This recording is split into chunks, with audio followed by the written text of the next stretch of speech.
What gender is? Motherhood? Changing Yoruba ideals of power. Procreation, and identity in the age of modernity. Oyeronke Oyewumi. Introduction, exhuming subjugated knowledge and liberating marginalized epistemes 1-1. Divining knowledge, the man question in If A 9-2. Casting the Yuba world, If A, Iya, and the signification of difference 35-3. Matripotency, Iya in philosophical concepts and socio-political institutions 57-4. Writing and gendering the past, Act WE and the endogenous production of history 93-5. The gender dictators, making gender attributions in religion and culture 117-6.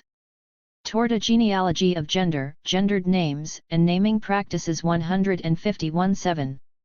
The poetry of weeping brides, the role and impact of marriage residence in the making of praise names 171-8. Changing names, the roles of Christianity and Islam in making Yuba names kosher for the modern world 193. Conclusion, Motherhood in the Quest for Social Transformation 211. A note on orthography. Yoruba is a tonal language, with 3 underlying pitch levels for vowels and syllabic nasal.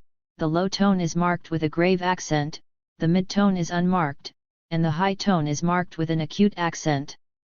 I have used tonal accents and subscript marks, e.g. some syllables require 2 diacritics, as in my last name, Oyewumi, where an acute accent joins with a grave accent over the e to form a v.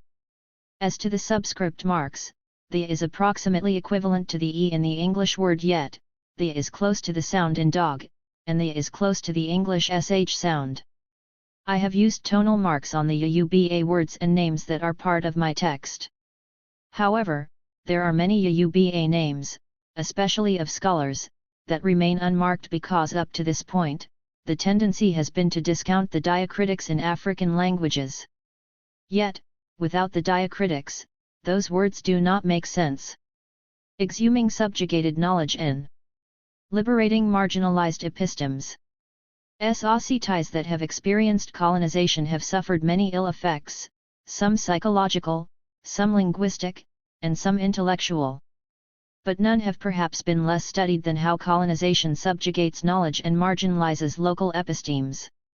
This book aims to take endogenous categories and epistemologies seriously, focusing on the production of knowledge in the Yuba society of southwestern Nigeria and exploring the extent to which indigenous concepts, ideas, and language are taken into account in academic research. Paying close attention to language, endogenous discourses, and local knowledge systems, I hope to provide a new understanding of a number of important institutions and social practices such as Ife, motherhood, marriage, and family. This study draws on data collected over a long period of time, starting with my dissertation research in Ibadan and Ogbomoso in the 1980s and continuing to the present. Significantly for this book, I also conducted interviews with diviners in Ogbomoso. This volume develops themes first presented in my book The Invention of Women, Making an African Sense of Western Gender Discourses, 1997, in which I exposed gender as a historically recent category in Yuba culture, one that emerged with European colonization of both the society and its knowledge systems.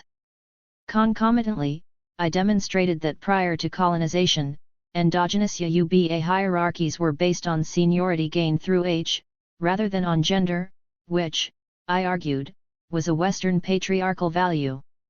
I posited that gender is a colonial category. One of the themes that emerged from my investigation of gender in Yuba society is the role of writing and scholars in interpreting and therefore representing the culture. All too often, I found, research betrayed a glaring lack of understanding of local realities.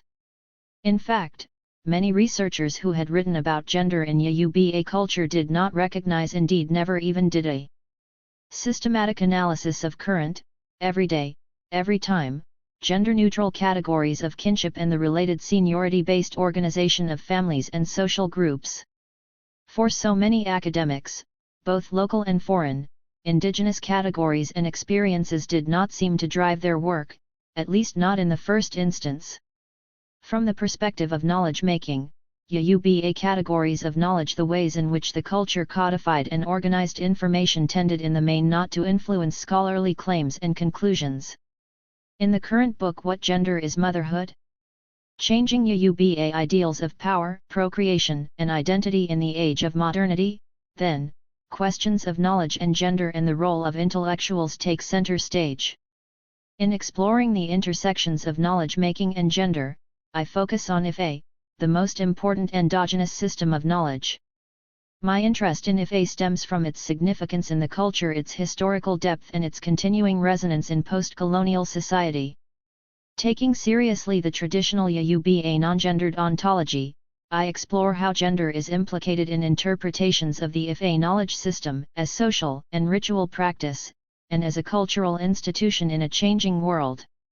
At the center of this book is a discussion of the institution of motherhood, historically the most consequential category in social, political, and spiritual organization. The objective is to document the indigenous epistemology that has been shunted aside as the new gender-saturated colonial epistemology gains ever deeper resonance in the culture. The argument here is that the category is not originally a gender category. It is this chapter that informs the title of the book, What Gender is Motherhood?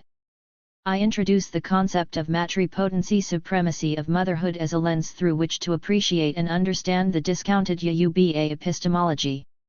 More than anything else, the different construction of motherhood demonstrates the seismic epistemic shift occasioned by European colonization and policies, the establishment of notions of individualism, Christianization, Islamization of the culture, and globalization. The global context for knowledge production is crucial to understanding the origins and trajectory of academic research and knowledge production on Oyewumi society. Therefore, in this introduction, I wish to use the concept of the coloniality of power to unpack the culture and practices of institutions of higher learning and the ways in which the race and gender identities of intellectuals enable or disable their quest to contribute to the wealth of human knowledge. The coloniality of power, gender, and knowledge, the global hierarchies that we inhabit today, are the legacy of a process that started in 1492, involving what Peruvian sociologist Aníbal Quijano calls the coloniality of power, a system that defines modernity.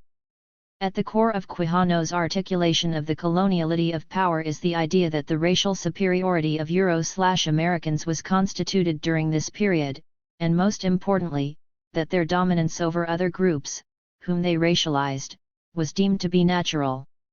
The notion that white racial superiority is inherent in the human condition was offered as an explanation of why Europeans dominate other groups, an idea that displaced the earlier belief that control of subordinated groups was based on force. Quijano described the ways in which racialized colonial domination influenced both knowledge-making and the power embedded in it. Repression fell, above all, over the modes of knowing, of producing knowledge, of producing perspectives, images and systems of images, symbols, modes of signification, over the resources, patterns, and instruments of formalized and objectivized expression, intellectual or visual. It was followed by the imposition of the use of the ruler's own patterns of expression, and of their beliefs and images with reference to the supernatural. The colonizers also imposed a mystified image of their own patterns of producing knowledge and meaning. 1. It was the global imposition of Eurocentric patterns of organizing knowledge that my earlier book The Invention of Women, Making an African Sense of Western Gender Discourses challenged. In that volume, I exposed gender as a colonial category, calling into question the idea that gender categories are natural, universal, and inherent in the way in which human communities organized and thought about themselves. In this manner, my work dovetails with some of the issues raised by Quijano, although his focus is on race. But race and gender are inseparable, as we have learned from intersectional theory and the fact that there is a matrix of domination in human social organization.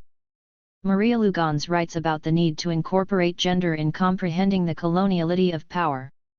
She is essentially correct when she states that colonialism did not impose pre-colonial, European gender arrangements on the colonized. It imposed a new gender system that created very different arrangements for colonized males and females than for whites.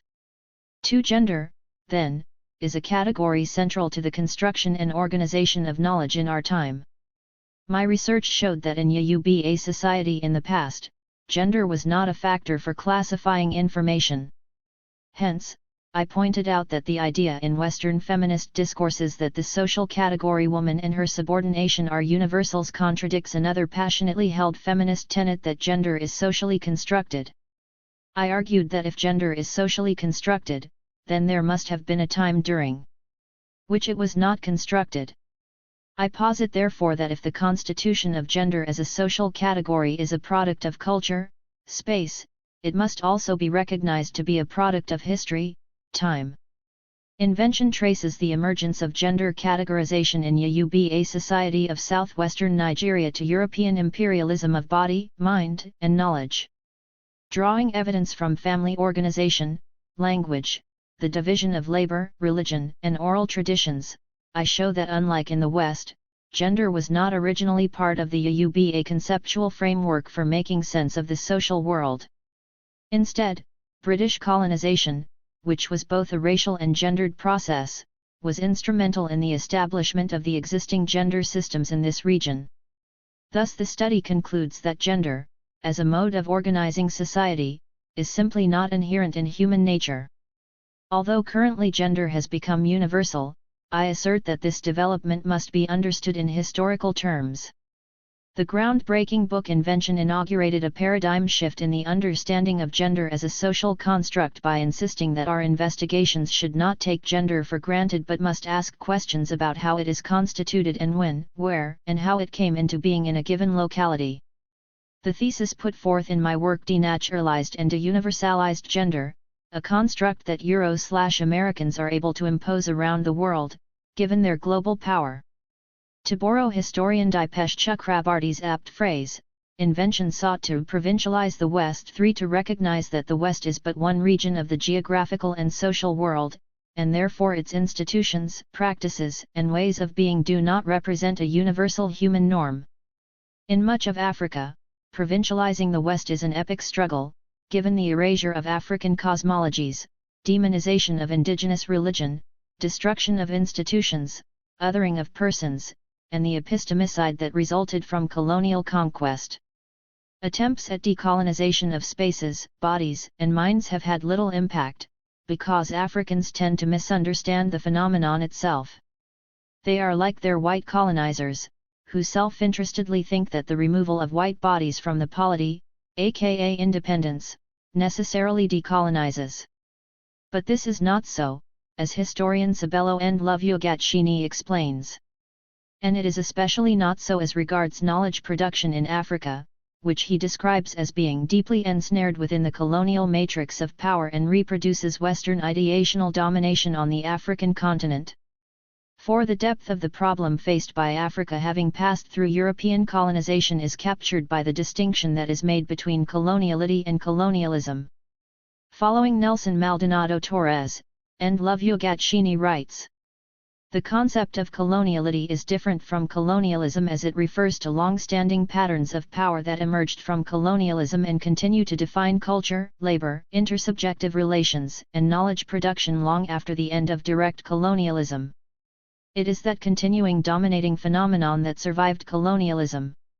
It is hidden in discourses, books, cultures, common sense, academic performances, and even self-images of Africans. Africans have breathed and lived coloniality since their colonial encounters and it continues to shape their everyday life today." 5. For the purposes of this introduction, I would like to single out the prevailing cultural pattern undergirding systems of knowledge through a recent experience. In January 2015, I was one of the panelists at a conference in a college in Massachusetts, United States. During one of the plenary sessions, I heard the chairperson advise participants from the floor to say their names and the preferred pronouns with which they are to be addressed, as they stood up to ask questions of the panelists. The chairperson was not a comedian, nor was her statement nonsensical, as it would seem to the uninitiated. Rather, it was a response to the challenge that transgender persons pose to English-speaking historically women's colleges in particular, and other human communities more generally.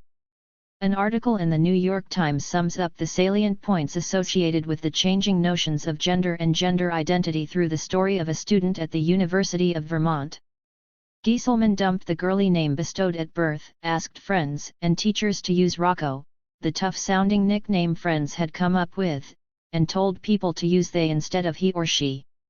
They has become an increasingly popular substitute for he or she in the transgender community, and the University of Vermont, a public institution of some 12,700 students, has agreed to use it. The university allows students like Gieselman to select their own identity and new first name, regardless of whether they've legally changed it, as well as a chosen pronoun, and records these details in the campus-wide information system so that professors have the correct terminology at their fingertips. 6. At the conference that evening, I was not so certain that I would be able to keep up with the customized pronouns that my student audience would conjure, but I was amused at the very idea of choosing one's own personal pronoun. What a pity, I thought. Learn to speak Yoruba. North Americans would not have to reinvent the wheel if they adopted Yoruba, one of the many African languages whose pronouns and personal names do not do gender. 6. In a similar vein, I was reminded of anthropologist Ify Amadayam's statement many moons ago about the antics of Western feminists. European feminists seek possible ways out of their historically oppressive patriarchal family structure, inventing single parenthood and alternative affective relationships. In the African case, we do not need to invent anything. 7. In any case, Yoruba do not need to invent a new language, new pronouns, or new names, because their language is not organized on the basis of gender categories, hence there are no gendered pronouns, no gendered names, or gendered kinship categories. If Gieselman and other transgendered persons operated in Yoruba language, they would not have had to invent any new vocabulary to express their identity. So the Western colonizers who would civilize the natives were actually imposing on Africans their own crude languages with their gendered preoccupations, gender binaries, and gender discriminatory and male-dominant ideologies. Unfortunately, given the global hierarchy that is a hallmark of modernity, learning is unidirectional. Africans must learn from Europeans and Americans, including their pathologies. Africans, on the other hand, are not perceived to have anything of value that they could teach the West. Thus the original non-genderness of Yoruba language becomes invisible as native speakers adjust their vocabulary to model the English language. Language, however, is only the tip of the iceberg when it comes to the institutions imposed by colonial modernity. Unfortunately, we have to qualify Amadayam's notion that Africans don't need to invent anything, because the African elite have been so schooled in Western race and gender primitivism that today many fail to recognize that African societies had their own spiritual identities and distinct ways of thinking and organizing before European conquest. They are so entrenched in Western ways that they must relearn local languages and even names if they care enough to do so. On the huge significance of colonial languages, anthropologist Maxwell Owusu reminds us. One of the subtler and more effective weapons of imperial supremacy was the European language. Subject peoples were obliged to adopt and use it if they wished to succeed in the colonial world. In time, the colonized African was made to believe that anything written in a colonial language is sacrosanct, infallible, and beyond question. 8. Marginalization of endogenous languages, erasure of memory, jettisoning of episteme, othering of cultures and bodies, demonizing of the gods and ancestors, and destruction of social institutions are some of the key elements associated with Africa's experience of colonialism. 7. What gender is motherhood? In my previous book, Invention, I wrote about the epistemic shift occasioned by the imposition of gender and male dominance on Yoruba society by the European colonizers, colonial officials and missionaries. In the current book, What Gender is Motherhood? Changing Yoruba Ideals of Power, Procreation, and Identity in the Age of Modernity, I name the exact nature of the shift as a move away from the indigenous seniority-based matripotent ethos to a male-dominant, gender-based one. In this study, I am concerned with the intersections of power, gender, history, and knowledge-making, and the role of intellectuals in the process. In exploring the intersections of knowledge and gender, I focus on Ife, the most important endogenous system of knowledge and divination. In the first 2 chapters of the book, I apply the finding of a non-gendered ontology to the institution of Ife and explore how gender is implicated in interpretations of the knowledge system as social and ritual practice, and as a cultural institution in a changing world. In this chapter, I examine what I call the man question in Ife, as opposed to the standard Eurocentric woman question, as the most apposite way of analyzing gender in Ife texts. Chapter 2 interrogates the work of a group of scholars who have imposed gender binaries on Ife.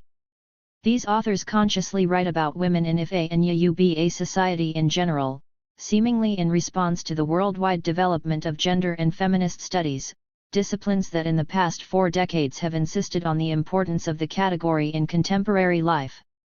Some of these writings respond to my own earlier work questioning the imposition of male dominance on primordial Yoruba institutions. Chapter 3 is on the all-important institution of Aya. The chapter documents the indigenous epistemology that has been shunted aside as the new gender-saturated colonial epistemology gains ever deeper resonance in the culture. I posit that the category Aya is not originally a gender category. It is this chapter that informs the title of the book, What Gender is Motherhood? I introduce the concept of matripotency supremacy of motherhood as a lens through which to appreciate and understand the marginalized Yoruba epistemology. More than anything else, the different construction of motherhood demonstrates the seismic epistemic shift in thinking occasioned by European colonization and policies, the establishment of notions of individualism, Christianization, Islamization of the culture, and globalization. The title question What Gender is Motherhood? Is posed against the background of the fact that in Western discourses that determine intellectual concepts and theories, motherhood is a paradigmatic gender category. However, gender is a social and historical construct, thus we must not impose Euro/American categories on Yoruba unquestioningly. As I showed. 8. In invention, Yoruba society ontologically did not operate on the basis of gender. Without gender, what then is the traditional Yoruba understanding of procreation and the institution of motherhood? What meanings are attached to the events and processes associated with human reproduction and attendant social reproduction? And what are the implications of these ideas for the organization of society, concepts of identity, and spirituality? In Chapter 4, continuing with the spotlight on intellectuals, I consider the historical place of writing and the gendered status of literate persons in the culture. AKOWE, a word for literate Yoruba that originated in the 19th century, was applied to males only, despite the obvious presence of females who were literate. I explore the relationship between the gender identity of pioneering, local, non-academically trained writers, and the academics that followed them. This analysis sets the stage for considering the work of 2 prominent scholars of Yoruba religion and their writings on gender in Chapter 5. The last 3 chapters, 6-8, are strongly interconnected and are a work of historical sociology. Through a study of Yoruba names, naming systems, and social change, I investigate the emergence of gender markers in society. Starting from the 19th century as a period of great ferment and social change, I examine new names, new institutions, new practices, and an emergent gender consciousness. What these emerging categories tell us about the historicity of gender in Yoruba society is one of the driving questions of this chapter and indeed of the project as a whole. Fundamentally, what does the construction of gender in Yoruba society tell us about the same process in other societies? Throughout the text, although I refer to Yoruba people, my primary focus is on the Oyo Yoruba, which is a dominant subgroup of the nationality. As I noted in Invention, my primary focus is on Oyo Yoruba history and culture. That said, it should be noted that those cultural specificities were more pronounced before the sweeping changes that occurred in the Civil War and the post-19th century periods. I should add that language is central to my study, and my engagement is with the Yoruba language as spoken by the Oyo initially, but much of which became universalized as the language was standardized through writing. The terms Global North and Global South have become current in designating what was once known as the First World and Third World countries, respectively. The global north is also increasingly used to designate the West or the Western world, comprising countries in Western Europe and North America, excluding Mexico. In this book, I have chosen to retain the West as my preferred designation of these societies. Chapter 1. The primordial Yuba-1 social organization was a seniority-based system. In the society, the main principle of social relations was seniority defined by relative age.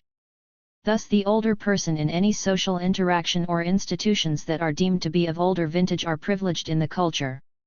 As an institution, seniority is socially constructed and chronological age is not its only feature. In other contexts, chronology is reckoned differently. For example, in the case of twin births, the first infant to emerge from the birth canal is regarded as the junior and the second is the privileged senior, a convention encapsulated in their names, THIRD-WO for the junior and KEHINDE for the senior. In the culture, the belief is that THIRD-WO, the ABURO, junior, came out of the birth canal first because KEHINDE, the EGBON, senior, had sent her on an errand to go to the world first and ascertain if it is a hospitable place. Another context in which the seniority hierarchy exposes a different form of accounting than chronological age is its usage in families. In patrilocal marriages, the in-marrying bride is regarded as junior to all the members of the groom's lineage no matter their biological age. In this instance, the seniority ranking is predicated on when each and every member of the lineage entered the patrilineage, whether through marriage or through birth. The chronology of brides entering the family through marriage is reckoned from the day they married into the family and not the day they were born. The juniorizing of brides in the families into which they are married does not take away from their chronological age-based positions in the families of their birth or in the society as a whole. The fundamental fact that originary Yuba social relations are based on seniority was laid bare in my book The Invention of Women, Making an African Sense of Western Gender Discourses. Concomitantly, the thesis in the book challenged the idea that gender categorization is natural and universal to the human condition. I showed 10. That gender is not ontological to the Yuba ethos, and thus the presence of identifiable gender constructs in the language, history, and social institutions is at best evidence of recent social change and at worst confirmation of an alien imposition. The most important point is that the seniority-based system does not draw attention to the anatomy or genitalia as gender systems do. Seniority privileges social relations rather than the type of the body. Therefore, a seniority-based system is fluid and more egalitarian given that each person in society can be junior or senior in interactions depending on the situation. Seniority, unlike gender, is relational and speaks to the collective ethos rather than to individual identity. Thus, I concluded that the current presumption of gender and attendant male dominance in the interpretation of endogenous Yuba institutions, social practices, and values represents an epistemological shift away from the seniority-based system. In this chapter then, my objective is to interrogate the ways in which gender constructs have been imposed on IFA and the implications of this for understanding the institution in particular, and the society as a whole. IFA is a knowledge system. It occupies an important place in the culture, lives, and imagination of the people, and as such investigating the role of gender and male dominance in this venerable institution is necessary. Although I made references to IFA at various points in invention, I centered my analysis on other social institutions such as lineage, marriage, the economy, and language. In this chapter and the next, I aim to do a focused analysis of IFA as an institution, using gender as probe. My goal is to investigate and expose the ways in which IFA has been imprinted with gender, represented as a male-dominant institution, and in the process create further understanding of the ongoing institutionalization of male dominance in the culture as a whole. Academic discussions of gender in IFA are usually framed around the woman question, a question that does not originate from the seniority-based system. Approaches to gender constructs, expressed as male dominance in these writings, are of the images of women variety. 2 papers, for example, The Image of Women in IFA Literary Corpus 3 and Images of Women in the IFA Literary Corpus 4, make exactly this point. Two problems are immediately apparent with this orientation. Academic writings on gender in Yoruba society do not problematize gender categories but assume them to be natural and integral to the culture and knowledge system. Second, no matter how many images of women these authors present, their approach exhibits an inherent anti-female bias, because in searching for images of women in Ife, they have already defined it as a man's world. In these representations, men are the normative category, and women then are treated as the subsidiary to the putative male world. Because primordial Yoruba society was seniority and not gender-based, the woman question is an invalid premise from which to start analysis of its social institutions. 11. Of course social institutions do evolve, but research must take history into account. Thus I propose that the man question 5 instead is the more apposite perspective from which to understand contemporary Yoruba society and its cultural institutions. I use the man question to encapsulate ideas of male dominance and male privilege that have come to define societies around the globe, especially following European and American conquests. Yoruba society has not escaped Western domination and European predilection for using gender constructs to organize and interpret the universe and the social world. Thus the man question represents an attempt to ask why Yoruba society is increasingly a gendered and male-dominant world. When and how did this happen? The point is that we cannot take male dominance for granted given the original seniority-based system. Its presence demands explanation. The normative categories man and woman are marked by their origins from a gender system. In a gendered dispensation, man, an anatomical biological entity, is regarded as dominant and superior, in opposition to woman, another category, which is considered inferior and subordinate. Although, man/male and woman/female are used to express the biological distinction between the two types of anatomy, the categories go beyond mere distinction but contain social baggage in which one category is deemed to be worthier than the other. In Western culture, ultimately, these anatomies symbolize social and moral attributes. Dominant Western gender categories and the hierarchies they represent did not exist in the original Yoruba seniority-based system. In the seniority-based arrangement, the human anatomy or genitalia does not express any distinct social or moral attributes. Thus the Yoruba categories kun-rin, usually translated as male/man/boy, and obin-rin, usually translated as woman/female/girl, represent mistranslation in that they introduce gender hierarchy where there was none. 6. Elsewhere, I have demonstrated that the Yoruba distinctions are superficial and are merely expressing anatomic difference without any social or moral connotations. As a result of this finding I introduced two concepts, anatomic male and anatomic female, which I abbreviated to animali and anafemale as the correct translation of Yoruba categories kun-rin and obin-rin.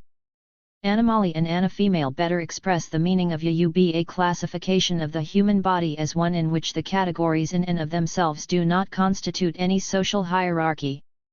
7. It is clear that the standard woman question that studies of post-colonial African societies so easily utilize in their research is an imposed question that derives from European colonization and the current dominance of Western epistemologies in the constitution of knowledge worldwide. Consequently, a brief genealogy of the woman question is necessary. In 12. The 19th century, the woman question was articulated by women's rights activists in England and the United States as an interrogation of the nature and role of women in society as English and white American women started to agitate for political rights and challenge their gender subordination. In these societies, as far back as they could tell, men were the dominant gender. Privileged politically, and socially regarded as the norm, the male was universalized as representing the human. Taken for granted, the dominance of men in Western societies was believed to be universal and therefore natural. Thus in much of feminist writings, even when they questioned the naturalness of male dominance, its universality was never in question. But this was erroneous, imperialistic, and self-aggrandizing thinking on the part of Europeans and Americans because there were many cultures around the world in which gender categorization and male dominance were absent originally. Yoruba culture was one of these. The central principle of social ethos was seniority. Nevertheless, with the conquest of Africans by Europeans, there was a wholesale forcing of Western values, social institutions, and practices on the colonized. Language was one of those institutions whose imposition profoundly affected the colonized and continues after the end of formal colonialism. In the next section, I consider the implications of using the English language to represent and interpret Ife, an endogenous knowledge system. What is Ife? Ife is a system of knowledge that was transmitted orally originally. Structured into the institution are a set of procedures that facilitate the retrieval of information on all aspects of Yoruba life past, present, and future.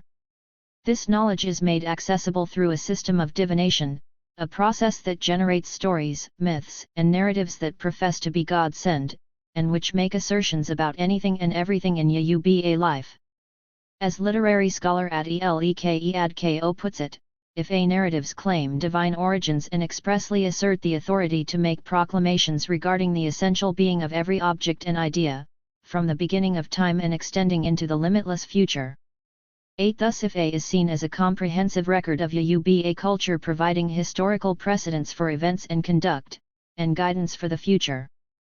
Ife is not the only system of divination in Yoruba society, but it has garnered hegemonic importance vis-a-vis other forms of divination as a result of the interest in it on the part of the westernized Yoruba elite and Western scholars. 9. Consequently, our understanding of the place of Ife in the culture has not been immune from social change attending colonization. Before the 20th century, Ife and other divination systems were hugely important in Yoruba life. Throughout the life cycle of individuals. 13. Families, and socio-political entities, states, in times of joy and in times of trouble, people would consult Ife diviners to make sense of their lives and destiny. One of the most significant rituals performed when a child is born is to consult a Babalawo, Ife diviner, to decipher aspects of the child's destiny, especially as it relates to which Ora, deity, God, presides over his or her fate. We see a description of this ritual practice in the work of anthropologist William Bascom, who produced one of the first scholarly documentation of Ife. In his tome 16 Karis, Yoruba Divination from Africa to the New World, researched in the 1930s, we learn that Salako, an Animali diviner of Erindinlogun, another divination system who worked with the anthropologist, described his visit as an infant to Ife diviners so that they could perform the customary Aksejaye, deciphering baby's first earthly steps. Bascom writes about Salako, shortly after his birth he was taken to an Ife diviner and his foot was placed on the divining tray. The diviner consulted Ife and confirmed that he belonged to Oris Hala. 10. Consulting Ife represents a central part of the ceremonies marking rites of passage. In pre-Islamic and pre-Christian Yoruba land, every individual had to memorize what was called Wo Ife on one hand of Ife units of verses and narratives of Ife. This mass training represented schooling in Yoruba land at the time. 11. It is no wonder, then, that much of the language of Ife is so familiar to the Yoruba ear. Many of the figures of speech, parables, metaphors, similes, in everyday language come directly from Ife narratives. But of course one could also interpret this as a sign that Ife narratives are a product of persons, albeit knowledge makers, who are a part of the culture. Ife was venerated in the society and even today, despite the fact that Islam and Christianity have become dominant religions in the culture. The phrase Ogbon by Ife as wise as Ife is still used for complimenting intellectual achievement.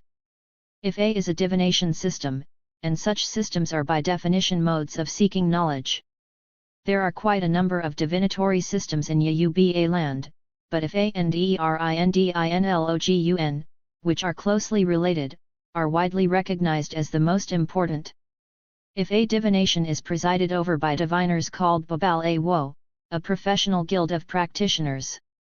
When a client consults them, they manipulate a divining chain, PL, or 16 ritually blessed palm nuts, icon, a number of times, which eventually leads to recitation of a specific Odu, chapter, which tell a story that is deemed appropriate to the situation of the client who is seeking knowledge about a particular predicament or issue. These stories are regarded as precedents. Babal Awo have spent many years memorizing the Ife corpus that is the basis of their profession. This corpus is large, consisting of 256 chapters, but the number of verses present in each chapter is undetermined. Traditionally, the way to access Ife knowledge was through divination presided over by Babal Awo. Today, there are other ways to access the 14. Information, through divination that customizes the information to an individual situation, through interviews with diviners, or through reading scholarly books that have sought to compile the Odu or chapters of Ife knowledge. Bascom's Ife divination, communication between gods and men in West Africa, was the first academic treatment of Ife in the English-speaking world. Before this publication, there had been studies of aspects of Ife by Yoruba Christian missionaries in Yoruba language, with various degrees of sophistication. There had also been studies by French scholars researching in West Africa, and still more studies in Spanish and Portuguese based on the Yoruba diaspora in the Americas. 2 decades after his first book, Bascom published 16 Karis, Yoruba divination from Africa to the New World. Wande Abimbola published his dissertation Ife, an exposition of Ife literary corpus, and has subsequently published additional books on Ife. Other book-length studies of Ife have been written more recently, including Ife, The Ancient Wisdom by Afolabi Epega, Ife Festival by Abased Emmanuel, and Ife, A Complete Divination by Ao Salami. Ife also constitutes part of Ora devotion, which is the endogenous religion of the Yoruba people. In this tradition, the god Orunmila is the owner of the divination system. Sometimes Ife and Orunmila are used synonymously, however, in this study, Ife will refer to the divination system, and Orunmila will refer to the deity who presides over it. My focus on Ife draws from the divination system, the diviners, scholars, and their writings, and my own research and interviews I conducted with diviners in Ogbomoso at different times between 2007 and 2012. 12. The majority of Yoruba land 13 was formerly colonized by the British, 1852–1960, as part of the colony that they named Nigeria. During the colonial period, male-dominant institutions, laws, and policies were imposed extensively on the society. These developments in turn have had an untold impact on endogenous institutions and social practices. 14. One notable institution that has an immediate relevance for our discussion of Ife, the indigenous knowledge system, is the English language. Under British colonization, English was imposed as the official language of the country, and this has remained so ever since. Thus, despite the fact that the original language of Ife is Yoruba, much of the scholarship on it has been conducted in English, essentially through translation. This fact of constantly translating from Yoruba into the English language, coupled with the reality that the primary audience for such writings is an English-speaking one, has enormous consequences for how Ife is written about and interpreted, and for the type of knowledge generated.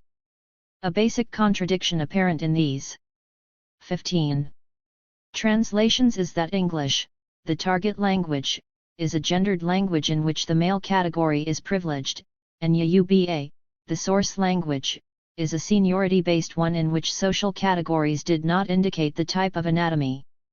To illustrate this significant point, there are no gendered names, pronouns, or kinship categories in Yoruba language. Hence words denoting son, daughter, brother, or sister are not part of the indigenous vocabulary.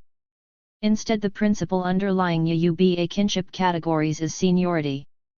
The kinship categories e.g. bon, older sibling, and aburo, younger sibling, and the third-person pronouns o, singular, and won, they, formal, demonstrate the seniority hierarchy. This significant point is lost on many translators of Yoruba who inadvertently introduce gender into social life and erase the indigenous values merely through translation. This point is easily demonstrated with the imposition of English gendered pronouns through what elsewhere I have called the ubiquitous he. This process is clear in the following poetry and its translation taken from the Wande Abimbola's book Ife, an exposition of Ife literary corpus. 15. 1 Oni. 2 on Ikeke log un. 3 Lagb Ajalgbn. 4 On Icolo Laad Ta. 5 Adiafundunmbakaku 6. TiismbibinnuagBnniregun. 7 Wonniorbni Tor Iq. 8 Oee, 9. Iq Pae. 10 Dunmbaku, 11. Aheetigbad L. 12 Admi. 13 Ad Erina. 14 Timo Phi Il. 15 Legi Egbel. 16 1. One who has, my translation because Abimbala did not translate this line, 2. He who has KEKE facial marks has 20 markings, 3. He who has ABAJA facial marks has 30 markings, 4. He who has Kolo facial marks has 50 markings, 5. If a divination was performed for Dunmbaku 6. Who was the son of Agbnniregun? 7. He was asked to perform a sacrifice. 8. In order to avert imminent death. 16. 9. He was asked to offer sacrifice of 1 Irin a hen. 10. He did so. 11. He did not die. 12.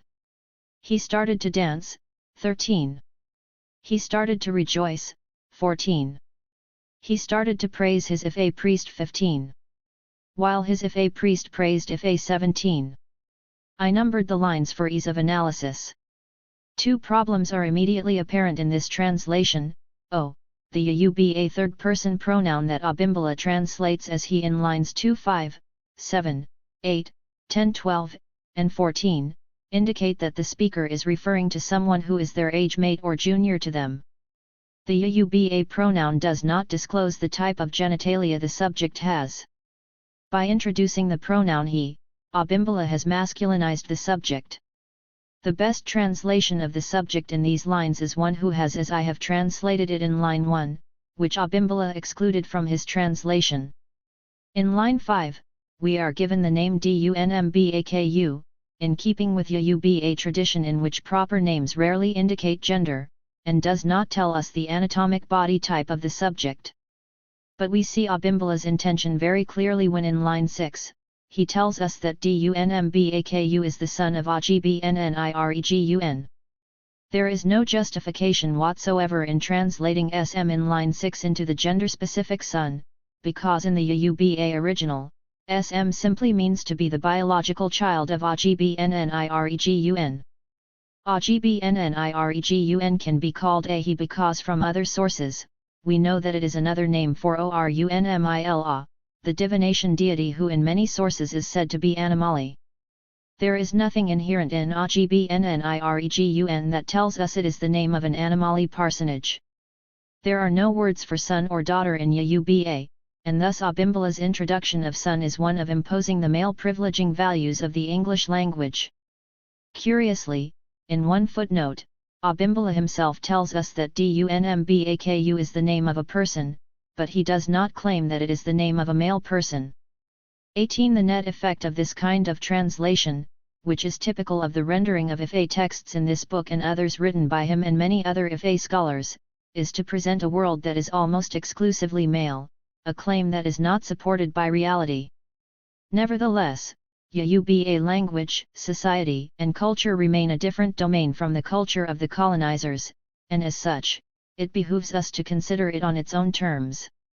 Because Uba culture, unlike the dominant West, was traditionally a seniority-based culture, it is clear that the most appropriate gender debate in the Ifa world must upend the conventional trend and instead pose what I call the man question. Simply put, the man question is an attempt to historicize, account for, and challenge the processes by which a seniority-based ethos, as expressed in institutions and 17. Social practices including Ifa, is being increasingly rendered into a male-dominant system of knowledge that distorts the tradition and discriminates against Ana females. The man question as applied to the Uba universe aims to interrogate how male privilege is being naturalized and universalized as the order of things in the culture. Male dominance and Western dominance in Uba society are entwined. Furthermore, the man question is postulated to recognize the specific problem that interpreters of Ife generate when they impose male dominance on Ife and the culture as a whole. My discussion will be multifaceted, considering gender questions in relation to forms of divination, the gender of both Western-trained scholars and endogenous diviners, the language of divination in relation to the language of scholarship, how assumptions about gender have shaped scholarly interpretations of the Odu or chapters of Ife, and indeed of the diviners themselves. Finally, an analysis of some of the Odu that are assumed to have dealt with gender questions more directly will be conducted. Given that Ife has become a hugely important system of knowledge in Yoruba culture, it seems to me to be the logical place to go to make inquiries about any particular developments in Yoruba society. Thus, my goal in this chapter is to investigate what studies of Ife can tell us about the seniority-based system and the newly imposed gender arrangement. The question of what Ife says about gender did not arise from the knowledge system itself, but as a result of the preoccupation with gender in modernity and the gender discrimination that resulted from it. Divining scholars. Perhaps the most significant claim about Ife, and one that has had a major impact on defining the knowledge system as existing in a male-dominant world, is the notion that only males can be Babalawo, despite evidence to the contrary the existence of female Ife diviners. I will focus on the very influential work of two Ife scholars, Bascom and Abimbola, to illuminate this discussion. Bascom's book Ife Divination, first published in 1969, is the first academic study of Ife in English. The bulk of the data for the book was accumulated during fieldwork in Ife in 1937–1938. Preceding Bascom's research, however, are commentaries by all and sundry European and American missionaries, slave traders, explorers, and adventurers who had made pronouncements about various aspects of the Ife divination system as they traveled through the West African region in the 19th and 20th centuries. Bascom's is a relatively sophisticated account of Ife, very much aware of variation in Ife worship and divination practice in different towns based on 18. Information he gathered during his fieldwork, although his focus was on Ife. On Ife diviners, Bascom writes, Ife diviners are most commonly called Babalawo or Father has secrets, or simply Awo, secrets or mysteries. Only men can become Babalawo. 21 thing that never varied in Bascom's account, even as he alludes to differences in Ife practice in the towns he visited, is the fact that Babalawo are men. It is curious that the anthropologist does not give an explanation as to why women are excluded from Ife priesthood. There is no record of the questions he asked his informants, and more significantly, there is no reference to a follow-up question to the informant who claimed Ife priesthood as male-only territory, or any explanation of the reasons that women are excluded from presiding over Ife divination. The positivist or empiricist is quick to add that because the anthropologist saw only male Ife diviners and was not aware of female Babalawo, then it was within his purview to confirm the male-exclusive claims of his informants. It is not clear, however, from his account that any informant stated such a claim categorically. Bascom presented this male-exclusive claim to Ife priesthood as merely a matter of fact, a part of the order of things.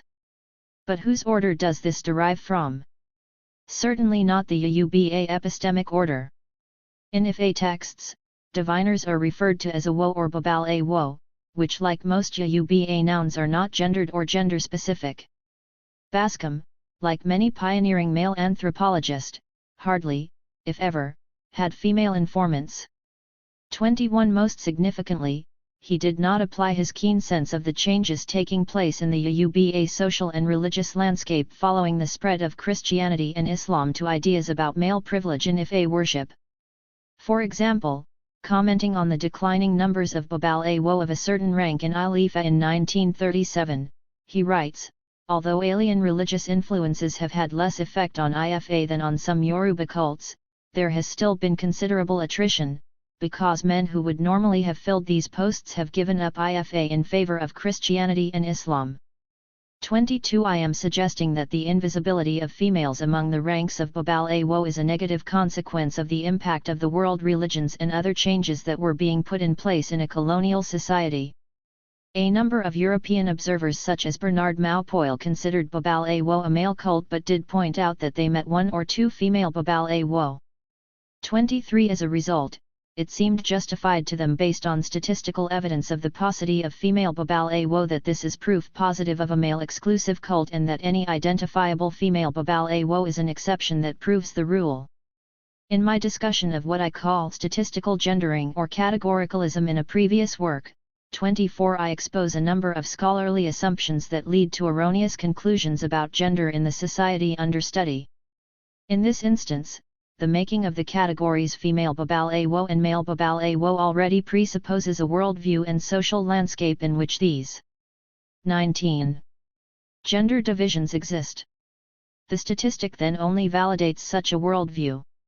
Hence, it is not the statistic that constitutes evidence for postulating the male-privileged worldview, rather it is the worldview of the researcher that in the first place led to constituting knowledge in the form of gendered statistics. In other words, it is not the statistic that constitutes evidence of gender distinctions, it is the gendered lens that is brought to the situation by the researcher that produces the statistics. Statistics about the gender of Babal Awo and the distribution of male and female diviners is an effect of viewing the society through a gender lens. It is an epistemological question relating to world sense and what the social categories of knowledge are in the particular society. In the Yuba world in which the categories male and female were not divisions involving social valuation, such a statistic would be meaningless. This is not an argument about numbers, but one about how information is organized and understood. Thus, beyond what the anthropologist saw or did not see, we have to pay attention to other factors to explain claims of male privilege in Ife that is assumed in the writings of scholars such as Bascom. Perhaps because Ife was a much revered divination system in Yuba culture, and its Babal Awo were very influential and much respected, to the Western mind such a profession would have to be male-exclusive. In fact, there is information about what sociologist John Peel calls grudging reverence for Ife by Christian missionaries, both Yuba and European, and Quranic scholars in Yuba towns in the 19th century. Peel, Interpreting the Church Missionary Society, CMS, papers documenting the experiences of Christian missionaries at the time of initial Christian evangelization of the society, noted, it is hardly surprising that the Babal Awo, as a body of male religious professionals, won a degree of respect, refused to the possession priests of other Orisa, from the two other bodies of male professionals who offered themselves as interpreters of God's will in 19th century Yoruba land. 25 Peel was referring to Christian pastors and Muslim clerics, all of whom were inevitably male given the requirements of these world faiths. Peel's statement raises the intriguing question as to which came first, the reverence for Ife because it was perceived to be a male province, or the definition of Ife as a male province because of the reverence for it. Peel's quote also focuses our attention on the role of Christianity and Islam, the world religions, in introducing male-exclusive institutions and patriarchal values into the society. I will discuss these issues later. In regard to Bascom, apart from his Western mindset, I am exposing multiple sources of gendering and male dominance that seem to have influenced his writings on Ife. First, he approached the knowledge system from his knowledge of it in the Yuba Cuban diaspora, where he claims 20. Ife is little known and it is represented as a male-exclusive cult. In fact, this reliance on Cuba becomes more apparent in 16 Cauries, his second major study of Yuba divination. Bascom explains that ERINDINLOGUN, the 16 Cauries divination system is more widespread in the Americas because it can be practiced by both men and women, who outnumber men in these cults, whereas only men can practice Ife. 26 Because from his Cuban experience, the anthropologist already understood Ife to be a male-only club, he did not find it necessary to question that claim further when he researched Ife in its original home in Nigeria. Second, Bascom was only falling in line with a procession of Western commentators like the Baptist missionary T.J. Bowen, who reported that the worship of Ife is a mystery into which none but men are initiated, 27 or Pierre Bouche, who wrote that Ifaest l'oricha des sorts et de la divination. Sespre tres sunt des devins, on l'appel Babalawo, Pe residential du secret du mystère, Awo, Ife is the oracha of fate and divination. His priests are diviners, they're called Babal Awo, fathers of the secret and mysterious.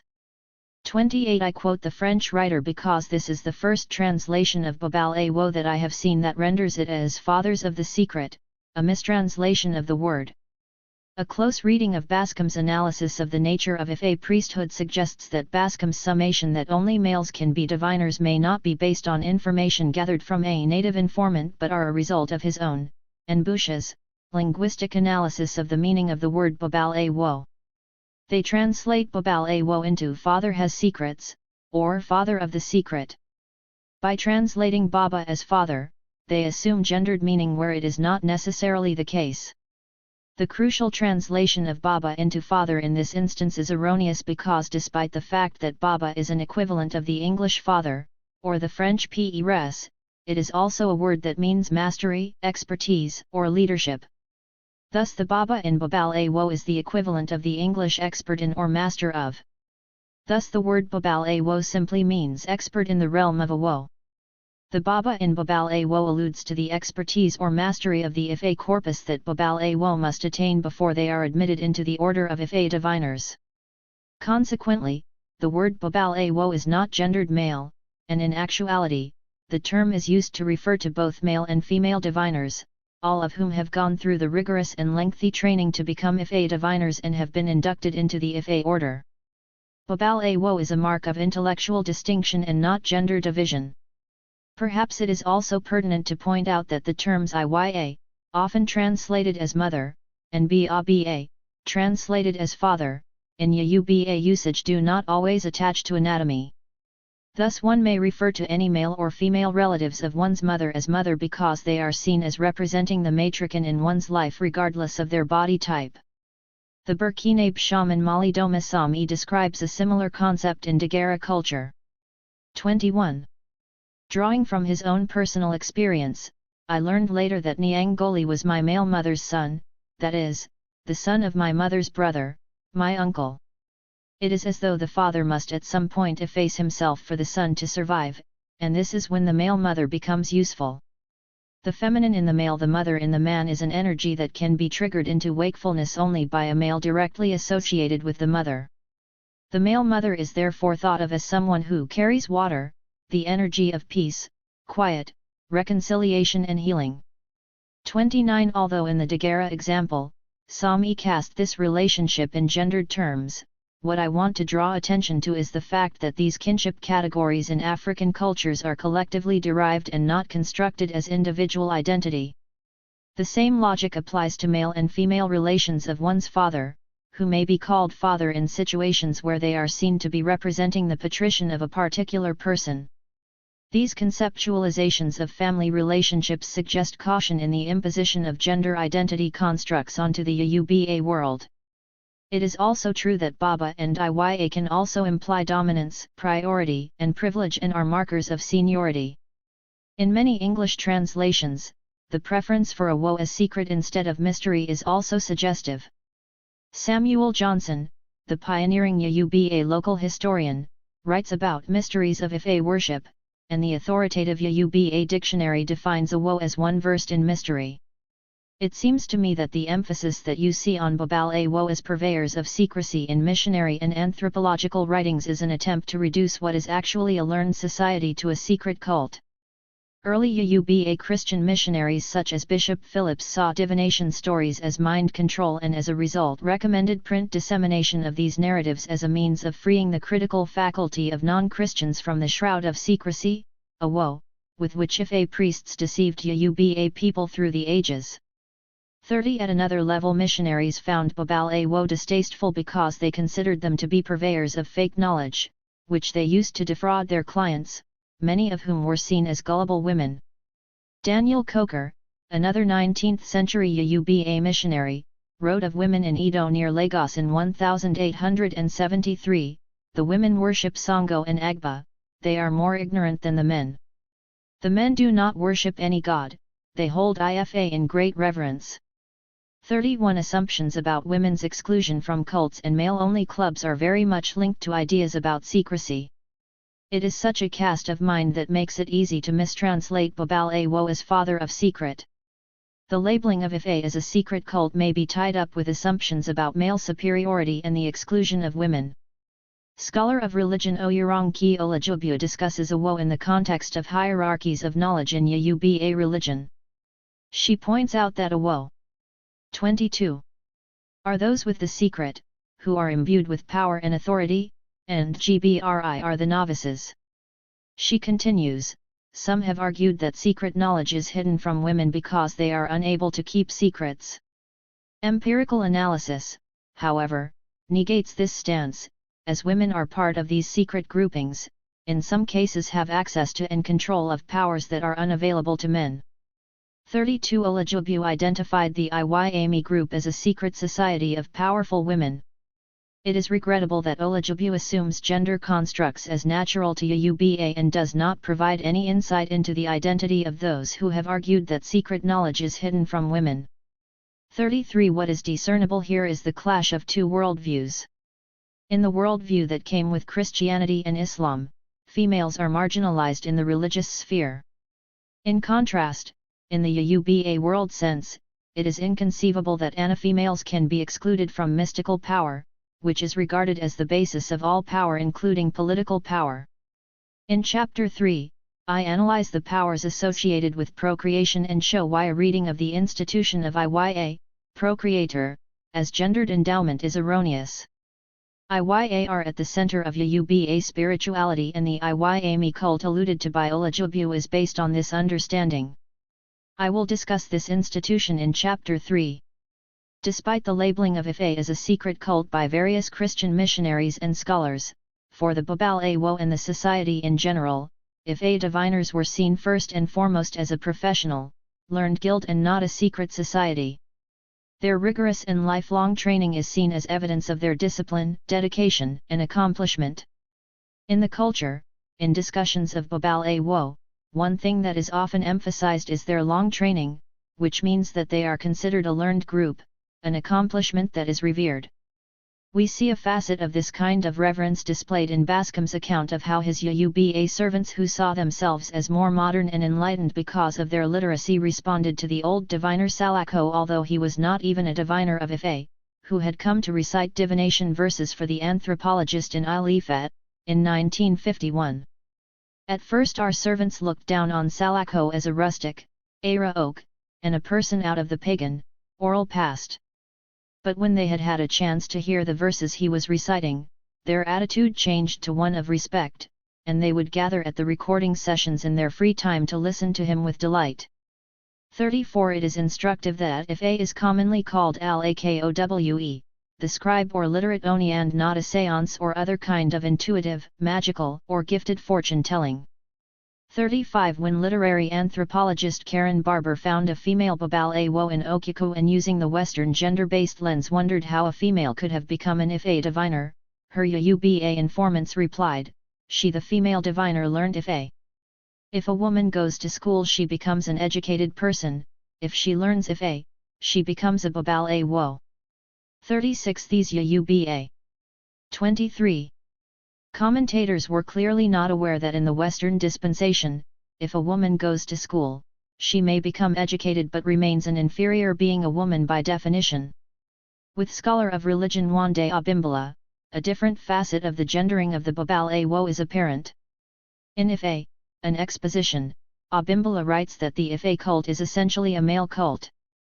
37 However, over the years, in more recent publications, he has repudiated this stance, although he still introduces and elaborates gender divisions that are not supported by evidence. Furthermore, because Abimbala is popularly associated with Ife, his earlier work has been so influential that it has produced a male-dominant Ife ethos that requires a lot of work to undo. In Ife Will Mend Our Broken World, a more recent book geared toward ORA practitioners, he makes the following claims in response to a question comparing the practices of Ife practitioners in Cuba to those of Ife practitioners in Yoruba land, which is the original home of the knowledge system. As far as we Yoruba are concerned, we don't make a distinction between men and women, both can study Ife. Women who are Ifa diviners in Africa are called Iyanifa, but they function as Babal Awo. There are not many of them. But Iyanifa may not see Odu.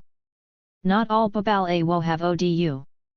There are very few who have Odu 38.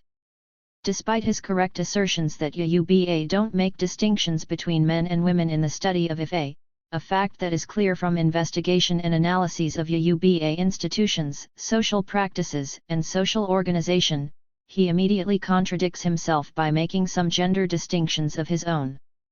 Let us examine these claims. First, the idea that there is gendered language for naming Ifa diviners is not borne out in Ifa texts, which name Ifa diviners as Babal Awo or Awo. There is no mention of Iyanifa in the Ifa corpus. Second, his claim that the word Iyanifa is the designation of female Ifa diviners is ahistorical. French anthropologist Bernard Maupoil mentions several cases of female Babal Awo. 39 Traditionally and currently, following Ifa texts, both male and female diviners are called Babal Awo or Awo.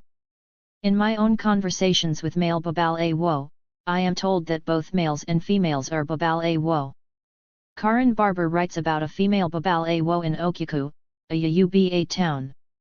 In her discussion about Sangawimi, a professional performer, Barber writes, her mother was a fully qualified practicing Babal Awo, the only female one Okyaku remembers.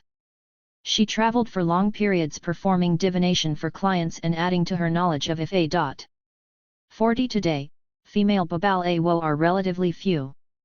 It is also true that currently Iyanifa is a name that is increasingly used to refer exclusively to female Ifa diviners in some parts of Yuba land. Olajubu 24.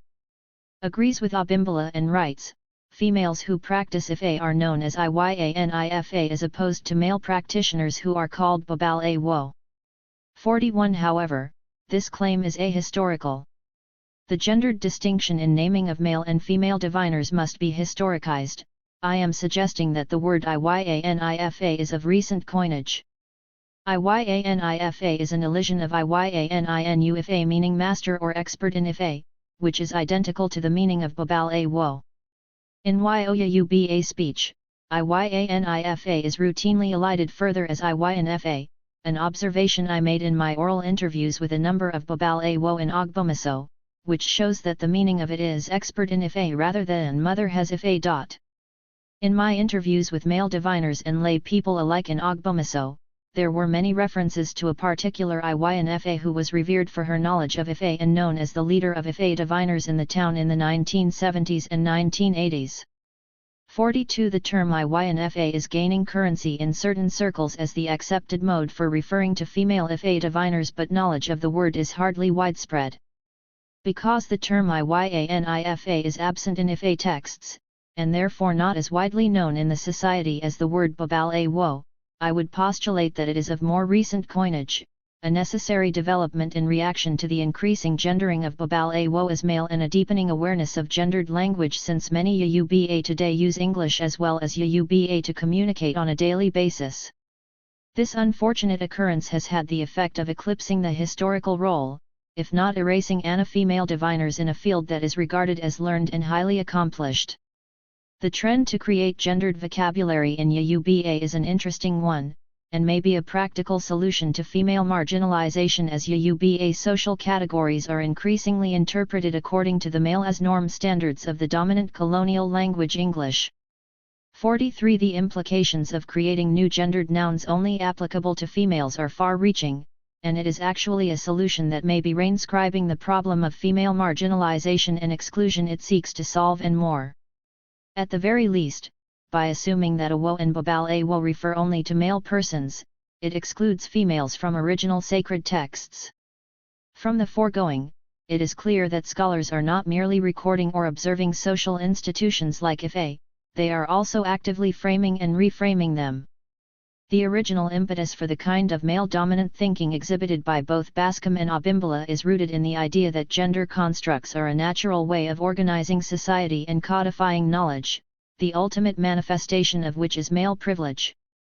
Researchers often transfer their own biases to their subjects or the issue under consideration at many levels, most notably in drawing up research questions and creating knowledge by default through unasked questions. We see another aspect of the issue of gendering by scholars demonstrated in the case of Barber, who, after calling Ife the man's world, was surprised to 25. Find a practicing female Babal Awo in Okyaku, a Yuba town. Barber promptly labels the situation extraordinary and the female diviner an exception to the male norm. Clearly there is a gap in thinking between Barber's orientation and the orientation of the culture that created Ife, and indeed, Barber's informants in Okyaku. As I pointed out elsewhere, Barber's presentation of the female diviner as an exception is founded on the Western rule of male exclusivity in religious leadership. In Yuba land, no such exclusion existed, and Barber's informants were quick to educate her on that when she inquired about the diviner's extraordinary behavior. This is what they said, as reported by Barber herself. She, the female diviner, learned if a woman goes to school she becomes an educated person, if she learns she becomes a Babal Awo. Her father was a Babal Awo, so was her husband, so she picked it up little by little from them. There was never a time when the association of Babal Awo said she had no right to participate in their activities. She would go to the cult house and participate in meetings just like the others. They would ask her about a certain verse of if she answered correctly, they would accept that she was a Babal Awo. The verses she learnt were the same as those of other Babal Awo. Once she learnt them, she was a Babal Awo. Then she also had the right to examine other people on their knowledge, just as they had examined her. Both men and women would come as clients to consult her. 44. For the research informants, the behavior of the diviner was neither extraordinary nor outside the Yuba social norm. We must, however, commend Barber the researcher for asking more questions that have illuminated the nature of training and the role of Babal Awo. The idea that divining Ife is a male-exclusive affair may have originated from the Baptist missionary T.J. Bowen, who wrote in an 1857 book that the worship of Ife is a mystery into which none but men are initiated. 45. A perception that was repeated again and again by others. In his review of studies of Ife that preceded his own, Bascom noted the tendency in scholarship for later accounts of a study to repeat earlier errors because there is often no indication of any independent verification of the original statement. 46. Expanding on this theme, Bascom further noted, the number of times that a statement is made is no measure of its reliability. 47. The idea that Babal Awo is exclusively a male role is undoubtedly one of those errors that have been repeated by Bascom, Abimbala, and Barber, among many others. It is time to correct it. Gendering forms of divination. Given the assumption that Babal Awo are all males with females all but banished from the realm of Ife diviners, it is not surprising that the entwined Ife 26. NDERINDINLOGUN divination systems have acquired their own gender distinctions and hierarchies. Ife is said to have been founded by Orunmila, a male deity, and ERINDINLOGUN is owned by a female deity who was also at one time Orunmila's wife. It is instructive that all practitioners of ERINDINLOGUN, male or female, are regarded as Iyawo or wives of Un, a standard way of designating devotees of different Ora in Yuba indigenous religion. Elsewhere, I have argued that the word Iyawo, usually translated as wife in the English accounts, is a non-gendered term because it refers to both males and females and is usually an expression of order of seniority in relation to a particular space, or an indicator of a patron-client relationship. 48. Despite the similarities and apparent common origin of the two divination systems, in the gendered framing, Ife is presented in the literature as the superior male institution, while ERINDINLOGUN is represented as the female and secondary one. 49. The fact that ERINDINLOGUN diviners include women is seen as one point of its distinction from Ife. For example, Bascom writes that, in Cuba it can be practiced by both men and women, who outnumber men in these cults, whereas only men can practice Ife. 50. The fact that ERINDINLOGUN diviners are not all female, and that this divination system is not a female-exclusive province has not stopped writers from viewing it as such. Because if A is erroneously presented as a male system, it is not surprising that ERINDINLOGUN is seen as the female inferior half. From the male-dominant stance from which many scholars approach the culture, gender exclusion only applies to females whose participation in an institution is deemed to be restricted. Often the idea that males could be excluded from anything is not entertained because being male is perceived to be inherently powerful and therefore a mark of privilege, if not license. In his study of ERINDINLOGUN divination system 16, Kauris Bascom explicitly brings together the divination practices of Yoruba and its Cuban diaspora. The word ERINDINLOGUN is literally the number 16 in Yoruba, and this is also the name of the divination system. In fact, the anthropologist's interest in ERINDINLOGUN seemed to have originated in his experience in Cuba, where he claims it is more widely known than Ife.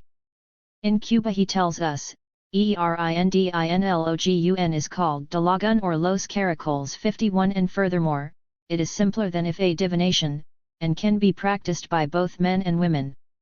52. Bascom also made the interesting observation that in the period during which he was writing, there were a great many studies of Ife divination in Africa, but very few that make ERINDINLOGUN their subject matter. He concludes that this development is due to the lack of esteem that Yoruba scholars attach to the ERINDINLOGUN system. I concur with Bascom's conclusion and point out that 7 decades later, there are still very few studies of ERINDINLOGUN, whereas research on Ife is ever increasing. In contrast, 27. To scholarly interest, however, scholar of religion David Ogunbal tells us that the ERINDINLOGUN system today is the most popular, reliable, and commonly used form of divination among ORA devotees. This system is the form practiced in some places in the Americas and most significantly Brazil, where it is called Dalagun Ife. 53. Furthermore, Ogunbal writes, the role of women as diviners in ERINDINLOGUN is immense. ERINDINLOGUN is woman-centered. 54. In light of the fact that ERINDINLOGUN is perceived to be a female province, it is ironic that Bascom's ERINDINLOGUN study, which remains the only comprehensive one on the divination system, is a collection of narratives that is the product of a 5.5-hour recitation by Salako, a male ERINDINLOGUN diviner in the cult of Horus Hala at Yo. According to this Awalari ERINDINLOGUN diviner, shortly after his Salako birth he was taken to an IFA diviner and his foot was placed on the divining tray. The diviner consulted IFA and confirmed that he belonged to Horus Hala. He was not initiated until he was 15. When she was 19 years of age, Adioyan, his younger sister by the same mother, was also initiated. 55. In his attempt to decipher when one divination system is employed over the other, Bascom introduces another level of difference between Ife and ERINDINLOGUN, one that has further gender undertones. I believe that when affairs of state are to be settled, Ife divination is employed, but when the personal religious matters of kings or chiefs are involved, they may rely on 16 Kauris if they are worshippers of Horus Hala, Shango, or the other deities in whose cults this form of divination is employed. 56. Present in this distinction is a public/private dichotomy of Western thinking represented in that public affairs are associated with the male, here represented by Ife, and the private, represented by ERINDINLOGUN as female. In my conversation with Babal Awo, Chief Olagok Akani in Ogbomaso, he drew attention to another kind of distinction, not between the two divination systems but within Ife divining itself, pointing to the meaning of different implements of the ritual practice. The Babal Awo said that in divination practice, for matters of state, the divining implements must be the ritual palm nuts, icon, and not PL, the divining chain, which are the two possible implements employed by Babal Awo in the divination process. Since the only implements used in ERINDINLOGUN are Kauris, is this then a statement that ERINDINLOGUN is not as expedient for matters of state? Furthermore, he pointed out that divining with icon speaks to the urgency of the problem that needs to be resolved. Once the icon has been used to divine, he continued, the required ritual offering, B, must be carried out within 24 hours. If the state or monarchy finds it necessary to consult Babal Awo on account of a collective problem, then the state, unlike an individual, must have the resources to fulfill the demands of the consultation. The fact that state matters command if a 28. Divination with the ritual palm nuts is an indication of the urgency of such matters. This form of divination is chosen more because of the availability of the resources needed to fulfill the ritual offerings than because if a is a public, and therefore masculine, divination process. The distinction therefore is not between personal, private, and state, public, matters but rather has to do with the urgency of resolving a crisis and the availability of resources necessary to complete the sacrifices in a timely manner. Similarly, if a rich private individual insists on icon divination in a consultation for her own personal problems, as long as she has the resources to pay for the needed sacrifice the same day, then there is no restriction on such an if a consultation. In fact, there is no particular restriction on icon divination at all, other than one's ability to complete the sacrifice within a day. Because sacrifice 57 is central to the divination process, usually, after an individual consults a diviner, she may need time to accumulate the items required for sacrifice. Making a ritual offering of a goat or chicken, for example, requires an outlay of cash that many people do not have readily in hand. The distinction here is between the two instruments used for if a divination and does not involve ERINDINLOGUN. However, it is pertinent to ask whether ERINDINLOGUN system can be used when a matter needs urgent resolution. Thus we can ask the question, what evidence is provided for the gendered reading of the nature and practice of these two divination systems if a and ERINDINLOGUN? If anything, what is striking is their similarity, which not a few researchers have noted. Bascom, for one, points out, like the if a diviners, all Orishala ERINDINLOGUN priests are herbalists. Salako knew that some of his verses are the same as those in if a divination. He described his work as similar to that of an if a diviner, but different.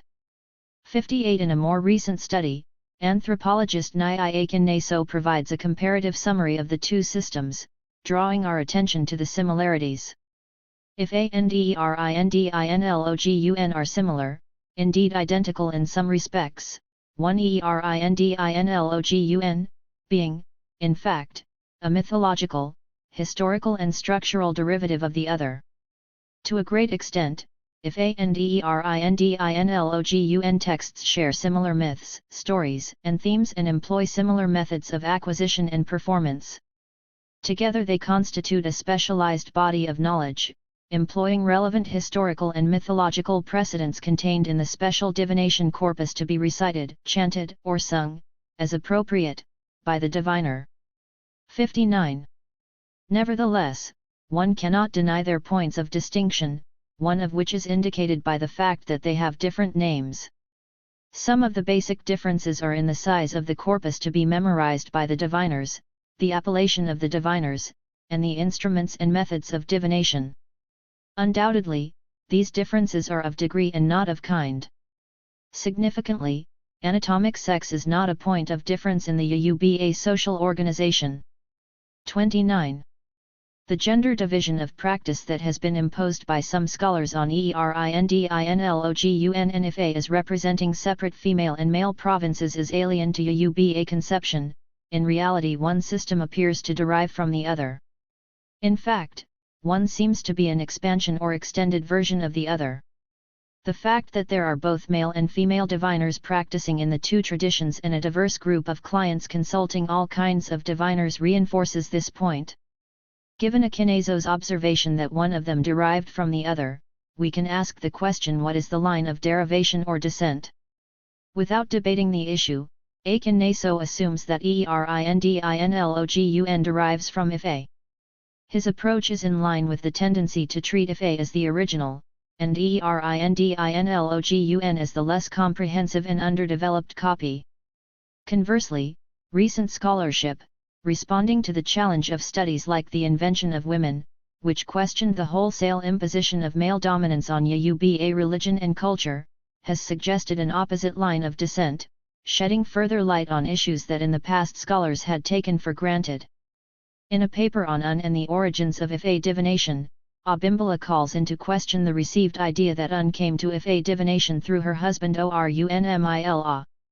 Sifting through multiple and often contradictory evidence from several narratives of Ife regarding Un's involvement with Ife and Erindinlogun divination systems, Abimbola draws two conclusions. First, that Un may well have been the discoverer of Ife, given the story from Odukanra Sadi in the Ife corpus, and second, that Erindinlogun appears to be antecedent to Ife and therefore Ife is derived from it. Abimbola reasons that when one takes a look at the Odu of Erindinlogun and those of Ife, it would seem that the Odu of Ife are based on those of Erindinlogun, and not the other way round. Erindinlogun is based on 16 single signs of Ife such as Odi, Irosun, Owonrin, etc., except Ejiogbe, which is coupled in the case of Ife. Ife, however, does not make use of single signs, even though Ife literature refers to it. All the signs are coupled either as Ojuodu, major Odu, or as Modu, minor Odu. It stands to reason to say that a single sign such as Odi must exist in reality or at least in the mind before it is coupled to become Odimeji, 2 Odi. 60. Here Abimbola gives credence to Un as should be because the Ora is one of the most important in the religion and even in Ife itself, as I will show in the next chapter. In addition, what the above quotation also shows very clearly is the gender discrimination that has been imported into the discourses of Ife and Erindinlogun, especially on the question of authorship. It is significant that the idea of gender is so blatantly imposed on a Yoruba epistemology that did not divide the social world of which Ife 30 and Erindinlogun is a part into male and female. Equally intriguing in these discussions is the entwinement of the Yoruba seniority-based system, which is prior, with the newly imported gender-based system touting inherent male superiority. The initial idea that Ife is the original which came first and therefore the privileged senior may have formed the basis of why contemporary scholars could only think of it as a male province or vice versa. It may also explain why the ana-female deity Un was deuterized by contemporary scholars. Priority as seniority and superiority is highly valued in Yoruba culture, but in the research on divination systems, it is used as a tool to automatically ascribe privilege to what is deemed male, a move that actually overrides the Yoruba ethos. What is clear and enduring is that the two divination systems are entangled and seem to have one original source. The next section analyzes further the entwinement of the two systems. In 2009, I conducted an interview 61 in Ogbomoso with Chief Orarin Uogala, a male Awul Ora, diviner of Erindinlogun, who had inherited his practice of the divination from his mother. My findings bear on a number of issues we have been addressing.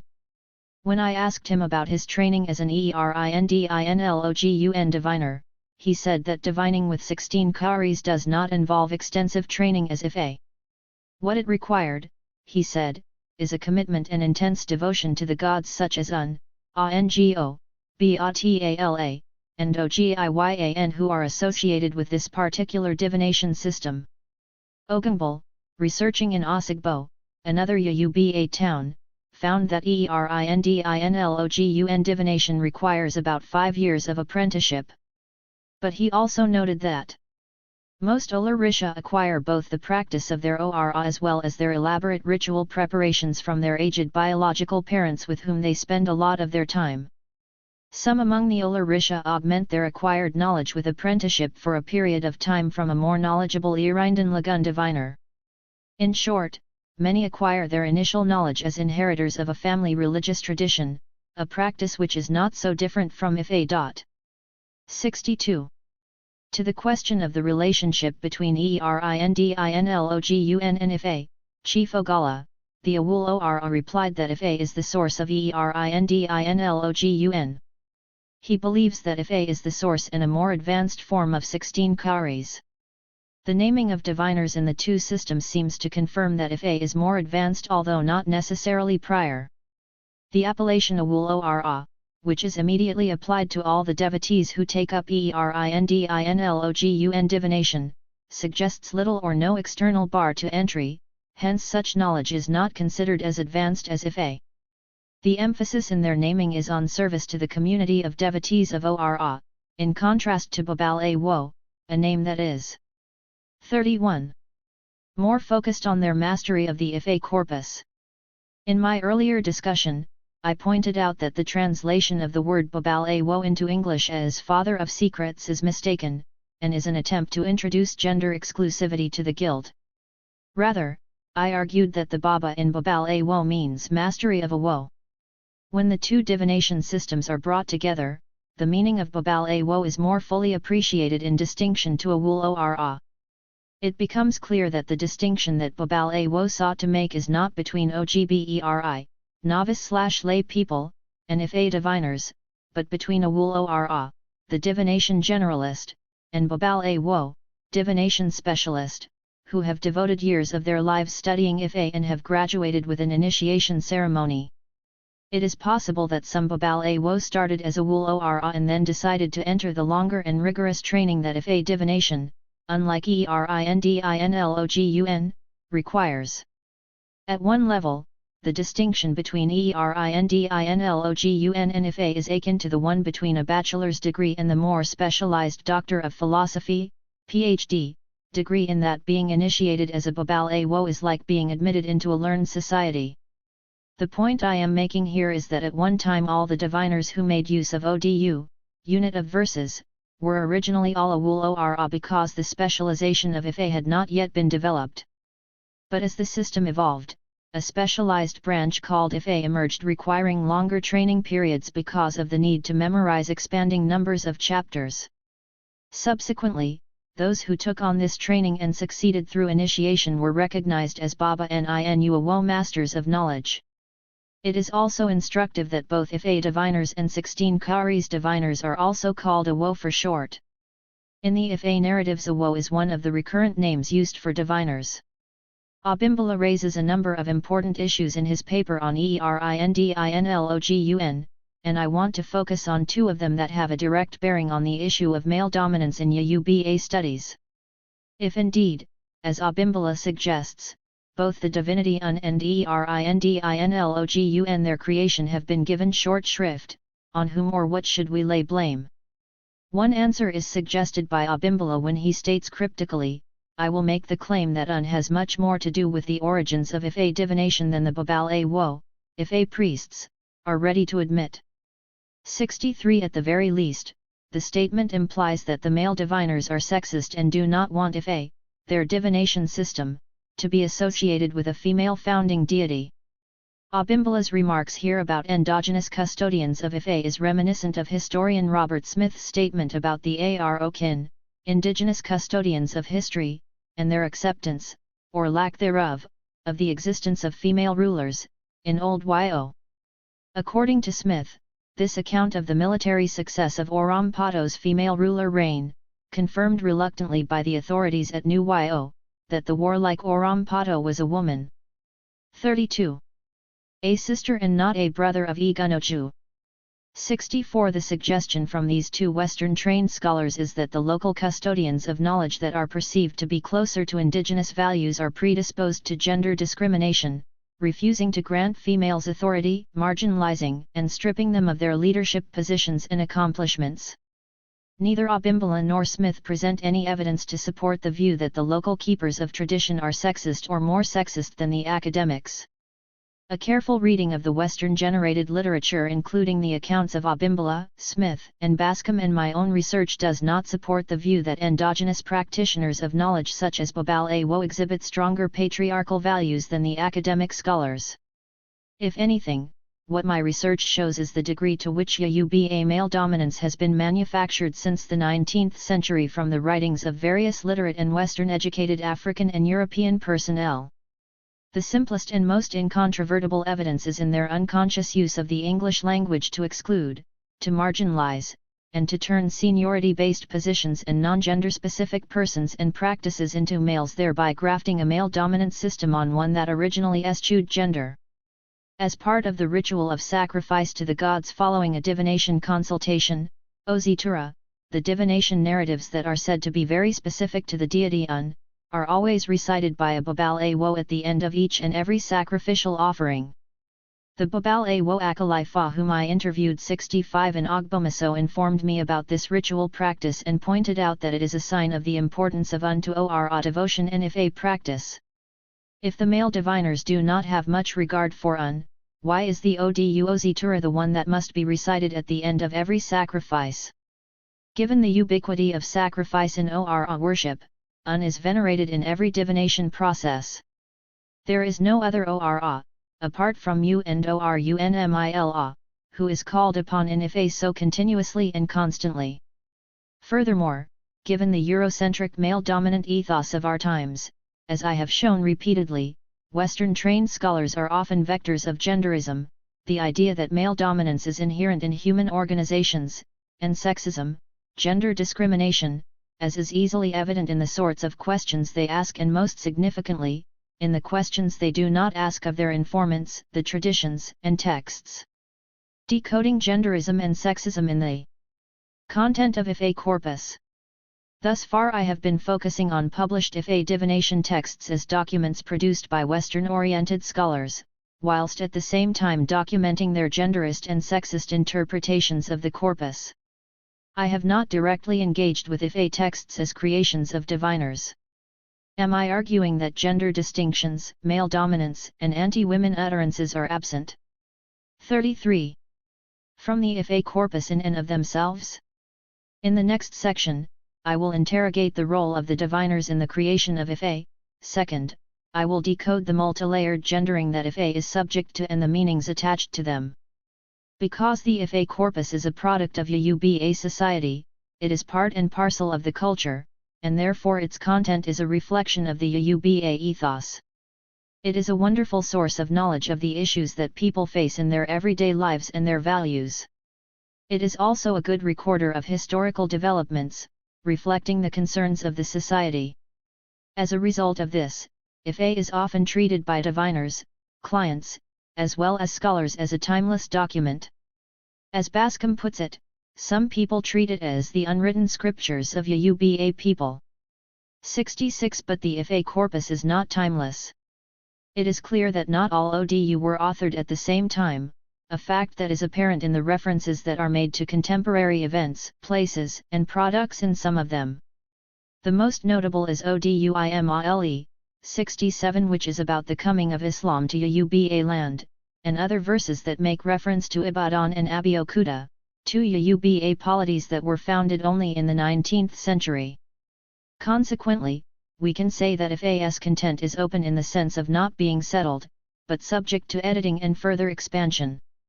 The constant in Ife are the signs that lead to a particular recitation of unit of verses. There are 256 of them, and they are also called Odu. What are the implications of the openness of Ife and of its historical nature for our understanding of gender categories, themes of male dominance, and the anti-women stance of some of its chapters?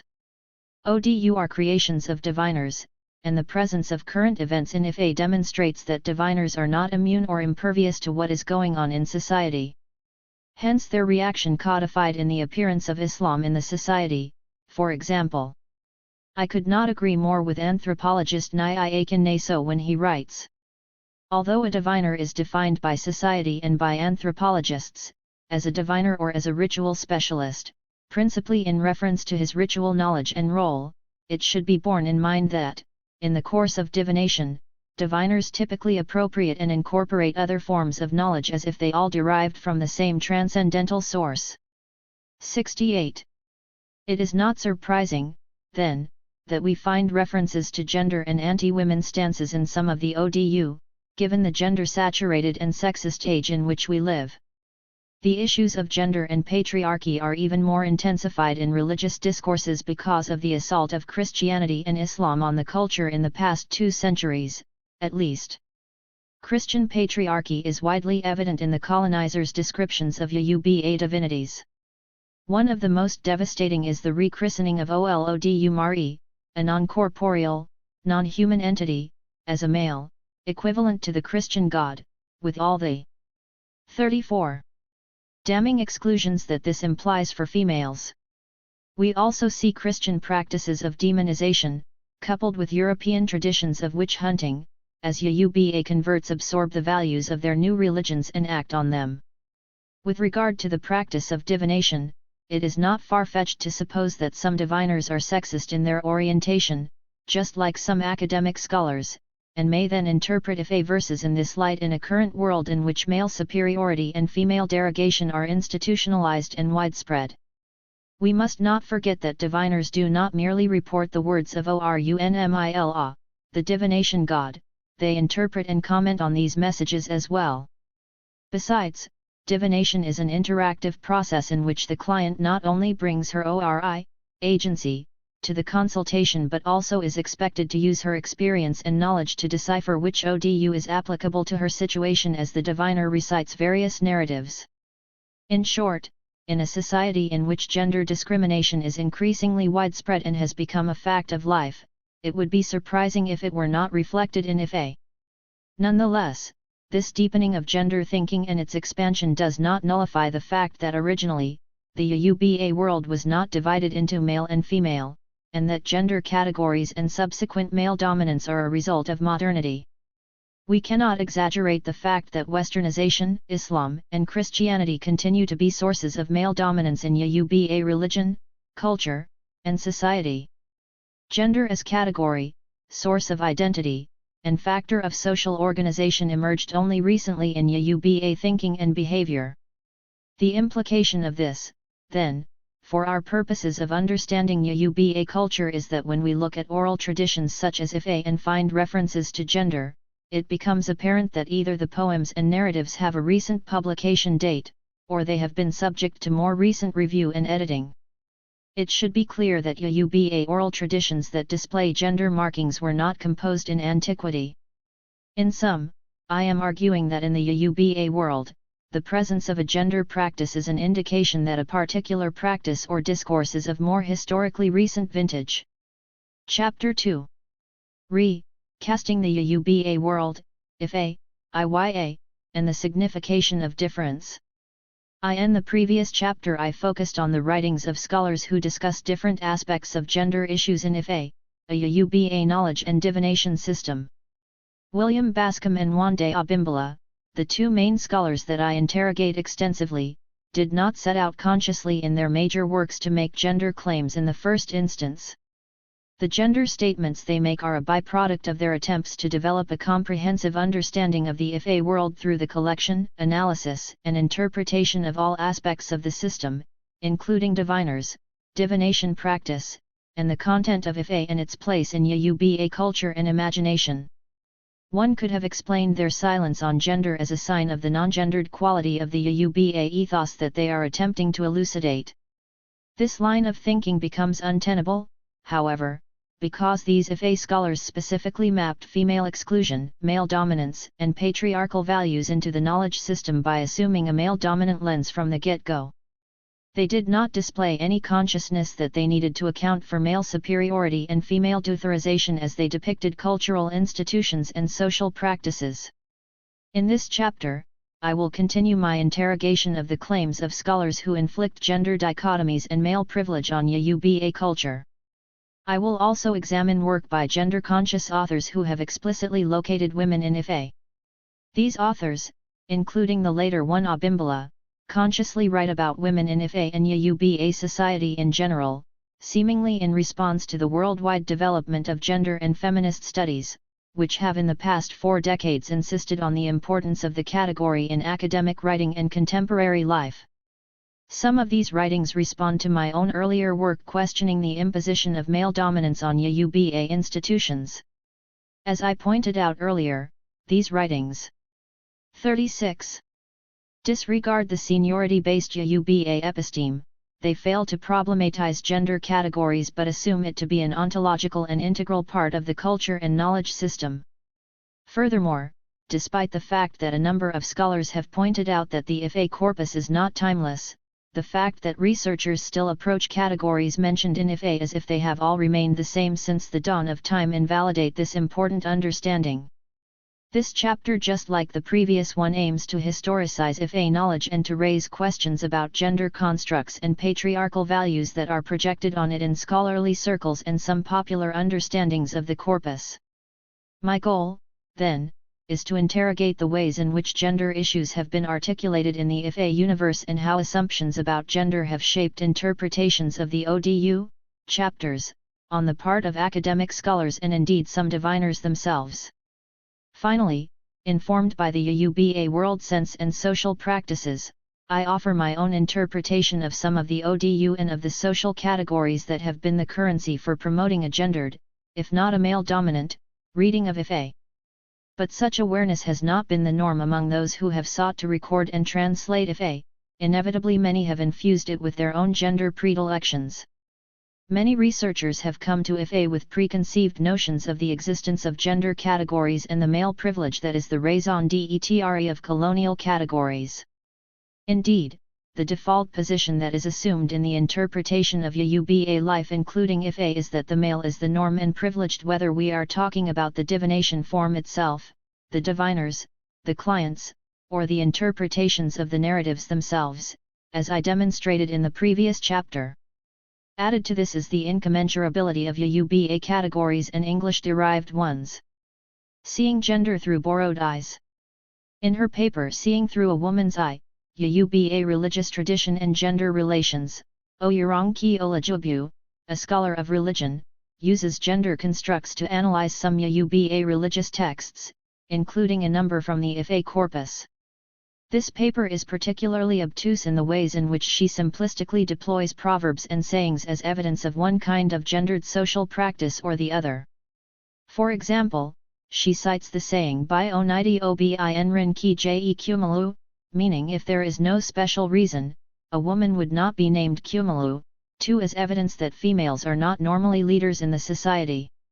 She claims that this name signifies that the family has no male heir to be lineage head/leader, Olu, therefore they must make do with an emergent female who is an exception to the rule of male headship. Olajubu's assertion that leadership in Yuba culture is a male prerogative. 37. Is contradicted by the fact that historically and currently there are female lineage heads and female BA, monarchs. The gendering of OLU as male by the creator of the proverb and Olajubu's unquestioning acceptance of its sexist meaning despite evidence to the contrary are the problem. In fact, some oral traditions portray the Yuba progenitor Odu Da as female, a mother. 3. Contrary to Olajubu's uncritical pronouncements, this saying is merely a restatement of the Yuba naming principle that primary names, ABIS, are meaningfully derived from the circumstances of birth and often tell a story. In the case of Kumalu, which means death has taken the leader/the firstborn/the most accomplished, there is no reason why such a name should be assumed to refer only to females who succeed departed males, because leaders, firstborns, and the most accomplished departed member of the family that is being commemorated in such a name are not by definition male. For since the proverb does express gender preference, the question is where does it come from and when was it constructed? Commonplace sayings such as this one cannot in and of themselves constitute evidence of the antiquity of gender discrimination. Cited unreflectingly in the way in which Olajubu has done, they constitute a propagation of sexism and a reading of it back into history. Because such sayings cannot be dated, they have no provenance or pedigree, and therefore they cannot in and of themselves be used to fix the antiquity of a particular social practice or the other.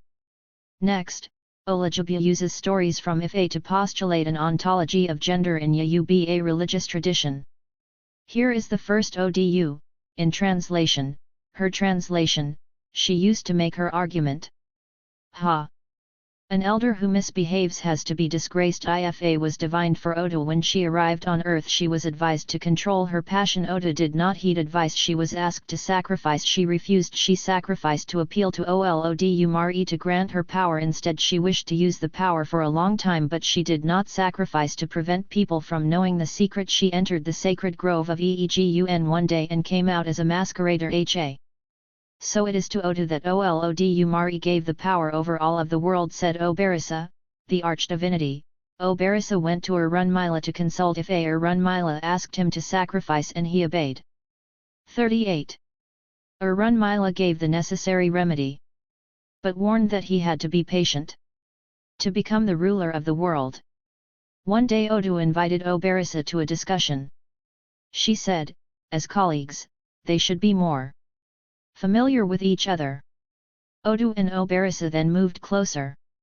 Living together, Oberisa gave Odu the snail fluid that was part of his diet, and Odu liked it and promised to always drink it. Odu then invited Oberisa to come along, and he followed her to the sacred grove of Eegun. She put on her aku costume and came out a masquerader. They came out from the grove together. When they returned to the grove and Odu removed the aku, Oberisa moved closer and inspected the aku. He renovated it by putting on a net to cover his face. Any masquerader's outfit without a net is an ordinary costume. After reaching home, Oberisa entered the Eegun shrine and turned into a masquerader. He held a whip. He changed his voice to that of an Eegun to disguise himself. When Oda saw the Eegun in the new guise, she was afraid. This was how men cunningly overpowered women.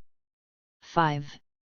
The objective of her paper is to demonstrate that gender constructs in the form of what she calls gender complementarity and gender balance have always been part of UBA institutions. Ironically, the first ODU she presents tells a story of how women lost their control of the Eegun ancestral cult, and were subsequently barred from participating in it. Despite the fact that this ODU explicitly challenges Olajubu's thesis about the gender complementarity of UBA social relations, she writes, the gender complementary roles implicit in Yoruba life notwithstanding, a tension is apparent here between male and the female in a power struggle. As a liberating narrative, the story challenges men's desire to tame women's powers. 6. The first problem is that she assumed gendered social categories of men and women. She takes for granted that there was gender complementarity without any evidence. Yet her assumption of gender harmony is immediately challenged by the gender tension and conflict in the story. Olajubu is correct about the tension and gender struggle central to the story, however, she does not account for the said desire of men to tame women. Where does this 39. desire come from? Is it natural? Again, who are the men and women represented in the story, given the absence of such social categories historically in the UBA world? Olajubu does not define her categories, neither does she explain the imputed desire of males to dominate. From a UBA perspective, an account of these developments is necessary, because the social categories and the practice of seniority integral to social hierarchy do not support the idea that the male is superior. Rather than imposing gender categories, Olajubu needs to explain why she assumes gender division as normative in Ife in particular and in the society at large. Here is the second Ife chapter she proffers. It is the Agbajiwo who is the chief priest of divination in the heavenly abode. Ife said, look at Orunmila. The day he was coming to the earth from heaven, they told him he would marry a woman. They said the woman would deliver children, 2 children in a day, just as Ife predicted. Orunmila had a wife. She was pregnant and delivered twins. One was male while the other is female. From the tender age, they both watched their father in the act of divination. Just as the male could divine, so could the female. When human beings go to the earth to live with the diviners, one individual said, Uawahunlasari, a human character, your child does not practice. If Uawahunlasari answered, she is female. They told him that is not taboo. 7. Equally ironic is the fact that the second ODU to which she draws our attention also documents male attempts to exclude women from the profession of diviners, even as Olajubu insists on gender balance, which she does not define. Yet she presents these two ODU as evidence of the complementarity of genders founded on gender balance in UBA society. Since she is citing these ODU as evidence of gender in historical UBA dispensation, one must question her apparent lack of awareness that Ife is not a timeless document. As oral tradition transmitted over long periods of time, the chapters may be the work of a multiplicity of authors composing them in different times and places, and some quite recently. Therefore, using such stories uncritically as evidence of a primordial Yoruba gendered universe is not 40. Justifiable. As I established earlier, the appearance of gender constructs in some Ife verses suggests a contemporary development, signaling the emergence of a gendered and increasingly male-dominant ethos in the society. In fact, the two Odu that Olajubu presents run counter to her claims of gender harmony, the romance of Odu, the character in the story, and Obarisa notwithstanding. What these poems show is the developing tension and conflict between Ana males and Ana females in the society at a point in time. The first story is designed to account for the disenfranchisement of females and their apparent exclusion from the ancestral cult. The second story documents a process by which a charter is provided for females to practice Ife divination at a time in which their right to be diviners was under assault. It is a document of resistance. Given the fact that gender is not ontological to Yoruba world and recognizing the reality that even now both males and females participate in the two institutions 8 described in these stories, what these verses do is record the emergence of gender division in the society. What these myths speak to is the fact that Ife registers perturbations in the society, and the emergence of male dominance, just like the coming of Islam, for example, were major events of seismic proportions that the diviners who authored the Odu could not ignore. I submit that the two myths presented by Olajubu encapsulate a gendered struggle at the point at which patriarchal values were beginning to be ascendant in the society, and the resistance that Ana females were mounting against such developments. What is remarkable is the ability of females to prevail sometimes in spite of the obstacles and resources arrayed against them. The ways in which male dominance and female exclusion are being put in place is well documented in my previous work. 9. With this in mind, it would be useful to examine some of the Odu that have become vehicles for gendering the Ife corpus. In the Western tradition, gender is the paradigmatic sign of difference and hierarchy written on human bodies. In Yoruba society, on the contrary, hierarchy is not marked on different body types. Rather, the principle of seniority/priority, who came first, was the basis of social hierarchy. We see this principle expressed in Ife in the ranking of the 16 principal Odu, deities. Ejiogbe is ranked as the leader because he was the first to cross the frontier gate separating Arun, abode of the gods, and earth. The other deities subsequently followed and are rank ordered in a descending hierarchy according to who crossed the gate first. 10. The signification of difference? Perhaps if there is one chapter of Ife that is used to argue for ontological gender in Yoruba life and discourses, it would be the 17th Odu called 41. Ozitura. It is no exaggeration to say that this chapter is represented as the preeminent gender chapter. Feminist scholars have especially projected it as providing a charter for women's equality in Yoruba culture. A roll call of scholars have used the chapter to establish and underscore original gender basis of Yoruba culture. But we must ask, is Odu Ozitura Odu Genda, a story about gender? Or is it Oduya, a story about the powers of the Iya, the procreator? Because not all Odu were authored in the dawn of time, and given the fact that historically the corpus is open and subject to revision, any reference to gender institutions, personalities, and constructs invites interrogation. The Odu Ozitura is a myth of origin that deals with Yoruba primordiality in the dawn of time. Many versions of this story have been published with varying degrees of gendering and sexism. The anthology Across the Waters, a Yoruba goddess in Africa and the Americas, was published in 2001. The collection contains 17 essays on easily the iconic Yoruba Ora today both in Africa and the Yoruba diaspora in the Americas. Writing about who is a female god, 11 became for many of the contributors to the volume an occasion for engaging with issues of gender in Yoruba religion, cultures, and societies. This rich collection of original studies of different aspects of the deity becomes for me an opportunity to elucidate issues of gender in the culture and the role of scholars in constructing a male-dominant ethos. I aim to do this by analyzing 2 papers in the anthology that focus on Ozitura, the Ife narrative that is closely associated with Un. This piece of oral tradition has been the preeminent vehicle for incorporating gender constructs deep into Yuba ontology. It has been interpreted by various scholars as a documentation of a gender struggle among the primordial Ora in which Un, the only female deity among them, triumphed. But first here is a summary of the basic elements of the myth of Ozitura. The primordial Ora, Irunmle, came to earth from their other-world abode, Arun, because Olodumare, the Supreme Being, had given them the task of making the earth livable for humans.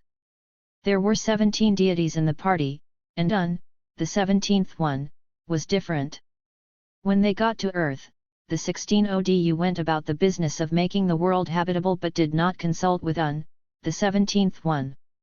They ignored Un 12 and continued with their own business. But alas, they did not succeed in their endeavors. Whatever plans they made, and whatever tasks they set their hands to, did not succeed. Things got really bad, the earth had been turned upside down and there was no normalcy. They were perplexed by this turn of events and at the end of their ropes when they went back to Olodumare to lament their failure to accomplish the mission on earth. Olodumare then asked, "How many of you are here?" They answered 16.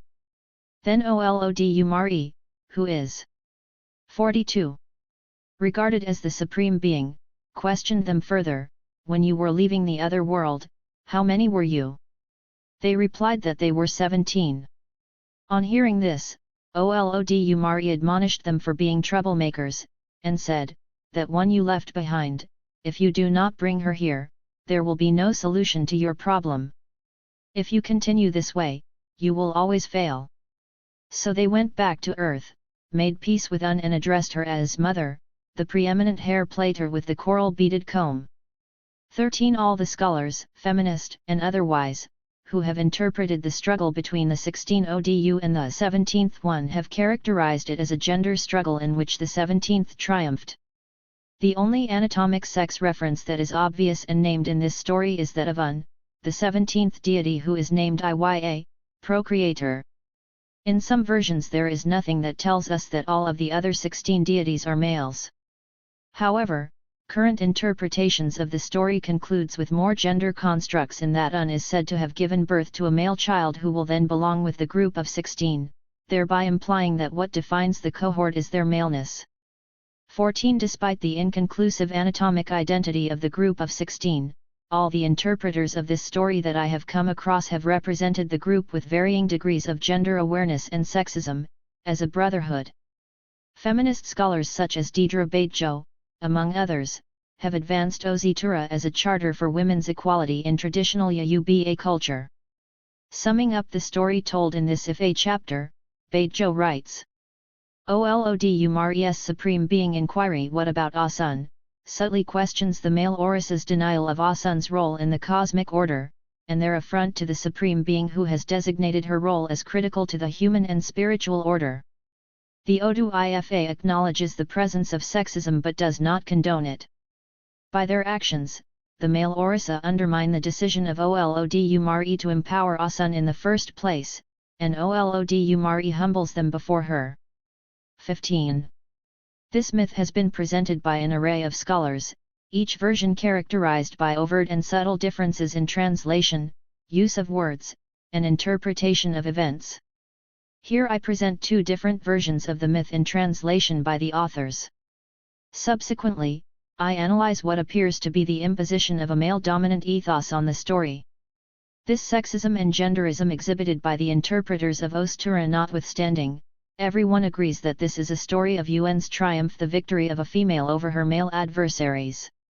If we take the gendered reading seriously, the question then is this: how is Un the excluded female able to win even in the modernist dispensation in which patriarchal values have come to dominate? This is the same question I raised earlier in regard to the oral tradition presented in Olajubu's work positively sanctioning female Ife diviners. 43. The following are the two versions of Ostura. The first one is culled from the paper by art historian Roland A. Biodun, titled Hidden Power, the 17th ODU. It was divined for the 16 ODU, who were coming from heaven to earth. A woman was the 17th of them. When they got to earth, they cleared the grove for Oro. Oro had his own space. They cleared the grove for Opa. Opa's abode was secure. They prepared the grove for Eegun. Eegun had a home. But they made no provision for Un. Also known as CGC, the preeminent hair plaiter with the coral beaded comb. So, she decided to wait and see how they would carry out their mission successfully. Asun sat quietly and watched them. Beginning with Ahiogbi and Oyekumiji. Iwari Miji, Odi Miji, Irosun Miji. Ohunran Miji, Obaram Miji, Okanran Miji. Oganda, Osa, Orangun Miji, and so on. They all decided not to countenance Un in their mission. She, too, kept mute. And carried on her rightful duty. Which is hair plaiting. She had a comb. They never knew she was an Aje. When they were coming from heaven, God chose all good things. He also chose their keeper. And this was a woman. All women are Aje. And because all other Odo left Osu out, nothing they did was successful. They went to Eegun's grove and pleaded with him, that their mission be crowned with success. Eegun, it is you who straightens the four corners of the world, let all be straight. They went to Adigba Ajamu. Who is called Oro, you are the only one who frightens death and sickness. Please help drive them away. 44. Healing failed to take place. Instead epidemic festered. They went to Os and begged him to let the rain fall. Rain didn't fall. Then they went to Asun. Asun received them warmly and entertained them.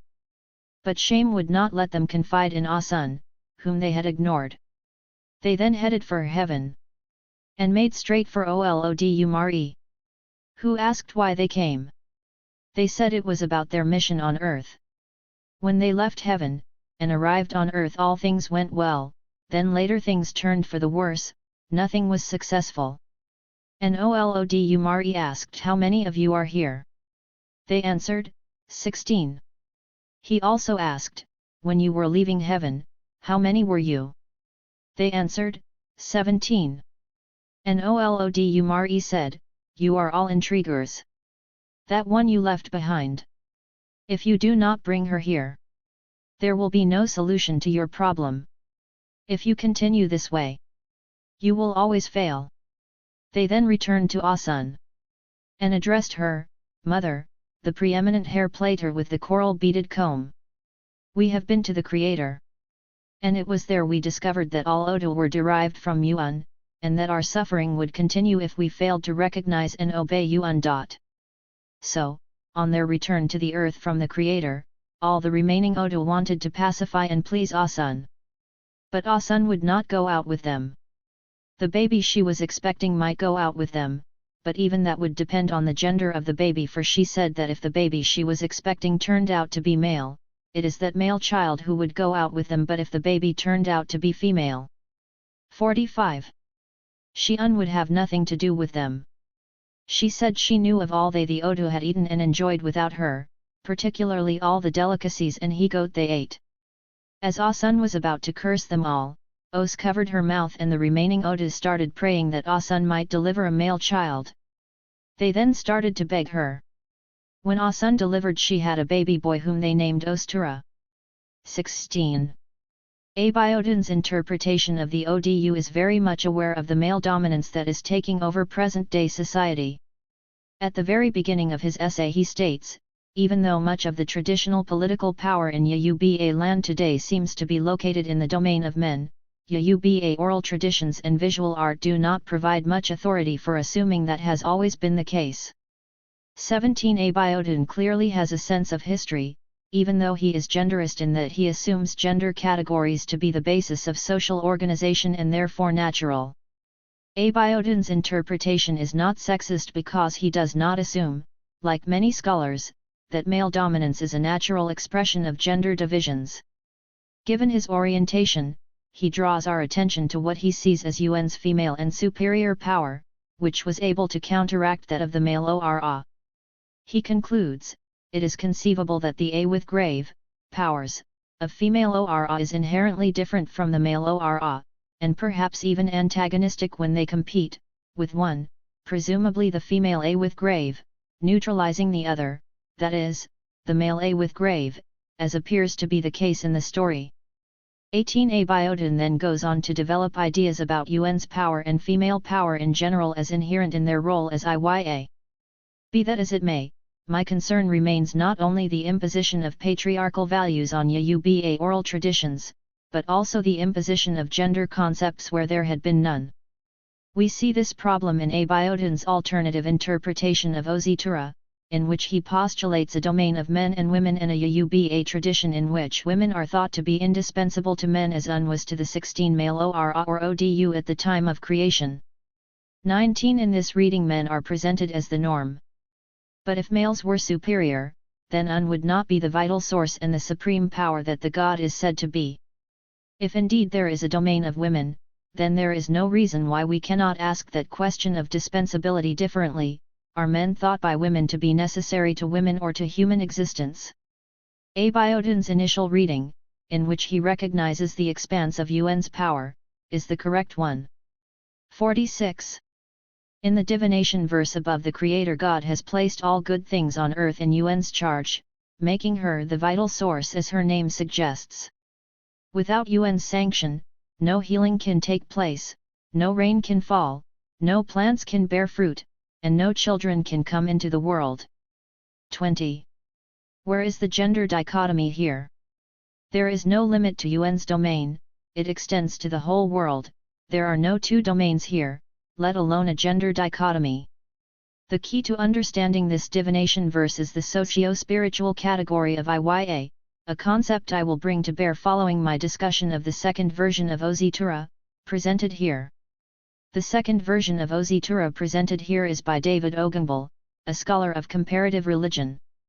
It is taken from his paper Lagun, The Seeing Eyes of Sacred Shells and Stones.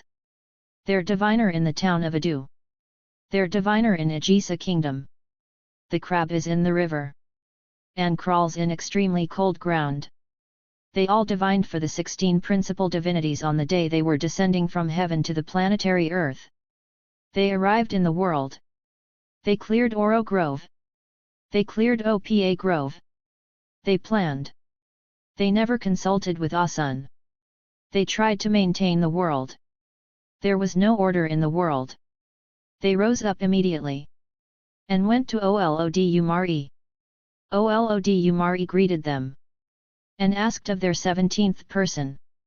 Olodumare asked them why. Don't you often consult with her?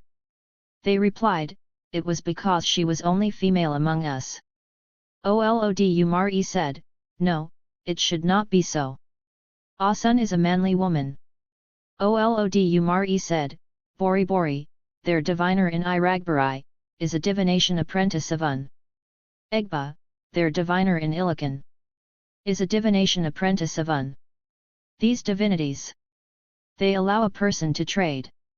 They allow a person to make gains. 47. But they do not allow the person to carry the gain home. Olodumare said, what you are ignorant of is what you now know. Go back into the world. And consult with in whatever you embark upon. Whatever then you lay your hands on will continue to prosper. When they got into the world, they now continued to call and praise thus. One who has a store for brass in a big shelf, one who generously appeases her children with brass. My mother, she who accepts corals for ritual offerings. Oda. Omi. Agbeja.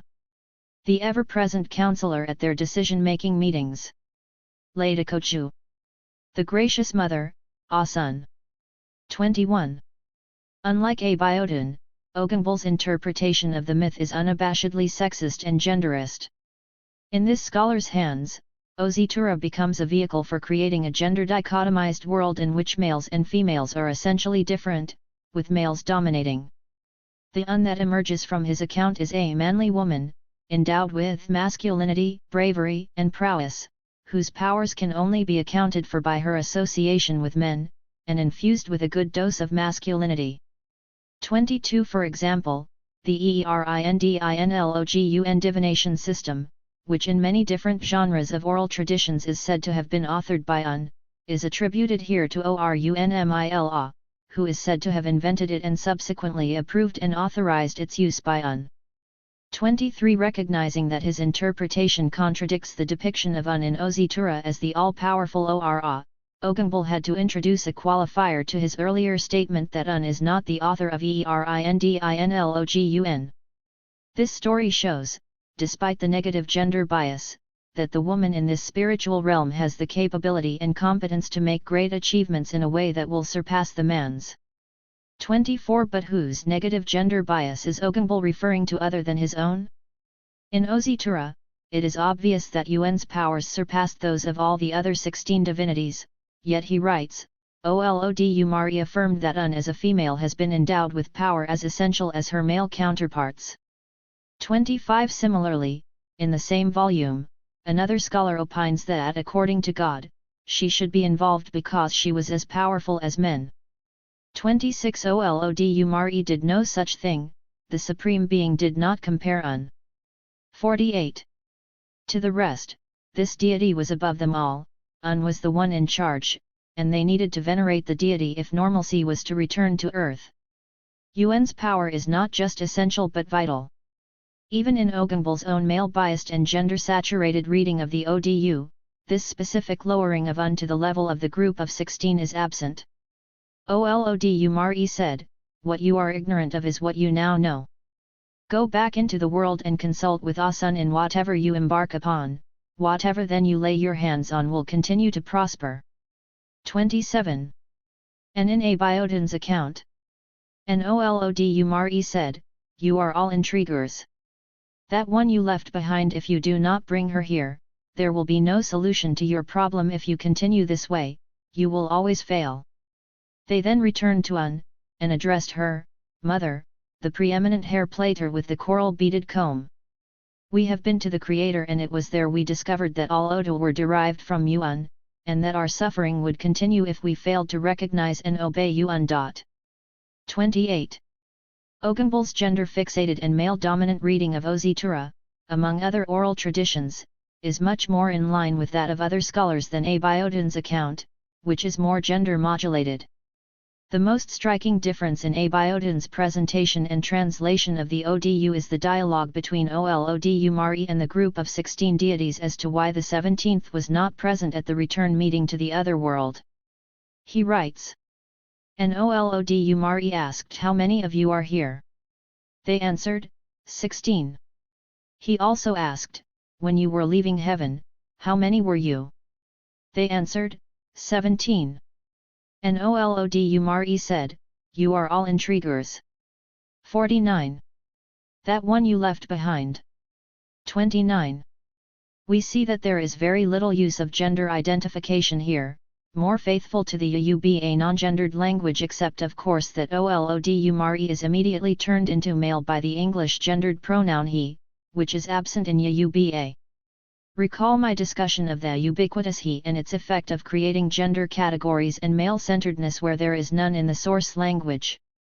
In contrast, Oyewumi's account brooks no subtlety, his record of the scene is a monument to gender concepts and patriarchal values. Olodumare asked them why. "Don't you consult with her?" They replied, "It was because she was only a female among us." Olodumare said, "No, it should not be so. Asun is a manly woman. 30. Oyewumi's task, it would seem, is to bring Un down to the level of the novices. My own interpretation of Oyeronke is twofold.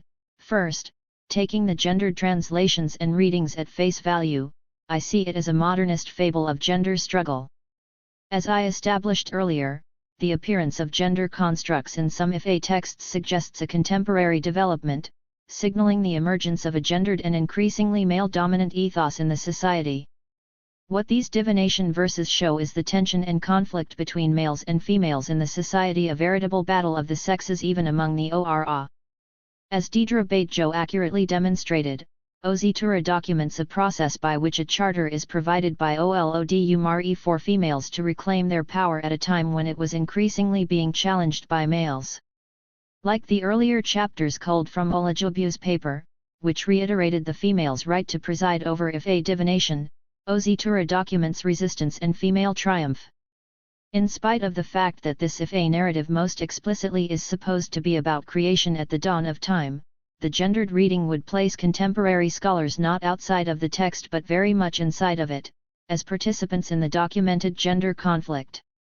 The struggle continues, as oral traditions and history are now being rewritten and represented in the male-dominant world that we all live in today.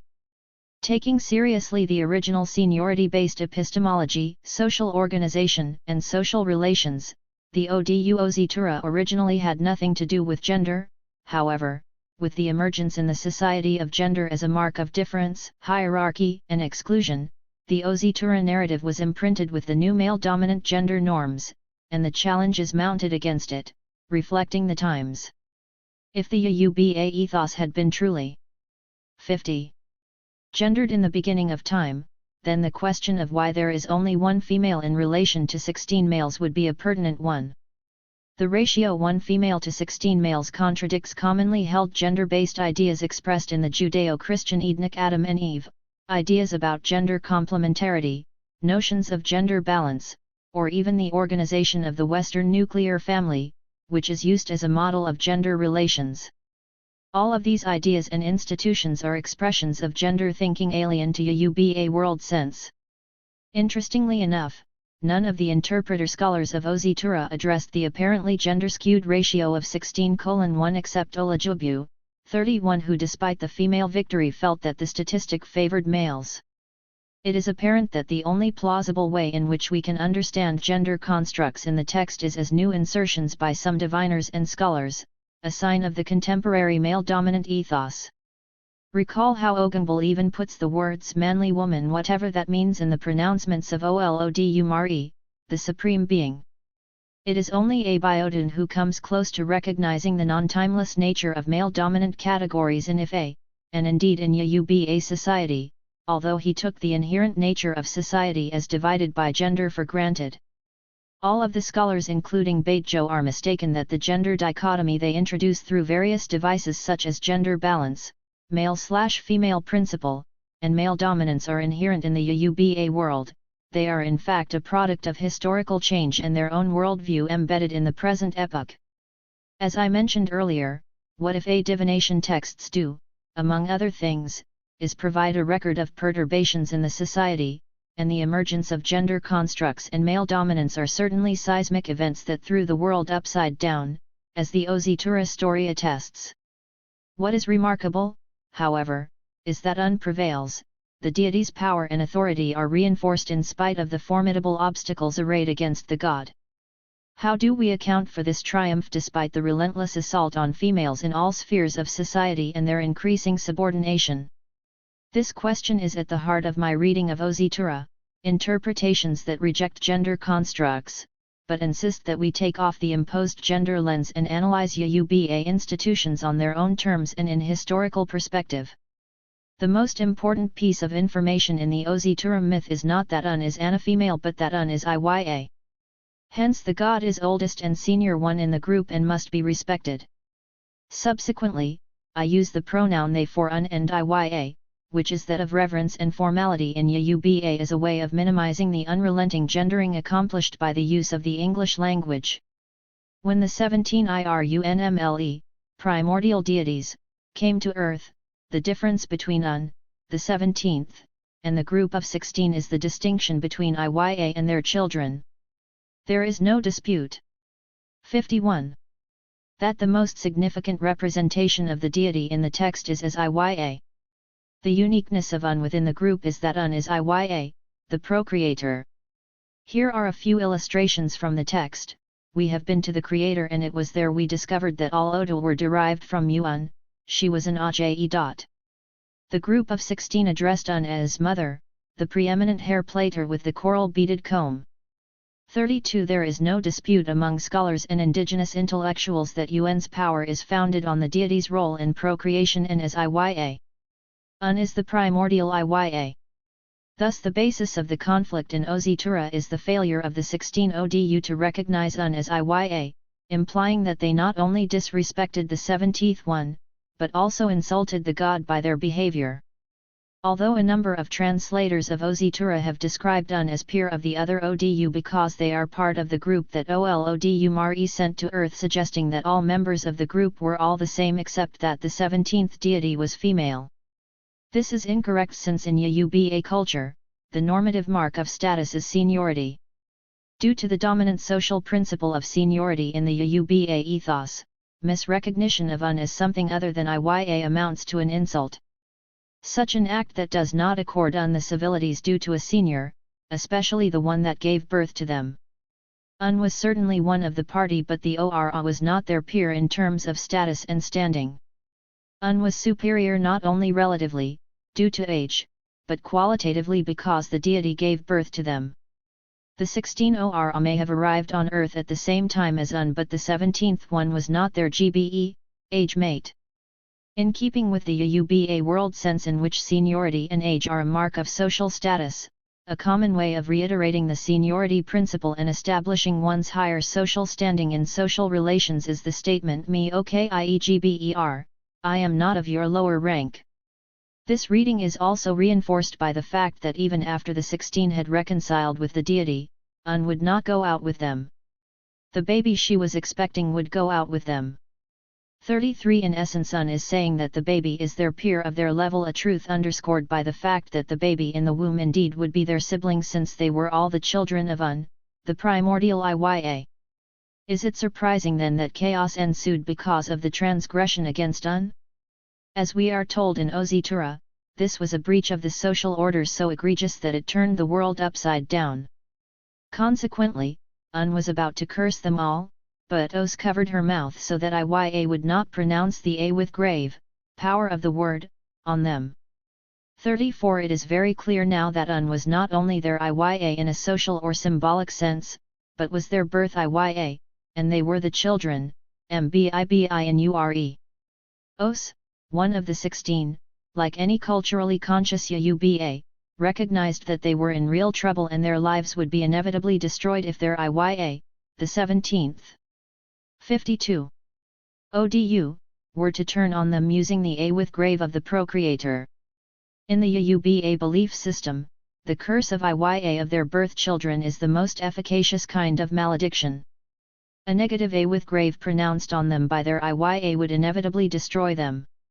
Os promptly covered Un's mouth to stem the utterance of the curse, because beyond intention, it is the voicing of A with grave that packs the most power.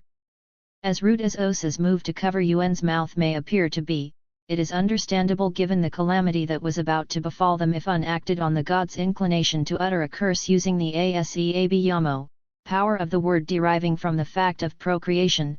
The children were in mortal danger. There is no question that scholarly interpretations of Ozitura clearly recognize Un as Iya, and correctly so, that this identity is foundational to the god's exercise of power and authority. Where these interpretations fail, however, is in the conflation of Iya, of the seniority-based Yuba ethos, with woman, a historically recent category emanating from the newfangled post-colonial gender system. In so doing, they transform the category Iya into a gender category, as if it has a male equivalent. It does not. Gender by definition is a binary, the categories often defined in opposition to each other. But there is only one Iya. Despite the fact that there is no basis in the text of transforming Iya into woman, the counterpart of man in the colonial tradition, it did not stop the interpreters from importing gender concepts. Consider the following gender statements from various academics, while completing the male-female principle among the spiritual beings. Un 35 and women are thought to be indispensable to men as Un was to the 16 male Ora. 36 Feminist scholar Olajubu writes, Un's position among the Iron Mole, represents both the female principle and women in the cosmic enterprise. 37 and for Beijo, Un symbolizes woman power. 38 But in Ozitura, the story itself, there is no man power or male principle in sight. The other 16 members of the cohort that came to Earth were children of Iya. There is no male counterpart to Un. There is only one source of power on Earth, one kind of power, Un's power over the rest of the IRUNMLE and everything else on Earth, because the deity is the one and only source. Un, as the name suggests, is the source. 39 By imposing gender constructs, these scholars have overwritten the indigenous seniority-based, spiritually centered episteme and in so doing distort reality and obfuscate knowledge about what is at the core of the society. At the center of the seniority-based system is Iya, who symbolizes what I describe as the matripotent principle. Matripotency refers to the powers, spiritual and otherwise, deriving from Iya's procreative role. Its efficacy is most pronounced when Iya is considered in relation to their birth children. The matripotent ethos expresses the seniority system in that Iya is the venerated senior over the children. Since all humans have an Iya, we are all 53. Born of an Iya, no one is greater, older, or more senior to Iya in society. 40 As the Odu Ozitura shows, the originator of human society, the founder is Iya, the most fundamental social unit is matricentric, consisting of Iya and their children. The relationship between Iya and the procreator's children is sacred. Against this backdrop, what unmanifests in the myth of Ozitura is the matripotent principle of the Yuba ethos. It is not gendered because there is no corresponding male in Orun, Otherworld, where the IRUNMLE were coming from, or Isa Lei, Earth, which was to become their new abode. Un is founder, a position only open to Iya. There are no founding fathers in the Ozitura, a story of origin. There is no dichotomy, no duality, nor are there notions of yin and yang in the ontology. In Ozitura, Un is also the sign of difference. In addition, this deity is the essence of the story. The fact that Un is the 17th Odu is equally important to our understanding of the deity's position and role. Un's position as 17th here is not a rank order, as we can see that the procreator outranks all the IRUNMLE:1 with the higher social status as senior, and as Iya. It is common everyday practice for Iya to walk behind their children. Furthermore, the apparent contradiction between Un's 17th position on the journey to Earth, and the role of Iya as author of the whole process of making Earth livable for humans is a function of the limitation of language use. The procreator's social position outranking all the other deities as the most senior, is reminiscent of the status of second twin to emerge from the birth canal, who is regarded as the senior. Un's rank and status are also apparent in the fact that the Odu tells us that this deity has acolytes. Olodu Mari said, Bori Bori, their diviner in Iragbari, is a divination apprentice of Asun. Egba, their diviner in Ilican, is a divination apprentice of Asun. 41. This verse also underscores Un's vocation as a diviner. As discussed in the previous chapter, Un is recognized as the originator of Erindinlogun, the 16 Karis divination system that is similar to Ifa but prior to it, and probably its source. Perhaps, Un named the original divination system Erindinlogun, 16, in honor of the deity's 16 offspring. The number 17 in Ozitura has symbolic significance. It implicates the numerology of Yuba spirituality, wonderfully expressed in Ifa divination with the 17 sacred icon, palm nuts used in divination. The number 16 is loaded with meaning, but other scholars have noted that it is 54. The remainder that signifies what the whole process is about. Abiodun draws our attention to the position of Un in the text as parallel to the position of the 17th icon in Ifa divination. In a different but related instance, Un, identifiable as the 17th icon in the Ifa divination system, takes charge of, and directs, all Ifa procedures. 42 In a similar vein, literary scholar at Eeko, in a paper on writing and reference in If a divination chants, reminds us the ODU writing practice is literally operated by remainders. In the Pomnut divination system, for example, only remainders express portentous inscription. 43. Much as I appreciate the analyses by Abiodun and Ad Eeko emphasizing the significance of Yuan's role and identity in the If-A world, their conceptualization of the role as that of a remainder seem to contradict that intent. The word remainder suggests irrelevance, marginalization, and disposability. Its synonyms are leftover, remnant, surplus and excess. In this context, all these terms seem to negate the very essence of Yuan's role in Ozitura and the ultimate icon in the divination process.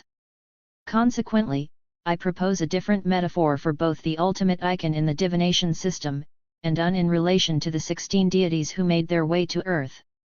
A better image is of a dramatic stage and its lights.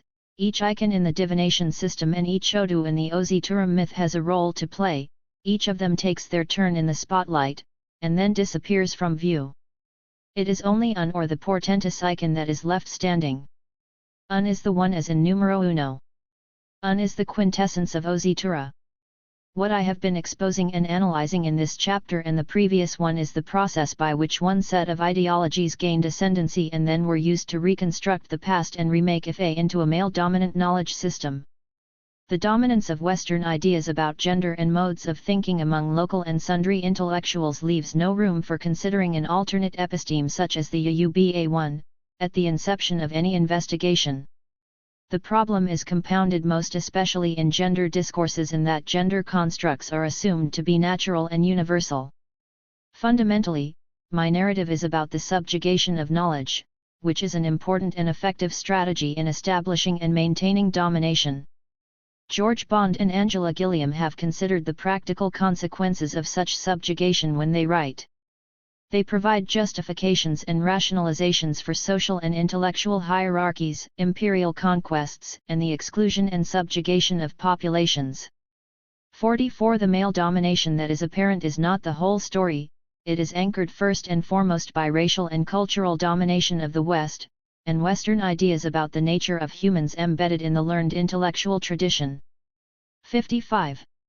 Nevertheless, reality is more complex than a black/white picture of colonial values sweeping away endogenous ones tout de suite. It bears repeating that in the Ozitura myth as relayed by different scholars, no matter the depth of male bias in the accounts, Un still triumphs over adversity and emerges as the leader, progenitor, and Iya of all the deities. The question then arises as to why Un remains victorious even in these days of deepening patriarchy. We are left with a conundrum. A cynical response goes as follows: Ozitura is the Yuba story of creation, but ironically, it has been effectively replaced in our social discourse, thinking, and imagination by the Judeo-Christian male-dominant story of Adam and Eve. The biblical narrative of origins from the Book of Genesis establishes a charter for female subordination and male dominance. In post-colonial society, it is the Jewish story of creation that we learn in school, in church, and in everyday life as part of our induction into modernity. It is now presented as a universalist tale, a myth about the origins of human society not specifically Judaic or pertaining to Christendom. T. M. Aluko, a novelist, captures this perceived change in African ancestry brilliantly in his novel One Man, One Wife set in a colonial Yuba town. In a dialogue between two male characters, one of them sums up the character of a woman and extend this to womanhood in general. This woman, Sister Rebecca, is a good woman. But you cannot always rely on the evidence of a woman. Daughter of Eve, tempter of Adam. Jeremiah dug up woman's unenviable ancestry. 45. Yeyun, the primordial Iya and the ancestor of Yuba, has disappeared, replaced by Eve and foreign gods, and even as the children have been given new names like Rebecca and Jeremiah. The question, therefore, is this: does Yuan's triumph in Ozitura matter in the contemporary period when foreign gods and institutions dominate everyday life, and the African imagination?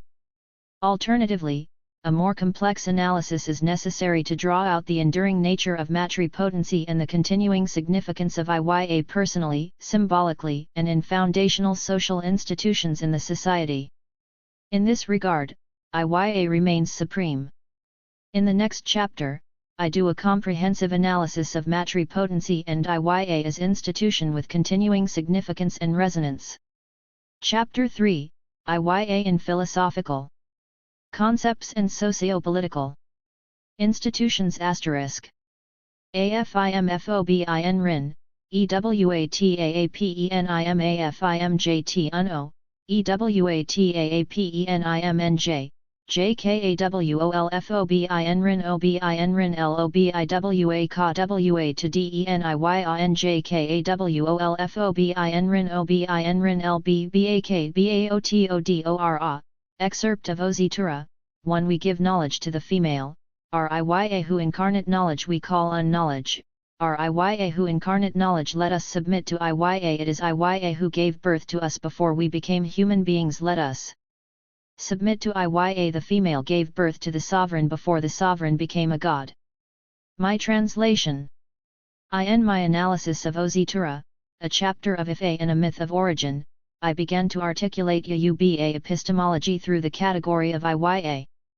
But because the theoretical categories employed to discuss society derive from Western social sciences, deeply rooted in a Eurocentered culture, the challenge of writing about an endogenous African epistemology is apparent. For a start, the words Iya or Yeye are normally glossed as the English word mother. This translation is highly problematic because it distorts the original meaning of Iya in the Yuba context, failing to capture the core meaning of the term because dominant theoretical approaches to motherhood, feminist and non-feminist alike, have represented the institution as a gendered one. 58. In Western societies, focusing on the sexual dimorphism of the human body, gender constructs are introduced as the fundamental way in which the human anatomy is to be understood in the social world. Hence, gender is socially constructed as two hierarchically organized, binarily opposed categories in which the male is superior and dominant, and the female is subordinated and inferior. From this perspective then, motherhood is a paradigmatic gendered institution. The category mother is perceived to be embodied by women who are subordinated wives, weak, powerless, and relatively socially marginalized. Yuba understanding of the socio-spiritual category of Iya is different because in origin it did not derive from notions of gender, as I showed in the last chapter. In my discussion, I will maintain the concept Iya in the original language because of my insistence on taking Yuba ethos seriously. I will avoid using the gendered English pronouns she and her and instead use they or them to refer to Iya because it mimics the Yuba practice of using the senior/formal pronoun a one and one to denote seniority and indicate respect. The meanings attached to Iya that I present in this chapter are current, accessible, and still important to the culture in spite of the ascendancy of colonial gender categories. Analyzing the socio-spiritual category Iya as a social institution is important because the central argument of my work is that the introduction of gender into Yuba society, systems of knowledge, and thought created an opening for an epistemological shift from a non-gendered world sense to an increasingly gendered worldview. In my previous book The Invention of Women, Making an African Sense of Western Gender Discourses, I showed systematically the impact of gender on Yuba society. In this chapter then, my goal is to describe methodically the indigenous episteme that was imposed upon by Euro/American ways of viewing and organizing the world. I identify important philosophical concepts and social institutions central to the Yuba world and locate their relationship to the institution of Iya. By the end of the chapter, I remind readers that significant understanding of Iya in post-colonial society derives from the gendered episteme of modernity in which Iya is a subordinated category in official narratives. The inroad of exogenous ideas on the construction of the social category of Iya notwithstanding, Yuba understandings of this venerable institution continue to resonate in many areas of life. At the core of the seniority-based system is Iya, who symbolizes what I describe as the matripotent principle. Matripotency describes the powers, spiritual and material, deriving from Iya's procreative role. The efficacy of Iya is most pronounced when they are considered in relation to their birth children. The matripotent ethos expresses the seniority system in that Iya is the venerated senior in relation to their children. Since all humans have an Iya, we are all born of an Iya, no one is greater, older, or more senior to Iya. 59. The procreator is the founder of human society as indicated in Ozitura, the Yuba founding myth. The most fundamental social unit in the Yuba world is Iya and child/Ren. Because it is only Ana females who procreate, the original construction of Iya is not gendered because its rationale and meaning derive from Iya's role as co-maker with Ledaa, the creator, of humans. Iya is also a singular category without compare to any other. Furthermore, both Animali and Ana female children spiritually choose their Iya in the same way, and Iya are connected to all their birth children similarly without any distinction made of the type of genitalia they may have. Perhaps the place to start this exposition of Yuba ideas and imagination about Iya is with Ori and the related concept of Akunleyan because they lead us directly to procreation, highlighting the relationship between Iya and their children, and consequently humanity, given that all humans are born of Iya. The idea that Iya is a non-gendered category should not be difficult to understand if we proceed from the premise that the concept emanates from a different episteme than the universalized Euro-American gender-saturated one. Ori and Akunleyan, choosing Iya. Perhaps the most important concept in articulating the Yuba world sense is Ori. Like everything else in Yuba life, if A addresses the meaning of Ori in a number of ODU. Ori literally means head. It has two interdependent distinctions, Ori and U, inner head, and Oriode, outer head. Ori is elaborated as the seat of individual fate or destiny. Therefore destiny and fate are two synonyms for Ori and U. In ordinary Yuba life Ori and U is referred to merely as Ori, and I will follow that usage. In the cosmology, the most important task facing Eniyyan, humans, in their pre-earthly guise is to choose an Ori in Orun, otherworld, before making the journey to Earth. In matters concerning human life, there is a preoccupation with choosing the right Ori in order to have a good destiny on Earth. In Ifa we also learn that Ori is a deity in its own right. Ori is thus a personal god. An Ifa chapter tells us that the most faithful and therefore the most important divinity for any individual's well-being is their Ori. Hence the injunction that the propitiation of one's Ori should precede any entreaties to other gods, for there is nothing that other divinities can do for an individual without the consent of their Ori. It is Ori alone who can accompany his devotee to any place without turning back.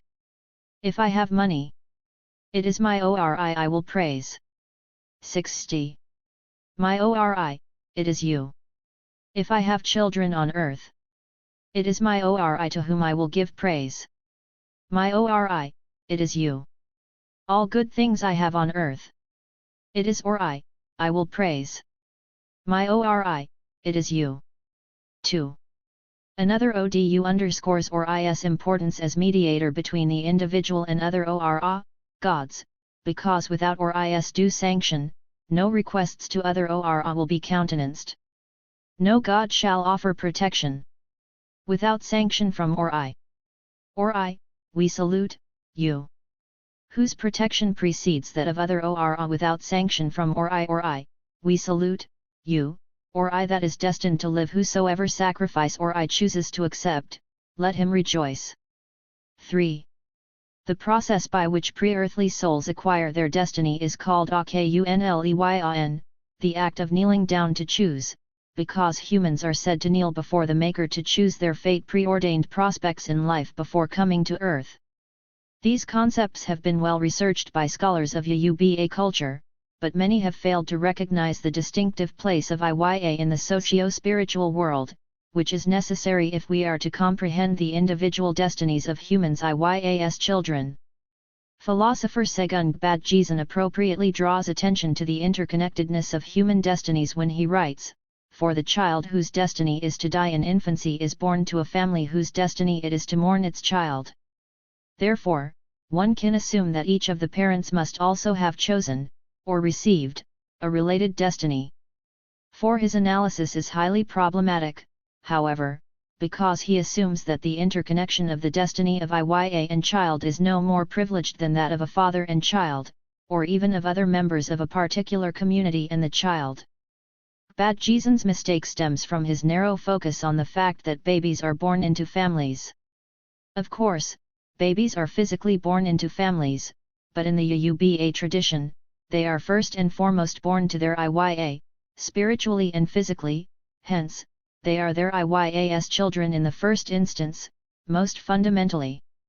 The bonds between Iya and a particular offspring are seen to be strong and of a different order than any other kind of ties.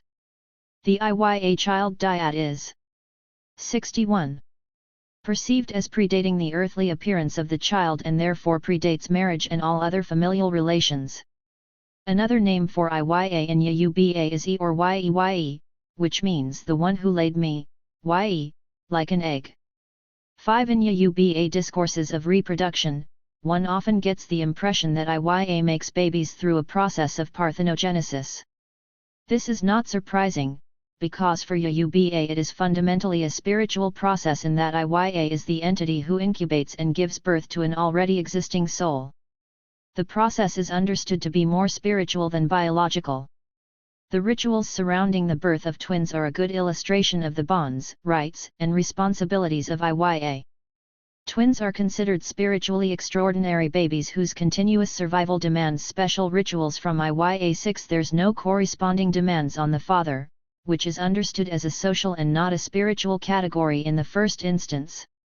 Fatherhood in the tradition is socially established and need not be biological. The Iya-child relationship, however, is constructed as longer, stronger, and deeper than any other. The relationship is perceived to be pre-earthly, pre-gestational, lifelong, and even persisting into the afterlife in its vitality. In his discussion of Arroyo, conceptual portraits that are commissioned as shrine figures in memorials to the dead, art historian Babatunde Lawal points out that one of the functions of this art form is to provide a visual metaphor encapsulating a message. For example, he writes, the motif of Iya and child reminds a female ancestor of her maternal duties as a provider and nurturer. 7. The Arroyo portraits that are commissioned for fathers are of the subject alone, they do not include the picture of the child, since the connections between father and child are not seen as direct and unmediated, and are therefore of a different order. It is marriage that connects father to child, their bond is not seen as visceral in the same way that the Iya/child bond is perceived. The social context of Iya and the meanings attached to birthing events are a good starting point for appreciating the connectedness of Iyas or I and that of their child. At the moment of birth, two entities are born, a baby and an Iya. This construction underscores the individual nature of the Iya-child relationship regardless of whether a particular Iya is a first-time Iya or not. The term abiyam, birth Iya, is often paired with the term ikunle, kneeling, referring to the preferred birthing position in the culture. Thus ikunle abiyam refers to the kneeling of an Iya in the pains of labor. The day a particular Iya gives birth is joikunl, day of birth, birthday. There are as many birthdays as there are children. It is interesting that in the Western tradition now adopted the world over, each person has only one birthday, but for Iya, the birthday of each child is also the Iyasojoikunl, literally day of kneeling in labor. References to particular ojoikunl are usually an occasion to meditate on the wonders, dangers, and miracle of childbirth in relation to the Iya. Importantly, akunleyin, the moment of pre-earthly. 62. Creation in which individuals choose their destiny, and ikunleabiyam, the kneeling of Iya in labor pains, are often conflated and are therefore regarded as one and the same. This fusing of events suggests an integration of the ori of the Iya with that of the child. The image is readily depicted in art, and the female in the ikunle pose, the kneeling female, is one of the most prevalent icons of Yoruba art. Though the two moments are separated temporally, they are visually represented by ikunleabiyam. Art historian Abiodun explains the significance of this image. A kneeling nude woman figure holding her breast, symbolizes humanity choosing its destiny in heaven. To the Yuba, this choice of destiny is probably the most important creation of man-humans, and it is significant that woman has been chosen to handle the assignment. The woman uses ikunleabam, the kneeling with pain at childbirth, often regarded as the greatest act of reverence that can be shown to any being, to appease and soften the gods and solicit their support. 8.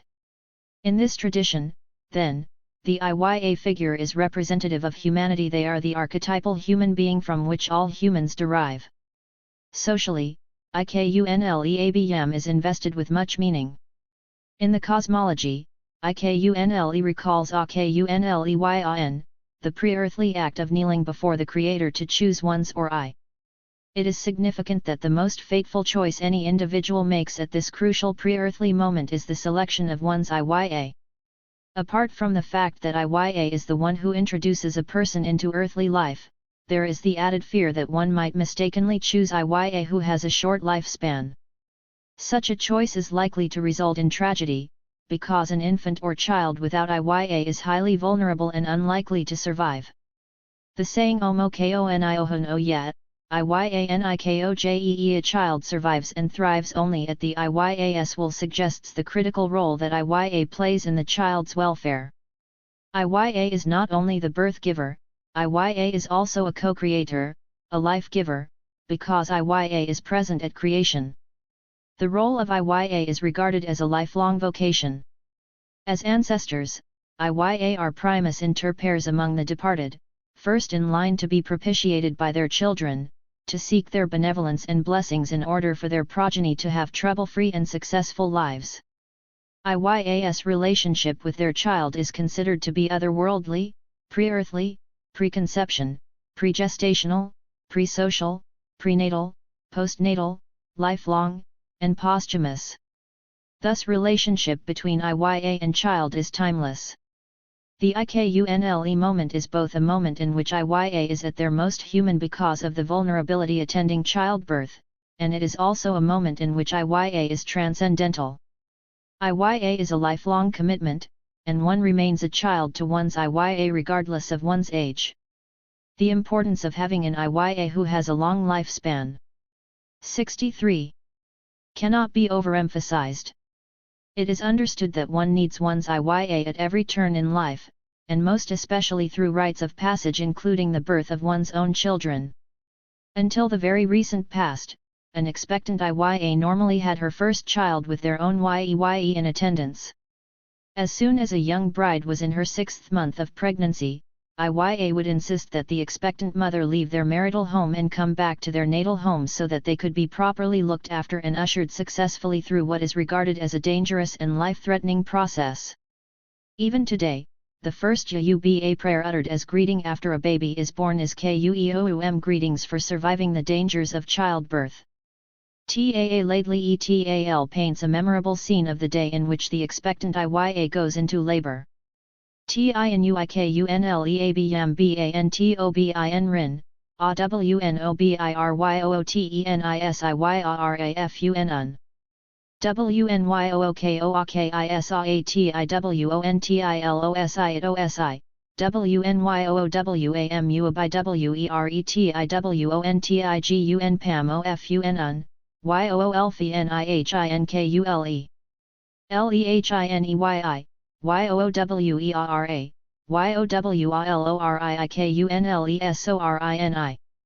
IYARYOOMAAKUWLE, KUJAD. ENIYOOMAAMUIGBATIYOOMAAMUAWO. KGON NIIYAY2YOOMALWOMRNIERA, TIYOOMAB or I, BORAPEKIL run YO9. When the expectant mother is in labor, the parent will gather scraps of cloth or other disused clothing nearby and she will be provided with a piece of a biware soap formulated to facilitate the birthing process that had been prepared beforehand. She will proceed to take a bath. Afterwards, she will return to the room, kneeling on a mat in what is the Yuba cultural birthing posture. Meanwhile her restive mother will be pacing up and down, going in and out of the house. Once in a while, she will check on her daughter in the room, invoking her Ori, entreating Ora that the Lord of the heavens will pull them through. 10. This passage captures the drama and the spirituality associated with giving birth, and the responsibility of Iya in relation even to an adult child, in this case another Iya in making. The quotation also conveys the anxiety-producing nature of the moment, with the expectant grand Iya one of two protagonists in the cycle of procreation. In invoking Ori, the senior Iya would appeal to both their own Ori, and the expectant Iya's Ori, but at one level their destinies are perceived to be inseparable, they are one and the same. It is important to note that appeal to Ori is regarded as the key prayer in time of crisis, superseding entreaties to the other deities. Invocations of Ori, prayers to Ora, and entreaties to God do not separate the expectant Iya's destiny from that of Iya Agba, older Iya. In moments of danger, the first deity to be invoked is one's Ori, followed by an appeal to the Ori of one's Iya. Or Iya mi Gba mio, my Iyas Ori, please save me, is the ultimate prayerful cry of alarm, fear, or sorrow uttered by anyone in distress. 64. The utterance expresses the close identification of child with the Iya. In the culture at large, and more specifically for expectant Iya, there is no moment of greater danger than the birthing of a child. Hence pregnancy is a period during which the Ori is constantly invoked by family members and well-wishers alike. It is no wonder, then, that if indeed the worst were to occur, that is the death of an Iya in childbirth, the older Iya would be regarded as the primary bereaved, even ahead of the husband of the expectant Iya. There is no greater tragedy in Yoruba society than the death of an Iya in childbirth. Whenever this unfortunate event does occur, the graphic images used to describe the calamity are telling enough. Ilwo, the community is threatened with destruction, or Ilbaje, the death is regarded as pollution, the despoiling of the land that presages the unhinging of the world. 11. Such a death calls for elaborate and costly cleansing rituals. The birthing process is invested with so much significance that birth Iya are perceived to have mystical powers, especially over their offspring. In a certain sense, each birthing moment produces its own baby, its own Iya, and the special bonds between them. Growing up in a Yoruba world, one learns to respect the potency of the Iya's words and the efficacy of their prayers. Children are told that the only curse that has no antidote is the malediction directed by an Iya and toward their own child. In Ozitura, which I discussed in the last chapter, we see how afraid Un's children were when the primordial Iya threatened to curse them. It is common knowledge that Iya have a special A with grave, power of the word, to which they routinely draw attention when they must have their way with any of their children. They invoke Ikunleabam, the pain of childbirth, and the spiritual and social values associated with these concepts. These ideas are well expressed in this passage taken from the novel One Man, One Wife by T. M. Aluko, set in Idesa, a Yoruba town. Here we see an Iya try to persuade their daughter, Toro, to yield to the wishes of Iya by marrying the groom they have chosen for her. Toro, I enjoin you to marry Joshua. By the womb in which I carried you for 10 moons, by the great travail I underwent at your birth, by these breasts, now withered, on which I suckled you when you were helpless, by this back on which I carried you for nearly 3 years. In the name of motherhood I command you to marry Joshua. 12. Given the mystical powers associated with it, it is clear that Ikunleabam embodies the A with grave of the Iya institution.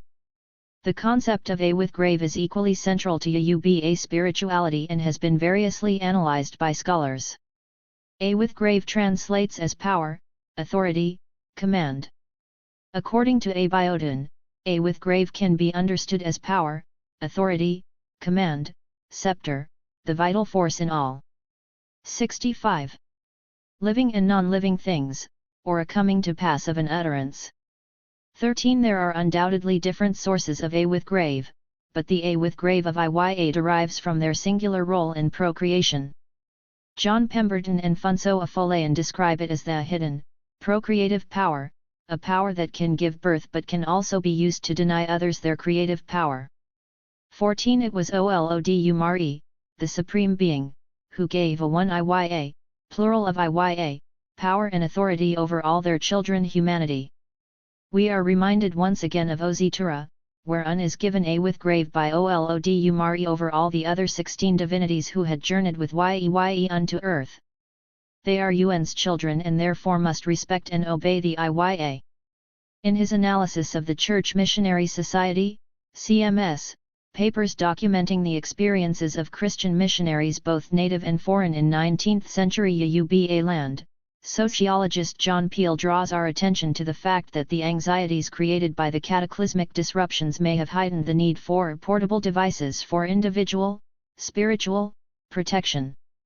Women especially relied on the cult of Ori or personal destiny, whose icon was a small circular box, Igbe Ori. 15. One missionary account stated that a woman once interrupted an evangelist's outdoor preaching in Ibadan, to say that even if they forsook the rest of their Ora, they would still keep Ori the head, for it was their God and Maker. 16. These quotations underscore the colossal role of Iya in Ora devotion and everyday worship, in which they have not only to propitiate their own Ori and protect themselves, but must also protect their children, consulting Babal Awo, offering sacrifice, propitiating Ori, and constantly praying for their progeny. On a daily basis, Iya also invoked Ori, literally head praise, of their children. During my research and numerous conversations with Yuba persons over the years, I heard many versions of the following story expressing anxieties associated with being away from home and the comfort that they derive from the thought of just having a mother. On the occasion of leaving home, for work, study, marriage, their Iya said, "Whenever you think of me, just say Amen because I am constantly praying for you." This statement expresses very well the way in which many Yuba think of Iya as their spiritual protector, greatest ally, and cheerleader. This does not mean that fathers do not influence their children's lives, but their role is perceived differently. The mystical resources that Iya are believed to be able to marshal on their children's behalf are without compare. Because Yuba religion is a practice-based one, devotees of the Ora are engaged constantly in practices to honor, entreat, and propitiate the gods on behalf of their children. This spiritual practice was Iya responsibility par excellence, deriving from their unique role in making, nurturing, and preserving humanity. Another way in which the importance of Iya's presence in a person's life is seen is captured by notions that the true translation of orphan in Yuba culture. 66. Is a Moliniya, motherless child, and not a Murakang, orphan fatherless and motherless in the English sense of the word. In the light of the foregoing, it is clear that Iya is not a gender category, not least because gender was not ontological in the Yuba world. Yet scholarly writings and depictions of Iya, as we have seen from many of the quotations that I cite from other scholars of Yuba society, present Iya as a gendered category, the other half of fatherhood, the male category. It is unconscionable to represent Iya as a gendered category in opposition to father, a superior male category based on a Western model deriving from Judeo-Christian cultures. Intrinsic to the category mother in the Western tradition is the idea of nurturing.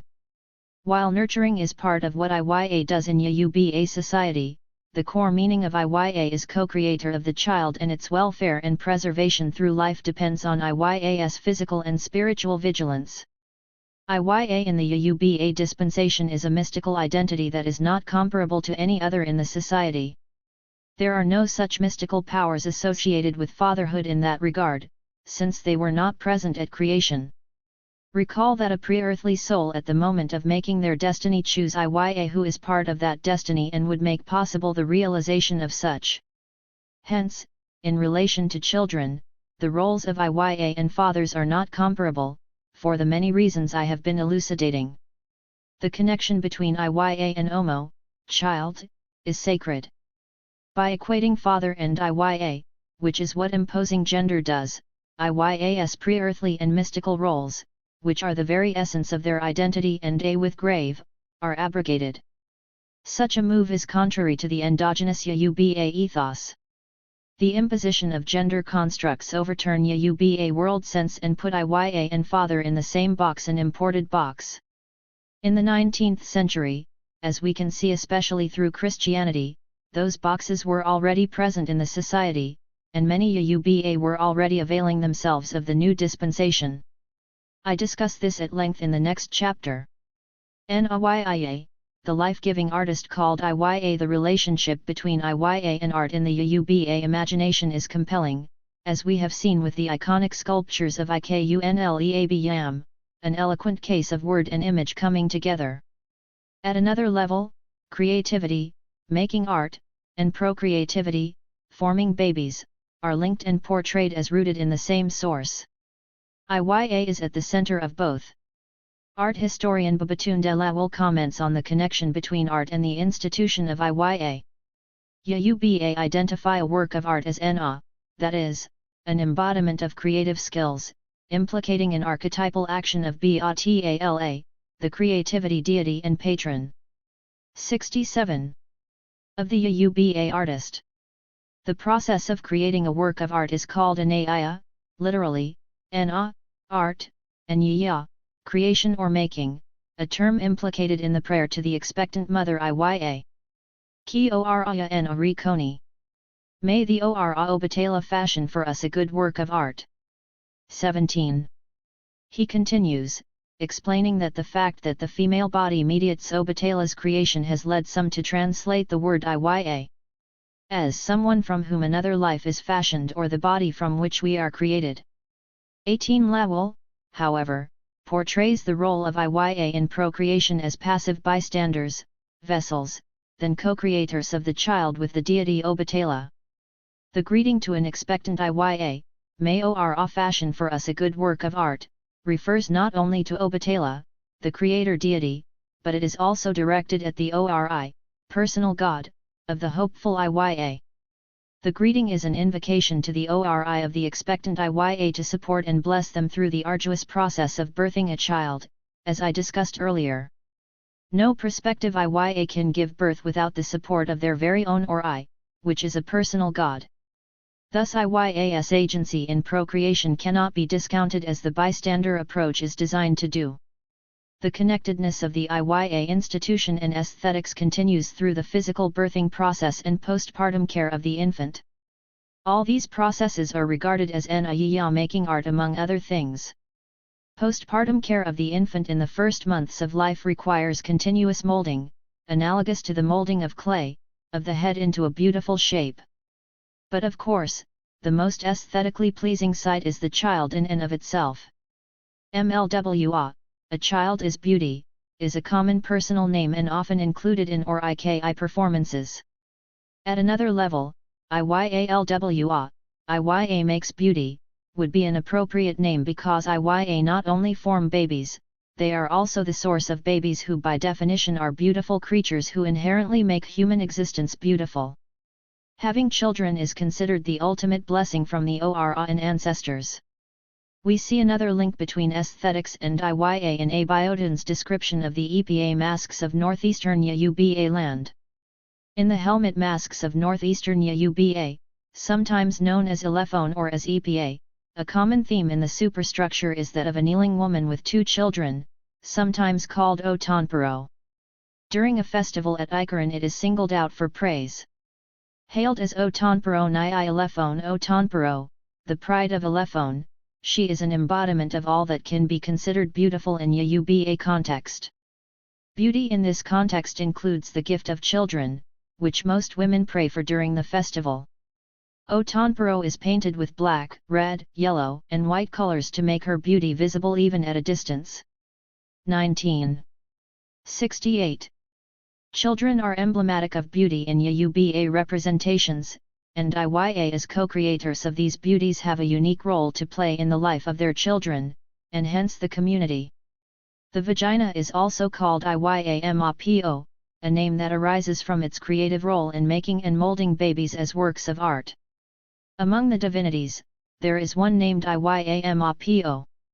Her role as Iya and artist are wonderfully linked. We see this in the yearly festival of Iyamapo, a rock-dwelling deity in the town of Igbiti. At the festival, the worshippers sang a song of prayer to the Great Mother Iya that she might never lose the tie that fastens her children, the townspeople, securely on her back. Iyamapo is regarded as the tutelary deity of craftswomen, particularly of potters and dyers. 20 Thus far, we have been considering Yuba elaboration of the aesthetic functions of Iya institution, and the role of Iya in the creation of living art, also known as children. But the culture also recognizes the role of Iya in the production of both visual and verbal art. The impetus for visual and the verbal arts is one and the same. These beautiful creations represent adornments for the Ora, and herald the celebration of their greatest gift to humans, children. Because Iya are central to the process of creation and procreation, it is not surprising that their artistry often flows from it. Because each and every one of us is born of Iya, no one, animali or ana female, is excluded from participating or enjoying the inheritance of the Iya, including their artistry. But it is not only in the visual arts that Iya and her artistry are present. In fact, Iya's role is dominant in the verbal arts, most notably Oriki. Oriki is poetry recited and directed at a particular person or subject. Oriki, literally head praise, commonly called praise poetry, is what literary anthropologist Karen Barber, who studied the genre, calls a master discourse because of its ubiquity and the many uses to which it is put in daily life.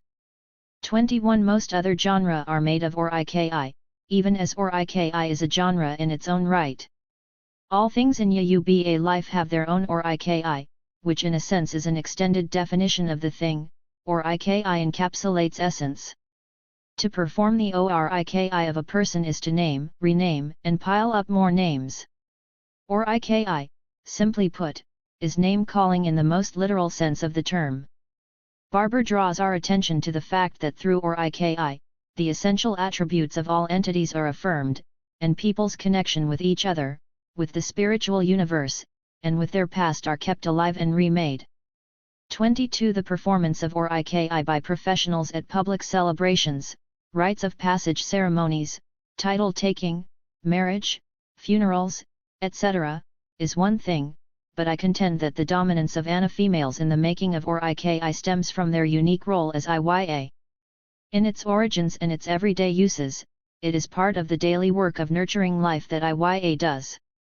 In my own personal experience growing up in a Yuba family, every morning when each of the children knelt before our Iya in greeting her.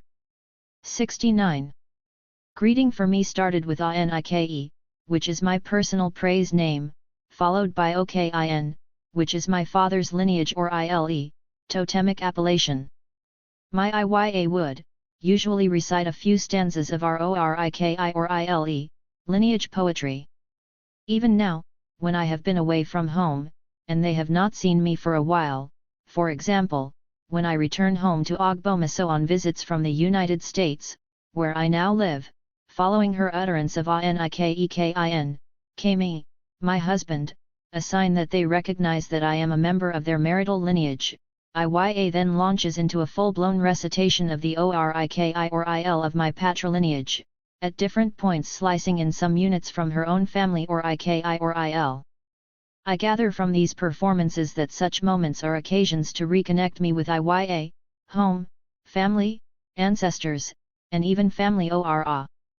My father, too, welcomes me home with Anikekin, however, he rarely if ever, adds a few lines of Oriki or Il to the address. The effect on a subject of the recitation of the Oriki is intense pleasure, due to the heightened sense of recognition and bonds of belonging that are invoked. Barber, commenting on public performance of Oriki, totally understands this when she writes. Uttering a subject's Oriki is thus a process of empowerment. The subject's latent qualities are activated and enhanced. This is true of all subjects. A living human being addressed by Oriki will experience an intense gratification. He or she has associated Oriki since earliest childhood with affection, approval, and a sense of group belonging. The recipient of an Oriki performance is deeply moved and elated. To describe the experience, people say Orimi wu, my head swelled, an expression used to describe the thrill and shock of an encounter with the supernatural, for instance if you meet a spirit on a lonely path. Or IKI arouse the dormant qualities in people and bring them to their fullest realization. 23. It is no wonder then that IYA continuously recite the ORIKI of their children to raise self-esteem and goad them to better heights, especially at such moments when it is required. In my family, even days that we had scheduled school examinations were days that demanded a few more lines of our ORIKI or ILE. It is also for these reasons that in times of danger and distress, such as when one's child is going through labor pains, part of the job of the IYA is to minister to the expectant IYA, reminding IYA to be of who they are, reinforcing a sense of belonging, and overriding a sense of isolation that could emerge in the birth-giving process. All these efforts are directed to arouse the IYA to put forth their best. In Chapter 5, I discuss the origins and meanings of personal or IKI names and their implications in social change. In Yoruba society, beauty and being are not separate as expressed in the saying IWALWA, variously translated as beauty is character, and beauty is being. To exist is to be beautiful. IYA makes existence possible. I hereby introduce the 70. Concept. IYA Lewa, our beauty and existence derives from IYA as a good summary of the significance of IYA. As I have written elsewhere, IYA is not merely a body, since the spiritual understanding of their identity is paramount in the Yoruba construction. One cannot overemphasize the notion of pregestational IYA-hood. The immediate impact of recognizing a pre-earthly role for IYA is to deepen temporally and widen spatially the scope of the institution. The Yoruba world is experienced as consisting of the unborn, the living, and the dead, and the IYA institution is present in all these realms. An aboyun, pregnant female, is understood to exist vicariously in two realms, the world of the unborn and that of the living. All spiritual and medicinal efforts made during the periods of gestation and parturition are designed to keep the expectant IYA firmly planted in the world of the living at the end of this life-transforming and indeed community-transforming process. Consequently, because the whole community is naturally invested in it, there is no greater public institution than IYA. IYA is the procreator of humanity. MYA, matrifocally and multiplying community. In the anthropological literature, the characterization of kinship ties in linear terms inevitably misconstrues what is at the core of African understanding of family systems. The reduction of family ties to patrilineal is especially distorting, because it displaces the consanguinal principle, as opposed to the conjugal, as the dominant idiom of family relations. Because many African communities privilege blood over conjugal ties, a number of African and African American scholars have drawn attention to the matrifocal or matricentric nature of families regardless of which lines are drawn over them. 24. Elsewhere, I have shown that IYA is at the heart of Yoruba family systems regardless of marriage residence and assumed lines of descent. 25. The most fundamental social relationship is the one between IYA and child. It is the bloodiest relationship, if you will. Flowing from this dyadic connection are the bonds between and among siblings, uterine or womb siblings. Earlier in my discussion of the concept of ORI, I exposed the fact that the ORI of the child, REN, and IYA are believed to be conjoined. I also pointed out that the relationship between IYA and offspring is perceived to be metaphysical, long, and enduring given the fact that it predates even conception. Against this background, it is clear that the IYA/child dyad is the nucleus 26 of family relations and indeed human society. The story of origin told in Ozitura, which I analyzed in the previous chapter, shows the beginnings of human society as one comprising a founding IYA and their children. This notion corresponds to the Kikuyu myth of origin, in which Mumbai, the founding mother, and her 9 daughters represent the nucleus of human. 71. Society. 27. These African understanding of origins of human society bear no relation to the portrayal of Western nuclear family as the natural human state or the Judeo-Christian Adam and Eve story of origin, both of which disregard motherhood but promote male dominance. The conceptualization of the Iya/child dyad as the nucleus of human relations and by extension family ties places Iya in a position of seniority, an elder, whose presence is prior to anyone else because every human is born of Ye, as stated in the lines from Ozitura cited at the beginning of this chapter. The same idea is expressed in the Asante saying even the king has a mother and thus no one is prior to, superior to, or greater than their Iya. 28. Consequently, we see how the matricentric ethos is very much tied up with the seniority-based system. A related aspect of the Yuba seniority-based social system is elegantly demonstrated in the organization of the family. The foundational organizing principle within the family is seniority, based on relative age. Seniority is the social ranking of persons based on their chronological ages. In keeping with this orientation, kinship categories encode seniority, in that the words EGBON refers to the older sibling and ABURO to the younger sibling of the speaker.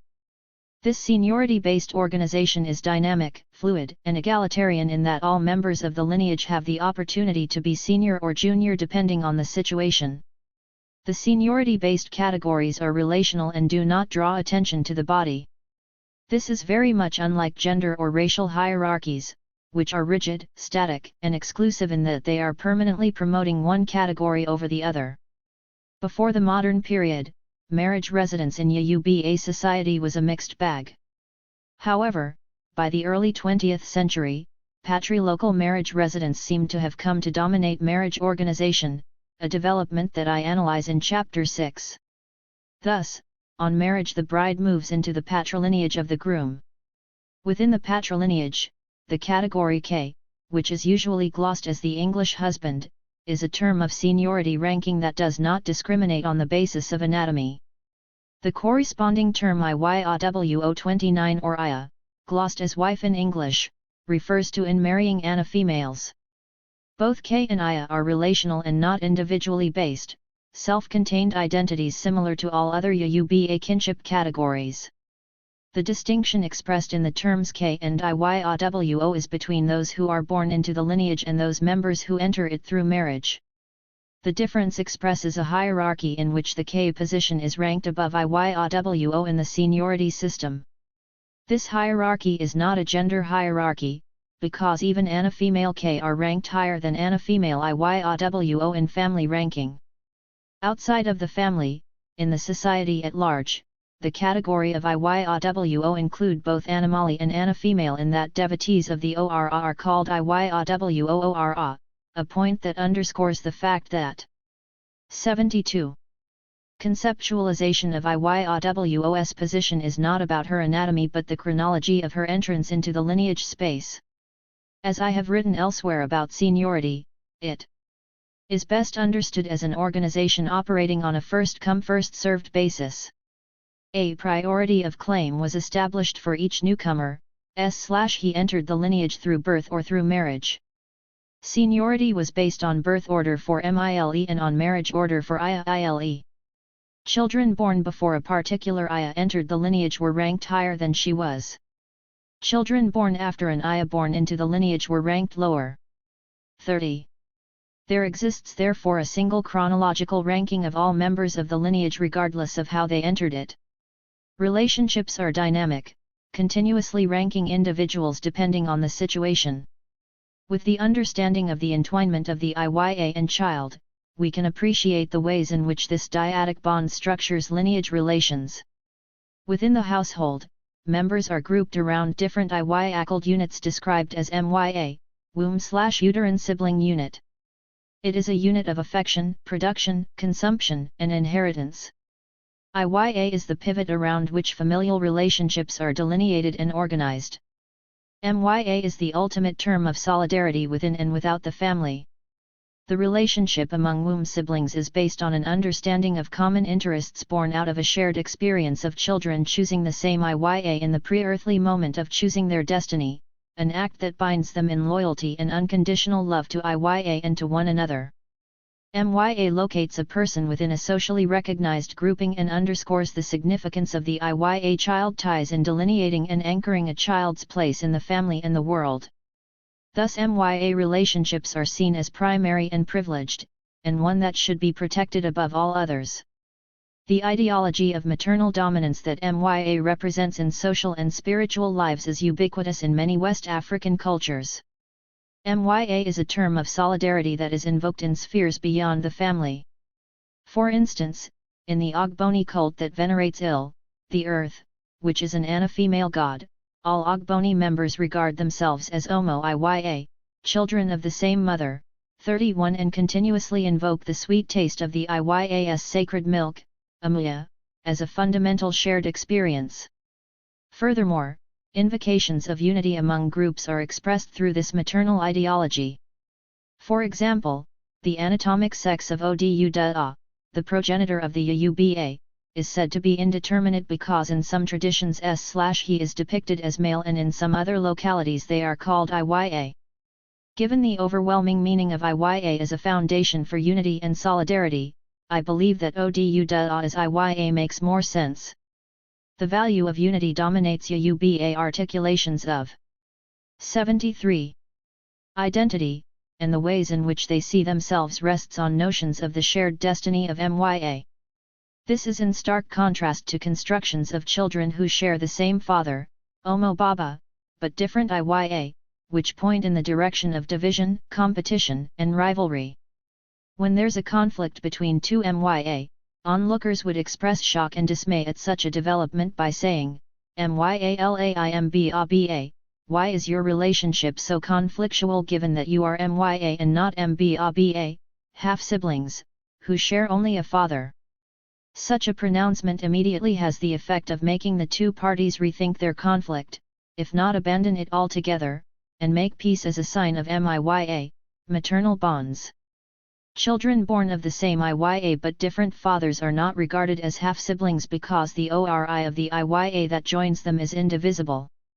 The relationship between father and child does not, however, implicate ORI in the spiritually dense and special way in which the Iya/child dyad is constructed in the culture. Kuoro Iya, greetings in the name of maternal bonds, is a favorite greeting among uterine siblings, especially during those shared rites of passage that families go through. The Oro Iya extends to all of one's maternal kin and their children way beyond the patrilineage or any other place of residence, household, incorporating adult siblings who may have different residence and each of their children as sharing unshakable bonds between and among them. Thus matrilateral cousins are one's MYA and are perceived to be closer family members than half-siblings with whom one shares the same father. In Yuba self-representation of ethno-national identity, they see themselves as children of one Iya named Odu-Da. Iya is the source, and in Chapter 2 I discussed another story of origin in which Un is the Iya, the source. Similarly, lineages always imagine themselves as unified and seek to present this face of unity to the world. But as Ngairu Nzigwu writes in the context of Onitsha Igbo, the ideology of motherhood is what gives siblings and lineages a close-knit sense of loyalty and unity. Although a lineage consists of children of several different mothers, the cement that binds these siblings together is not the paternal tie, as some would like to believe, but the mother or the maternal ideology of the founding ancestor. 32 Similarly, in regard to Yuba thinking, I have written that there is no notion of solidarity without the appeal to Iya 33. I.e. Iya, the work of providing for children. The necessity of Iya to their children's welfare is metaphysical, emotional, and practical. One of the responsibilities of Iya to their children is to provide for them materially. The most immediate effect of having a child is that Iya's position in relation to other members of the marital family rises. 74. In patrilocal marriage settings. This is because this Iyawo who has become Iya is on their way on the ladder of seniority, but most importantly, they have produced a child, another human being, a member of the lineage for which Iya is the be-all and end-all in the first few years of life. This does not mean that Iya alone is in charge of the child, but the society recognizes that moniohunOye the child survives and thrives only at the will of the Iya. Their paramount unconditional love for the child and the entwinement of the interest of the Iya child dyad or I is what is registered in this saying. But the joy of successfully navigating the dangers of childbearing and having a baby to show for it is coupled with an acute awareness of the responsibility to nurture it and to provide for it. It is interesting to note that the primordial Iya, as the Oduozi Tura tells us, is honored by their devotees not only because they give children but also because the deity provides for them. These sentiments are repeated again and again in the Oriki of and songs dedicated to the deity. 34 Thus Yuba are noted for their industry and labor on behalf of their progeny. The basis of their occupational engagement is to provide for their children. Thus, if an Iyawo, bride, has not started trading before she has a child, she would start a trade as soon as the baby is born and the 40-day period of maternity seclusion is ended. Rather than being an instrument of domestication, as many Western feminists have argued, Iyahood in Yuba society was the impetus to go out and even further afield, to find gainful employment for the purpose of fulfilling this singular responsibility. The fact that babies are carried on the backs of Iya meant that for newborns and toddlers, the question of finding childcare did not arise. All they needed was that utilitarian piece of cloth called a sash used to strap the baby on the back. The use and meaning of Oja is apparent in the prayer by the people of Igbiti to Iyamapo, a deity who is known for their creativity as artist, and as Iyame the Great Mother Iya never lose the tie ja that fastens her children. 35 By the time a cash economy had developed, it became the duty of the marital family to contribute monies, capital to new Iya, so that they can fend for themselves and their children regardless of what the individual contributes to the upkeep of the family. It is noteworthy that the primordial Iya is recognized as having 3 professions: diviner, hairdresser, and food seller. Yuba Iya value their autonomy and believe that it is the height of insult for an adult female to have to ask anyone for money to buy things like salt and sundry. It would just invite disrespect, they say. More significantly, the period following the birth of a child is especially enriching for Iya because the whole community gives gifts for the nurturing of the baby, and today, the most valued and necessary present is money.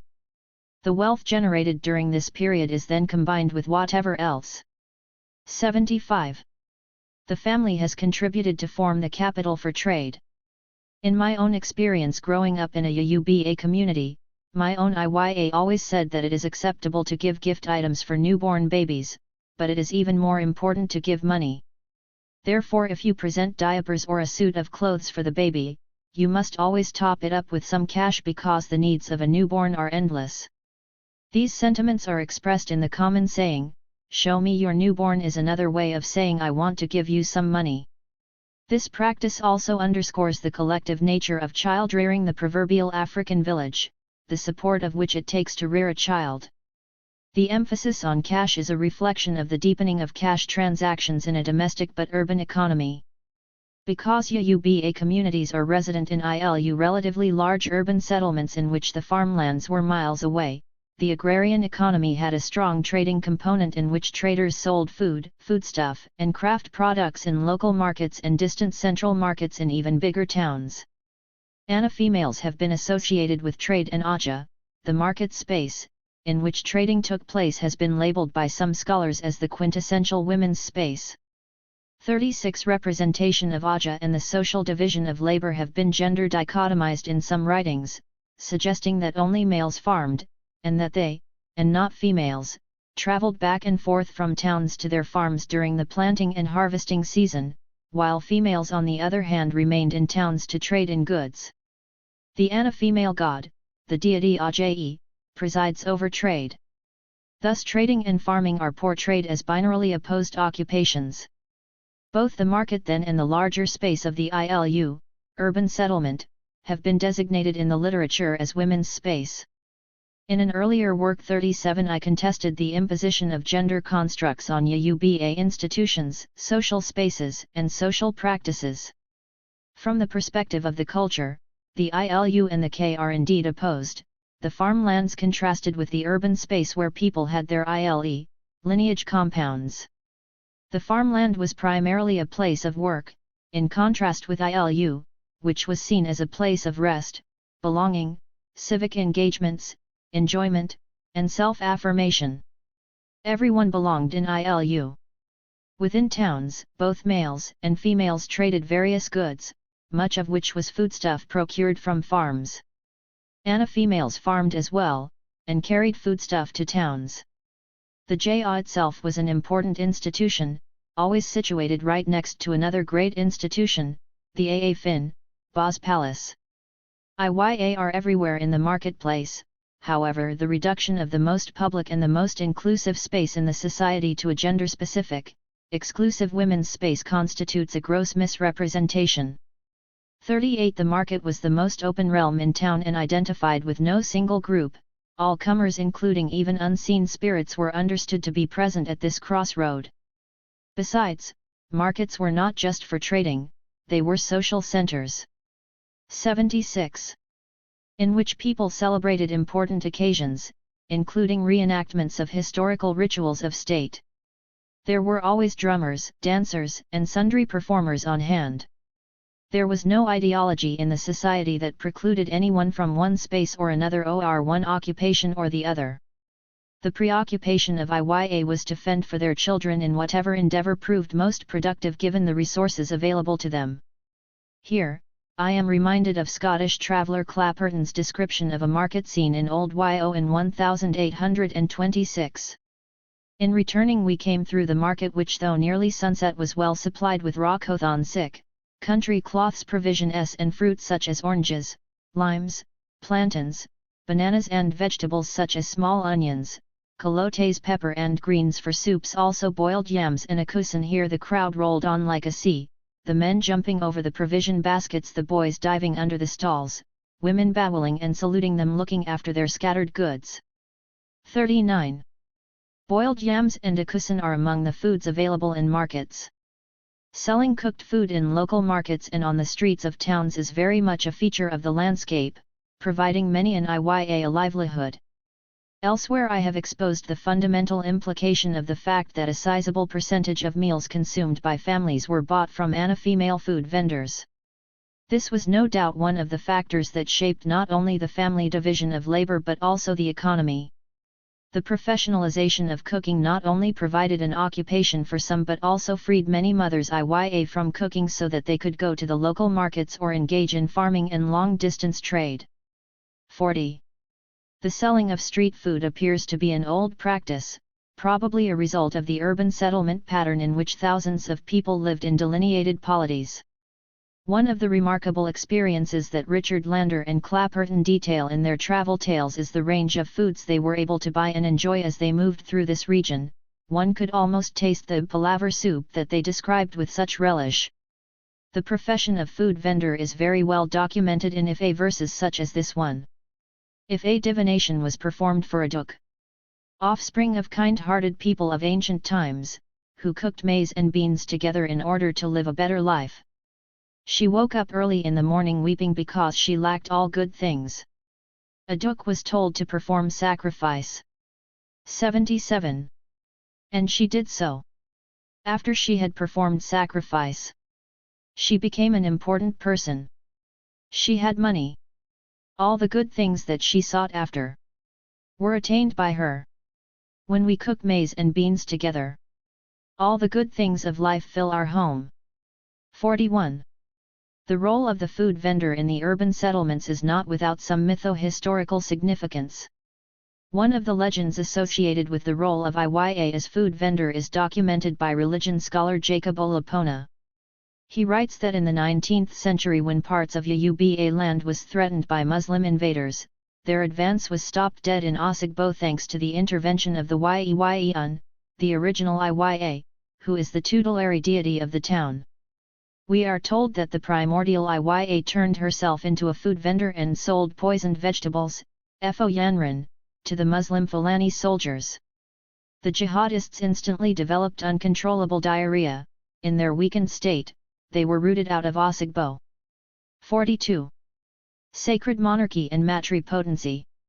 Historically, the society was a hierarchical one, at the top of which is the Ba, monarch or sovereign. Traditions of monarchy are deep, wide, and enduring in Yoruba society and imagination.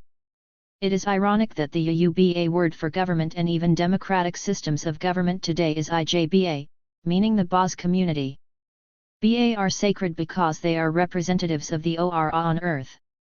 The first greeting that must be addressed to a monarch is Kabiyesio, al a with acute, Ekej Ior Akabiyesi, the owner of a with grave, second only to the Ora. In many writings in English, Yoruba rulers have been labeled kings, suggesting and reinforcing the erroneous but dominant notion that the rulership of a polity was the preserve of males of the royal family. A slew of researchers have documented the existence of female monarchs in various Yoruba polities at different times in the past, and even more recently. However, the prevailing attitude is that only males are authorized to be monarchs. What is clear is that one of the immediate impacts of the ideology of male dominance in the modern period is the almost complete abrogation of female presence in positions of rulership, a terrible development that is being read back into history as if it had been the norm of the traditional order. 43 Thus my insistence on the gender-neutral term monarch or sovereign to designate BA, which in Yoruba is a non-gendered construct. The translation of the word BA as king is not only male privileging but inaccurate. As I have noted consistently, one must be 78. Mindful of how language creates its own gender patterns and hierarchy. My interest in this section is to look at the ways in which Iya and the ideologies emanating from the Iya institution are a central feature in the construction of sacred monarchy and religion. In the writings of religion scholar Oyeronke Olajubu, she sets up a gender division of labor in the realm of politics and governance when she writes, while men in principle held political offices and authority, women controlled the ritual base that made political rule possible. 44 While it is true that females are central to the ritual base of the monarchy, the idea that they were excluded from rulership is untenable because there were females who occupied thrones as BA, too. In fact, a number of old Yoruba polities such as Ke2 and Rangun were said to have been founded by females, offspring of Oduduwa, the Yoruba progenitor who in many traditions is described as Iya 45. The inherent A with grave possessed by Iya undoubtedly was drafted in the service of the monarchy, and we see the open acknowledgement of this arrangement in the words of Rangun, Ba, of Ila, who said, "Without the mothers, I could not rule." 46 The recognition of A with grave of Ayahood is visually represented in the birds that are mounted on the beaded crown of the Ba. In the iconography, birds are the emblem of the power of Iya. The local historian Samuel Johnson identified a coterie of Iya officials who exercised executive powers as part of the monarchical system in Old Yo. They included Iya Kir, who wields the greatest power in the palace and had the charge of the king's treasures. 47 Next came Iya Naso, who has to do with the worship of Ngo, the official religious cult of the monarchy. 48 Other Iya officials in the service of the monarchy included Iya Manari, Iya Finiku, Iyalagban, the Arunkum Fun, and the Arorite, to mention a few. There were many more, especially in priestly roles and as ritual specialists. The meaning of Iya is very much tied up with inherent metaphysical power that the Iya personifies. Hence Iya are also known as Ajayi. In the Oduduwa we see that Iya are characterized as Ajayi, and the sovereign Iya is the head of the Ajayi as discussed in Chapter 2. The harmonious functioning of any Yoruba community rests on the A with grave of the Iya that has been given to them by Olodumare. Consequently, it is understood that nothing can be achieved without their consent and participation, hence the awe and reverence in which Iya were held. Oyewumi, a cult of powerful females, is one of the recognized organizations necessary to the functioning on the polity. 49. Iyalode, the political diminution of Iya easily. The most important ways in which gender and power has been addressed in the literature is through the chieftaincy title of Iyalode. This 79. Chiefly position gained prominence in the 19th century in Ibadan and Abeokuta, two newly founded polities.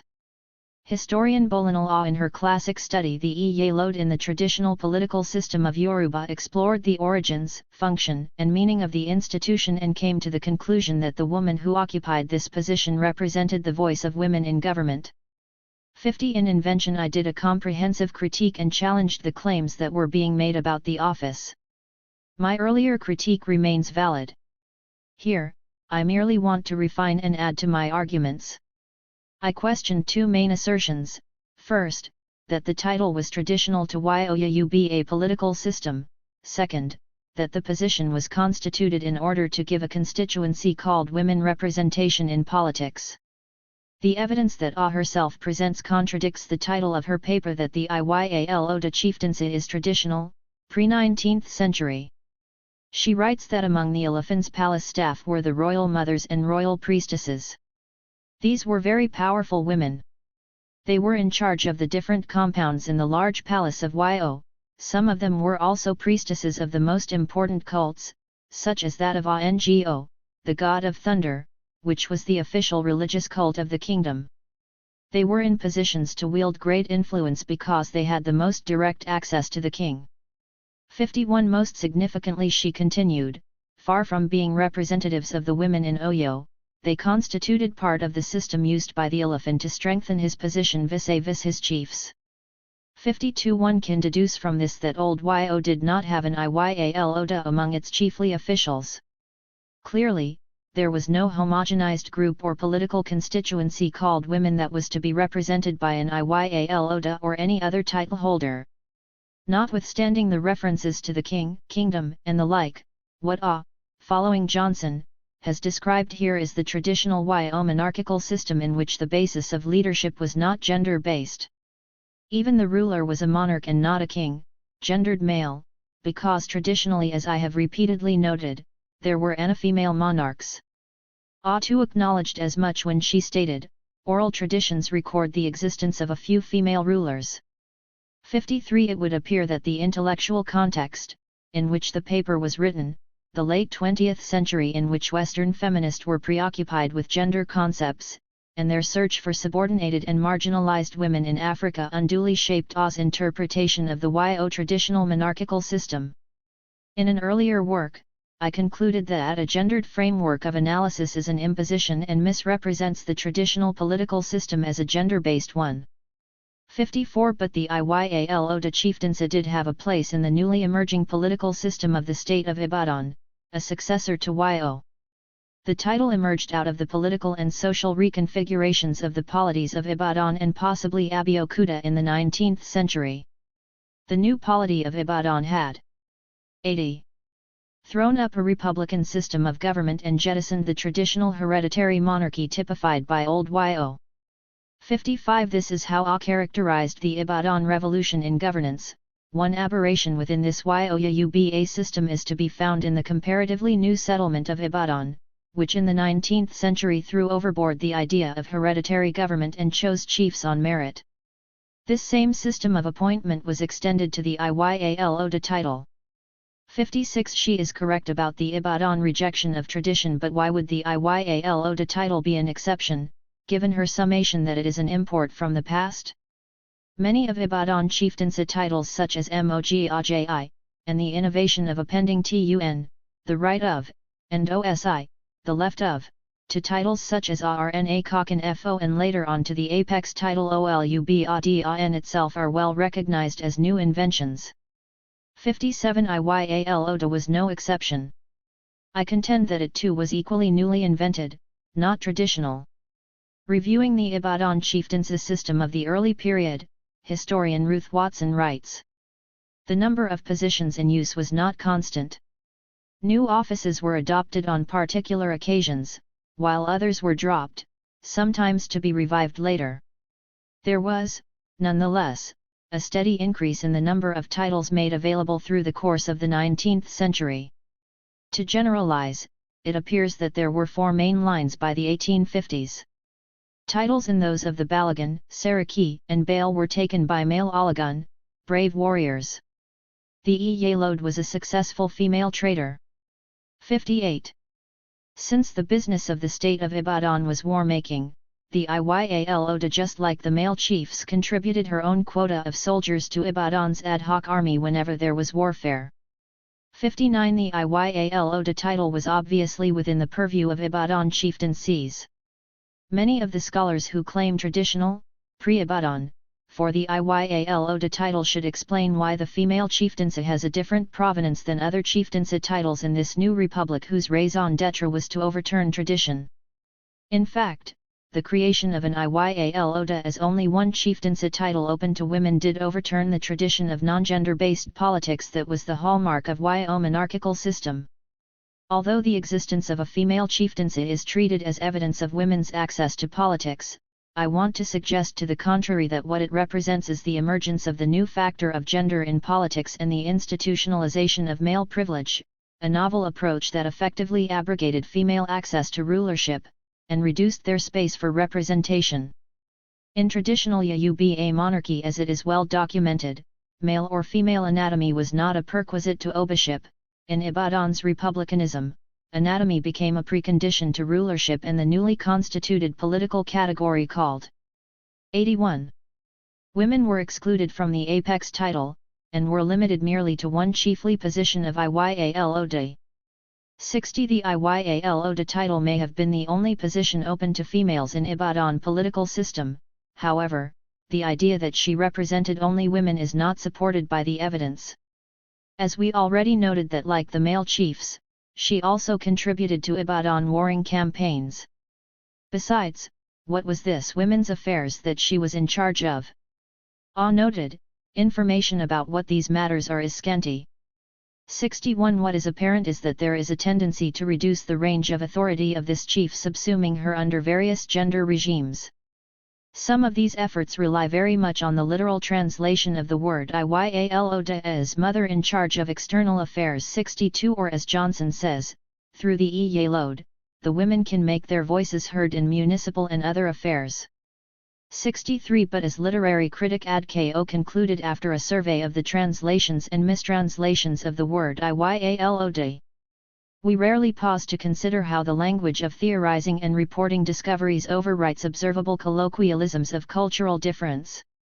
My extended discussion of the translatability of Iyal Oda is meant to highlight the grossly inequitable, but inadequately interrogated, linguistic and discursive environments in which terms of Africa gender are constructed.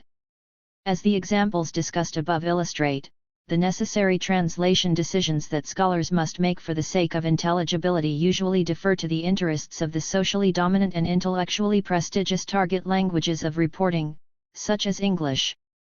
64. There is a tendency among scholars to interpret the keyword Oda that is attached to the all-important Iya as a spatial concept.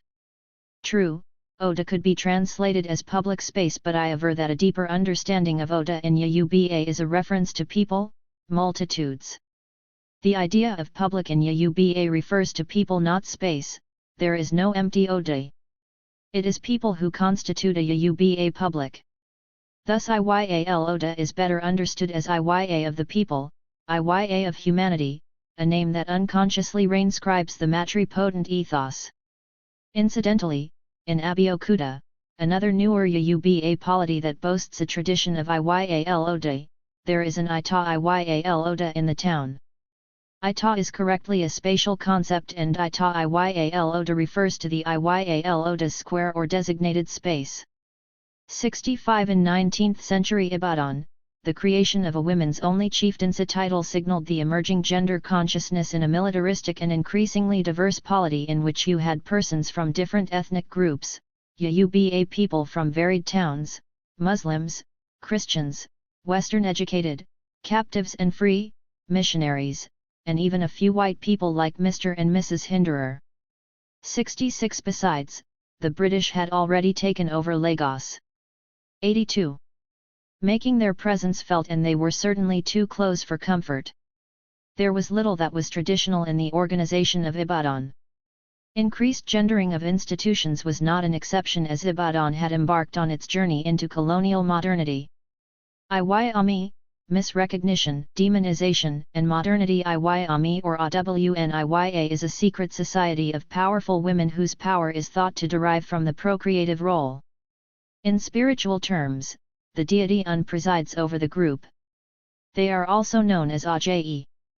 In Ozitura, Un's Odu, analyzed in Chapter 2, we gather that another name for Yeun is Ajayi, an appellation that is central to the interpretation of this myth of origin. But we are told that the group of 16 deities who journeyed with unto earth, initially never knew she was Aje. 67. They never knew she was an Aje. When they were coming from heaven, God chose all good things. He also chose their keeper. And this was a woman. All women are Aje. And because all other Odu left unout, nothing they did was successful. 68. The fellow travelers had misrecognized the deity, they did not see Yeun as their Iya, and their birth Iya at that a grave error that almost cost them their lives. This is the height of misrecognition. In not knowing who Un really was, they could not recognize even themselves.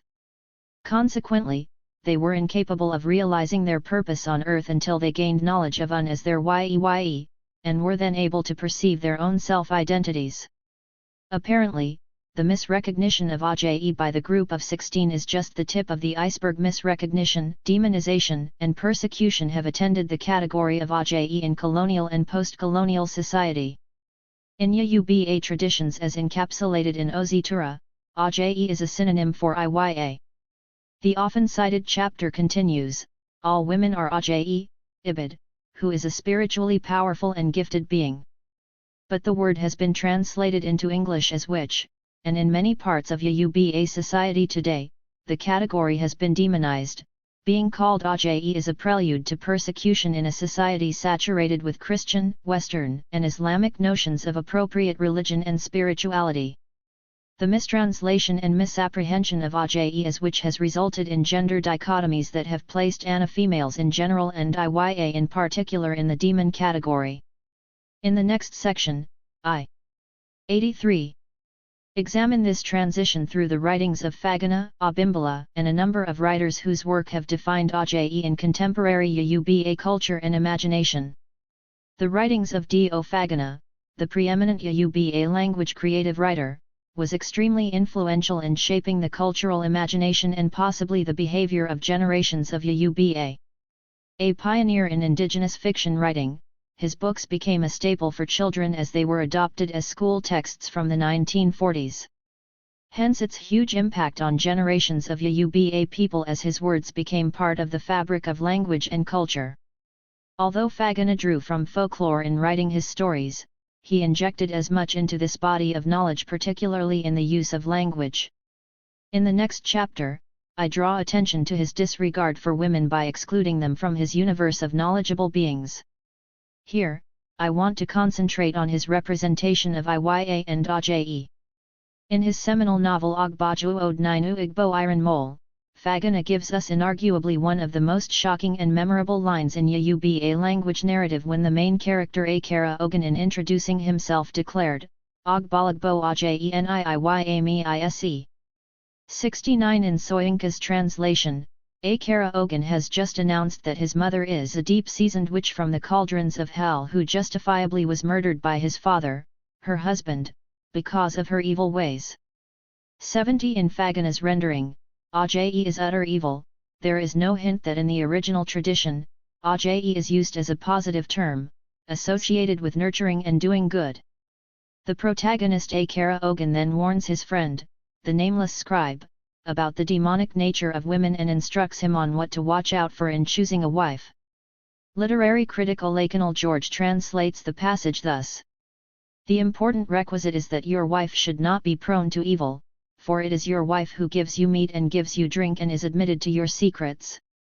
God has created them such close creatures that there hardly exists any manner in which they cannot come at a man, and when I tell you what my father suffered in the hands of this wife of his, you will be truly terrified. 71. In summarizing Fagana's representation of females, George tellingly concludes, woman here is the other.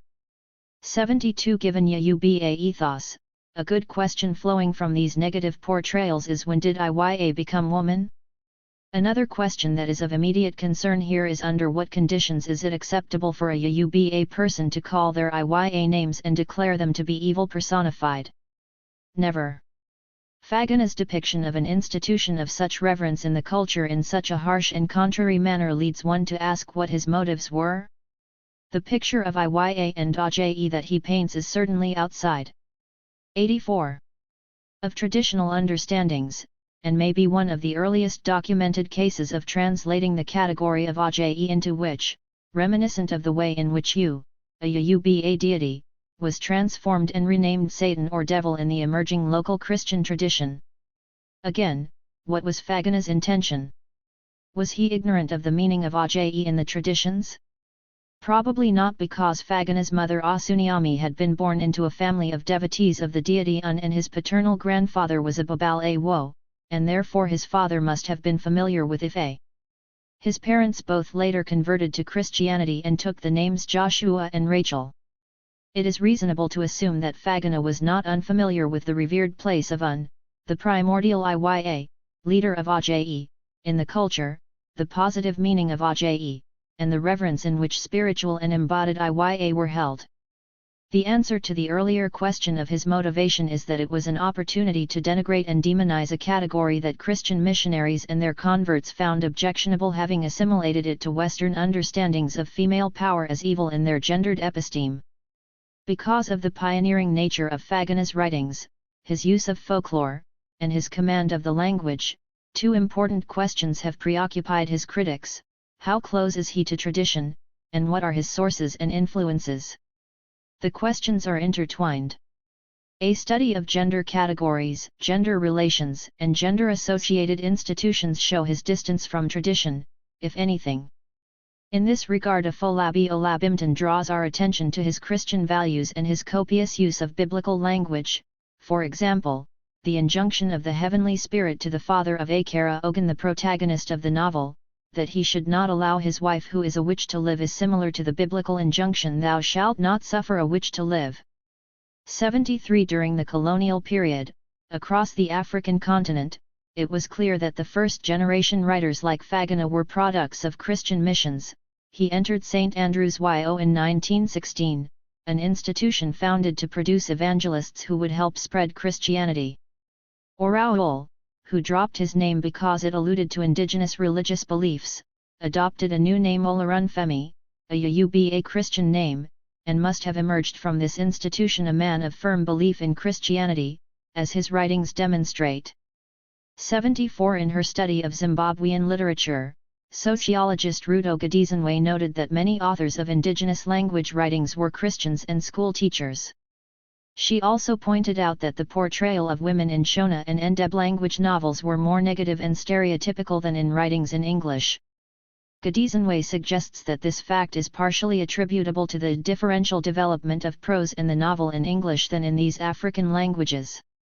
She goes on, it was also a signal that the pre-independence regime had a language bureau which censored, shaped, and selected writings that were simple, unproblematic, from 85. The point of view of the colonialists, and apolitical for publication. 75. In Yoruba land, however, not being part of a settler colony, the government did not set up such a language bureau. The missions played the part determining who and what was to be published. Recall that the Church Missionary Society mission disapproved of the fact that Johnson wrote the history of Yorubas because they preferred writing that they perceived would further their evangelization.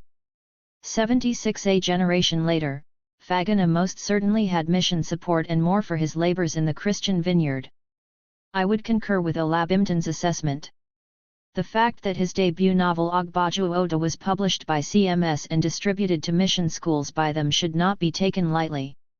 It is not at all preposterous to suggest that Christian missionaries, having learnt that storytelling was a traditional way of inculcating belief into young ones, encouraged the late Fagana to write a book with traditional background in order to teach Christian ideals, and to suppress such elements of traditional Yoruba religion to the Christian religion.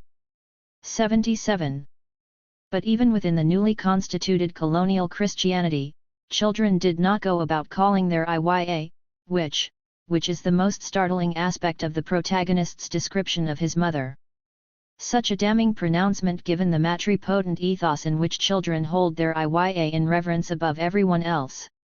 It is disturbing that in the novel, Akara Ogun, the protagonist, despite the use of the possessive Iya me, my Iya, really did not see his Iya as such. he disidentifies and disowns his Ye when he names Iya as Iyawo his wife, referring to his father. 78. His labeling of his Iya as Iyawo, wife, a junior category in the lineage hierarchy, would justify his disrespect for Iya, since his own position becomes superior and thus he is able to heap all sorts of abuse and indignities on the procreator. The world that Fagana paints is one turned upside down, in which Akara Ogun not only misrecognizes his Iya, he derecognizes and demonizes them. He not only identifies with his father's murderous actions, he simply disowns his mother by demoting Iya to the level of an Iyawo. Subsequent portrayals of females in the novel is of young women in juniorized Iyawo positions. This is a sure sign that Fagana was replacing the matripotent seniority-based episteme with a gender-based, male-dominant one. In the novel, there appears to be a patent male anxiety in depicting females in positions of authority such as Iya. Akara Ogun, in describing his parents, had catalogued his father's vast material resources and spiritual powers. However, in relation to his Iya, he reluctantly admits that his father is wanting. The father was so much less powerful than the Iya that Ohunko Kappa Iya he is not capable of standing up to Iya 79. That was the 86. Original sin of the protagonist's Iya. It is not so much that Iya was powerful, but Ye was more powerful than the father. In a sexist society that Yoruba society was on the road to becoming, there's anxiety over powerful females. Men feel threatened and females are generally expected to be subordinate to men, not just the K, particularly in marriage, the Christian marriage. A new dispensation was being put in place. The prospect and actual situations of women refusing to accept social and sexual subordination provoke violent reactions and invite a labeling of the independent, strong-minded female as witch. Another murderous husband in the novel is a hunter named Keiko who hacks his wife to death because she refused to obey his self-centered commands. As he hacks her to pieces, he declared Iwo Ajeobin Rin you witch.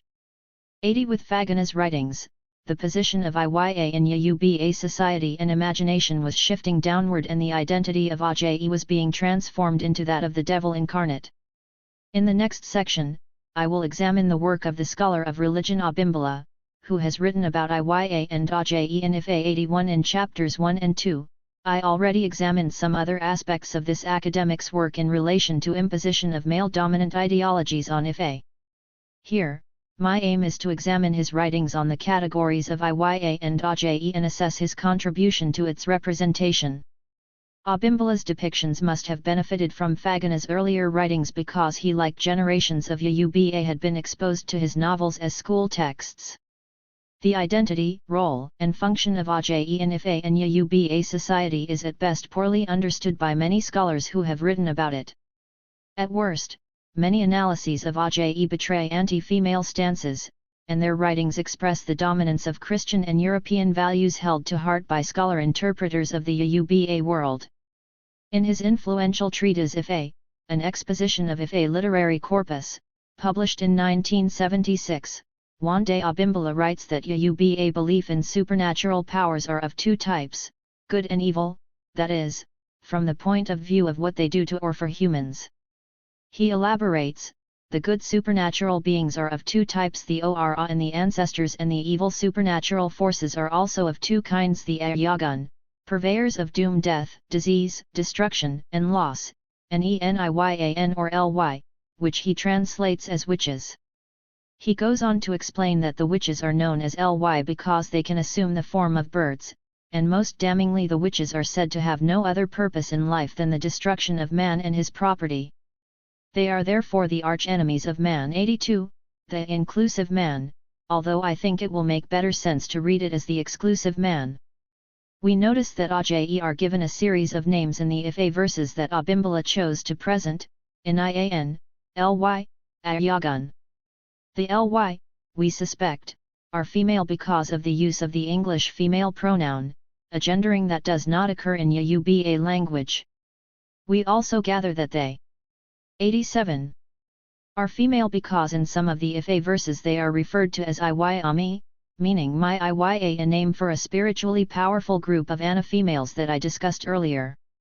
But who are the witches? Their identity is fully fleshed out in a later paper titled Images of Women in the Ife Literary Corpus. In it we soon discover that Abimbala's witches are women. He writes, as Eniyun, humans, a woman shares all the qualities of other humans. A woman, while functioning at this level, is a friend, a lover, a sister, a mother, Iya, a queen, a market woman and a wife. But as Niyan, she becomes Ajayi, a blood-sucking, wicked, dreadful cannibal who transforms herself into a bird at night and flies to distant places, to hold nocturnal meetings with her fellow witches who belong to a society, which excludes all men. 83. Furthermore, Abimbala tells us that there is hardly any armor that can protect against the witches, and even the all-important sacrifice 84 cannot appease them. In Abimbala's interpretation, the Ly seem to have taken on the persona of the Christian Satan, an out-and-out evil being. What is the evidence of the unmitigated evilness of the Ly in Ife? The evidence of their evil ways in the selected ODU presented by Abimbala in this work is at best ambiguous. 2 examples will suffice. In one of the Ife myths presented, 85, the story is told that when humans and Ajayi were coming from the other world to Earth, after due consultation with Ife, they were told to perform sacrifice. The Ajayi did as they were told and performed sacrifice, but humans refused to obey the demands attending divination. As is to be expected, the humans encountered a deep crisis of survival when they got to Earth. They then accused the Ly of being their undoing and finally were able to destroy the Ly only after they performed the neglected sacrifice. In the interpretation of this myth, a number of pointers to understanding are obvious. For one thing, there is no absolute distinction made between the so-called humans and the Ly. In fact, the Yuba term used to refer to both travelers from the other world is Eniyun, literally human, with the distinction being in the tone marks on the word. This of course raises the question of how Niyan came to be translated as witch. By the end of this ODU, it is clear that both the human Eniyun and the Ajayi have more in common than the radical demonization, and that the act of lumping the Ajayi with the evil Ayagun would suggest. The last 2 lines of the ODU are instructive. They are all witches. Though they are human beings. The witches prevent the human beings from having rest. 86. 88. More interesting is that at the beginning of the ODU, the Ajayi, human Ajayi, are the good guys, in contrast to the human Eniyun, human humans. It is the spiritually conscious Ajayi who followed the religious tenets, obeyed and performed the necessary sacrifice after Ife consultation, and subsequently reaped the benefits. The human Eniyun are the apostates who were promptly punished for their dereliction of duty. As philosopher Kola Abimbala reminds us, sacrifice, apart from being a religious act, is also a social act. Analyzing Owonrinemeji, the 6th chapter of the Ife Corpus, he writes that the effective sacrifice is one in which the client shows that he or she is more other-regarding, showing concern about the well-being and welfare of others, and to give up his or her self-centered sick way of life. 87. As social beings, this was exactly how the Ajayi behaved. It was human Eniyun who were antisocial. A second ODU that Abimbala includes suffers from the same ambiguity about the nature of Ajayi. In the second story we are told that the Ajayi were angry with, and ready to punish Yemoo, the wife of Aala, the god of creation, who had committed a crime against them. Apparently, Yemoo had gone to the Ajayi's brook to fetch water during the dry season when water was scarce. After getting her share of water, Yemoo promptly fouls up the pool with her menstrual cloth. Subsequently, when the Ajayi came to fetch water, the pool was red, so they asked the person who had been stationed to guard the water about the color of the water. When the guard said it was Yemoo's blood, they asked, "Did she stab herself?" He answered, "She did not stab herself. The blood was from her private part." 88. The Iwayami, group of Ajayi, were incensed and therefore went after Yemoo and demanded restitution. But Yemoo and her husband refused to admit any wrongdoing. Thus the Oyewumi took matters into their own hands and swallowed the couple. The Ajayi were finally overcome and killed by the combined efforts of Eegun and Oro, who came to their rescue. Even in the preceding excerpt, we see that Oyewumi are not the aggressors, but rather Yemoo, who had committed an egregious crime and arrogantly refused to take responsibility for it. Yemoo's behavior was evil. The Oyewumi are in the right, and even more so when we consider the implications of having Yemoo's menstrual blood in their drinking water, quite apart from fact that it is unhygienic. In Yoruba culture, blood is no ordinary gene-carrying matter, it is sacred. It is perceived to be a neutralizer of a with grave and hence disempowering for anyone who gets close to it. Consequently, Yemoo's act of fouling the brook with blood can be viewed as a declaration of war. In this 89 light, then, the reaction of the Ajayi was logical and cannot be faulted morally. If anything, what they are guilty of is that they defended themselves on their own turf.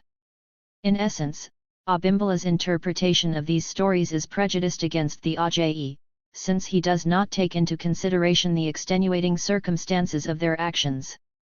The translations of their three names in these Ife excerpts, Ly, Oyewumi, and Niyan, as which distorts their relationship to humans and indeed, their actions and the nature of their being.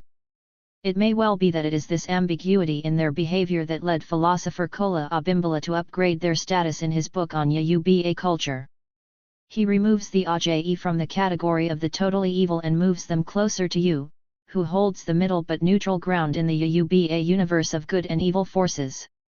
According to Kola Abimbala, although the Ajayi, witches, also straddle the two sides of the divide, they, unlike you, are not neutral. They are allies of the Eyagun. Ife poems describe them as entities who suck human blood, eat human flesh, and they can afflict humans with various types of diseases. The Ajayi are, however, sometimes benevolent. 89. Whatever the case may be, in the hands of the two Abimbalas, Ajayi are a negative force. Other scholars have written about Ajayi in the Yoruba world, but what is clear in these discussions is the degree to which there is deep prejudice in certain quarters about their role and place in Yoruba life. For one thing, in these times, it has become difficult, indeed almost impossible, to have an objective discussion of Ajayi. Their representation by Wande Abimbala mirrors the image of Ajayi in contemporary popular discourse. The fact that we have what appear to be anti-female Ife texts reminds us of the openness of the Ife corpus and reiterates the fact that Odu must be historicized. Some of the Odu were produced only after large numbers of Yoruba had imbibed Christian and Islamic ideas demonizing indigenous religion and spiritual forces. Female personages bore the brunt of this because unlike in Ora worship, the Abrahamic religions that have become the dominant religions among Yoruba had little or no esteemed place for women, especially in leadership roles. But the question goes beyond the presentation of selected texts. There is also the fundamental question of the logic of Wande Abimbala's categories, which he used to delineate Yoruba world sense. It is clear from this subsequent elaboration that Abimbala's delineation of the Yoruba understanding of the metaphysical evil types, from the point of view of what they do to humans, is actually a gender dichotomy in which women are grouped with those who do evil to humans. But who are women? Are women 90 humans? Can women be classed as human beings if they are also classed among those who do harm to human beings, defined by implication as men? This makes no sense whatsoever, not in Ife nor in the larger Ora traditions. Let us break it down, because the good metaphysical forces, gods and ancestors, also include females, because gods and ancestors are not gender-specified categories, and because the category Eniyan is the designation of all humans male and female in Yoruba language and culture. On what basis then does Abimbala's dichotomy make sense? On what basis does this schema work? The logical question is this: whose perspective is used to interpret in such a dichotomous fashion? If females are present in all these categories, surely Abimbala's typology collapses on itself. It is obvious that the fabricated dichotomy functions as a vehicle to impose gender, and then to demonize Ana-females as a group. This representation expresses gender prejudice of the most virulent kind. There are many more things to say about Abimbala's interpretation of Ajayi and Ife verses. Clearly, the evidence he presents to bolster his interpretation of Ajayi as evil beings is selective, but even so, the sign of their evil ways in the Ife texts presented by Abimbala is at best ambiguous. The biggest gap in Abimbala's account is in the omission of copious Odu and religious texts that celebrate the beneficence of Ajayi and Yoruba culture. As we know from Azatura, Iyanla, the primordial Iya, is the iconic Ajayi. She is worshipped for her Ajayi powers, to give children to her devotees, and to provide the resources to nurture them. Is the divine Ajayi. In his monograph on Ora and the worship of the deity as part of civil religion in Osogbo in the contemporary period, Ajibade Olusola records much evidence showing devotees' representation of the deity as Ajayi and Supreme Iya in their songs, prayers, and rituals. We are able to see the positive attributes of Ajayi even through his mistranslation of the category as witch. During festival in Osogbo, a group of women do sing songs that reveal is a witch and that most of the women, if not all of them, who are her devotees, are witches as well. There are devotees of who sing on the grand finale of the festival. One of their songs says, "The group of witches are the owners of children, follow so that you will be blessed with children to dance with." The point of emphasis by this women group is that, is a witch who uses her power to bless people with children and riches. 90. Although he discusses Abimbala does so in a section of his paper called Images of Women, in which he presents women as Iya, and leaves the iconic Ajayi out in the section in which he writes about women as Ajayi. 91. The reason is obvious. In order to maintain his representation of Ajayi as evil, he could not include who, being one of the primordial deities in Ife and Ora worship, is recognized widely for their goodness and benevolence. This is what Abimbala says about One of the most prominent images of woman as Mother Iya is that of is fondly remembered as Oyeronke, the generous Mother Iya. Up till today, when one mentions the name of among the Yoruba, people salute her with a shout Oyeronke. 91. Abimbala's characterization of Ajayi as evil leads me to conclude that he has turned Yoruba Ajayi into the European witch, after which he gives the bee/witch a bad name and hangs her. The gendering of Ajayi as female is also problematic, considering that in Yoruba traditions and social practices Ajayi encompasses both Ana-males and Ana-females. In everyday Yoruba usage, Ajayi is not a gender-specific category, although it is increasingly associated with females in contemporary popular stereotypical discourse. In interviews I conducted in Ogbomoso, one diviner 92 told me that Ajayi is not a gender-specific term, and Ajayi actually denotes a gifted person, a person of extraordinary talent and powers. The word Ajayi literally means one who is efficacious. The verb jayi speaks to efficacy and the ability to be effective and make things happen.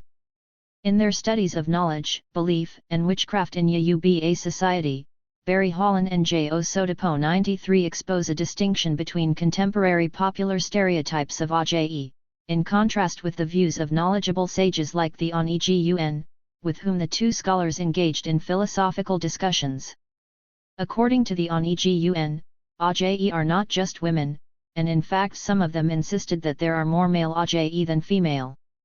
94. The Holland and Sodapo study deals comprehensively with some of the questions I raised earlier about Abimbala's representation of Ajayi. The conclusion of Holland and Sodapo's study is worth quoting. We conclude by asserting that witch is not a representative translation of Ajayi. Ajayi are men. Ajayi is not quintessentially evil. Ajayi does make use of medicine. And, most importantly, Ajayi may be a good person intentionally benevolent, using their extraordinary talents for the welfare and benefit of mankind. 95.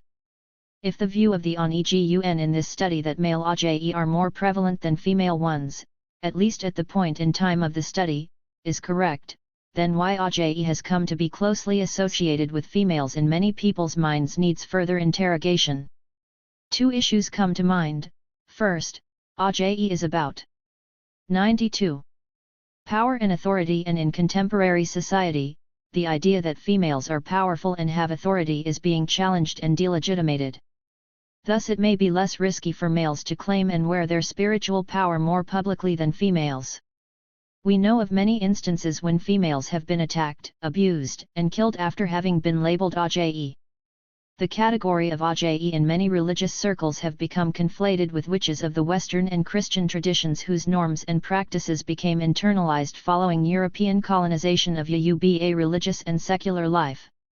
Nevertheless, Yoruba representation of Iya as Oye, as we discussed in the case of Oyeronke, remains resonant and speaks to the understanding of procreation and the attendant spiritual powers that are said to flow from it.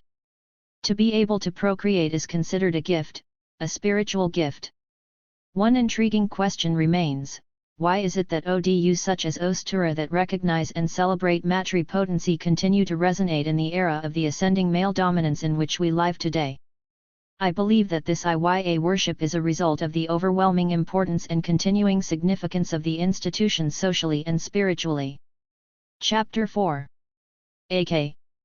W.E. and the Endogenous Production of History. In the first two chapters of this book, I concentrated on the role of intellectuals in the explication of Ife as both institution and social practice. Beginning in the middle of the 19th century, the first generations of literate Yoruba sought to document history and culture. It was within this group of what I call the writing class that the Yoruba language was reduced, 1, to writing, and the orthography developed. 2. It is important to clarify what sorts of people were considered to be members of the writing class. In this chapter, I refer to early generations of literate persons as AKOWE, a word that literally means one who writes or writer.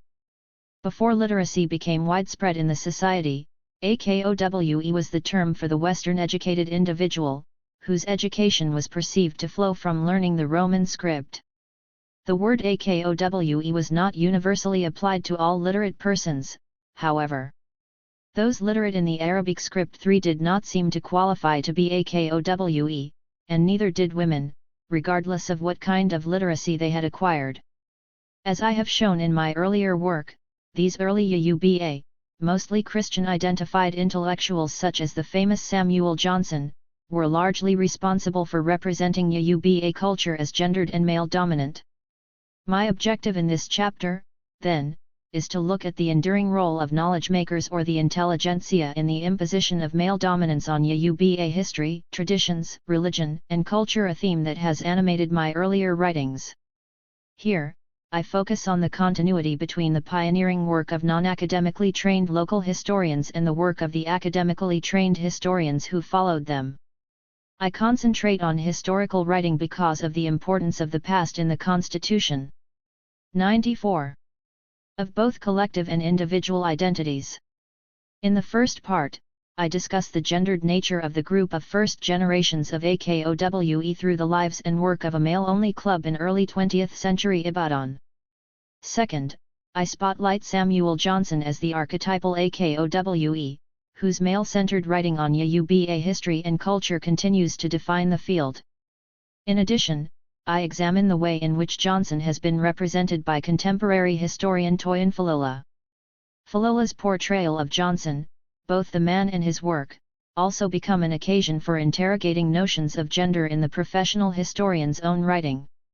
If Johnson is enormously influential because of his pioneering role and for writing inarguably the definitive book on Yoruba history and culture, Falola's importance cannot be overstated given the fact that he has written over 100 books and still counting, many on Yoruba history.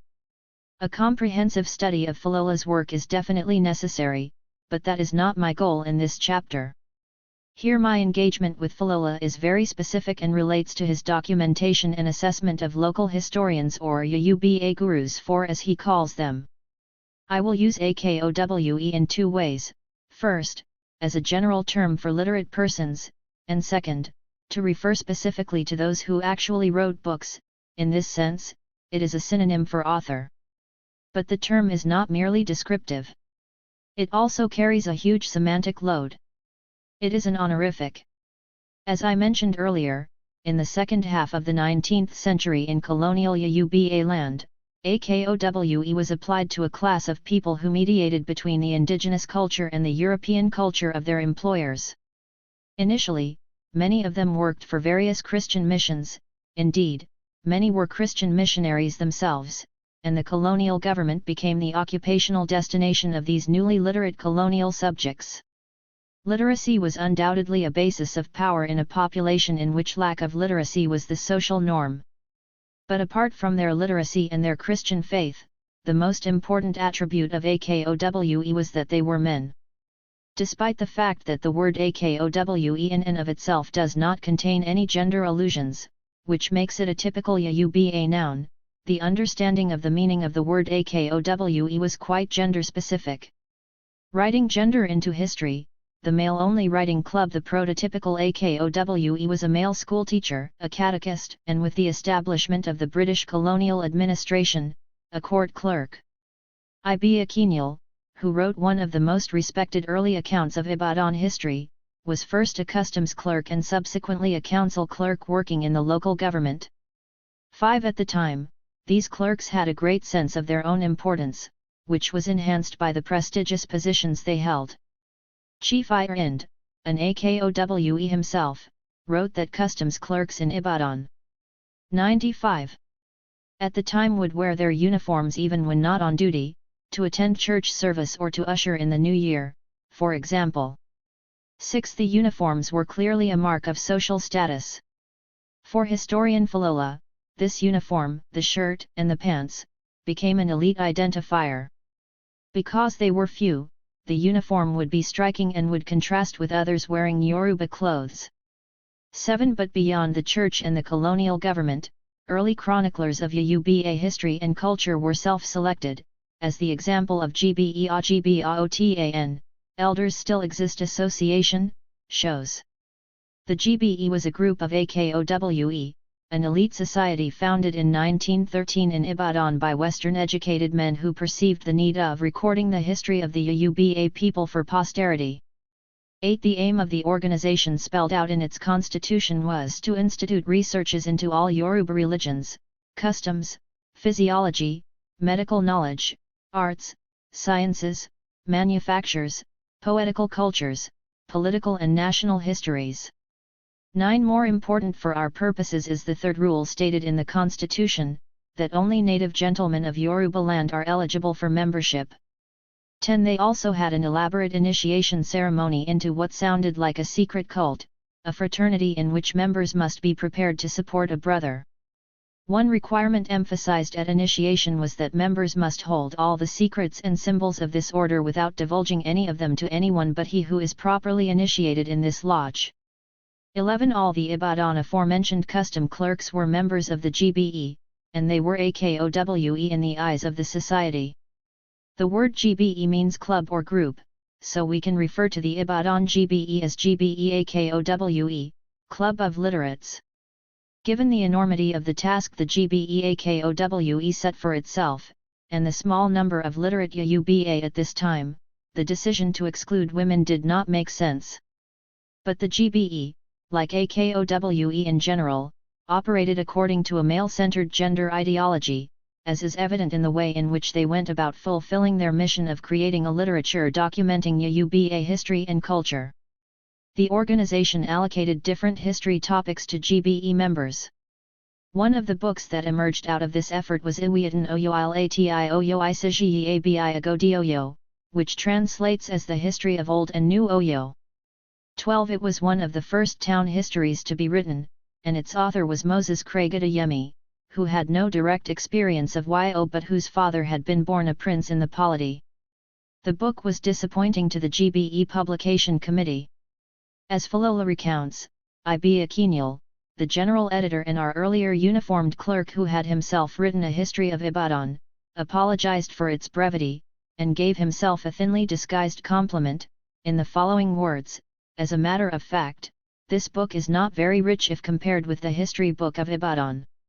Meanwhile the author is trying to get more facts to make this book. 96. A voluminous one. 13. Although Oyeronke mitigated his dissatisfaction with the book written by his fraternity brother by calling it a draft, there was no indication that the author saw it as such, or that he ever augmented the book in any shape or form.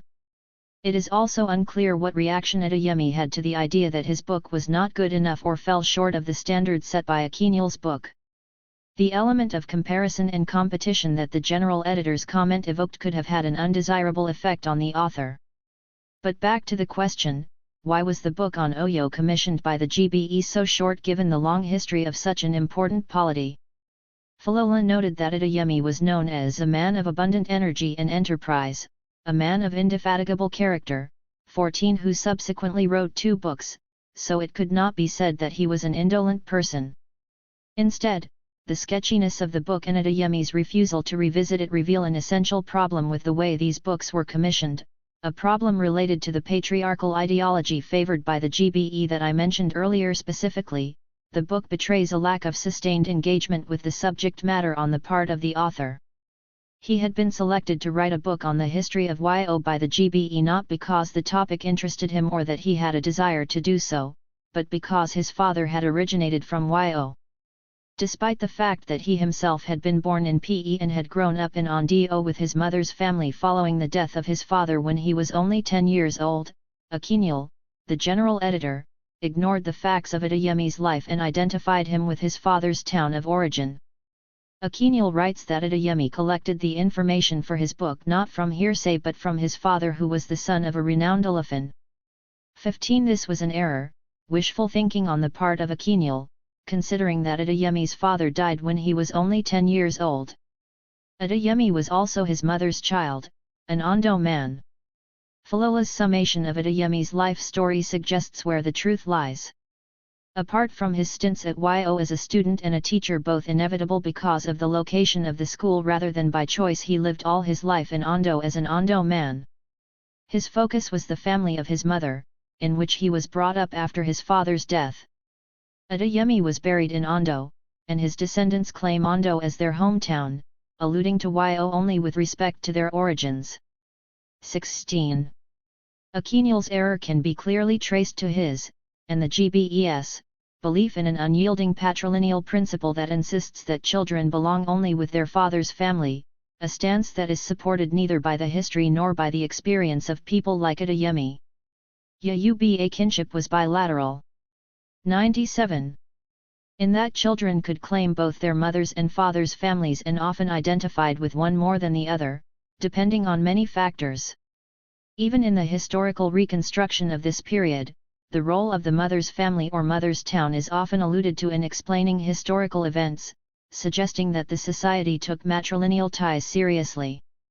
However, with the advent of Western education and Christian and Islamic influence on the organization of families, patrilineality was propagated and naturalized as the most important principle of Yuba kinship system, discounting age-old practices in which many identified with and joined the mother's family. The new practice of having surnames and taking the father's name as the family name pioneered by the missionaries, the colonial establishment, and the newly Christianized AKOWE families institutionalized the patrilineal principle in concrete terms. 17. To return to the question at hand, author Oyewumi, whose father was a prince of YO and whose mother was the daughter of a high chief of Ondo, had grown up in his mother's family compound in Ondo, and did not know enough about YO to write its history with any sense of authority. Falola believed that Oyewumi was probably more interested in the affairs of Ondo, his mother's town and the place where he grew up. Falola's conclusion is essentially correct that the reason that his history of YO was so meager was Oyewumi's disinterest in, lack of familiarity with, and non-identification with the town. The fact that he wrote other books and did not give up writing as a whole reinforces this line of thinking. 18. Ironically, despite his closeness to his mother's family and the benefits that accrued to him as a result, Oyewumi decried the YO tradition that recognized children of both male princes and female princes 19 as having equal rights to the throne. Thus, in his book, Oyewumi declared Alafin Abiodun, 20 whom other historians had portrayed as one of the most accomplished monarchs of YO, to be an illegitimate ruler, saying, he was not at all qualified because, his link with the royal lineage was through the female line, he was the son of a princess. 21 In spite of Oyewumi's life experiences, then, his patricentric ideology and sensibilities were no different from those of his fraternity, the Club of Akowe. Akowe pioneered the documentation of Yoruba history and culture and in various ways and to varying degrees wrote male dominance and female exclusion into stories of origin, historical events, language, the identity and functions of the gods, and the nature of social institutions. Their patriarchal sensibilities on historical knowledge, who the custodians of oral traditions are, how history is passed on, and who should be writing are apparent in the following statement by Samuel Johnson, easily the dean of Akowe, who lived and worked a generation before the GBE was formed. 22 Writing in the third person about his pioneering role in historical documentation and his 98 aspiration for the endeavor, he hoped to stimulate among his more favored brethren the spirit of patriotism and inquiry into the histories of the less-known parts of the country. It may be that oral records are preserved in them, which are handed down from father to son. 23 The GBE seemed to have taken this father-to-son relay race type of passing on of history too literally, as we saw in the case of Oyewumi and his history of Yo. The counter-evidence right before their eyes but apparently never seen that inheritance passed from mother to children could not shake this misguided conviction. The exclusive language of men as the custodians of intellect and history dies very hard. J. A. Atanda, historian of New Yo writing as recently as 1993 on the intellectual life of Yoruba people, writes: the society expected respectable people to have a sense of history. To learn and know the history of one's family, lineage, town, or nation was therefore to be taken as civic duty. This point is embedded in one of the people's numerous proverbs and witty sayings, by Omo Komo Itanyo Ba Igbo. That is, even if a young man does not know the whole history, i.e., of his family or lineage, etc., he must know the smatterings of it. 24. What Atanda does here is to translate the gender-neutral Yoruba word Omo into a gender-specific English young man, a problem that is rife in the translation of Yoruba into English, as I have repeatedly shown. 25. In so doing he abrogates the time-tested role and participation of females, most notably Iya, in passing down lineage history and family traditions, especially through or IKI. 26. It was not only in the beliefs and social practices of the first generations of Yoruba local historians that male privilege and female exclusion were on stark display and being put in place. The imagination of creative writers was also a fertile ground for male aggrandizement and disparagement of women. In his seminal novel Ogbaju Odinainu Igbo Iron Male, The Brave Hunter in the Forest of Thousand Deities, written in Yoruba, pioneering novelist D.O. Fagana is very attentive to the transition from an oral culture to literacy. He lauds literacy as progress and considers it an index of modernity. Thus in this novel, Fagana created a scribe, an Akowe, if you will, who became the vehicle for transmitting history in written form. This modern historian would surmount the past situation in which many of the significant stories our grandfathers knew are now completely lost because they did not write those stories down. 27. But in the charmed circle of these writers, these makers of Yoruba modernity, Fagana had no place for mothers and grandmothers who had important stories to tell. Literate or not, Iya were known as knowers and knowledge makers in the culture, as I. 99. Showed in the previous chapter. But Fagana, the novelist, took Iya out of their place in the realm of knowledge, and he did not include them among members of his audience whom he called Omrin knowers. In that generation, Omrin is easily a synonym for Akowe because those who had Western education were considered knowledgeable. Wole Soyinka in his translation of the novel Ogbaju into English had correctly translated the word Omrin as men of discerning, despite the fact that this word, like Akowe, is gender neutral. 28. Literary critic Olakanal George noted that Ogbaju is oriented toward a male audience, since the implied reader is textualized within a masculinist frame. 29. Because of the popularity and wide influence of this novel, the image of the Akowe as a man may have been sealed in the minds of generations of Yoruba due to Fagana's depiction of the scribe and his audience. Ogbajua became a standard textbook for the education of generations of school children. This modern exclusion of females is more a product of androcentric representation by male AKOWE than a reality embedded in Yoruba culture and social practice. There were educated Yoruba women in the historical record, though they were not perceived to be AKOWE. The nucleus of what became the early generations of Yoruba intelligentsia was made up of recaptives 30 and their children who returned to Yoruba land from Sierra Leone. Among the ranks of the Saro, as they were called, were literate females. They were concentrated in Lagos and Abeokuta, although a few did settle in Ibadan. A study of marriage among the literate elite in late 19th century colonial Lagos gives us an idea of the gender composition of the group. Elite women were not as educated as the elite men. None received professional or university training between 1880 and 1915. Even so, all elite women had attended primary school, many had gone to secondary school in Freetown, Abeokuta, or Lagos, and some had completed their education with a few years at an English girls' school. 31. In fact, many of the male AKOWE, especially missionaries, were married to literate women. 32. These learned women were seen as AKOWE, wives of literate men, but were not defined as AKOWE in their own right. The reason the label AKOWE could not stick to educated women, no matter how much reading and writing they did, was that it was not extended to them as an honorific, title, or term of respect.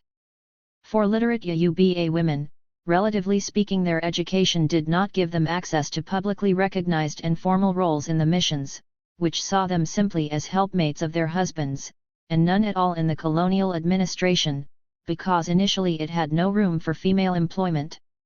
In his book Isara, A Voyage Around Essay, a tribute to his father's life and times and his cohort of pioneer. 100.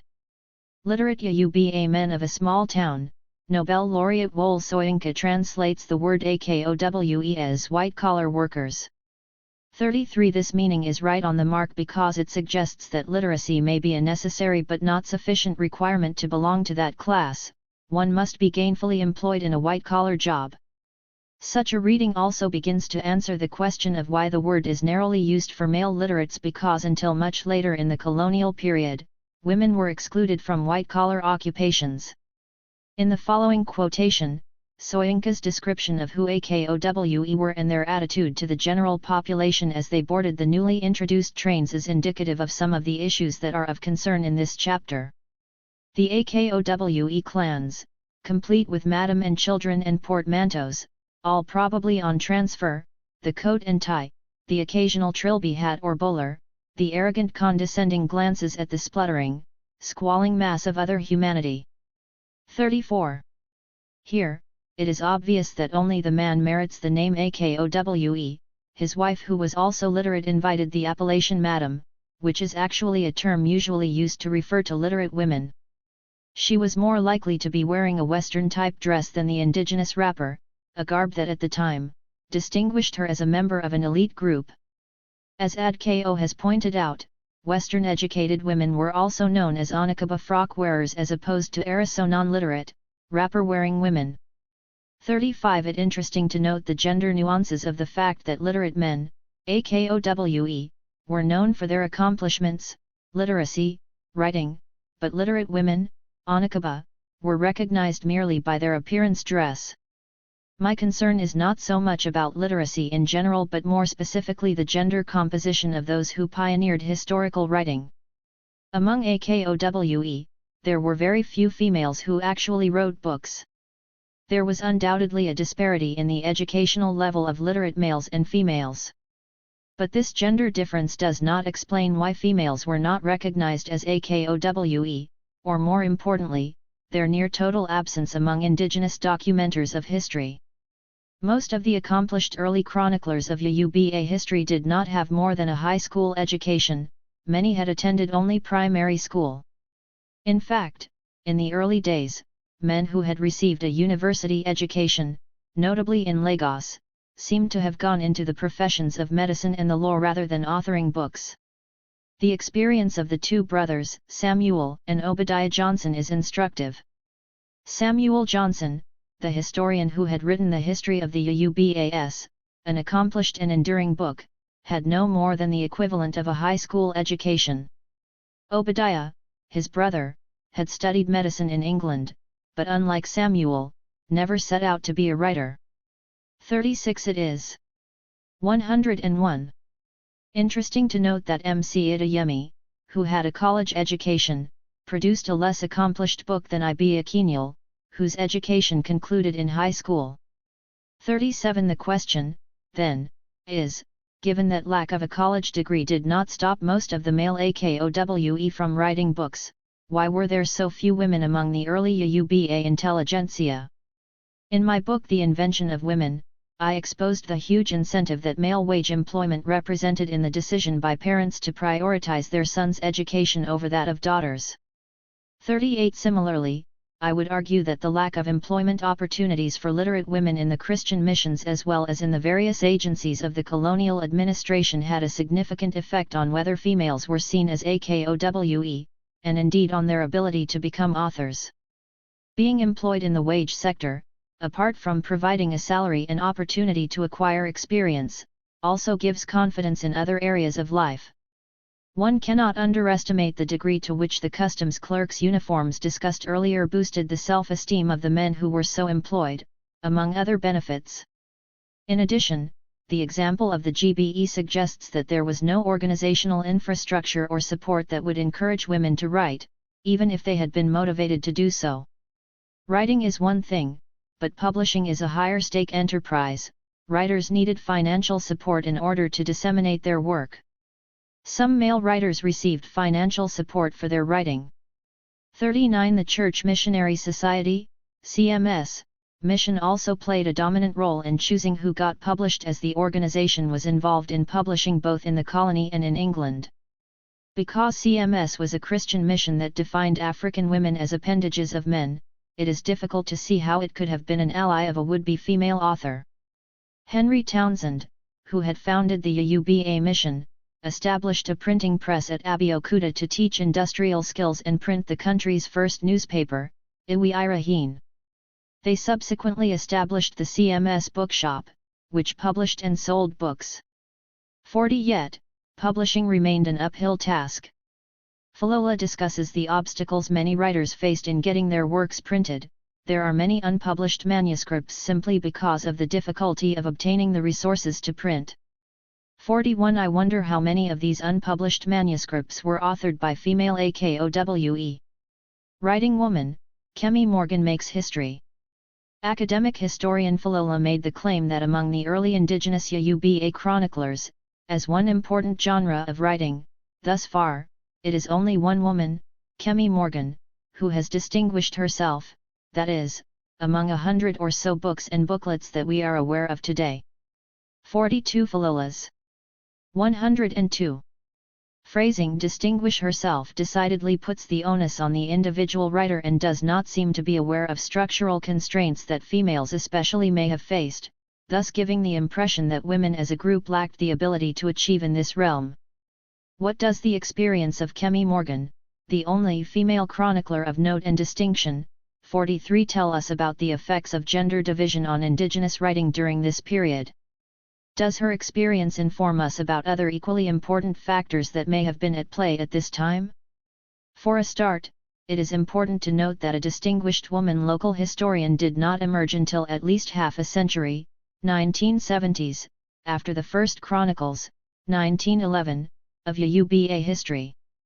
44 Even more telling is the fact that this book, titled Akinwole's Outline History of Ibadan, credited to Kemi Morgan in the revised and enlarged edition, ND, was initially designated a rewrite of the first book on Ibadan written by her uncle Chief I.B. Akinwole.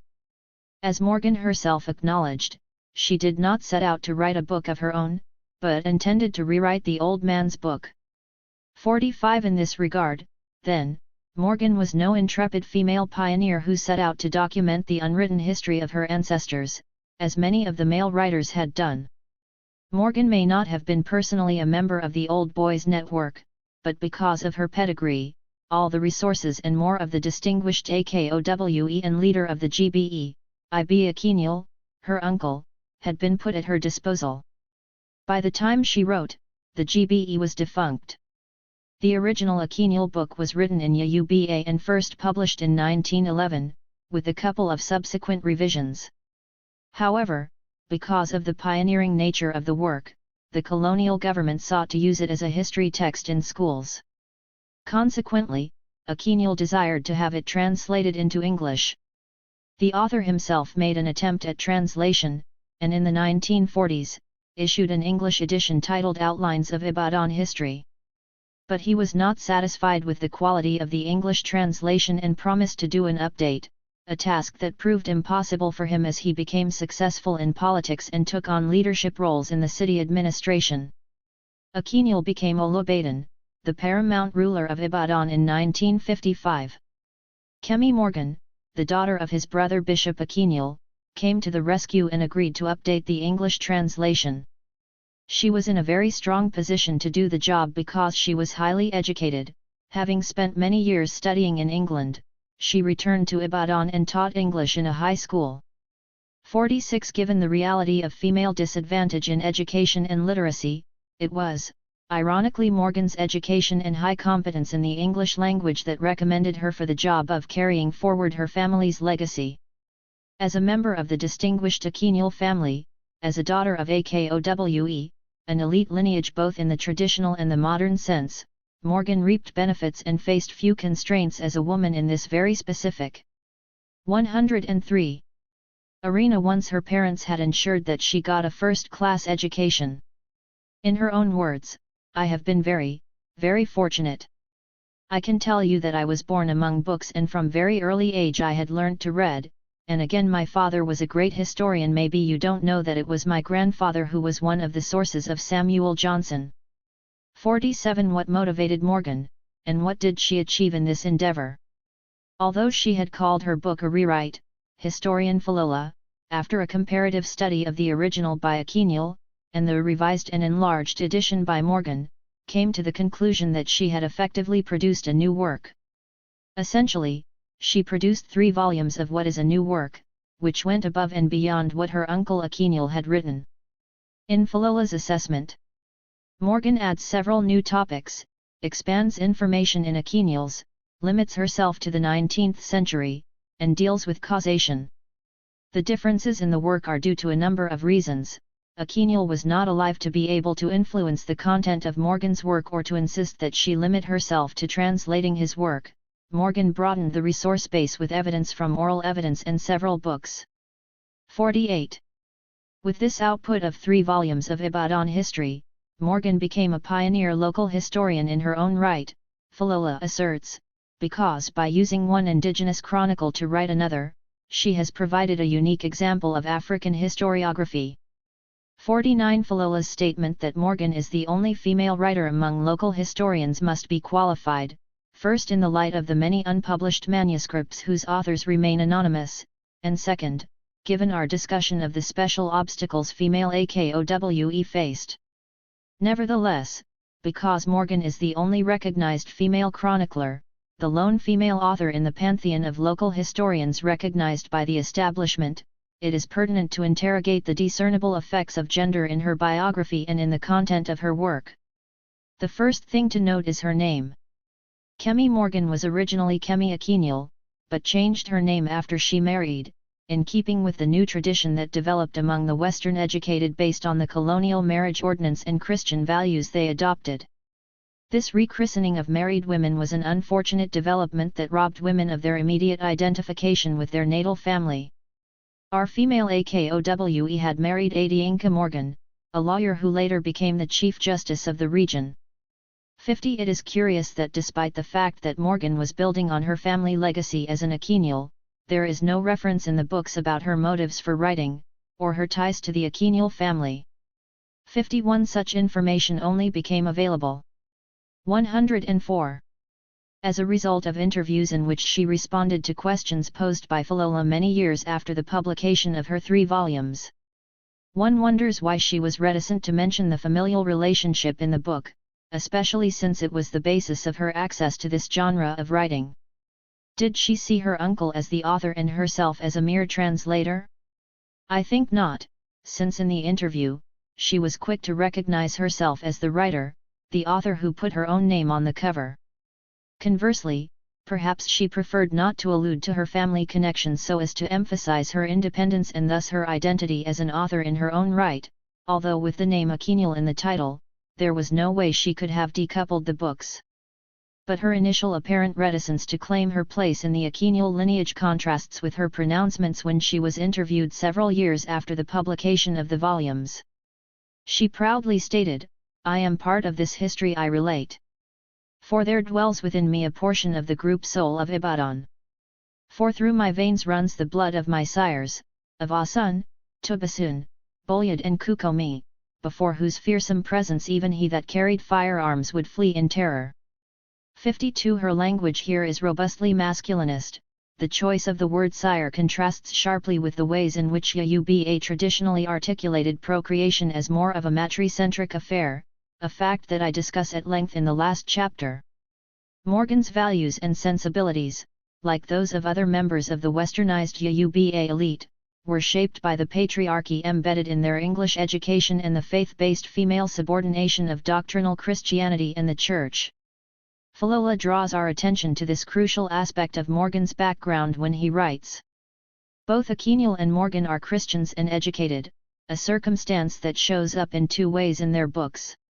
First, they are more interested in the history of Christianity than Islam. Kemi Morgan is not just a Christian but daughter of an Anglican priest. Chief Akinul was no ordinary Christian either, he belonged to a family that was one of the earliest to be converted." 53. The implication of this was that they must have seen themselves and family organizations as models of Christianity. It is only against this background that we can assess Morgan's reaction to the loss of her profession, which she suffered when her husband Oyeronke Morgan became a judge and subsequently the Chief Justice of the Western Region. In 1958, Mr. Morgan was appointed a judge, and this spelled the end of Mrs. Morgan's career as a teacher, not only because she had to follow him to his frequent postings throughout the region but also because of the government regulatory convention that insists that a judge's wife must not work outside the home because of a possible conflict of interest. This practice effectively put an end. 105. To Morgan's professional career. 54. The stipulation that prevented wives of judges from pursuing their own vocation is patently gender discriminative and put paid to the career ambitions of elite women female AKOWE. It is no wonder, then, that such women in the first instance were regarded as helpmates and appendages of their husbands and could not be AKOWE in their own right. In Invention, I pointed out the huge disadvantages for women of the newfangled nuclear family ideologies, and laws that portrayed men as the breadwinners, even when they were unemployed, and as heads of families, and women as appendages. 55. Morgan's experience underscored the cost of the convention for elite women most especially, and for families as a whole. However, the most startling claim attributed to Morgan in an interview conducted by Falola is this: she did not regret this early termination of her career, because it provided her with the opportunity to travel, to reach the people, talk to them, and understand their custom. This also was the time when she did a great deal of reading and writing. 56. Falola did not question her further in this regard, neither did he offer his own interpretation of her claim. Taking this statement at face value, Morgan did not see the loss of her profession as a negative. If anything, she wants us to believe that it was an advantage that yielded what I would call oxymoronically a patriarchal dividend, of which her writing was a part. From a humanist perspective that insists on the right of women to be their own persons, making their own life choices, Morgan's statement is disingenuous, since the rule forced her to stop practicing her chosen profession. From a Yoruba perspective, Morgan was putting herself in a risky position in her marriage based on the belief that it was a monogamous one in which the couple had a joint purse. The fact that in the traditional Yoruba marriage system, wives are expected to be financially capable and independent and that polygamy is legal and part of the social norm did not seem to have affected her perspective. Apart from the fact that the larger family made claims on the income and resources of their sons, the so-called nuclear husband's experience showed that men could and many did take other wives both formally and informally, often rendering the nuclear wife destitute if she did not have her own income. 57. It was this consciousness that motivated women and informed the splitting of families that developed with male wage labor during this period. Many women followed their husbands, but some were not so eager to abandon their own vocations and move around with itinerant husbands working in the civil service or various corporations. We have to commend Morgan for creating a productive path out of her deprofessionalization by becoming a distinguished writer of both history and fiction. Morgan seemed to have turned the proverbial lemons into abundant lemonade, so to speak. It is wonderful that Morgan turned out to be a talented writer, a fact that made 106. It possible to pursue her interest even as an amateur. If she had been a professional historian or an academic writer who required employment by, and legitimation of, an institution, there is no way she could have seen any silver lining in a rule that spelt the demise of her vocation. Finally, on the question of gender and custodians of historical knowledge, many of the local historians and even subsequent professional historians tended to discount women as historical subjects and sources. In the early stages of writing indigenous histories, a time during which many AKOWE relied largely on oral traditions, they did not seem to have considered women as sources of knowledge. None mentioned female informants among their sources. Even Samuel Johnson, who had relied on the Oyeronke, the male court bards, for a history of Yo, seemed to have bypassed the Akuniangba female court poets whose variety of royal poetry seemed to have resisted external influences better than that of the male bards and have thus remained a reliable source of material for oral historical reconstruction. 58. In the preface to his book Yuba Royal Poetry, Akintunda Kinyemi noted the male bias in the construction of history. Scholars of Yuba history have repeatedly consulted male court bards in order to recover historical information. Unfortunately, most of them have concentrated on materials on historical oral narratives, which are supplied exclusively by male bards. Although previous works make no direct reference to the relationship between gender and history, yet it was assumed that historical skills are assigned to men alone. 59. Local historian Morgan was different on this count. She did not believe that only men could be historical subjects or had historical information and skills. She recognized women as historical actors and cited her mother in glowing terms as one of the knowledgeable informants she consulted in the writing of her books. My mother coming from Abeokuta, also she belonged to Okila section of Egba, who were the real actors and actresses of Egbaland. She knew everything about Egba history and she knew about Oyo because she went to school at Oyo with her uncle the late Rev. Sawande, who was posted to St. Andrew's College, Oyo. 60. Here we see that Morgan's mother herself had been an AKOWE. She had attended school and was literate. Significantly, both mother and daughter took a deep interest in history, and one wonders why the mother did not join the first generation of local historians in authoring a book of history, about which she was certainly well informed. Besides her own talents and limitations, the answer can be sought in the arguments I have made so far. 107. In this chapter about the many layers of exclusion from the world of letters that women faced, we had to wait for her daughter, Kemi Morgan, to break the mold. With the revelation of who her mother was, we have a more rounded biography of Morgan, whose interests and talents derived not only from her Aquennial pedigree but also from her matrilineal heritage. It is no wonder, then, that this female AKOWE, this author, more than some of the much lauded males, was prolific, writing with distinction not only as a historian but also as a creative writer. Having examined the male AKOWE as a group in the analysis of the GBE, and pinpointing the experience of a female local historian, in the next section I spotlight Samuel Johnson as the original AKOWE, whose book one cannot escape in any discussion of Yuba history and culture. In the following section, Johnson's work, and Falola's representation of it, and of the man himself, invite scrutiny in our quest to understand the impact of gender on the construction of knowledge. Writing Patriarch Samuel Johnson. Samuel Johnson, the most influential Yuba writer of all time, was the archetypal Akowe, the pioneering non-academic historian who wrote the monumental history of the Yubas. Since the book was published in 1921, no one writing about any aspect of the history or culture can avoid the tome.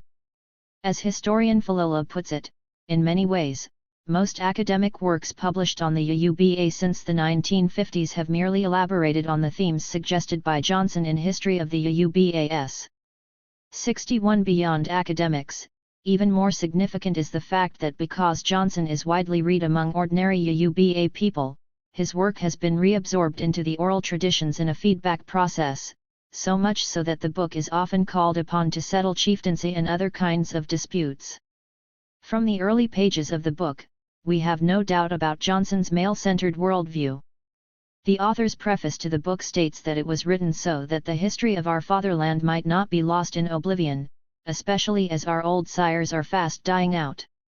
62. In my book Invention, I exposed the role of the Reverend in creating a tradition of male-dominant history in Yuba discourses. I focused on the process by which he created a male-exclusive kingship in Old Yo from a non-gender-specific list of Ba rulers, who are said to have ruled the polity from the beginning until the 19th century, when we begin to have some written sources. I showed that the male identity that he attributed to all but one of the rulers on his king list was not supported by evidence.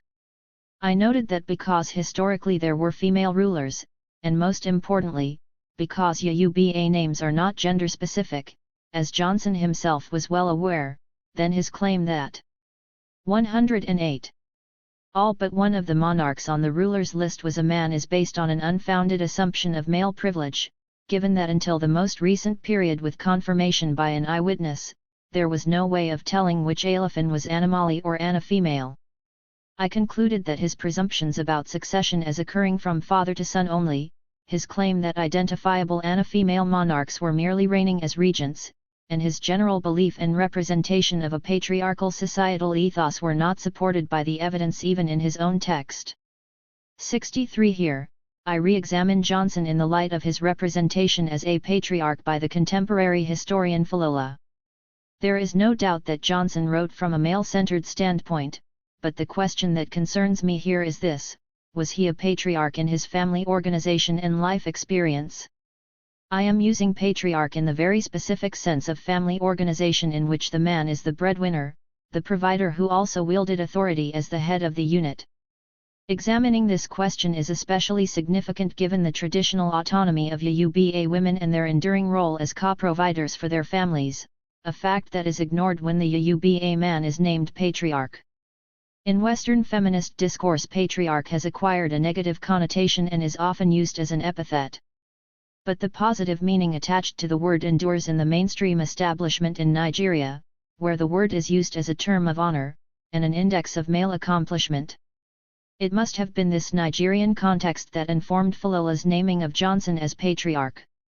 Using the word patriarchy in this way reduces wives and mothers to dependents, appendages, and wards of men in a culture in which such a definition of women's roles bears no resemblance to reality. Johnson's orientation was clearly marked by his Christianity, his Western education, and an English culture, which he saw as civilized, and one that Yuba should emulate and adopt as the model for the transformation of their war-ravaged homeland. Granted, Johnson was also a patriot, a cultural nationalist who was proud of Yuba achievement and potential for reclaiming what he saw as lost glory. But his sensibility was deeply Victorian and male-privileging on the question of gender. We see this clearly in the way in which he introduced himself in a piece he wrote when he was being ordained as a pastor in the Anglican Church. It began, "I am the third son of my father." 64. This statement cannot be translated into Yuba. In the context of the society, it is nonsensical because in the language, even today, no one can initiate a conversation with ninuawnmkunrintibababi, emi ta, among my father's male children, I am the third one. My translation. In Yuba language, such a statement cannot open a discussion or introduce a person in the manner in which Johnson did in English. In Yuba, if one were to make such a statement, it must be in response. 109. To a question that specifically asks how many male children your father has, because there are no single words for son or daughter in the language except the descriptive omo kun rin, child male, or omo obin rin, child female.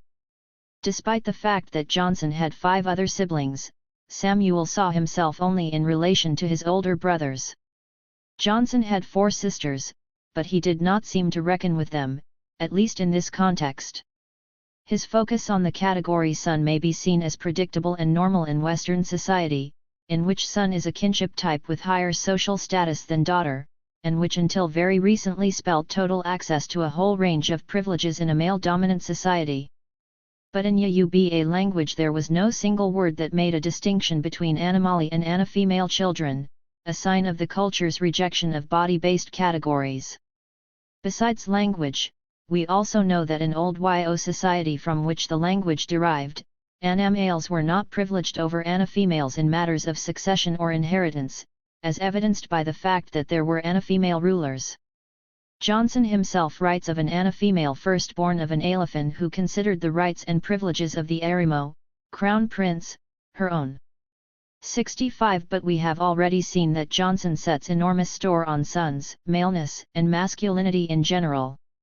Since Johnson's statement "I am the 3rd son of my father" was not prompted by a question about his father's male children, we can only conclude that his sensibility was thoroughly anglicized, which meant that on the question of gender, male-centered language and practices were the order of the day.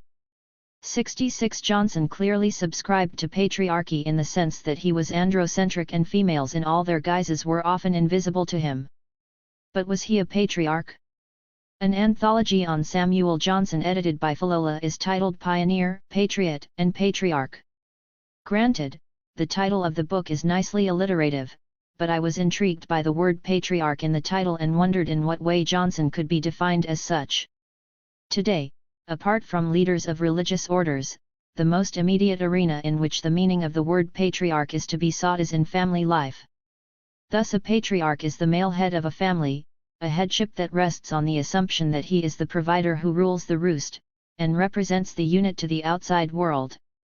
Consequently, I thought that the best place to understand Philola's characterization of Johnson as patriarch was to look at his family life and domestic organization.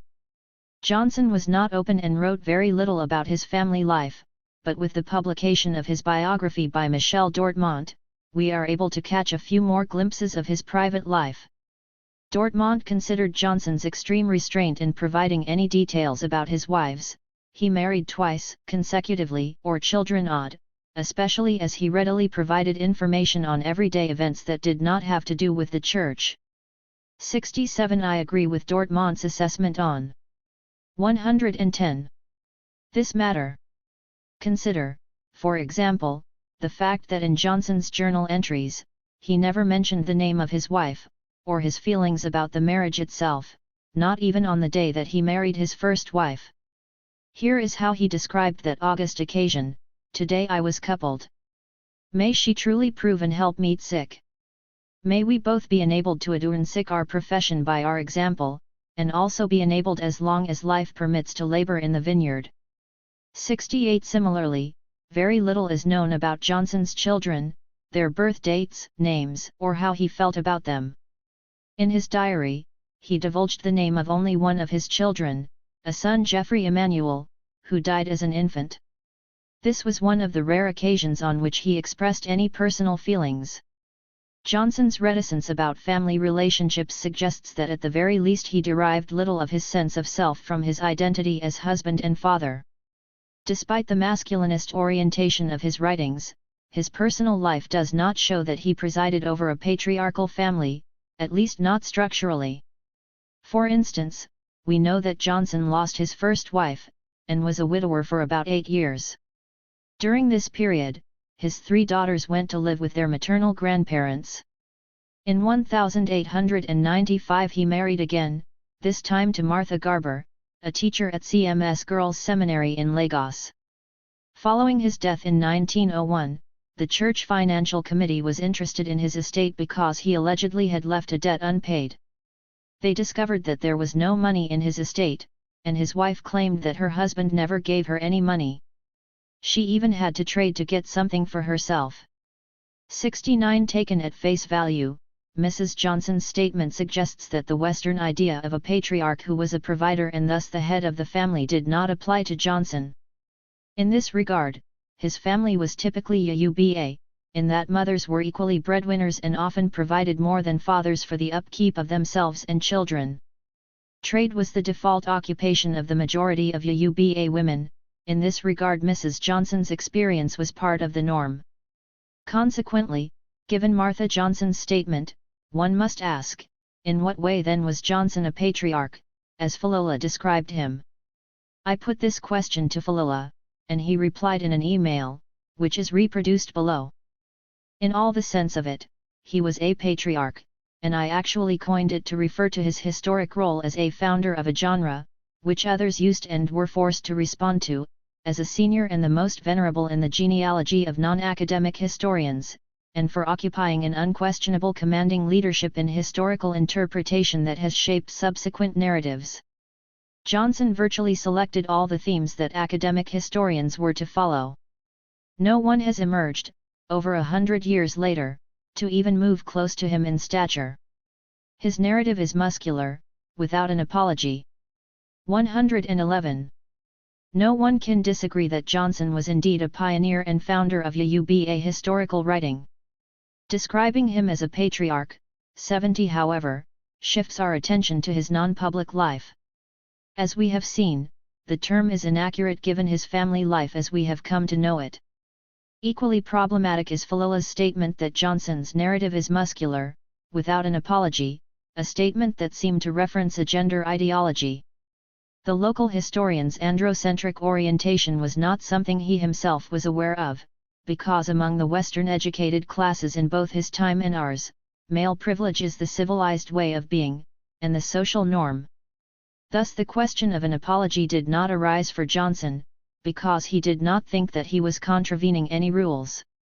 His alleged muscularity on the gender issue then is more fiction than fact.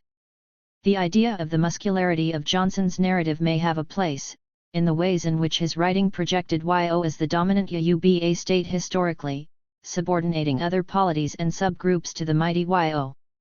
But even then, it is not muscularity in the forcefulness with which he projected these ideas but in his insistence and consistency in promoting old Yo as the center of the Yoruba universe and the elephant as king of the Yorubas. Certainly, the critique that Johnson's Yoruba history is Yo-centric has dogged his work ever since his brother Obadiah gave a lecture based on the book in Lagos in 1901. On this count, he was definitely a son of Yo, and his untiring promotion of the polity cannot be gainsaid. But the irony surrounding Johnson's close ties to Yo are that his relationship to the town is through his great-grandmother. His father was born in Ilorin. 71. Johnson, like Oyewumi, whom we discussed earlier, identified closely with his matricentric ties. If we had applied the rules of the Ibadan Gbe, Johnson had no business writing about Yo. He should have focused on Ilorin, his father's town of origin. 72. But Falola's portrayal of Johnson as patriarch seems to extend beyond his writing to his personality. In addition to the academic historian's inventive description of the pioneer local historian as patriarch, he also offered some lines of Oriki, praise poetry, that he himself composed for Johnson. Ayinlaogun. Kun rin ka, kun rin ko. Kun rin ka ko. An leeb. Onlearawaju.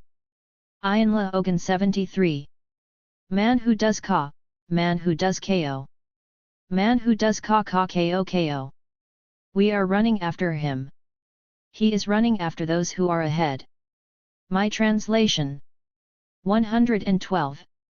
Falola explained that the onomatopoeic ka ko is militia, and it is meant to depict the subject walking greatly like a horse, ready to charge. I appreciate very much Falola's creativity in this Oriki and his own admiration of Johnson in penning this ode to him. But who or what is Johnson charging at? It is strange that Johnson, who was known for his intellectual achievement, whose much lauded accomplishments are in the field of writing and diplomacy, would now be represented as if he is one of those 19th-century Ibadan warlords about whom Falola and others have written. 74. Falola's depiction of Johnson is radically different from the way in which he appeared in contemporary accounts. Outside of Falola's characterization of the man, Johnson was described as shy, reticent, and self-effacing, in sharp contrast to the professional historian's characterization of him as muscular, language that suggests forcefulness and chest-thumping. In fact, Johnson's obituary in the Lagos Weekly Record in 1901 described him as distinguished for his devotion to duty, well known for his liberality and open-heartedness, and for urbanity, self-abnegation, and patriotism. 75. Commenting on the fact that Johnson wrote very little or nothing about himself or family, eminent historian Jacob Aje noted that he was shy and reticent. He deliberately chooses to remain shadowy in the background. 76. The description of Johnson's narrative as muscular, without an apology, suggests rigidity, coldness, and an unyielding forcefulness. It also insinuates that Johnson must have been engaged in a heated debate, at the very least, in a contentious issue of the time. I have already drawn attention to the controversy that attended what was thought to be his advancement of YO over other Yoruba polities. But this debate did not involve Johnson directly, because the book was not published, and therefore his ideas on this issue were not well known until after his death. It was his brother Obadiah who bore the brunt of this contention when he presented a lecture based on the history to the Lagos intelligentsia in 1901. We have no evidence of unapologetic muscularity on the part of Johnson. In reality, he seemed to have shied away or failed to engage with an even more contentious issue, one that required activism and forceful advocacy, the fight against racialization and racial discrimination, which had become the policy of the colonial government in Lagos by the turn of the 19th century. Many members of the Yoruba elite, including his two brothers Henry and Obadiah, were involved in challenging and resisting the racism of the colonial government. 77. Obadiah, a medical doctor, had personally experienced racial discrimination when he was bypassed for promotion and the position was given to a white man who was junior in rank to him in the colonial service. 78. Indeed, one of the most curious things about Johnson is that he did not seem to have been aware of racism, and seemed not to have paid 113 attention to Obadiah's difficulties. Perhaps his personality caused him to shy away from conflict. We are able to tease out more information about Johnson's personality in the debate over who was the real author of History of Yoruba given its storied emergence. Was it Johnson, who set out to write the original book, or his brother, Obadiah, who had midwifed its publication after Johnson's death? Falola made a forceful claim that the sole author of the book is the Reverend based on the following reasoning. Given the hostility of Obadiah to the colonial government because of his own experience of racism, a book by him would have been far more angry in tone, perhaps condemnatory of the British, or probably reflecting his own experience of race relations. The History of the Yoruba is a calm book, sympathetic to British rule and devoid of racial tension, all characteristics far more consistent with the experience and feelings of Samuel than of Obadiah. 79. This assessment of authorship is very much in line with Obadiah's declaration that his own role was ancillary. How then do we reconcile Falola's claim that the book is calm, a statement on the personality of the author, with his later representation of Johnson as a charging horse who created an unapologetically muscular narrative? On this question, consider Aje's own summation of the debate on authorship and the different personalities of the two brothers. The tone in the history is more of the gentle Samuel than of the impatient Obadiah. 80. Beyond Johnson's writings, we must also pay attention to his conduct as we try to unravel questions about his personality. His failure to challenge white supremacy and the attendant racial discrimination, inarguably the most important issues of the time, does not lend any support to the idea that he was an assertive man, eager to articulate his ideas forcefully and unapologetically. Instead, Johnson seemed to have been missing in action on this important question. Falola is of the opinion that Johnson may not have perceived racism and did not see things as the Lagos elite did, given that he was based in the hinterland. 81 But the pioneering local historian was very much connected to Lagos society through his brothers and sisters. 82 Because his younger brother Obadiah, to whom he was very close, suffered racial discrimination and organized against it. I do not subscribe to Falola's attribution of Johnson's silence on this issue to ignorance. The question remains why Johnson chose not to see racism or why he perceived things differently than many of his contemporaries, including his two brothers. The answer to Johnson's behavior may lie in his closeness to his white employers in the CMS mission and his single-minded focus on his writing, a mission that he saw as his supremely important work of documenting. 114. Yoruba history, a responsibility that could have been derailed by involvement in anti-racist activities.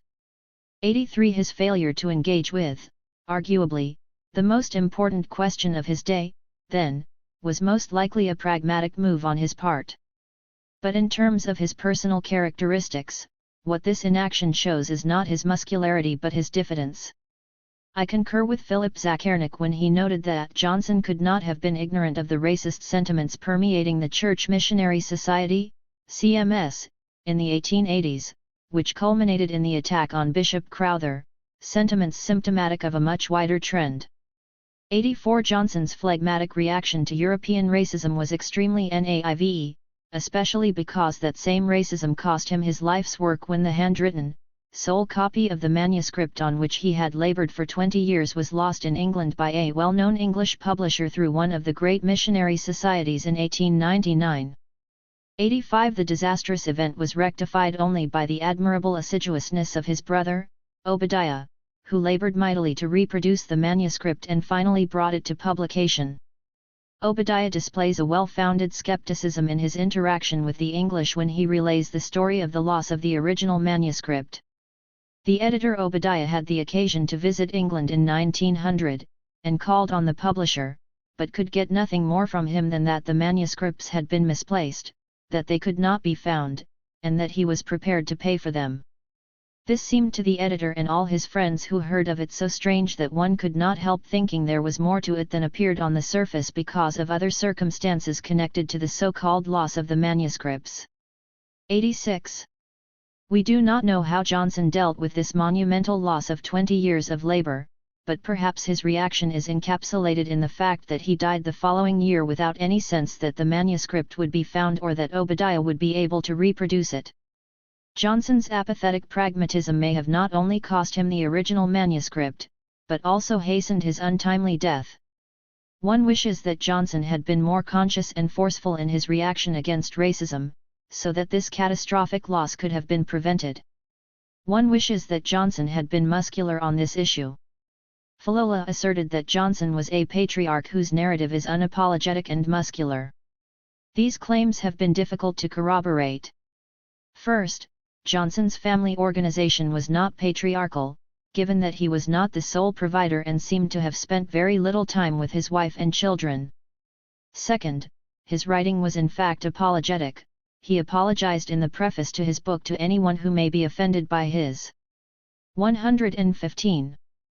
Narrative. Finally, Johnson's writing, personality, and conduct are almost the opposite of muscular or forceful. This evidence provokes two questions: what is Falola's motivation? What impels him to make these extravagant and unfounded claims about Johnson, the man? If anything, it is Falola's language describing Johnson that is androcentric, muscular, and masculinist. His representation of Johnson as macho says more about the contemporary historian than about his subject. Falola seems to believe that the highest compliment he could pay the pioneering local historian is one couched in militarist language, no matter that the achievement is far from a literal battlefield. Military language is often used to project masculinity and male dominance. Falola as a historian is clearly Johnson's heir, given his work on the history of Ibadan, most especially. In promoting Johnson as a patriarch, Falola vaunts patriarchy, and seems to revel in the idea. His orientation is not atypical of contemporary intellectuals who continue to construct knowledge in sexist language and write as if only men were, and continue now to be, historical actors and subjects. This dangerous stance also reveals the deepening and normalization of male dominance in Nigerian society in general, even as androcentrism and male privilege are increasingly being questioned and confronted. In the next chapter, I examine the work of two scholars on Yoruba religion in this regard. Chapter 5. The Gender Dictators, Making Gender Attributions in Religion and Culture. A major theme of this book is the role of a diverse group of writers in creating a male-dominant Yoruba world. In the last chapter, I concentrated on the lives and writings of first generations of local chroniclers of history, asking questions about the gender composition of the group and their gender consciousness. In this chapter, my focus shifts to the work of two contemporary social scientists who have written about religion and culture. Sociologist of religion John Peel and Jacob Olupona, a scholar of comparative religion, have both written about gender in Yoruba culture, albeit sparsely. Both scholars are very well known and are recognized for their extremely influential writings on the culture. But their bountiful scholarship contrasts sharply with the meagerness of their writing on gender, a fact that is integral to my critique of their work. Perhaps the most troubling aspect of the role of intellectuals like Peel, Olupona, and Falola, as I showed in the last chapter, is their failure to recognize their own role in the patriarchalization of the culture through academic writing and mentoring of generations of scholars. In the production of knowledge on Yoruba, Western-educated intellectuals as a group, regardless of their gender or race, are vectors of male dominance as they deploy various masculinist ideologies. Knowledge-making is in the first instance the production of truth. The degree to which intellectual writing is linked to power and further aggrandizement of power cannot be gainsaid. Consequently, I call these academics gender dictators, rhymes with dictator, to underscore their unmitigated influence on scholarship on African religions and culture and the extent to which their claims about gender are best seen as diktats and not necessarily something that is based on evidence. 118. In the light of this understanding, one of the issues that concern me here is the reaction of Peel and Olupona to my thesis that gender categories in Yoruba society must be historicized and that male dominance in the culture must be understood as a product of recent historical developments, including European colonization of both society and discourse. In academic circles, Peel is without a doubt one of the most renowned documenters of Yoruba society and social change. A sociologist of religion, he has written numerous books and articles starting in the 1960s and continuing to the present day. His writings have spanned more than half a century, and his books are a must-read for any scholar who wants to be taken seriously on Yoruba religion, culture, and social life. Peel's scholarship then presents an opportunity to consider the issue of gender and the role of intellectuals in portraying a culture that originally did not harbor gender divisions. The focus here is on two of his most recent writings, a paper titled Gender in Yoruba Religious Change, GRC, and the tome Religious Encounter and the Making of the Yoruba, Remi. In 1968, Peel wrote a colossal book on the Alejera, a sect in which a woman played a prominent founding role. He did not engage gender as a significant issue in this study. Over 45 years after the well-received Alejera, a religious movement among the Yoruba, 1968, Peel, still, never addressed the issue of gender in any conscious or systematic way in any of his writings. The stance he took in his work, typical of many other scholars, even when gender became an issue, as feminism and gender-conscious approaches to scholarly writing gained traction in the academy, was to be silent about gender factors, treating them as a non-issue in studies of society. In a relatively more recent paper, however, Peel acknowledges this problematic state of affairs. Discussing gender and religion in Africa, he writes without irony that although women are the mainstay of church life throughout Africa, the relations between religion and gender have not been given much attention. It seems that students of African religion have been interested in linking it with other variables, such as politics and ethnicity. As one of the most important students of African religion, it is disingenuous of him to make this statement at a remove, failing to recognize his own role in the debacle. As arguably the most eminent of these students of African religion to which he alludes, Peel did not explain this untoward state of affairs, neither did he recognize its implications for the validity of scholarly research, his own included. As I have shown in my book Invention, the lack of acknowledgement of gender factors in studies of Yoruba religion as conducted by Peel and other gender dictators, however, did not represent a benign omission or silence about gender issues, rather it was a systematic promotion of male gender in social and religious institutions and male dominance in everything, as if this is the natural order of 119 things. To these scholars, to notice gender difference and the male dominance that is its hallmark would be like noticing the air we breathe and the water we drink.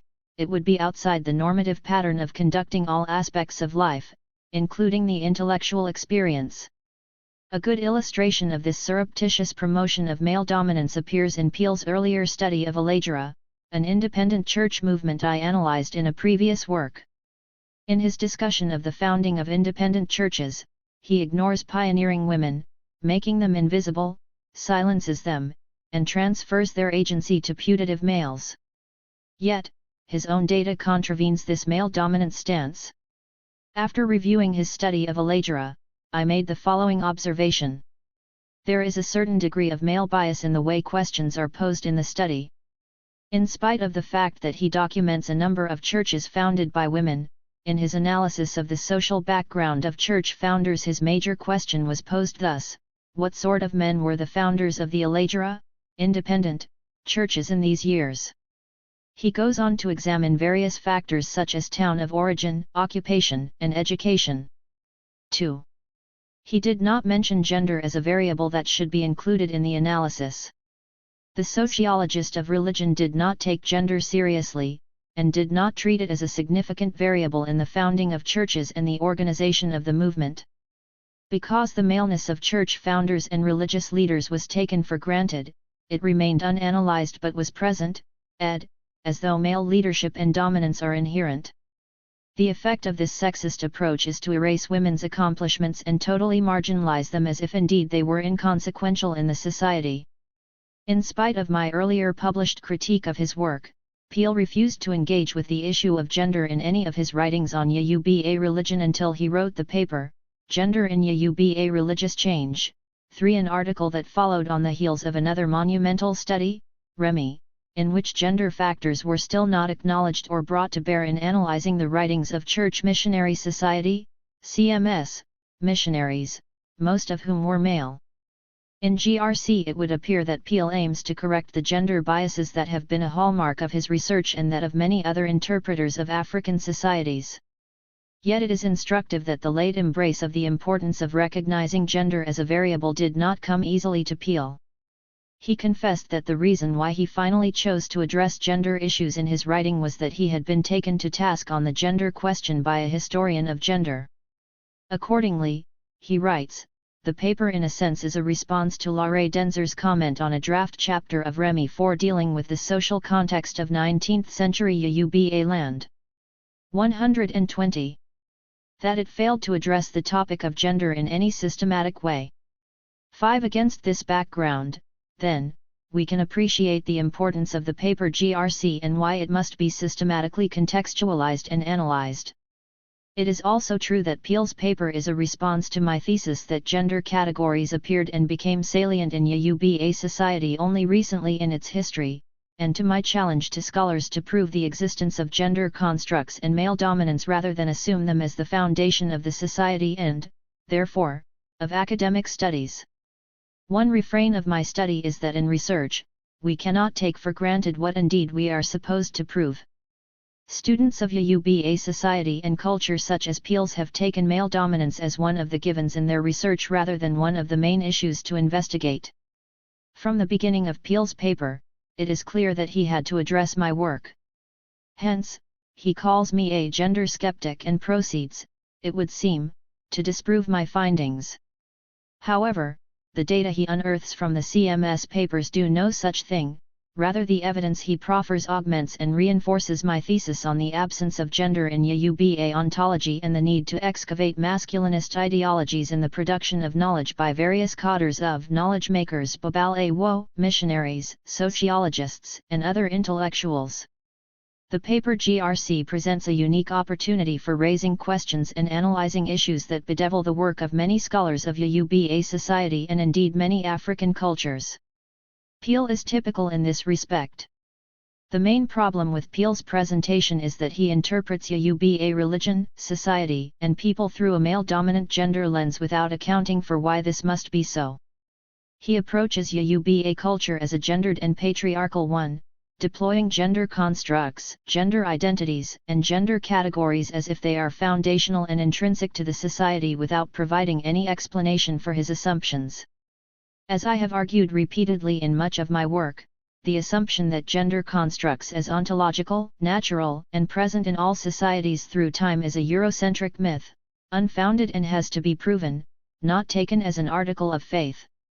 Since my work began to forcefully challenge the assumption that Yoruba society was historically gendered and patriarchal, none of my critics, including Peel, have bothered to prove that the Yoruba ethos was gendered in the first place.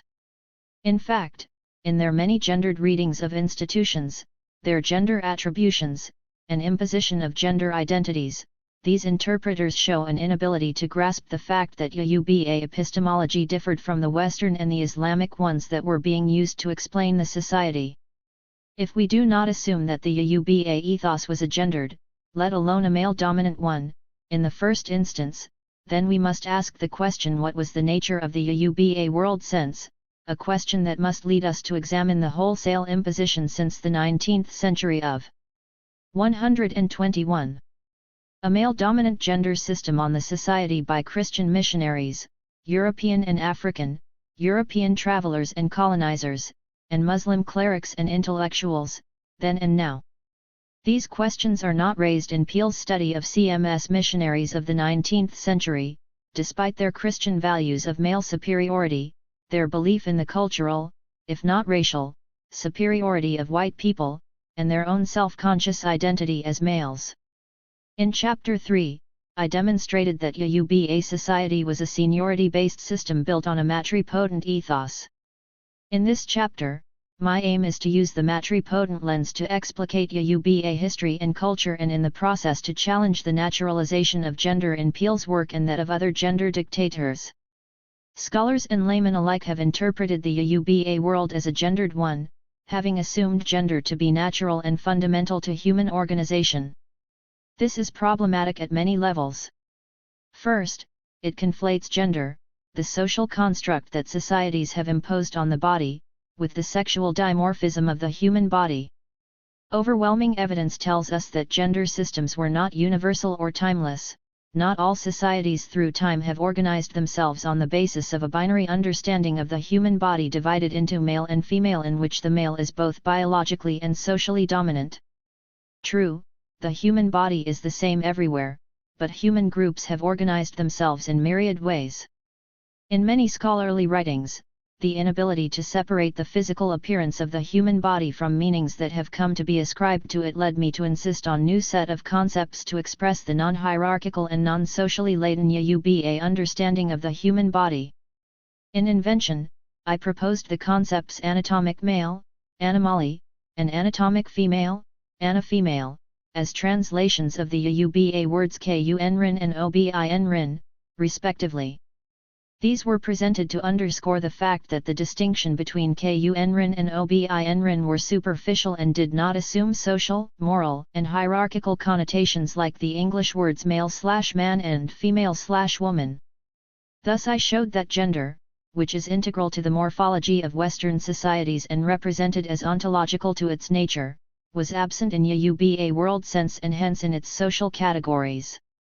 With this understanding, we are able to draw a contrast between a gendered epistemology, in which two physical bodies are also social bodies 6, thus male and females are hierarchical and binarily opposed and the male is dominant, and a matri-focused epistemology in a seniority-based society.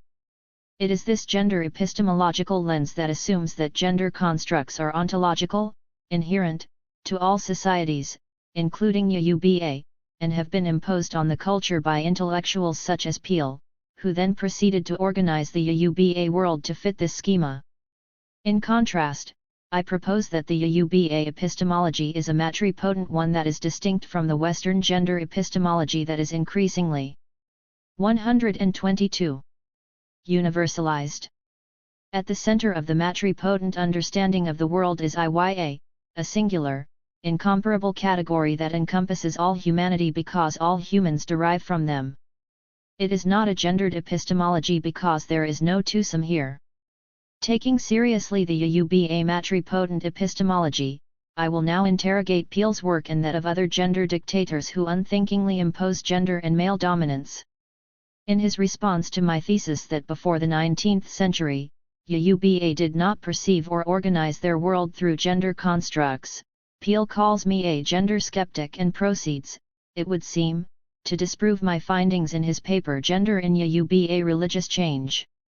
Commenting on my work, Peele writes, "The virtual gender exceptionalism that Oyewumi claims for the Yuba is the more remarkable since they attached a very strong cultural value to the complementary physiological capacities of women and men to bear/beget children." 7. Not only does Peele misread my thesis here, but he also misunderstands Yuba views on procreation and family ties. First, I do not claim gender exceptionalism for Yuba. In fact, I broaden my thesis beyond the Yuba world to argue that not all societies through time have arranged their social world based on gender constructs. In so doing, I challenge the wholesale imposition of gender, on a global scale embedded in the dominant Western intellectual tradition of our time. I demonstrate that without evidence or initial research to establish what sorts of epistemologies were operational in the societies encountered by Europeans, such cultures are represented as male-dominant societies in which the social categories male and female coexist in hierarchical fashion, with men dominant and women subordinated just as they are in Europe. My study invention argued that such gendered imposition is not merely an error but also an obstacle to the pursuit of knowledge. The assumption of woman as a social category prevents us from asking the right questions about any given society, since questions are already been conceptualized a priori.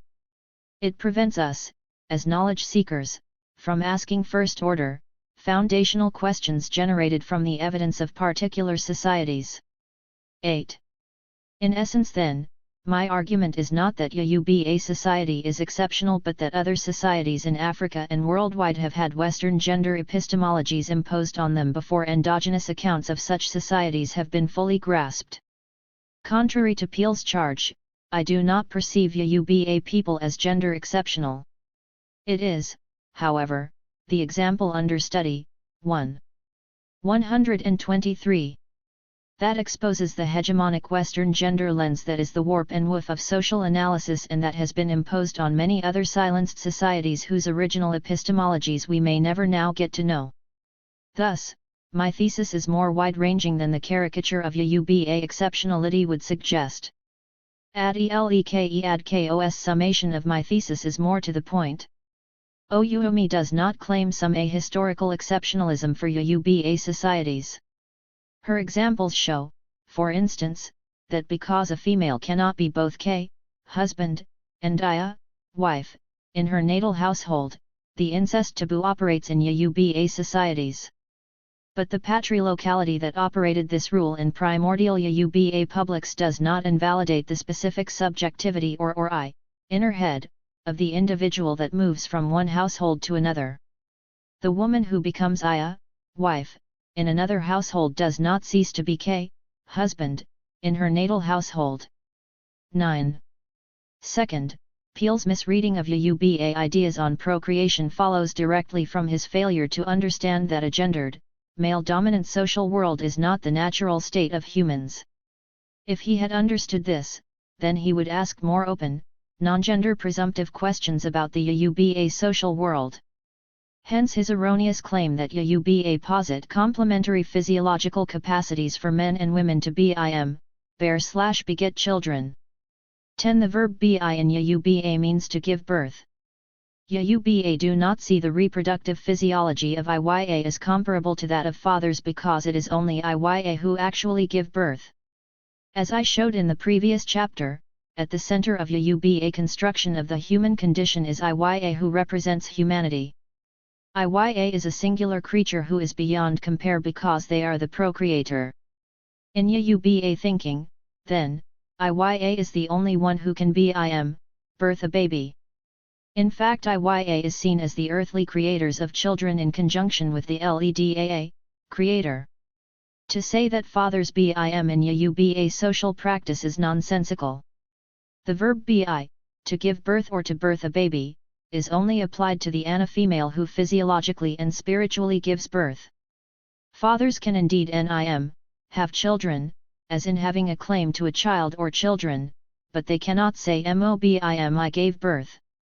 However, it is perfectly fine in Oyewumi social practice for any one man, woman, or child to announce a birth on behalf of their family with the words abim, we have given birth, underscoring the collective interest in reproduction and the role of the community in raising the child. We see this usage in Laidley et al.'s discussion of the behavior of the expectant grandmother immediately after the baby is born, timbade, konitiisnn kankan, odigbatiibimbabokiotospe, modupe, abimo. 11 When the baby emerges, the grandmother will not say anything, it is only after the placenta comes. 124. Out that she says, I give thanks, we have given birth. The physiological role of Baba, the father, in making a child is not given prominence, if mentioned at all in the culture. For one thing, fatherhood sometimes rests on social rather than biological foundations. Thus the father of a child is not necessarily the genitor, his claim to fatherhood is based on the fact that he is the socially recognized husband of the mother of the newborn since his family gave the bride wealth to legitimate the marriage. Even when it is clear that the acknowledged father is not the genitor, the child is accepted as the child of, and a member of the Iya's husband's family. Iya, as I have shown, is a spiritual category in ways that fatherhood is not perceived to be. Most importantly, Iya is transcendent, the category is present in all realms of existence pre-earthly, pre-gestational, gestational, earthly, and forever. The relationship between Iya and child is sacred. In her discussion of motherhood in African societies, historian Laurel Semley takes me to task for writing eloquently and copiously on motherhood but failing to devote much time to the meaning of fatherhood. 12 But that is precisely my point. In the Oyewumi ethos that informs my work, Baba and Iya are two different social categories that do not necessarily belong together. Therefore discussions of Iya does not and should not automatically invite or generate a discussion of fatherhood, as is standard in the male-privileging Western literature. To the extent that we do that, we are comparing them and making motherhood and fatherhood parallel in ways that the culture never did until recently and only in certain situations. With the understanding that in the matripotent ethos, Iya is unlike mother in the Western sense, opposite of father/female version of parent, and it is not like woman, subordinate of man, then one is able to explain some of the social occurrences that scholars have misrepresented as they translated them into gendered binary terms. Oyewumi social categories and English ones are not commensurate. For example, Peel discussing his belief that Oyewumi people think of their particular Ora as a human being as a way of identifying with the god, explains. Now it is not easy to imagine a person in concrete terms without attributing a particular sex to them, and, in societies with gender, this in turn will inevitably become a vehicle upon which social and moral qualities will ride, or conversely, the moral qualities that one wishes to attribute to a deity may suggest its gender. 13. First, his claim that it is difficult to imagine a person concretely but without gender is only true of societies in which gender is so embedded that it is part of the air they breathe. Contemporary societies, in Africa and world. 125. Are almost universally gender-saturated, to the extent that gender differences seem natural. But in Oyewumi society even now, and more so in the past, people routinely think about, talk to, and interact with persons without imagining them as gendered. Two Ana-female traders may be having a conversation in Yoruba in the marketplace, for example, and a young Ana-female passing by may stop to greet them. One of the older traders may refer to the young Ana-female as Kami, my husband, and the other woman may refer to her as Oyewumi, my wife, depending on their family relationship to this person. The young Ana-female is both K and Iyowo in the same body because the categories are social and not bodily based. There's nothing in such an exchange that calls for the gender binaries of Western culture that Peel unreflectingly imposes. To illustrate further, it is possible to spend 30 minutes or more in conversation telling someone about a particular person they have never met without the listener necessarily being able to discern this person's gender through the conversation. For one thing, names and pronouns that will be applied to this invisible person are non-gender specific. This invisibility of gender attributes is possible in Yoruba discourse because there are still many categories that do not allude to gender and because social and moral attributes are still largely not gender attributive. Yoruba categories are not English categories and must not be assimilated the way Peel does. If indeed Yoruba worshippers attribute anatomic sex to gods, we also know that priests of Ora, whether the deity is male or female, are called Iyowo, wives, of Ora. We also know that Ora have different ana sex in different localities. Thus Orake and Oduda are represented as Animali in certain localities and as Ana-female in others. Peel himself was able to glimpse the fallacy of his arguments when he acknowledged that Mark Schultz, 1985, 14 found at Agana, where what seems one of the most male of Ora, namely Ngo, is locally considered wife of Era, a local thunder deity, because she came later to town. 15 So one must ask Peel, how do devotees of Ngo and Agana imagine their lord and master, as Ngo is usually overly masculinized in androcentric academic literature? 16 Are they confused about his gender?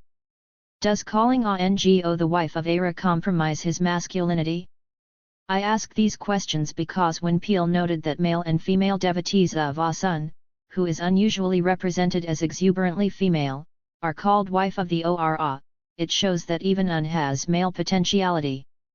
17 However, with the overmasculinized Ngo, he did not apply the same English cultural logic and comment that Ngo has female potentiality when he is addressed as wife of another deity. What his reasoning demonstrates is a sleight of male dominant hand, and the inability of researchers such as Peel to let go of their imported categories and take seriously the Yoruba categories that are staring them in the face. 126.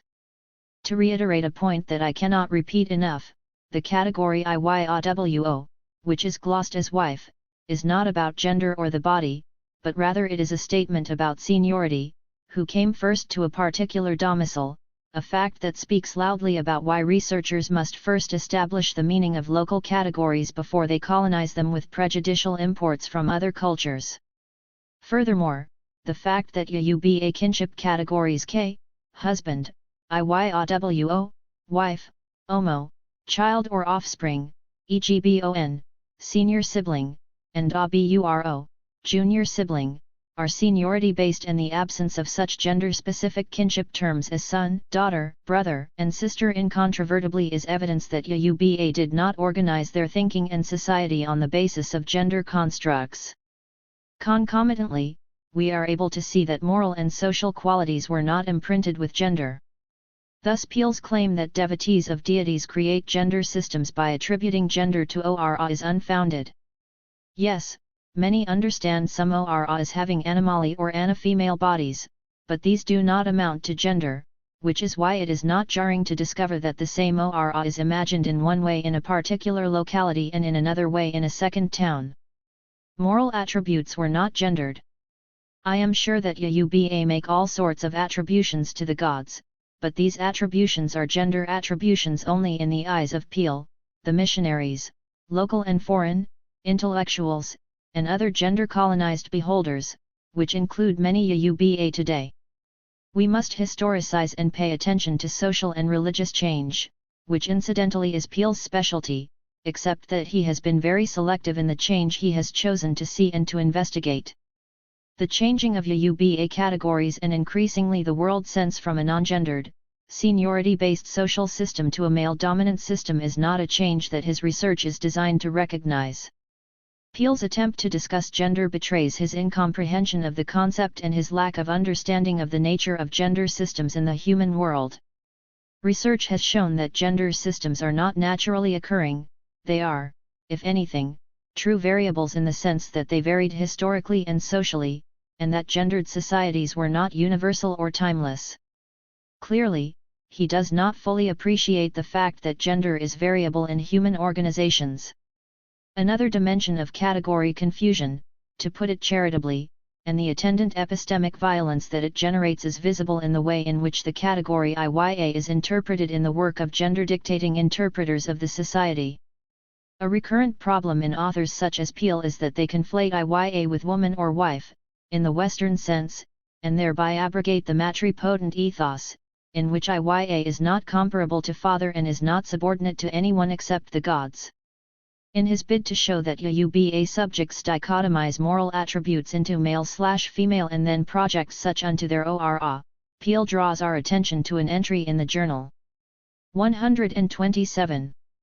Of one William Allen, a Yuba catechist of the CMS mission who wrote about an incident in 1859, which the sociologist believes shows the process by which a Yuba person engages in gendering ora and moral attributes. Summarizing Allen's journal entry, Peele writes: One night in May 1859 a large rock crashed down from one of the hills in Abeokuta, narrowly missing children's play area. Such a forceful eruption from the wild into the settled sphere was exactly what was expected of New Ora, and the local people at once recognized it as one, crying Orani, Orani. And because the rock had behaved protectively towards the children, they also identified it as female, a motherly rock, insisted one of the women at the scene. 18. A number of assumptions are apparent in Peele's account that does not necessarily reflect the meaning of the incident from the local point of view. First, the idea that only females or female ora can act to protect their adherents is a fallacy. There is no question that one of the things that Yuba devotees demand of their ora, be they male or female, is protection from the vagaries of human existence. Thus godly protection is not gendered. 19. Second, Peele takes for granted the word motherly, present in the original journal entry, to be synonymous with female as the gendered half, and a binary opposite of male father, thus conflating Iya with female. In the English cultural sense of the term, such a conflation is routine and reflects a gendered understanding of kinship categories. Peele does not tell us whether this interpretation of the motherly rock as a sign of femaleness is his or Allen's. Even more important, it is not clear what Yuba phrase Allen turned into the English motherly rock. However, it is logical to assume that the Yuba phrase that was translated contained the word Iya. Consequently, it is likely that the woman who cried after the rock crashed down might have said not only Orani, it is a deity. Because Ora, a typical Yuba noun, is not gender exclusive like the English god or goddess, there is no way the statement by women at the scene suggested gender of the deity in question. But I suspect they may have added a phrase like Iyani, or Abmni it is Iya. As I have demonstrated at different points, Iya is not a gendered term in Yuba because Iya and Ba were neither parallel nor comparable or opposites. Iya is singular. Thus, in this context, for example, what is the opposite of a motherly rock? A fatherly one? What would that mean? There's no such thing. Would a male ora fail to protect worshippers by virtue of merely being male? In the matricentric Yuba ethos, such a phrasing would at best be meaningless if not nonsensical. There is no male counterpart of motherly. In this I go beyond nurture and speak to the spiritual pact that Iya are perceived to have with each of their children, an understanding that I 128. Discuss in the paragraphs that follow. The final assumption that a male ora cannot be perceived to be protective is a fallacy. Would a male ora not be equally protective of their devotees? Here, again I highlight and summarize the meaning and place of Iya in the life of their children. In his summation of social relationships as he gleaned it from the journals of the 19th century Yuba male missioners, Peel writes, "Close friends had an emotional importance equaled by no other relation besides a man's mother more than fathers, wives, and brothers, and the two are brought together in a telling entry in Samuel Johnson's journal. With his own friend Oyebode, he calls to condole with a man who often attends church with a friend in deep grief over his mother's death. To be plain, he said, I can instance my mother's death as quite out of place. She is my backstay, and it would be better if my father had died rather than she. When I am home or about war, she takes care of my wives and children, and she is everything to me whilst my father is not." 20.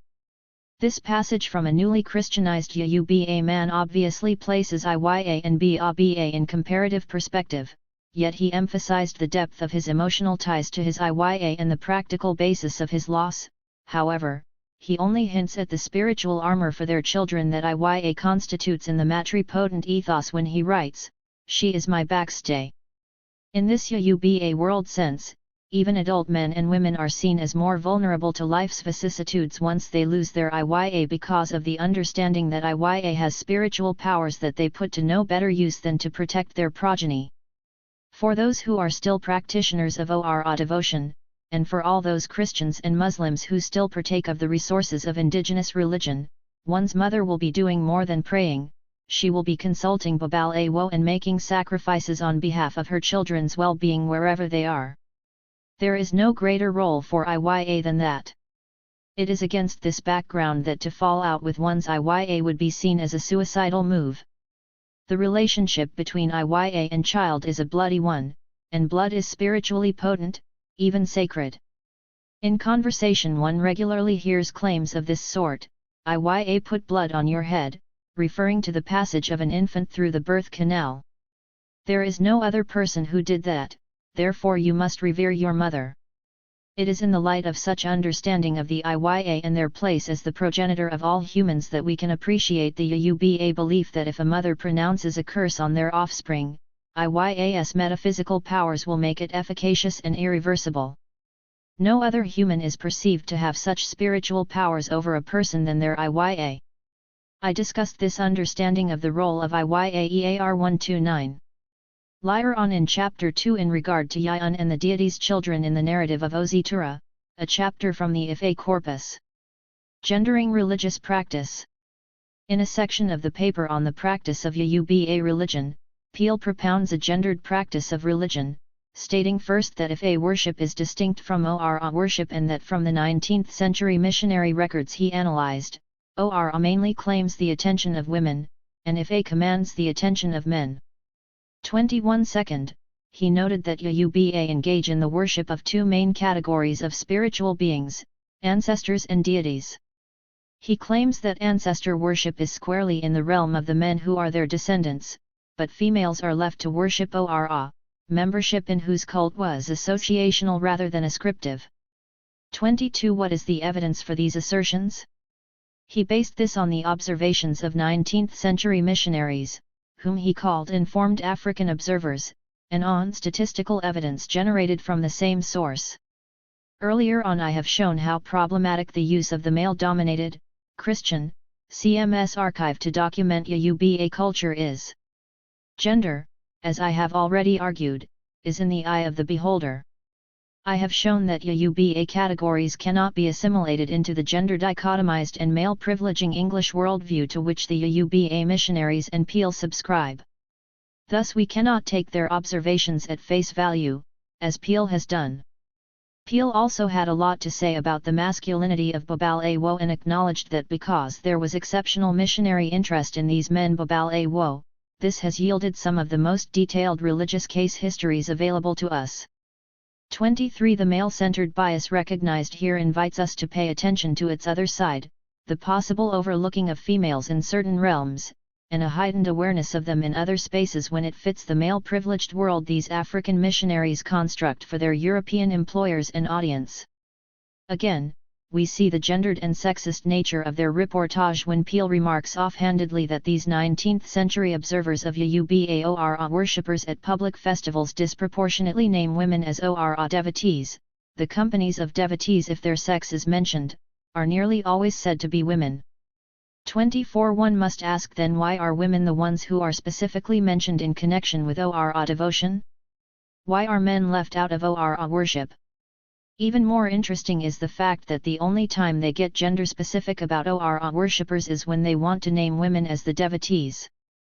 On what basis do we conclude, as Peel does, that because they never specifically mentioned men as Ora devotees it meant that men were all but absent in this category and women were 130.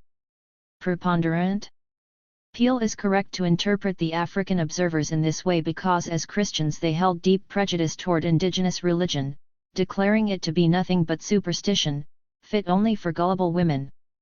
Their disdain for women's intelligence is also apparent in statements such as Daniel Coker's, "The women worship Sango and Agba, they are more ignorant than the men." 25, or in an entry from Abeokuta in 1847 that shows both the disdain for the indigenous religion and for its female devotees. Young women do not think their household furniture is complete if they have not purchased some sorts of god to worship, or in James Johnson's dismissive remark noting the endless prostration of women devotees with their Ora when a house was struck by lightning in Ogbomoso in 1877. 26. In addition, the statistical evidence Peel adduces to establish a gender dichotomized Yoruba religious practice, based on what he calls concrete observation by informed African missionaries, is erroneously presented as if gender constructs are inherent in rather than an interpretation of what is observed. The fact that one notices more anatomic female devotees of a named Ora does not in and of itself constitute gender. What it shows is that the observer has introduced a gendered lens. It may be that in that particular locality, when one notices a group of Ana females, for example, what is remarkable is that they are all wives in a lineage known to harbor important devotees of a particular Ora, a fact that the interpreter does not know because he or she is not aware of that information. To call it gender in a society whose epistemology eschewed gender consideration is a case of categoricalism, in this case gender categoricalism. Sociologist R. W. Connell explains that the categorical approach in social theory occurs when the focus is on the category as a unit, rather than the processes by which the category is constituted, or the elements of its constituents. The social order as a whole is pictured in terms of a few major categories, usually two related to each other by power and conflict of interest. 27. In this case a gender-differentiated practice of religion is established despite the fact that Peel himself understood that this gender dichotomous generalization exaggerates. Of course, many men were active in Ora worship and some were well known for it, like Arabami, a zealous idolater and a man of great note at Oda, who became a Christian. They might be possessed by them and serve as priests, but it still fits in the aggregate, that women in general were much more actively engaged in the worship of Ora than men were. 28. Whose aggregate, or better yet, who is aggregating? From this we can see that the reduction of devotees into bodies, and then the bodies sorted out into male and female, is being done by the interpreters, and their gender-specified ways of seeing are those of the interpreters, missionaries or scholars, alone, given that Yoruba social categories did not originally mean what Peel takes them to mean. There is no evidence from 131. Peel's reading of the CMS papers that the Yoruba missionaries explained to their foreign employers that males are also called wives of Ora. Why not? For one thing, the men who were active in Ora worship mentioned in the quotation are no less likely to be possessed by a particular Ora male or female, and they would be regarded as Iyawo, wives, of the Ora just like the Ana females. What exactly is gender here? With regard to the building of statistical categories, as I have pointed out elsewhere, statistical categoricalism is made that men and women are disproportionately represented in different arenas, and the numbers that do not fall in the gender-designated category, which scholars or observers have set up, are then discounted, ignored, and discarded as sources of evidence. In this case the many men mentioned in the quotation, who are devotees of Ora, do not count. Equally, the many women who are dedicated to Ife or are Babal Awo are not mentioned because they are not seen, and when there is a specific female that does not fit the bill, the evidence is immediately neutralized by subsuming her under a particular husband. Here's one example in Peel's account. The only case where a woman is reported as having her own dedicated icon, the sacred nut for divination, concerns the wife of a famous Brazilian 29 Babal Awo, Philip José Mefra, but he still seems to have kept charge of it for her. 30. In a society in which there were also a female Babal Awo, as I discussed in chapters 1 and 2, I don't know how such a claim can stand. Statistics are not innocent, here they function as a vehicle for creating gender dichotomies. Statistics are collected in terms of categories that have been set up a priori by the interpreter. 31. So that statistics in and of themselves cannot prove anything other than what they are set up to prove. Peel's own analysis contradicts the gender division he himself introduced into religious practice. In a previous paper titled The Pastor and Babal Awo, The Interaction of Religions in 19th Century Yoruba Land, he writes about the conversion of Babal Awo into Christianity, detailing the conversion of 3 Ife diviners. Such converts were regarded by the missionaries as high-status converts, and the aforementioned Philip Mefra was one such converts. Peel noted that after Yoruba are converted, they are required to give up their Ora, thus Mefra handed over 6 Ora, Olojo, Osu, Ogun, Ojirian, Osu, and Ngo. 32. The said Mefra the Babal Awo with the many Ora is a man. Peel then sums up Babal Awo conversion thus: there is then a clear logic to the sequence in which Babal Awo converts renounced their idols, first you, then the other Ora, and finally Ife. 33. Here he provides evidence that Ife priests too had Ora other than Ife. The irony of the sequence of giving up their gods that Peel details here is its illogicality, because Ife does not exist without you, a fact that I will explicate shortly. Given his own discussion, why then? 132. Does Peel insist on his unfounded thesis that in 19th century Yoruba society there was a gender dichotomy in worship, in that men worshipped Ife and women were devotees of Ora, whom the missionaries saw as the lesser gods? Given the male-dominant worldview of both missionaries and scholars, it is hardly surprising that women were portrayed as inferior children of lesser gods. Perhaps the most egregious misapprehension of Yoruba religion by Peel, one of the most respected analysts of the religion, is his excising of Ife from the larger Ora worship in a bid to impose gender, a non-endogenous factor, on the religion. For Peel, Ife is distinctive because the god Orunmila is the only Ora that does not possess its priest. 34. If this is a fact, why is this an important distinction? From the writings of CMS informers, he concludes: the main generalization is that there was a clear gender distinction in religious practice, the Ora mainly engaging the attention of women, and Ife of men. 35. How so? Ife, apart from being a divination system, is itself an Ora known as Orunmila. Second, Ife, the divination system, is known as the mouthpiece of the gods. 36. Because it is through Ife divination that Yoruba learn which is their personal deity. Ife divination used to be a routine part of the Yoruba journey through life. As I pointed out in chapter 1, shortly after a child is born, one of the first rituals to be engaged in universally in a pre-Christian and pre-Islamic society was Tugbo or Im or the Afizakoche. Throughout life, especially during rites of passage, Yoruba consulted Ife, which led them to offer sacrifice to one Ora or the other. Babal Awo were not outside the practice of the tradition, as their own divination on behalf of themselves or family members would lead them to be devotees of other Ora in addition to Orunmila. This explains why Mefra, the aforementioned Babal Awo, had 6 Ora to give up after his conversion. Mefra was not atypical. Ife is part and parcel of Ora devotion, and cannot be separate from it. The desire to separate Ife from Ora worship has to do with the reluctant recognition by Europeans missionaries, Western-educated Africans, and missionaries that Ife divination constituted an intellectual practice in a universe they had defined as primitive and superstitious. Besides, if a divination cannot exist without the collaboration of three prominent ora, u, un, and or I. First, u, divinations always end with the injunction to perform sacrifice, a task that is usually carried out by a babal awo after the client has paid for the required material.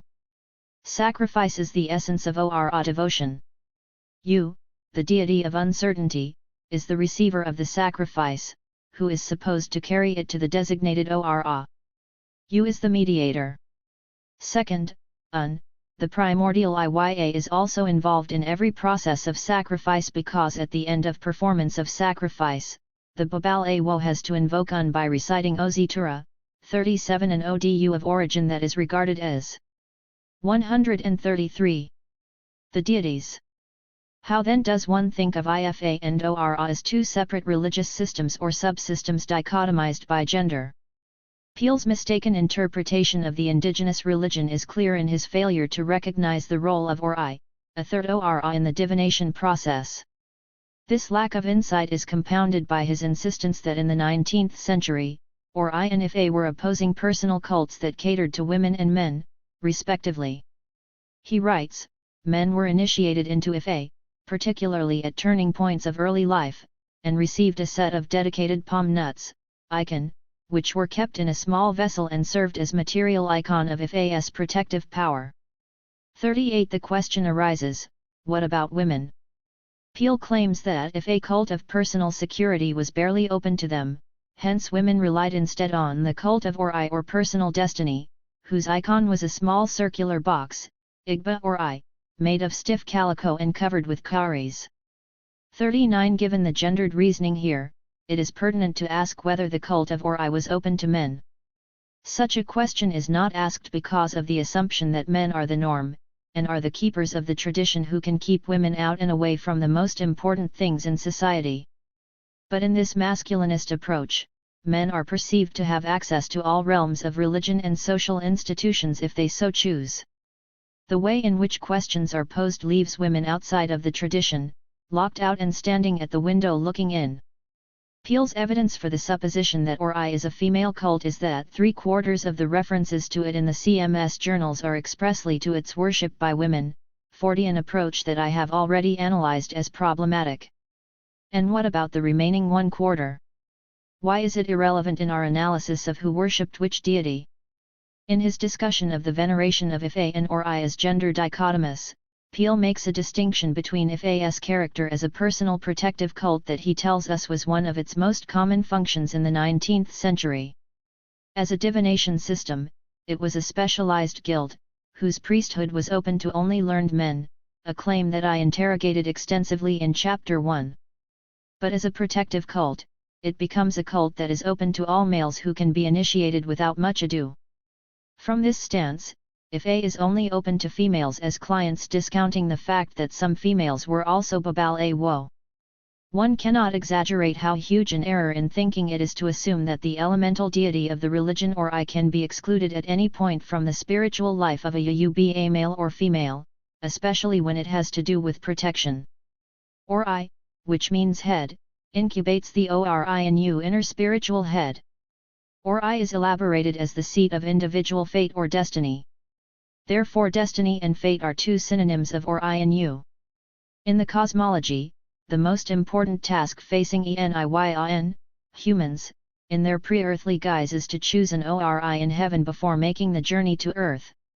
In matters concerning human life, there is a preoccupation with choosing the right. 134.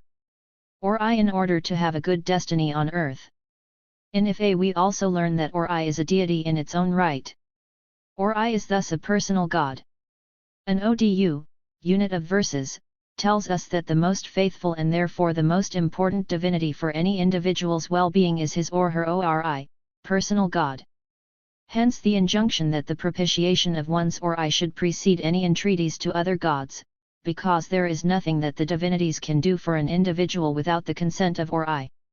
It is Ori alone who can accompany his devotee to any place without turning back. If I have money, it is my Ori I will praise. My Ori, it is you. If I have children on earth, It is my Ori to whom I will give praise. My Ori, it is you. All good things I have on earth. It is Ori, I will praise. My Ori, it is you. 41. Another ODU underscores Ori's importance as mediator between the individual and other Ora, because without Ori's due sanction, no requests to other Ora will be countenanced. No God shall offer protection without sanction from Ori. Ori, we salute you, whose protection precedes that of other Ora without sanction from Ori. Ori, we salute you, Ori that is destined to life, whosoever sacrifice Ori chooses to accept, let him rejoice. 42. Given the belief about Ori and its fundamental nature in the religion and its significance for individual sense of self and well-being, I cannot imagine that the Ifa cult of personal destiny is a substitute for Ori, even if Ifa tells us that spirituality starts with Ori. Furthermore, beyond Ifa's cult of personal protection, Ori as Ora is present and crucial in all divination sessions. Because the divination system is interactive, the Ori, subjectivity/personal Ora, plays an active role in leading clients of the Babal Awo to make the choices that are appropriate to their own situation. Thus Ori is an integral 135 part of Ifa. Peel himself recognized that Ifa functions as a projective technique in which the client actively contributes to the diagnosis. 43. There is a popular saying that you cannot shave someone's head in their absence. I would add that Ori is so fundamental that no part of Yuba religion is possible without it. Thus the idea that men did not propitiate their Ori makes no sense, especially if they are seeking protection. There Ifa says Ori, we salute you, whose protection precedes that of other Ora. 44. No one can be excluded from the cult of Ori, it is universal and one is born with it, an inalienable and divine right. Thus the saying Ori oju Ori no head is greater than the other expresses the basic Yuba notion of equality. There is no gender distinction between one Ori and another. In his analysis of the Church Missionary Society, CMS, journals, Peel draws our attention to the fact that the anxieties created by the cataclysmic disruptions of the 19th century may have heightened the need for portable devices for individual, spiritual, protection. 45. According to Peel, women more than men relied on the cult of Ori, literally head, or personal destiny, whose icon was a small circular box, Igba Ori. He further tells us that a Christian evangelist missionary reported that a woman once interrupted an evangelist's outdoor preaching in Ibadan to say that even if they forsook the rest of their Ora, they would still keep Ori the head, for it was their God and Maker. 46. Our goal here is not to document the veracity of these occurrences, but rather to explore Peel's imposition of gender on what he labels female devotion to Ori in contrast to male devotion to Ifa. In this reading, he once again fails to appreciate the colossal role of Iya in Yuba religion and the everyday life of their children, because they have not only to propitiate their own Ori and protect themselves, but they also must protect their children, consulting the Babal Awo, offering sacrifice, propitiating Ori, and constantly praying for their progeny. 47. As I showed in Chapter 3, the Ori of the Iya is a collective Ori linking Iya, children, and ancestors in one continuous flow of blood. Iya is charged on a daily basis with the task of propitiating their Ori and children's Ori for the sake of their well-being. I dispute the idea that men were more conversant with Ifa than females for the same reason that it fell to the Iya to cater to their children's spiritual well-being. In a matripotent culture, the spiritual and sacred nature of the Iya-coupled relationship propels the Iya's engagements. All humans are part of the Ori of their Iya. The Ori of an adult animale married or not is perceived to be conjoined with that of his Iya and Mya, uterine siblings, as we saw in the case of the missionary who was grieving for his dead Iya. The Christian idea that in marriage a man and woman leave their parents and cleave together as one is absolutely opposed to Yuba world sense regarding Iya's centrality to the identity and well-being of each of their birth children. 136. Masculinization as elevation. Peel does not interrogate his informers. Rather, he took their prejudices and ran with them. In this regard, the main concern of Peel and other 19th-century observers was not a conscious effort to impose gender on the religion. They took gender categories for granted and male dominance as a default position, and built on it. But it is clear that there was a conscious effort on the part of the new converts to uplift Ifa by separating it from the rest of the religion, which as newly Christianized Yoruba they had come to see as primitive and evil. Yet African and European missionaries and even Muslim clerics all had a grudging respect for the Ifa divination system. From Peel's paper Pastor and Babal Awo, we learn that after the Christian missionaries started to operate in Yoruba land, the missionaries began very soon to make clear distinctions among their adversaries. Muslims apart, they differentiated sharply between Ifa priests and fetish priests. The latter, i.e. Aworo, were heaped with unalloyed contempt, corrupt and ignorant deceivers, enriching themselves through encouraging superstitious fears. It is not at all like this with Babal Awo. Whatever the animosity, the missionaries could not but respect these mobile and sophisticated men. 48. And yes, they were men, not because only men could be Babal Awo, but because only the male Babal Awo could be perceived as priests by Christian men who are steeped in the worldview of a male-centered and male-dominant religion. Even Peel is seduced by the Ifa priests. Summarizing an exchange between Gulmer, a white missionary, and a Babal Awo, he effuses, one admires the Babal Awo's calm and tactful conclusion to the exchange. 49 Clearly, there is no room for hysterical females here. The Muslim clerics who were increasingly a part of society, especially in some towns, were no less enamored of Babal Awo. There were reports that in 1877 individual Babal Awo and Alyafa or Quranic specialists each sought out a working partner from other profession, so that they could reciprocally draw on one another's expertise in difficult matters of divination. It almost goes without saying that the Muslim Alyafa were wholly and categorically a male profession. 50 Although it is clear that the sources of male dominance and masculinization of Babal Awo went beyond Christian missionaries and intellectuals, the role of Islam in this regard has been little studied. That is not my focus. At points, Peel's analysis of the missionary encounter with Yoruba religion is insightful, as when he writes, "The mission's strategy depended on the construction of heathenism as a system homologous to Christianity, in which some elements would be 137. Retained, e.g. God, the idea of the Savior or Mediator, the value of peace, aletheia, and others replaced. Such symbolic homologies were not only aids to a more effective evangelization, they would eventually encourage a degree of mutual cognitive adaptation." 51. But he stops short of realizing the full implications of his own analysis. One adaptation that was imposed on Ora worship was to the patriarchal ethos of Christianity. In Invention I already noted that in the hands of churchmen the tenets of Yoruba religion became masculinized. Olodumare began to look like our Father in Heaven, the female Ora when they were recognized, began to look less than the male Ora in some nebulous way, our ancestors became our forefathers. 52 In operationalizing the strategy, Peel tells us that it is hardly surprising that it should have been the Babal Awo who emerged on the Yoruba side as the missionaries' chief interlocutor and antagonist. It was the Babal Awo, as it were, pre-adapted to the encounter. 53 The use of a biological concept such as pre-adaptation to describe Ifa priesthood, a social institution created by humans, is instructive.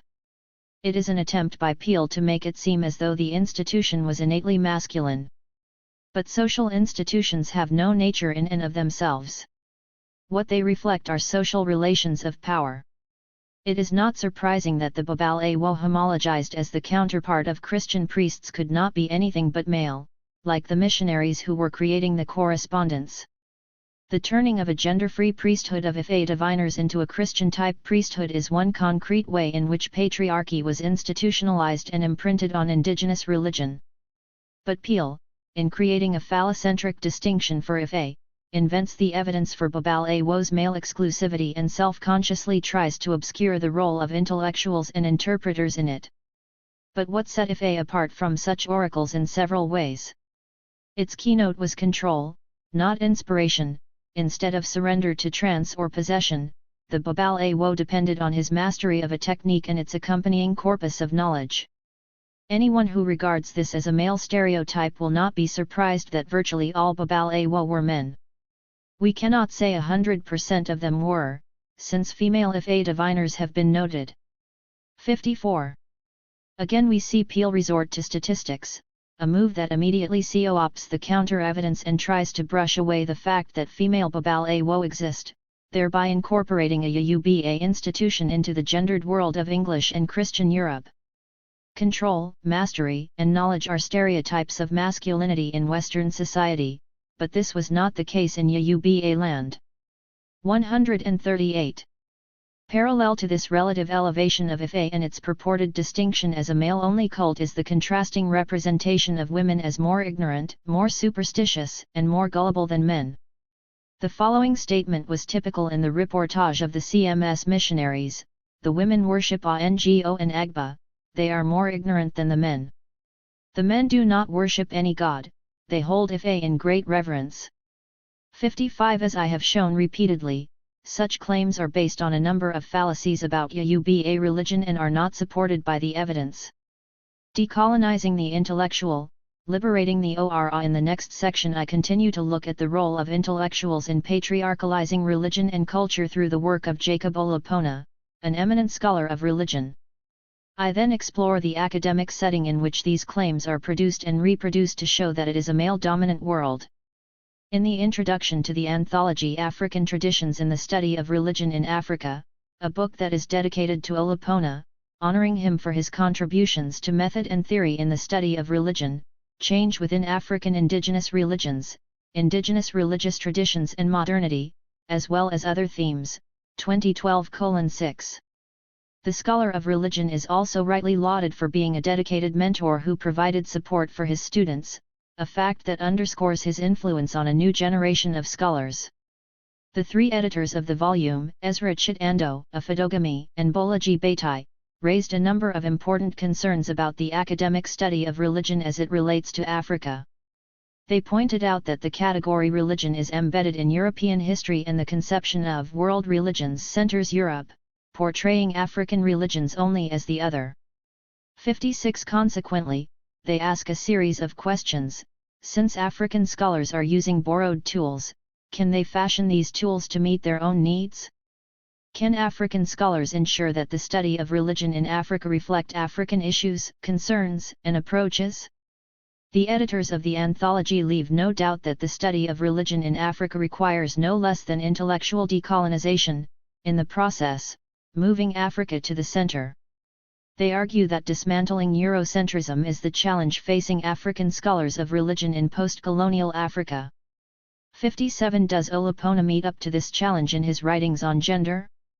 To answer this question, I interrogate his major paper on the subject titled Imagining the Goddess, Gender in Yuba Religious Traditions and Modernity. The fact that Olopona does not reckon with indigenous categories from the get-go is glaring given the title of his paper, Imagining the Goddess. In Yuba, there are no gods and goddesses, there is only 139. The non-gendered word Ora that is used to name all deities. In a paper on gender such as this one, the writer should, at the very least, start by explaining his conceptual choices and the rationale for why he chose to impose Western gender categories such as goddess on Yuba. His naming of a Yuba deity as goddess by diktat immediately imposes an alien worldview, erases Yuba ontology that eschews gender constructs, and obliterates the culture's epistemology. We are then not surprised that Olopona had to look to studies of European society in order to find evidence for gender in Yuba culture. Or how are we to understand his use of the following quotation by Riches and Solah, taken from their book Gender and Holiness, a study of gender categories in medieval Europe? In his discussion of religious ritual, without presenting any evidence for gender in the Yuba religious system, he writes, "There is a clear indication of gender fluidity in Yuba religious traditions, and religious discourse is framed in a manner that may be entirely unfamiliar to Western audiences. On many occasions, Yuba society authorizes males to take on appearances perceived and valued as female. 58. He then quotes European medievalists to validate this claim. As Riches and Solace point to in another cultural context, the boundaries between maleness and femaleness are permeable and individuals could move on occasion, especially on occasions of ritual and festival, between gender or adopt the attributes of another gender. 59. First, given that Riches and Solace's statement is made about a different cultural context, which Olopona acknowledged, what makes it applicable to the Yuba religious tradition? Olopona does not say. On examination of the cited European study on the perception of saints, we find that the editors of the volume argued for the representation of Saint George as a transgendered martyr and suggest that Marjorie Kemp may have drawn on both male and female saintly exemplars in her performance of apostolicism in medieval Europe. 60. Because the European culture on which their study was based had been proven to be indisputably gendered, these scholars recognize that certain moral attributes and religious experiences in the society exhibited a gendered pattern, and therefore their claims about gender boundaries and how they could be breached make sense. But Yuba society was different and did not exhibit any of the gender patterns that would make it comparable to European societies on this question of gender and its meaning. Thus the first thing required of Olopona, the scholar of Yuba indigenous tradition, is to prove the existence of gender constructs. 140. In Yuba world sense, and then explain how social categories express such a putative gendered epistemology. Unlike in the Yuba world, medieval or contemporary European societies did not represent a god as the wife of another deity, male or female. They did not call male and female devotees of gods wives of the god. They did not regard ordinary women as husbands of wives. In their society, neither could females become priests, to cite a few examples. The reason that a person with a male or female body can be a wife, or husband in Yuba society is not because the boundaries are permeable, but that the categories K and Iyawo are not gendered in the first place, and therefore do not carry gender boundaries related to the anatomy. Yes, K and Iyawo express boundaries not of the body, gender, but of the relationship of an individual to a particular space, a family dwelling, or shrine of Ora. Male and female Ora do not have distinctive social and moral attributes, their endowments and functions are not differentiated in that regard, and thus there are no boundaries to cross one way or the other. How then can the claims of the scholars of medieval Europe, which are correct for the culture they were studying, be used to make sense of Yuba religion, which is grounded in a totally different epistemology and ethos? In an earlier paper, Olopona had correctly noted that, while the primary hermeneutical concern of the history of religions would be to understand the religious character, qualities, and meaning of African religion, one cannot draw any hard and fast line between religion and the culture through which it is expressed. The thrust of the discourse would in fact be sustained by evidence from the cultural life of the people. 61. This is an excellent statement of purpose, but he does not follow his own advice in the paper imagining the goddess. He all but disregards the evidence of Yuba culture for explaining its religious traditions, appealing instead to Europe. Taken together, Olopona's statements about gender show that he does not understand the meaning of the concept in the first instance. He needs to explain his usage of male, female, masculine, feminine, and gender itself. His assumption is based on the idea that physical bodies are social bodies, 62, making gender automatically a function of biology. But this is not the case, because decades of research have shown that gender is a social construction, in that gender categories were not present in every society, and even in places where one found gender systems there is huge variation. Riches and Solace, the two scholars he quotes approvingly, acknowledge this development in the field of gender studies when they state in the introduction to their anthology, "We are writing from the constructionist view of gender which can now be said to be consensual." 63. 141. More specifically, Yuba social categories show that gender must be understood as a social, and not biological, arrangement. Yuba categories are not based on anatomic sex. Literary scholar Adko in an autobiographical piece responding to my thesis that Yoruba culture is not gendered in its origins, eloquently captured the confusion involved in assimilating Yoruba categories into English, as Olopona has done, and underscored the gap between the languages even as English categories have become central to the ways in which many Yoruba think about themselves. Let me quote him at some length. In my youth, I was taught both in school and at church to accept the following: the English word man means kun rin in Yoruba, 2. Woman means obin rin, 3. Husband means k, 4. Wife means iya or iyawo, v. Father means baba, 6. Mother means iya or mama, female means abo, 8. Male means ek and 9. Child means m. At home, my mother either called me by my given name or addressed me as Kami, my husband.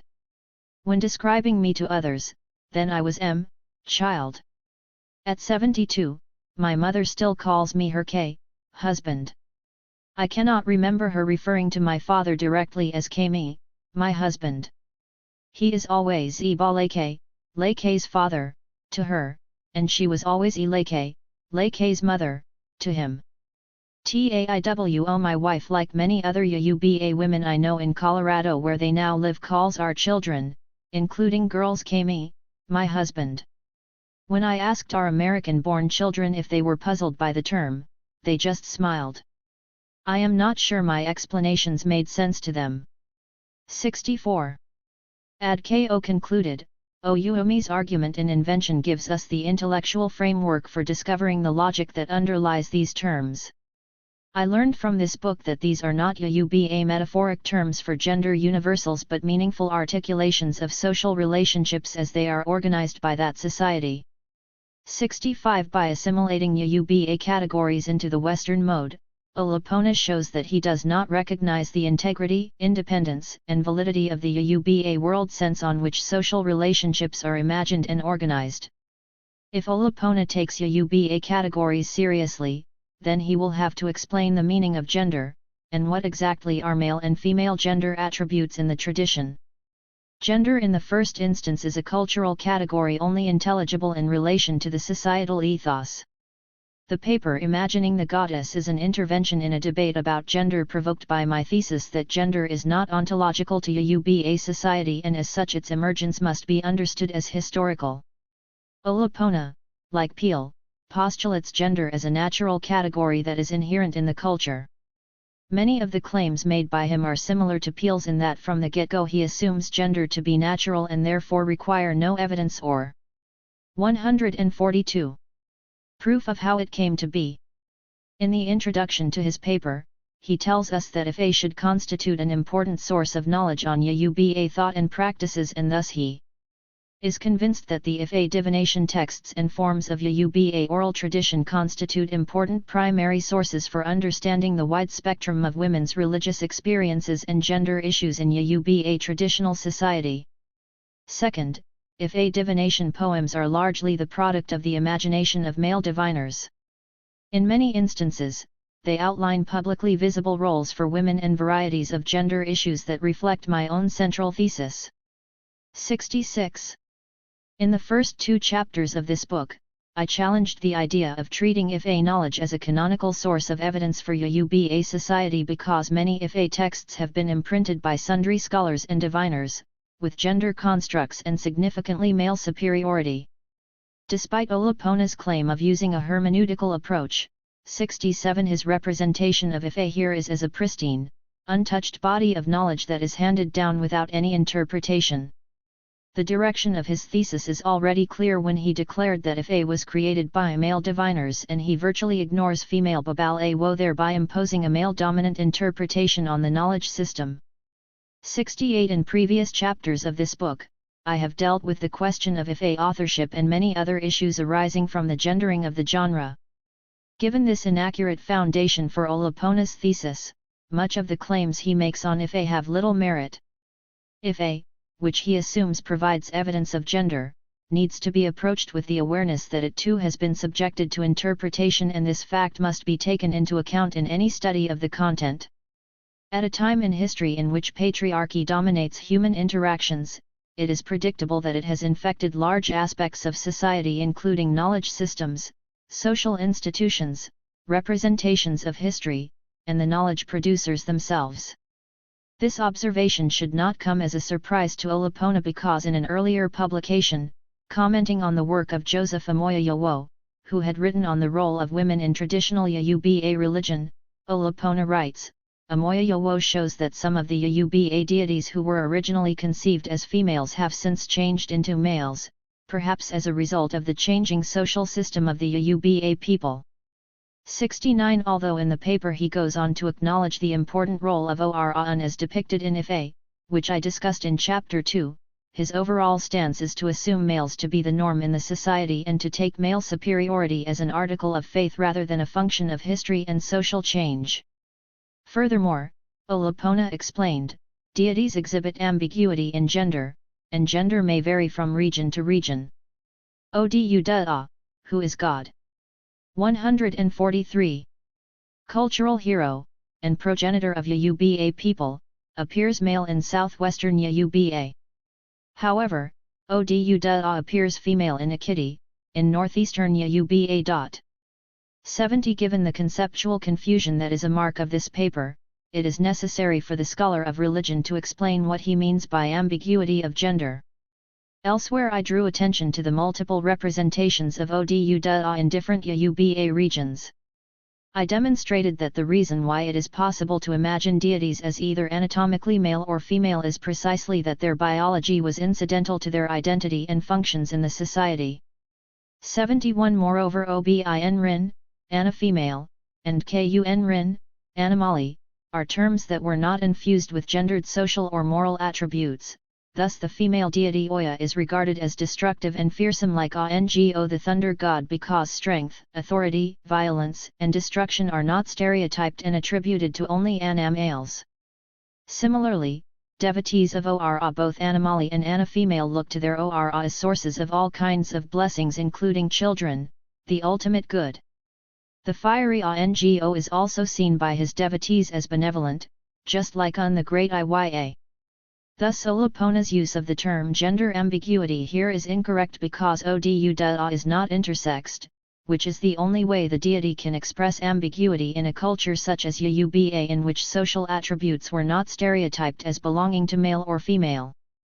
In summing up my discussion of Yoruba social categories, I wrote, Yoruba genderlessness is not to be read as androgyny or ambiguity of gender. It is not genderless in terms of a presence of both male and female attributes. Instead it is genderless because human attributes are not gender-specific. 72 Olopona has indeed made contributions to method and theory in the study of religion, and change within the African indigenous religions, but on gender, religion, and culture, his intervention leaves much to be desired. His laudable contributions to the field notwithstanding, his paper Imagining the Goddess, Gender in Yoruba Religious Traditions and Modernity is certainly not a good example of the decolonizing of religion or knowledge.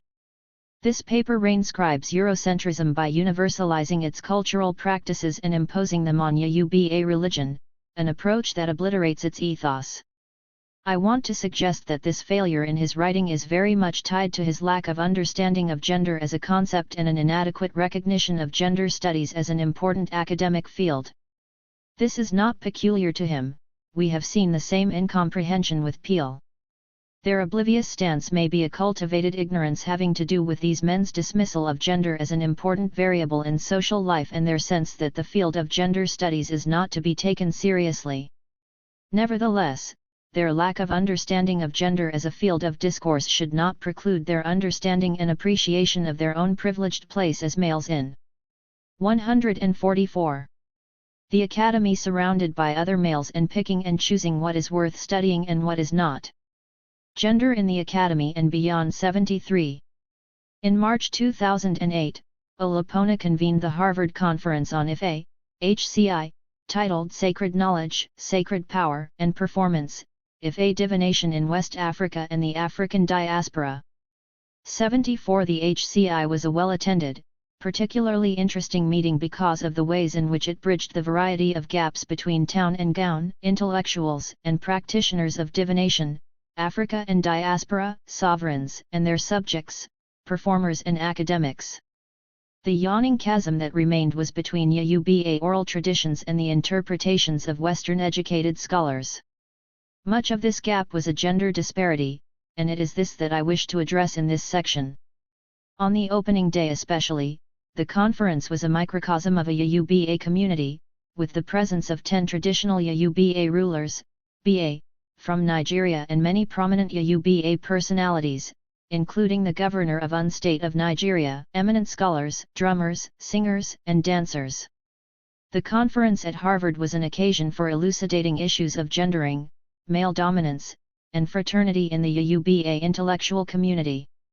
Olupona, who now teaches at Harvard, like many of the scholars in attendance, used to be on the faculty at the University of Ife in Nigeria, which was the center of Yoruba studies. Quite a number of the younger scholars at the conference were students of the older ones. Most of the native-speaking Yoruba scholars received their PhDs from North American universities in disciplines like English, literary studies, philosophy, anthropology, history, and religion. Most of them today are tenured faculty in North American universities, including Harvard. Wande Abimbola, the most prominent and prolific Ife scholar, one of the persons to whom the conference was dedicated, had not only spent his academic career at Ife, but he had also become the vice-chancellor, president, of the university in the 1980s. As a Yoruba and a student of the culture, I thought that the conference would be a wonderful opportunity to directly address many of the scholars who have been in the forefront of interpreting Yoruba religious and cultural traditions. My long-standing research on the continuing imposition of male dominance through language and translation, on the introduction of male privilege on institutions and practices that do not in and of themselves embrace gender exclusivity or male privilege, and on the promotion of values that denigrate females made it imperative to address gender issues. My goal was to pose to the assembled scholars the question of why male. 145. Dominance and gender exclusivity continue to mark scholarship on Yoruba religious and cultural traditions despite the fact that patriarchy is not rooted in the oral traditions these writings purport to be interpreting. I thought the question of which language Ife speaks and what its implications are for our understanding of contemporary gender inequality was an appropriate one to address at this conference. With these ideas in mind, I accepted the invitation to the conference and submitted an abstract for a paper titled Ife Speaks, Gender, ing, Epistemologies in Yoruba Divination Discourses, History, and Social Practices. My abstract expressed the following ideas. Given my thesis that gender is a colonial category and therefore not ontological to Yoruba religious and cultural practices, and given that Ife is a hugely important system of knowledge and wisdom in Yoruba traditions, it is the logical source to go to make inquiries about particular developments in Yoruba society. Thus, my goal in this paper is to investigate what Ife can tell us about gender. In the classic interrogation mode used to consult Ife, I want to ask kini Ife wini pa jenda. At the same time, how gender is implicated in Ife as knowledge system, as social and ritual practice, and as cultural institution in a changing world will engage our attention. As soon as I saw the conference program, it was clear that very little if any attention would be devoted to addressing questions of gender whether in the languages in play, or the gender of the diviners, the gendering of forms of divination, the assigning of sex to the ora, or even the gender of intellectuals who have chosen for themselves the role of interpreters of Ife to the world. Despite panel titles like Epistemology and Ife in the Americas, and Ife and Aesthetics, these sessions contained no papers that sought to address gender questions. Not surprisingly, my paper, whose main subject is epistemology, was not included in the panel on epistemology, but was ghettoized, with another paper under a panel titled Women and Gender in Ife, scheduled to take place from 6:45 to 7:45 p.m. at the end of a full day of conferencing. The panel was the only two-person panel of the whole conference, or shall I say two-woman panel. On further examination of the program, I knew there was gender trouble ahead. On the first full day of the conference, the third panel of the day titled Ife in Comparative Perspective was assembled. Olupona presented a paper on Islamic tradition in Ife. A very interesting paper. It also spoke to the historical reception of Islam in Yoruba society. In this presentation, the scholar reiterated a claim that Yoruba people and indeed many African communities were receptive to Islam when it was brought into their communities because of the convergence between Islamic culture and African cultures. I raised my hand and made the observation that despite the fact that this statement about the similarity between Islamic and African cultures has 146 become so accepted as to become a cliché, I question the veracity of such a broad and unqualified claim. With regard to Yoruba society, I pointed out, there is an absolute gulf between the way in which Islamic cultures insist on removing women from public spaces and the contrasting Yoruba social organization in which females are hypervisible, from the Western and Islamic perspective, in the most public spaces such as the streets and the markets. I then posed the following question: from the perspective of which gender is there a convergence between Islamic and Yoruba traditions and why?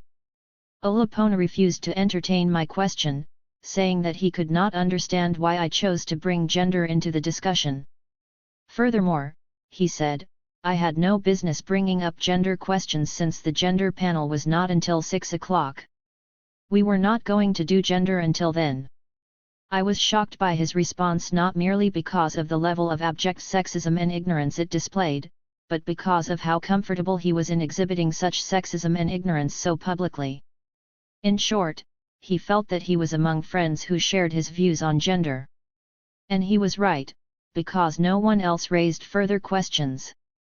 My interpretation of his retort is that as far as he was concerned, gender issues were irrelevant to the conference and were only pertinent during the discussion of what he termed the role of women in Ife. The implication was that my question was out of place, and that I seemed ungrateful, considering that the organizers of the conference had been generous enough to allocate space a panel to women to discuss the role of women in Ife. But what about the role of men like the professor himself in Ife? Are men not a gender category? The professor promptly dismissed my questions and went on with what he considered the important business of discussing Ife, and was determined not to be distracted either by real, live women or female gods, and the reaction of the audience were not out of place at Harvard, given that a couple of years ago Larry Summers, the former president of the college, had questioned women's inherent ability to do science. 75 Perhaps the most troubling aspect of the role of the AKOWE like Peel, Olupona, or even Oyeronke is their failure to recognize their own role in the patriarchalization of religion, and the fact that they themselves, as AKOWE, are vectors of male dominance. Discussing women in studies of Africa is treated as if it is a supplement to the study of men, since men exist as the default category. Men have a gender too, and it is time we examine the role of masculinity in scholarship, which is what I have been attempting to do in this chapter. But it is more than scholarship, because a significant question raised by the series of events at the Harvard conference is the embeddedness of male dominance in the culture of the academic community. In the next section, I cite two instances of conduct that expose other facets of sexism in the academy.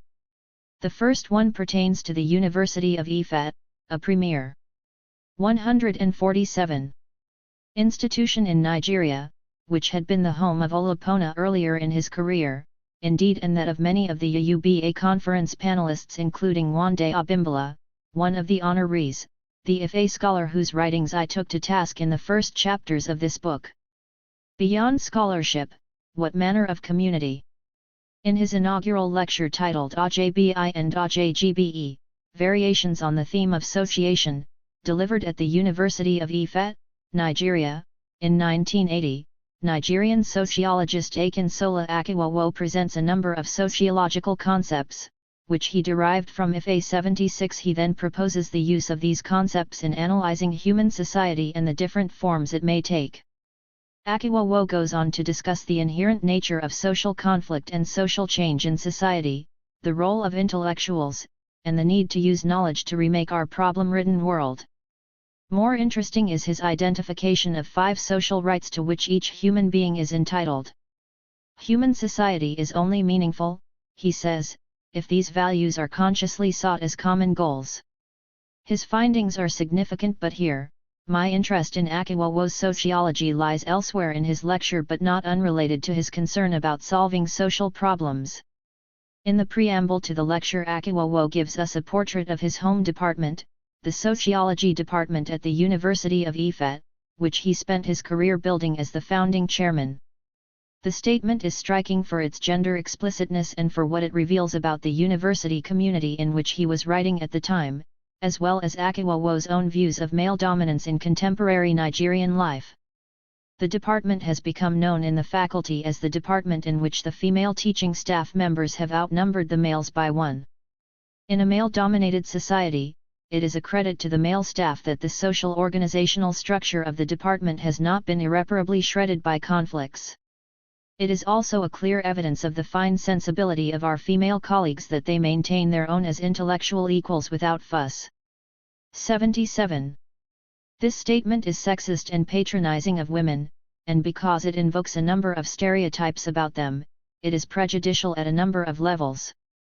1. Oyewomi expected all hell to break loose because there were more females than male faculty in the sociology department, which he sees as an unnatural state of affairs.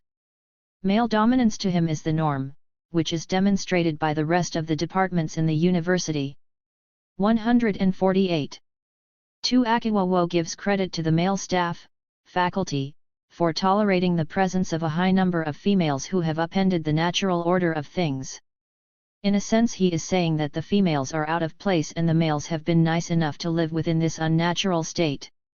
In essence, he claims that the social organization of the department has not been irreparably damaged by conflict between the males and females, who are the interlopers, hence his recognition of the magnanimity of the men in the department. 3. At another level, he may have been thanking the males for keeping the department viable in spite of the females, whose very presence and behavior have been stereotyped as conflict-generating and quarrelsome. In the second sense, conflict among the women has not damaged the social organization of the department because the males have done a good job of holding up the department in spite of the quarrelsome females. 4. Oyewomi assumes the intellectual inferiority of women, hence his surprise that our female colleagues maintain their own as intellectual equals without fuss. He then proceeds to compliment them on their fine sensibility. 5. The implication of this multilayered gender stereotyping and discrimination is that the male faculty, Oyewomi included, in the Department of Sociology at the University of Ife is doing society a favor by tolerating the overwhelming number of females. Oyewomi's statement leads one to ask what the quality of sociality in his department and the University of Ife was like. Explicating Ife texts in the lecture, he writes 78. Human society provides for each member who makes it up 5 categories of inalienable social values which constitute the goal of human collectivities. These are, a. IRAIKU, the value of good health till old age, b. IRAO, financial security, c. IRKIA, the value of intimate companionship and love, d. IRM, the value of parenthood, e. IRABERITA, the value of assured self-actualization. Since the ultimate aim of Oyewomi is to create a society in which all members have access to IRGBOGBO, the 5 basic social rights he derives from Ife, was the professor aware of the fact that male dominance has a direct impact on whether the female faculty and indeed females in society realize their own IRGBOGBO? Given the much lauded male dominance in both the 149 department and university, what was the quality of sociality for the female faculty and indeed all females at the university? Some of the answers to these questions lie in the way in which scholars relate to one another and create social networks that facilitate scholarly work. Conferences are good opportunities to observe the role gender plays in social interactions. For a gender scholar, UBA scholarship, along with the academic community and society, provides an unusual opportunity for witnessing the systematic way in which male dominance is constructed. With regard to the institution of language, the process is easier to see, and it is being done one concept at a time, one word at a time, right before our eyes.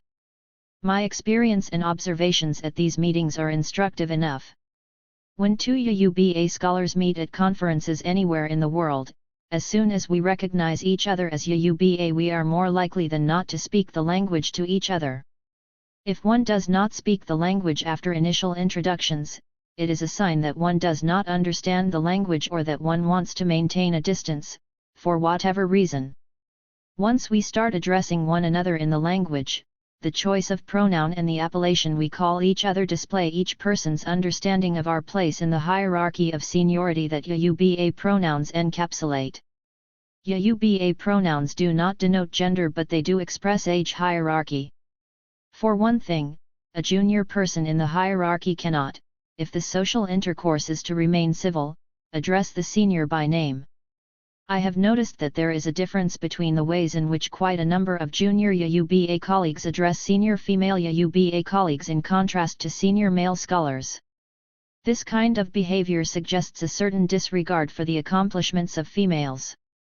On several occasions I have had to call my junior colleagues to order because they addressed me as auntie, a Yuba reworking of the English word auntie to mean older female relative. My objection to this appellation is that these colleagues are persons that I hardly knew, and, sometimes, I am just meeting for the first time at a professional conference, and they promptly show their respect for my age by naming me auntie. In contrast, they never address their senior male colleagues as uncle or burda, another Yuba variation on the English word brother meant to signify older male relative.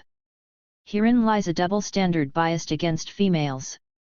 When I asked a male junior colleague not to call me auntie, he was shocked and distressed that he had offended me, which was not his intention, and could not understand why auntie was inappropriate or offensive to me.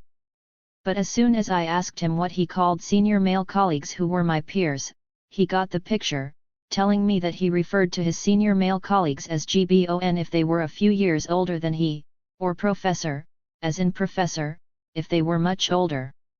I then asked him why he could not 150 use either term to refer to me in this fluid Yuba dance of hierarchy.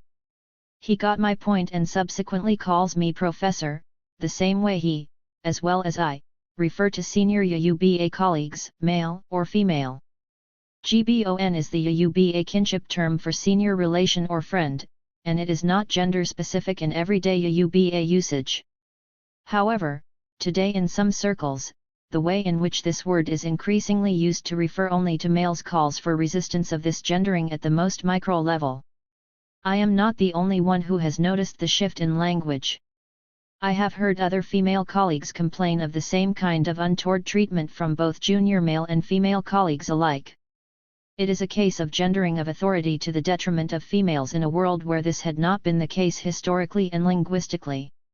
I want to reiterate the point I made more than a decade ago: we can begin to talk about the linguistic genderization of authority in Yuba life. This is happening through the adoption of English-derived words and through the genderization of Yuba words that were once non-gender specific.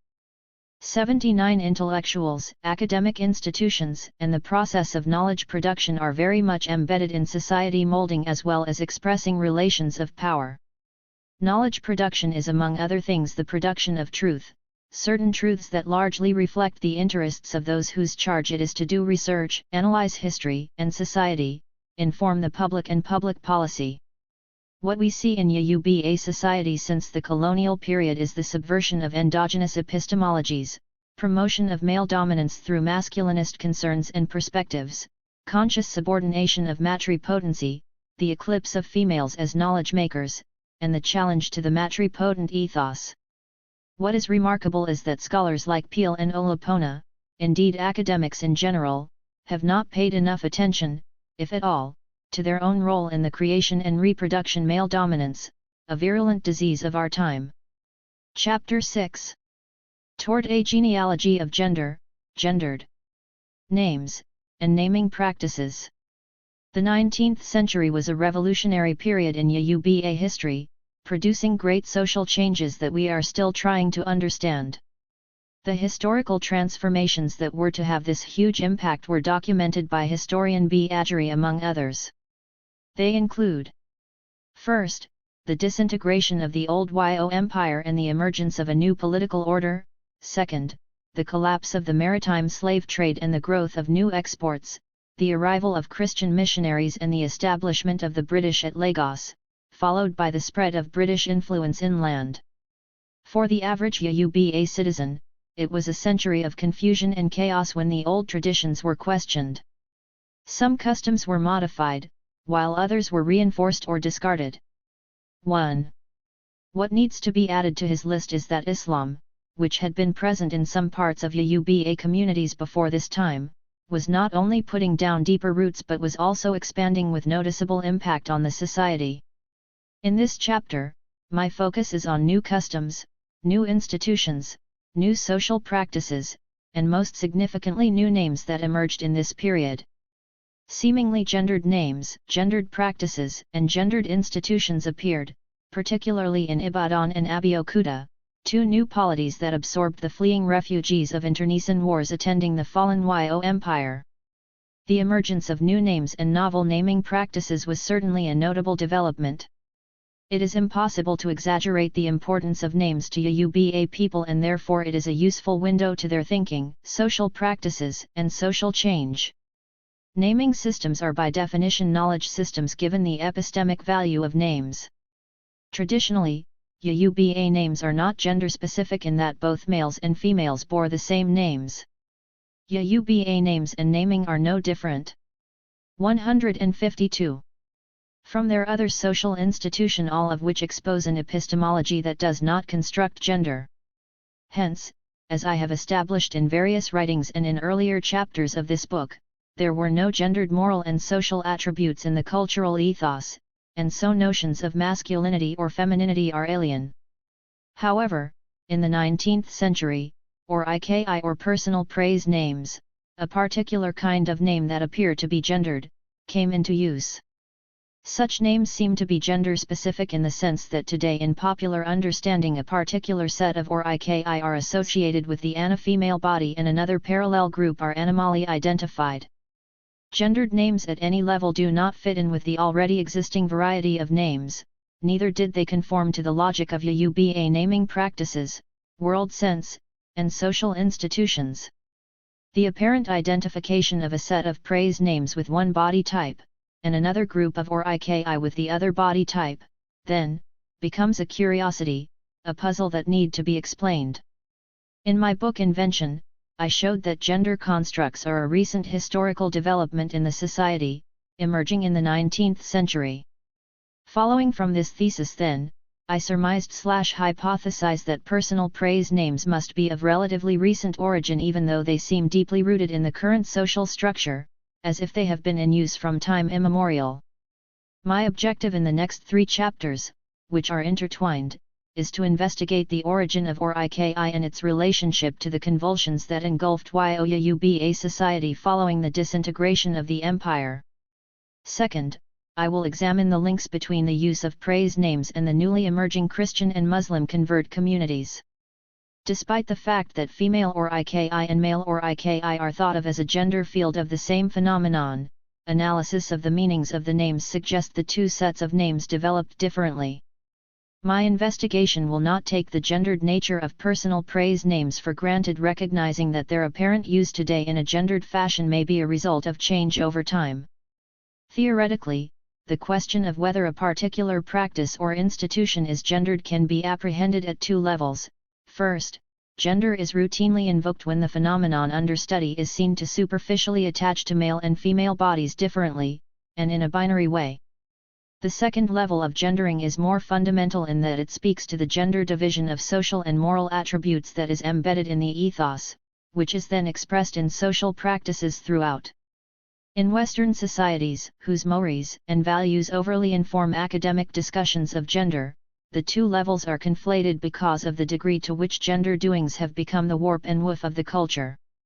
However, in Yoruba society, because gender as a construct is not ontological to the ethos, and since any articulation of gender is a new development historically, the multilevel process of understanding gender becomes obvious. Thus a study of gendering in this 153 society affords scholars the opportunity to understand the process by which institutions and practices become gendered. Does the presence of the first level, that is, the superficial naming of male bodies and female bodies differently automatically signal the presence in the society of gendered moral and social attributes? The evidence from Yoruba society does not support this line of thinking because social and moral attributes are still not universally understood to inhere in males and females differently. A second question is whether the first level of gendering expressed in the naming of social phenomena as male or female is a sign that a society has embarked on a process of gender differentiation, classifying males and females differently, if not unequally. A third level is how to make sense of societies in which gender constructs were originally absent but have now been imposed through colonial processes of incorporation of such societies into the Western cultural gendered ethos. That is my task in this chapter. My analysis of names here is really a vehicle for raising questions about where apparent distinctions between female and male character that is suggested by different sets of names come from. The ultimate question in any discussion of origins of gender constructs in Yoruba society really is not whether Yoruba thought recognizes differences between male and female bodies but whether it recognizes social and moral attributes as feminine or masculine and has as a result organized social facts to express such a belief. I am also interested in praise names for what they can tell us about social change, particularly in relation to gender. One of the most fascinating things about indigenous names is what one scholar calls their record-keeping function, a fact that has bearing on how names have come to encapsulate elements of social change. According to anthropologist Nyakin Naso, Yoruba personal names serve as an open diary by providing a system through which information is symbolically stored and retrieved. The diary is open because personal names are public, being the primary mode of address among the Yoruba. However, the nature and range of information stored in a given personal name may not be known to every member of the community. Since personal names are used several times a day in the normal course of an individual's life routine, this diary-keeping function is particularly effective in serving as a reminder of those dominant social values, important personal concerns, and other special events that are reflected in personal names. 2. Yoruba names can be literally read for information, and it is this archival function that attracted me to the idea of using such to probe gender issues. Although a number of scholars have demonstrated the value of Oriki poetry as a source of historical data, and a few linguists have analyzed Oriki names linguistically, many of the questions I am asking in this chapter have never been asked before in studies of Yoruba culture. Consequently, the 154. Task of establishing the origin of praise names, whether they are gendered or not, is a multifaceted process that will draw in many other institutions and practices across 3 centuries. Investigating these questions requires a detailed examination of social practices and institutions that may at times appear to be far from the subject of gender, but this is not the case because in order to establish the genealogy of gender, this comprehensive excursion is necessary. Naming names. Putting Oriki names in social context. The word Oriki refers to a verbal genre popularly described as praise poetry. However, there are a number of subgenres of Oriki poetry, Oriki or il, lineage Oriki extolling the characteristics of particular lineages, Oriki ilu, dealing with the foundation of towns, and Oriki borkinni, Oriki of notable personalities. But Oriki can also refer to a personal name that is one among many names given to a child after birth. Oriki names are distinctive and recognizable, they generally cannot be easily confused with any other names. In Yoruba land, when one is asked about one's Oriki, it is clear that the expected response is the single word personal name and not the long poetic verses referring to the lineage, town, or important people, since very few people today know the longer versions of their lineage Oriki. My primary interest here is in the Oriki personal name, the one-word, single names that are recognized as appellations, designed to flatter and praise someone, bolstering that person's self-esteem. I will also refer to Oriki names as praise names, which the vast majority of them are, although a few are not as clear in meaning. To situate praise names in the culture, we must look at the overall naming system. There are many different types of indigenous names, but they fall into two broad categories, namely, Amutorunwa, literally a name that the infant brings from the other world, and Abis, the primary names given after the birth of a child. Amutorunwa are very specific names, few in number, probably not more than 10, whose chief distinction is that they are based on the observed biological facts attending the birth of that child. For example, the names Taiwo and Khinde are names of twins, and Ige is the name of a baby who emerges from the birth canal feet first. For Yoruba people, babies who generate Amutorunwa names enter the world already armed with their own name. Being born with a name is interesting and significant because in the culture, there is a reluctance to name an infant until a week or so after birth. The Ikomjade, literally exposing of the infant to the public, coupled with a naming ceremony, is supposed to be the occasion when the child is formally presented to non-family members, and the time when the name of the infant is announced by parents. Not so for Amutorunwa. 155. Babies, because these children preempt the elders and literally name themselves through the way in which they come into the world. These babies have already acquired a name, an identity long before the Ikomjade. These children seem to forcefully insert themselves into society as they are born. It is important to note that Amutorunwa names are not gender-specific. The second broad category of names, Abis, encompasses all other name types, the distinguishing feature being that these are names given after birth. The majority of the names in the Abis category are primary given names that are simply called Abis. Literally, to born and name. When one is asked Kini or Ukr, what is your name, an Abis is usually the expected answer. Equally significant is the fact that Abis names are given to newborns due to the circumstances surrounding their birth, ranging from what the family might be going through to what the birth of the child entailed for the mother or the political and social climate of the time. Samuel Johnson, the pioneering Yoruba local historian and ethnographer, identified different sets of circumstances of the family that will lead to particular Abis. Names having reference to the child itself directly or indirectly to the family, e.g. ideally, joy enters the house. Names having reference to the family directly or indirectly to the child, Kurumi, death has impoverished me, names compounded of prefixes such as aid crown, Ola honor, Olu chieftaincy, for example Oyewumi, title becomes me. 4. Praise names also fall under the broader category of Abis, if we follow the Yoruba categorization scheme, because they are names given after birth, in contrast to Amutorunwa, which are tied to the birthing process itself. Nevertheless, in usage, the distinctiveness of Iki as a particular kind of Abis is recognized. To illustrate further, a praise name, unlike any other Abis, is not a primary name, it is not a name you answer to all the time. Rather, Iki are intended for particular moments. Such an occasion can occur as many times in the day as the older person in an interaction finds necessary to address a younger person, or not at all. 5. The point is that the names are designed to perform a specific function, to praise, to flatter, to exhort the subject, and to raise self-esteem. They are especially effective because they are not overused, unlike the regular Abis that is used at all times. Whenever one is called by one's personal or Iki, it is a sign of affection, and is associated with times when one is basking in favorable light. 6. Iki, then, are terms of endearment.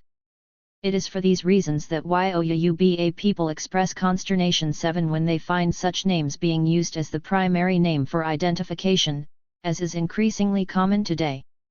The ability of Iki to elevate the subject psychologically has to do with its association with especially positive moments in one's life. When they are used as everyday, all. 156. The time-given names, then they lose their luster and can no longer fulfill this function. Iki are designed to flatter and praise, and when coupled with the longer lineage Iki poetry, their effect is to puff up the person being named. Socially, when the ORIKI name is invoked, it is accompanied by the ORIL, which is the totem of the family. My own ORIKI is ANIKE and my family totem is KIN. When my ORIKI is used by my parents or an older person who wishes to extol me, they usually say ANIKEKIN.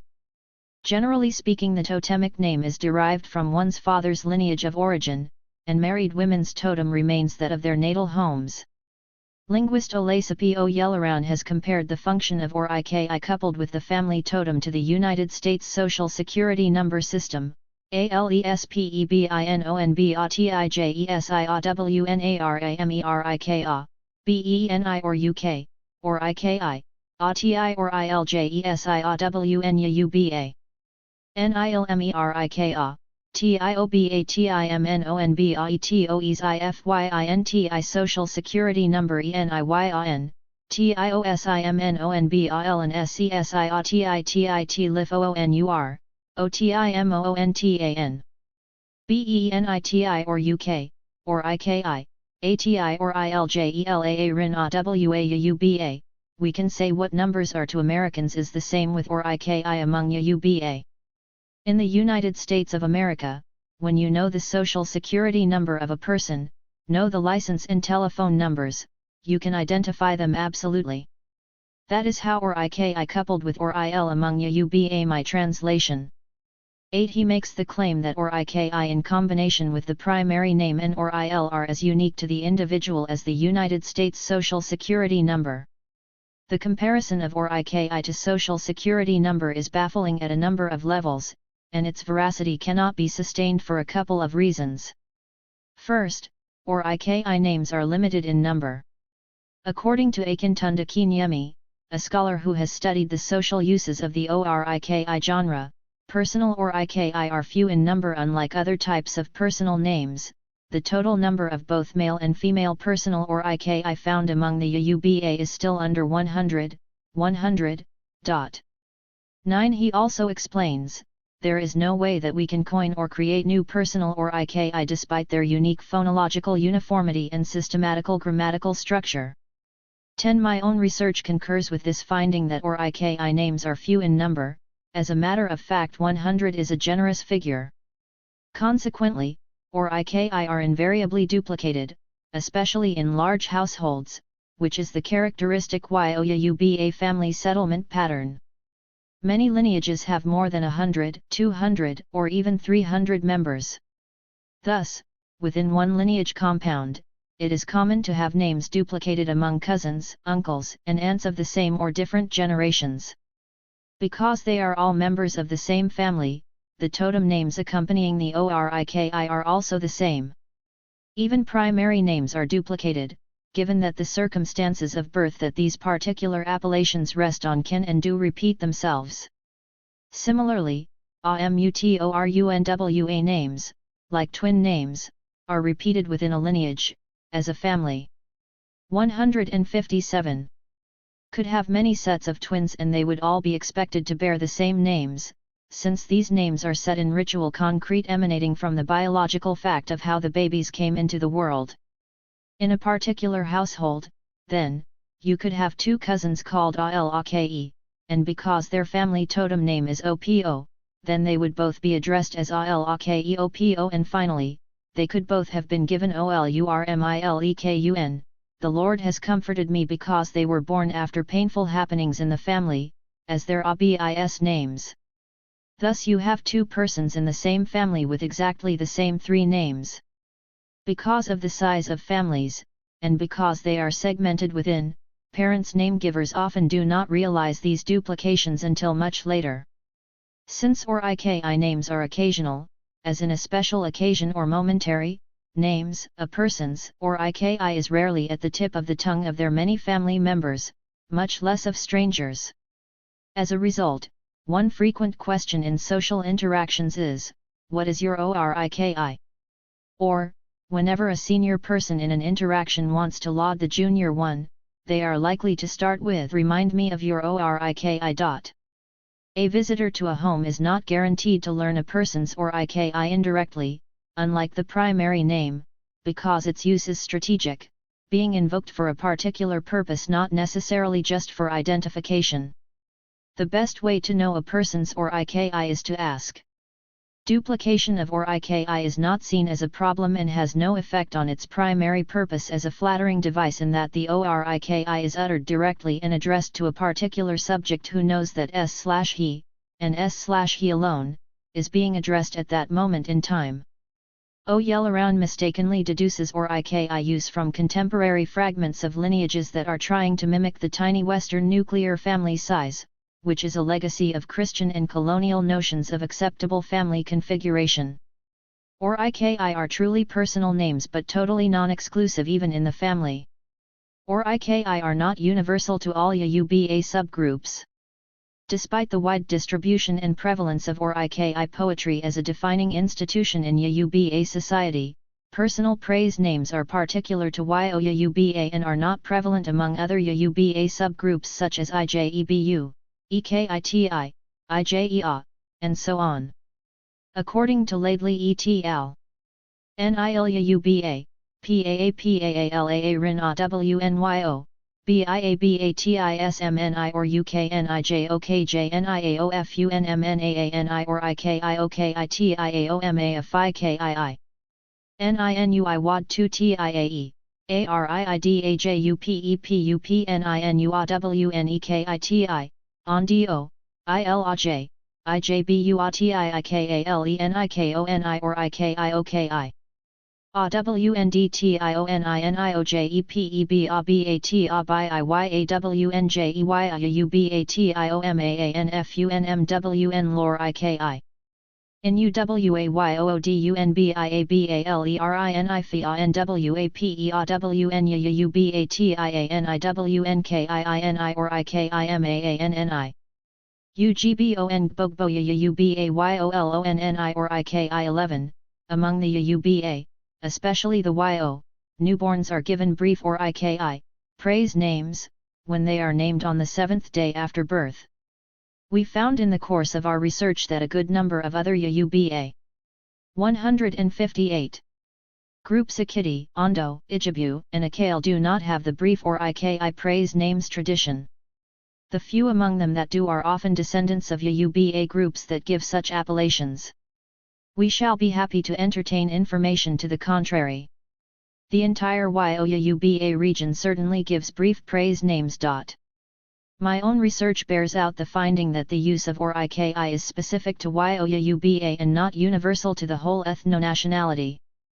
12. But this statement needs some qualification, because following the wars that tore Yoruba polities apart and reconstituted them and created new polities in the 19th century, different groups of Yoruba were scattered to many parts of the region. Thus there are Yo groups today that make their hometown in originally non-Yo spaces. Hence one does find families in Akiti, for example, who give ORIKI to their children. Polities like Ibadan, Abeokuta, and Lagos are amalgamations of people originating from different Yoruba towns and beyond. Nevertheless, the Yoruba proudly distinguish themselves from other subgroups by claiming that the other groups do not have personal ORIKI, as if to say they are uncultured. In my experience and research, I find that in my generation many persons of Yo origin readily proffer an ORIKI as soon as you ask the question, "What is your ORIKI?" In contrast, many non-Yo Yoruba often do not even know that such names exist or that they are distinct from primary names, since use of these names is not part of their family experience. In my own Yo-steeped family, each and every one of us has an ORIKI, which is one of the names we are given on the 8th day during the naming ceremony. Because of the importance of these names in our family interactions, I, in turn, have given praise names to my children, even those born in the United States, the meaning of which they have come to appreciate even more deeply when they visit their grandparents in Nigeria. Knowing the significance of the genre, I did not think twice before giving my children, born outside of Nigeria, ORIKI names in addition to their other names. One cannot do without it, because it is required that parents and seniors use it to greet, praise, comfort, and motivate family members. The first thing one does when one marries a foreigner, non-Yo, is to give him or her an ORIKI.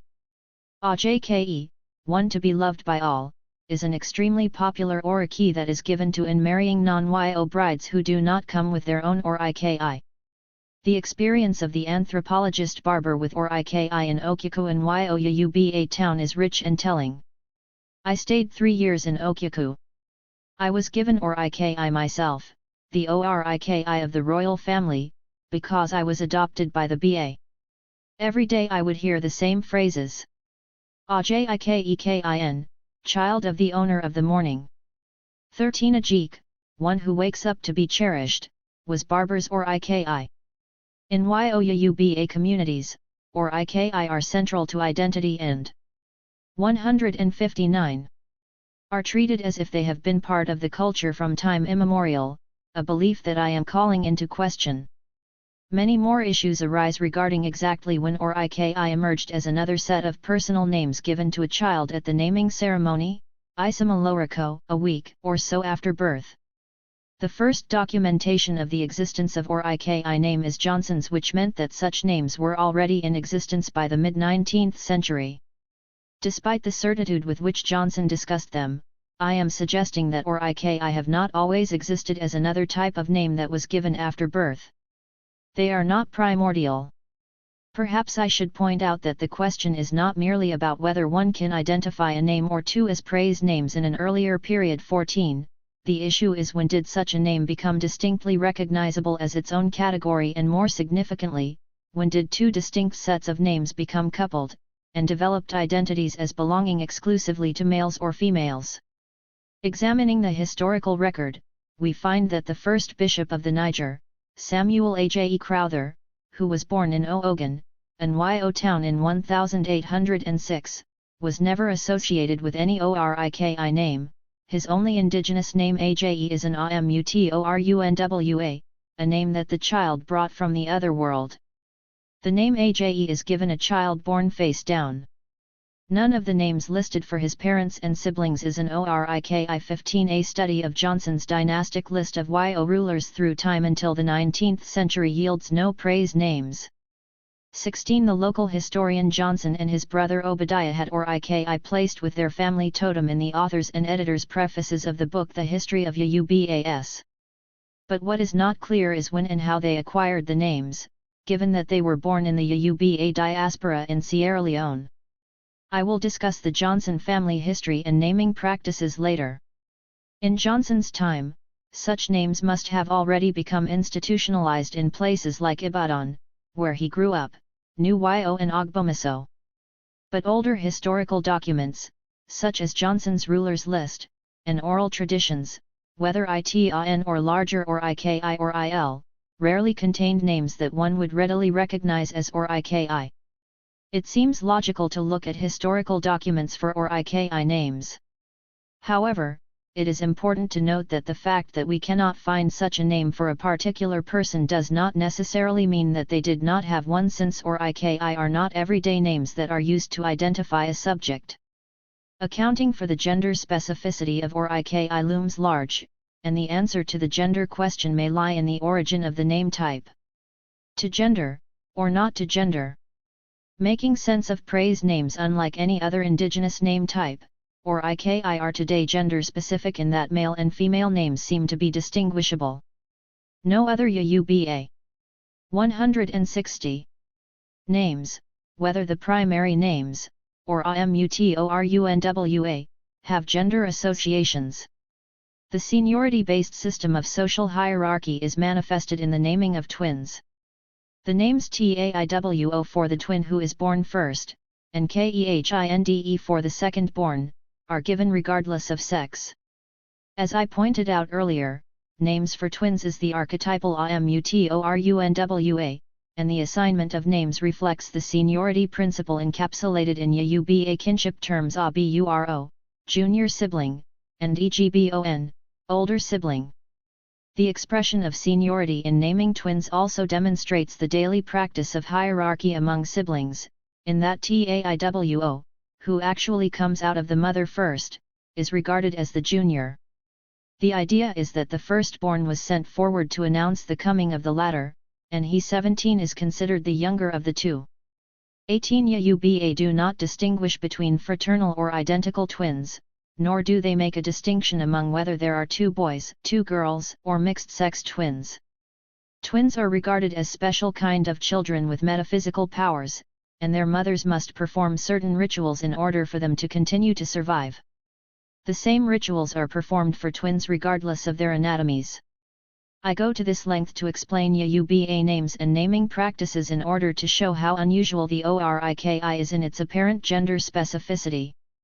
Are they in this regard, then, the exception that proves the rule that Yuba did not originally dichotomize their social world by using gender constructs?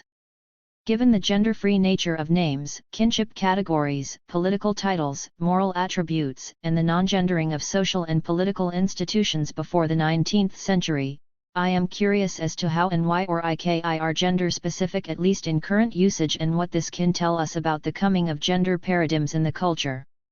Against this background, what is the origin of the praise name? Why are they seemingly gender-specific?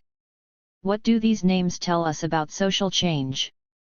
What do these names tell us about gender processes? Johnson had much to say about names. Writing from the middle of the 19th century, he observed the non-gender specificity of Yuba names but made exception of personal Oriki, declaring them to be gender-divided. But he did not seem to think that such an unusual characteristic demanded an explanation. In fact, he builds on the gendered aspect of the name type. Oriki or cognomen or pet name, this is an attributive name, expressing what the child is, or what he or she is hoped to become. If a male, it is always expressive of something heroic, brave, or strong; if a female, it is a term of endearment or of praise. In either case it is intended to have a stimulating effect on the individual. 19. Although Johnson's unconscious gendering of experience through the use of English pronouns is a problem, I agree with him that female identified. 161. Oriki are praise names intended to stimulate the individual and to express the love of parents for their children. But such sentiments are not limited to ana-female children, it is what parents anywhere desire for all their children. My point here is that female Oriki are stock names, and despite their apparent gender specificity in usage, they do not encapsulate any notion of femininity because moral and social attributes are not feminized or masculinized in the Yuba ethos. The sentiments they express are interchangeable from one child to the other, male or female. Thus the meanings of anike, a with grave ake, duke, a with grave abi, awro, ampe, ajke, abbi, all female identified Oriki are similar or one and the same, emphasizing the preciousness of the child and the need to love, cherish, and pamper the offspring. Again, they are terms that express affection. What is the hope of the parents of duke?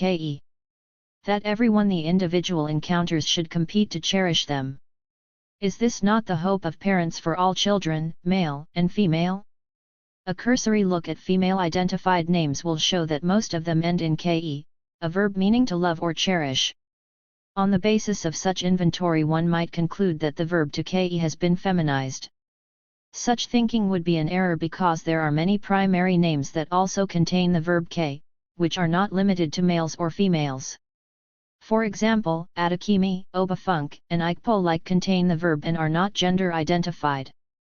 With regard to the meaning of male-associated Oriki, however, a different scenario becomes apparent. Unlike the female ones, the meanings of male names are varied, and seem more often to include verbs of agency, for example, Ajamu, one who fights and triumphs, and Ajani, one who fights and gets what he is fighting for. With regard to the female-identified Oriki, the names suggest what others should do for the child. But in regard to male Oriki, we are told that these have more to do with characteristics of the child. Johnson's claim that the names express parents' gendered expectations for children is not borne out when we analyze the meanings of the names. More on this topic later. Like Johnson, few scholars of Oriki such as Oyeronke, T. A. Laidley et al., Barber, A. Oyedid, and Akintunda Kinyemi never asked any questions as to why or IKI names appear to be gendered even though all other types of Yoruba names are not. My guess is that contemporary writers are living in an age dominated by a Western, Judeo-Christian, and Islamic cultures in which gendered names are normative. Steeped in Western intellectual theories, many Yoruba scholars are not attuned to Yoruba traditional norms, and some may have a certain investment in the male superiority of present-day global culture. As far as I know, I am the first person to raise questions as to why or IKI are gender-specific in a universe of Yoruba names that do not encode gender. Deconstructing the meanings of the names and discovering that there is nothing intrinsic in them that expresses femininity or masculinity. 162. Immediately suggests that the gender associations are tied to usage. In fact, the parental desires they express are equally applicable to females and males.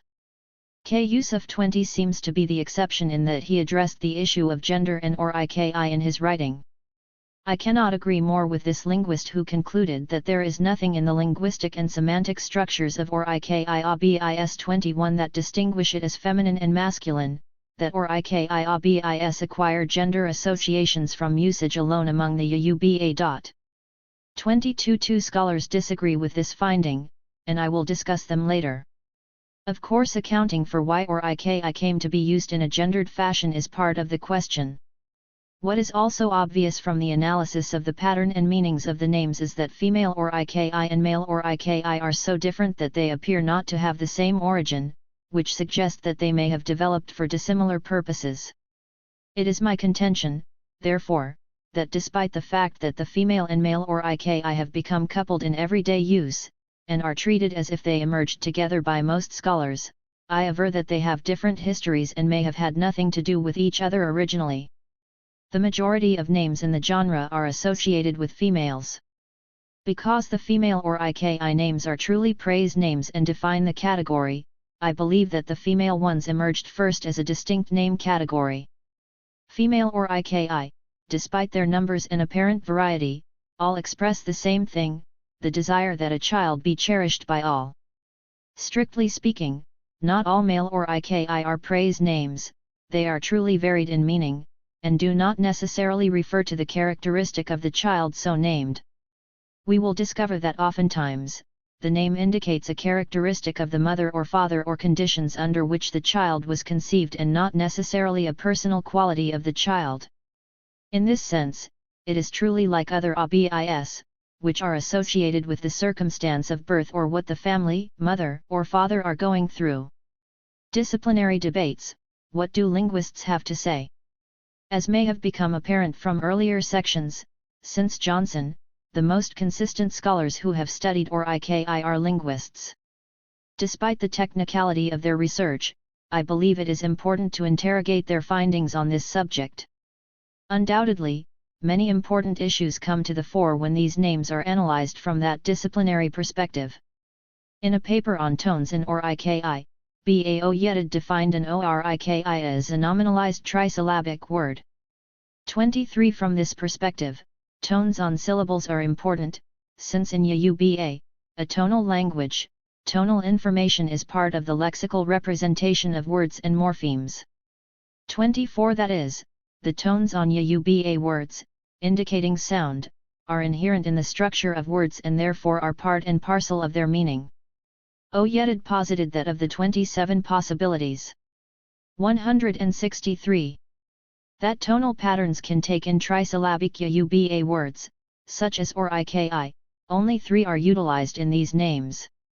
The majority of or IKI, both male and female, follow a predominant LLH, referring to low tone, and high tone. 25. The second pattern LHH is fewer in occurrence and is found only in female or IKI.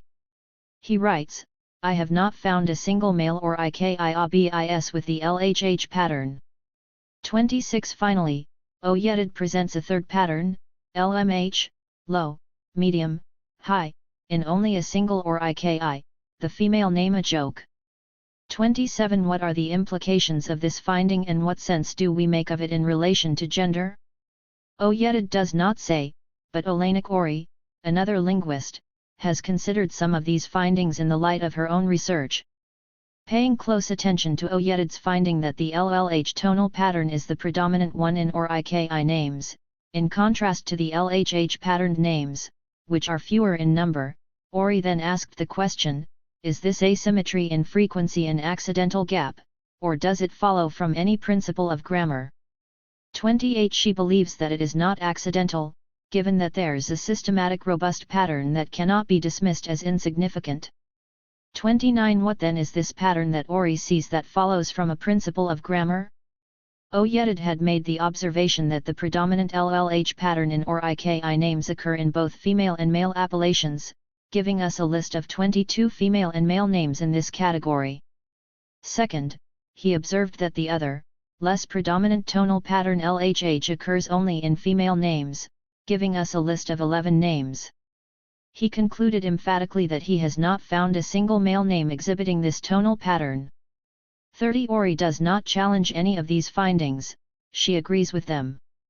The problem to be unraveled from her viewpoint is not an asymmetry in the frequency of one set of toned patterned names over the other, the asymmetry that she sees here is a gender asymmetry. Despite the fact that as many female names as male names occur in the predominant LLH tonal pattern, Ori labels it the male pattern. She then contrasts it with the LHH pattern, which contains exclusively female names as the female half. By doing so, she has introduced a gender binary where there was none. Ori then concludes that the explanation for the asymmetry in the occurrence of the LLH patterned names and the LHH patterned names is explained by a grammatical rule about markedness distinctions in which the male category is seen as unmarked, generic, and universalized to cover both males and females, and the female category is limited, restricted only to things female. 31 She explains. The LLH pattern is more common than the LHH pattern because both male and female names are formed from it is explained if the LLH pattern is the unmarked form, the universal generic form that may have both masculine and feminine reference. The LHH pattern is less common because it is 164. The marked form, the form reserved exclusively for creating feminine praise names. 32. There are many questions to ask regarding Ori's claims. First, how does a non-gender specific category, LLH tonal patterned names, become transformed into a male-only category? Most fundamentally, what is the grammatical rule that overrides the presence of females and excludes them so totally in the definition of the category? There is no such rule, grammatical or otherwise, in Yoruba. Ori had to go outside of Yoruba language and culture to find such a male-dominant, gender-discriminating rule, and she found it in European languages and imports it to explain a Yoruba sociolingual phenomenon. 33 She writes.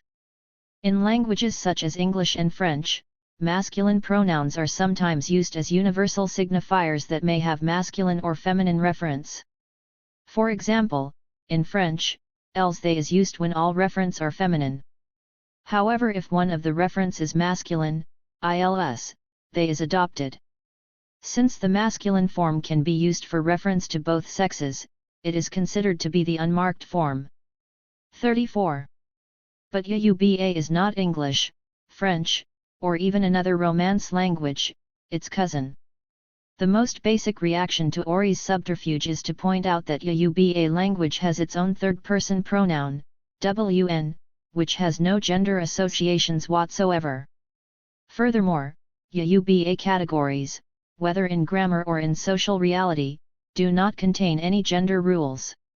Yoruba pronouns, names, and kinship categories are not gender-specific, and therefore the idea of a male generic does not arise. For example, the problem in English of the ultimate generic man used to designate male and female human beings does not arise in Yoruba because humans are designated by the gender-neutral word eniyn, humans. The following is how I express this fact about Yoruba culture in a previous work. There is no conception here of an original human type against which the other variety had to be measured. Eniyan is the non-gender specific word for humans.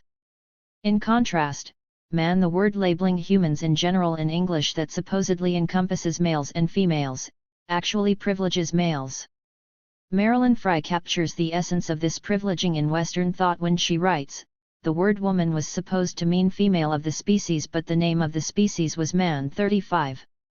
Why then does Ori disregard everything she knows about Yoruba grammar and culture to impose a European system on the language and its naming practices?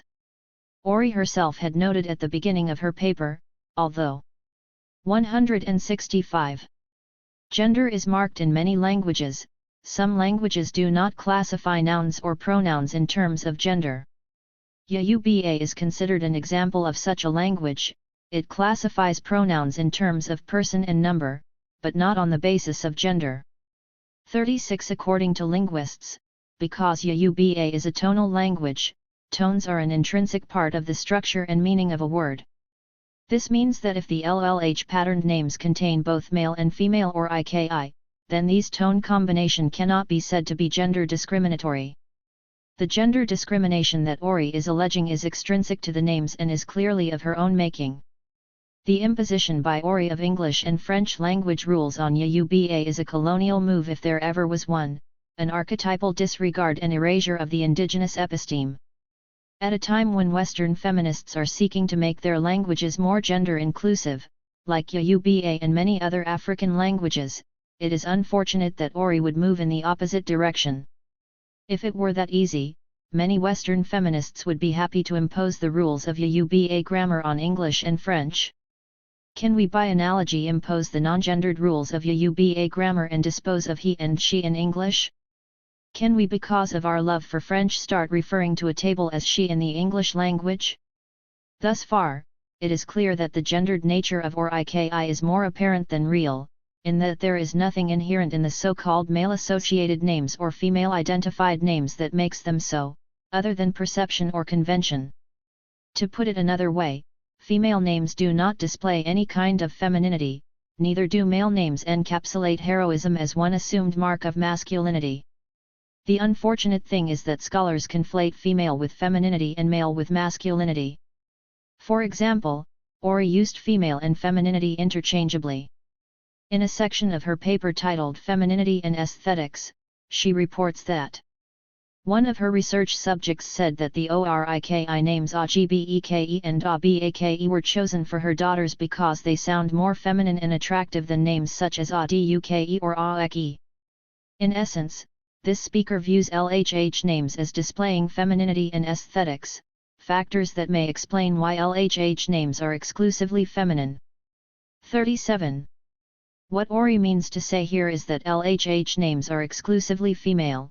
We all know that because it would appear that all persons bearing the names are anatomically female. But what is feminine? And what is feminine in Yoruba culture, since masculinity and femininity are cultural constructions, if ever and whenever they are constructed? What is the evidence of femininity in female or IKI names whose meanings are interchangeable?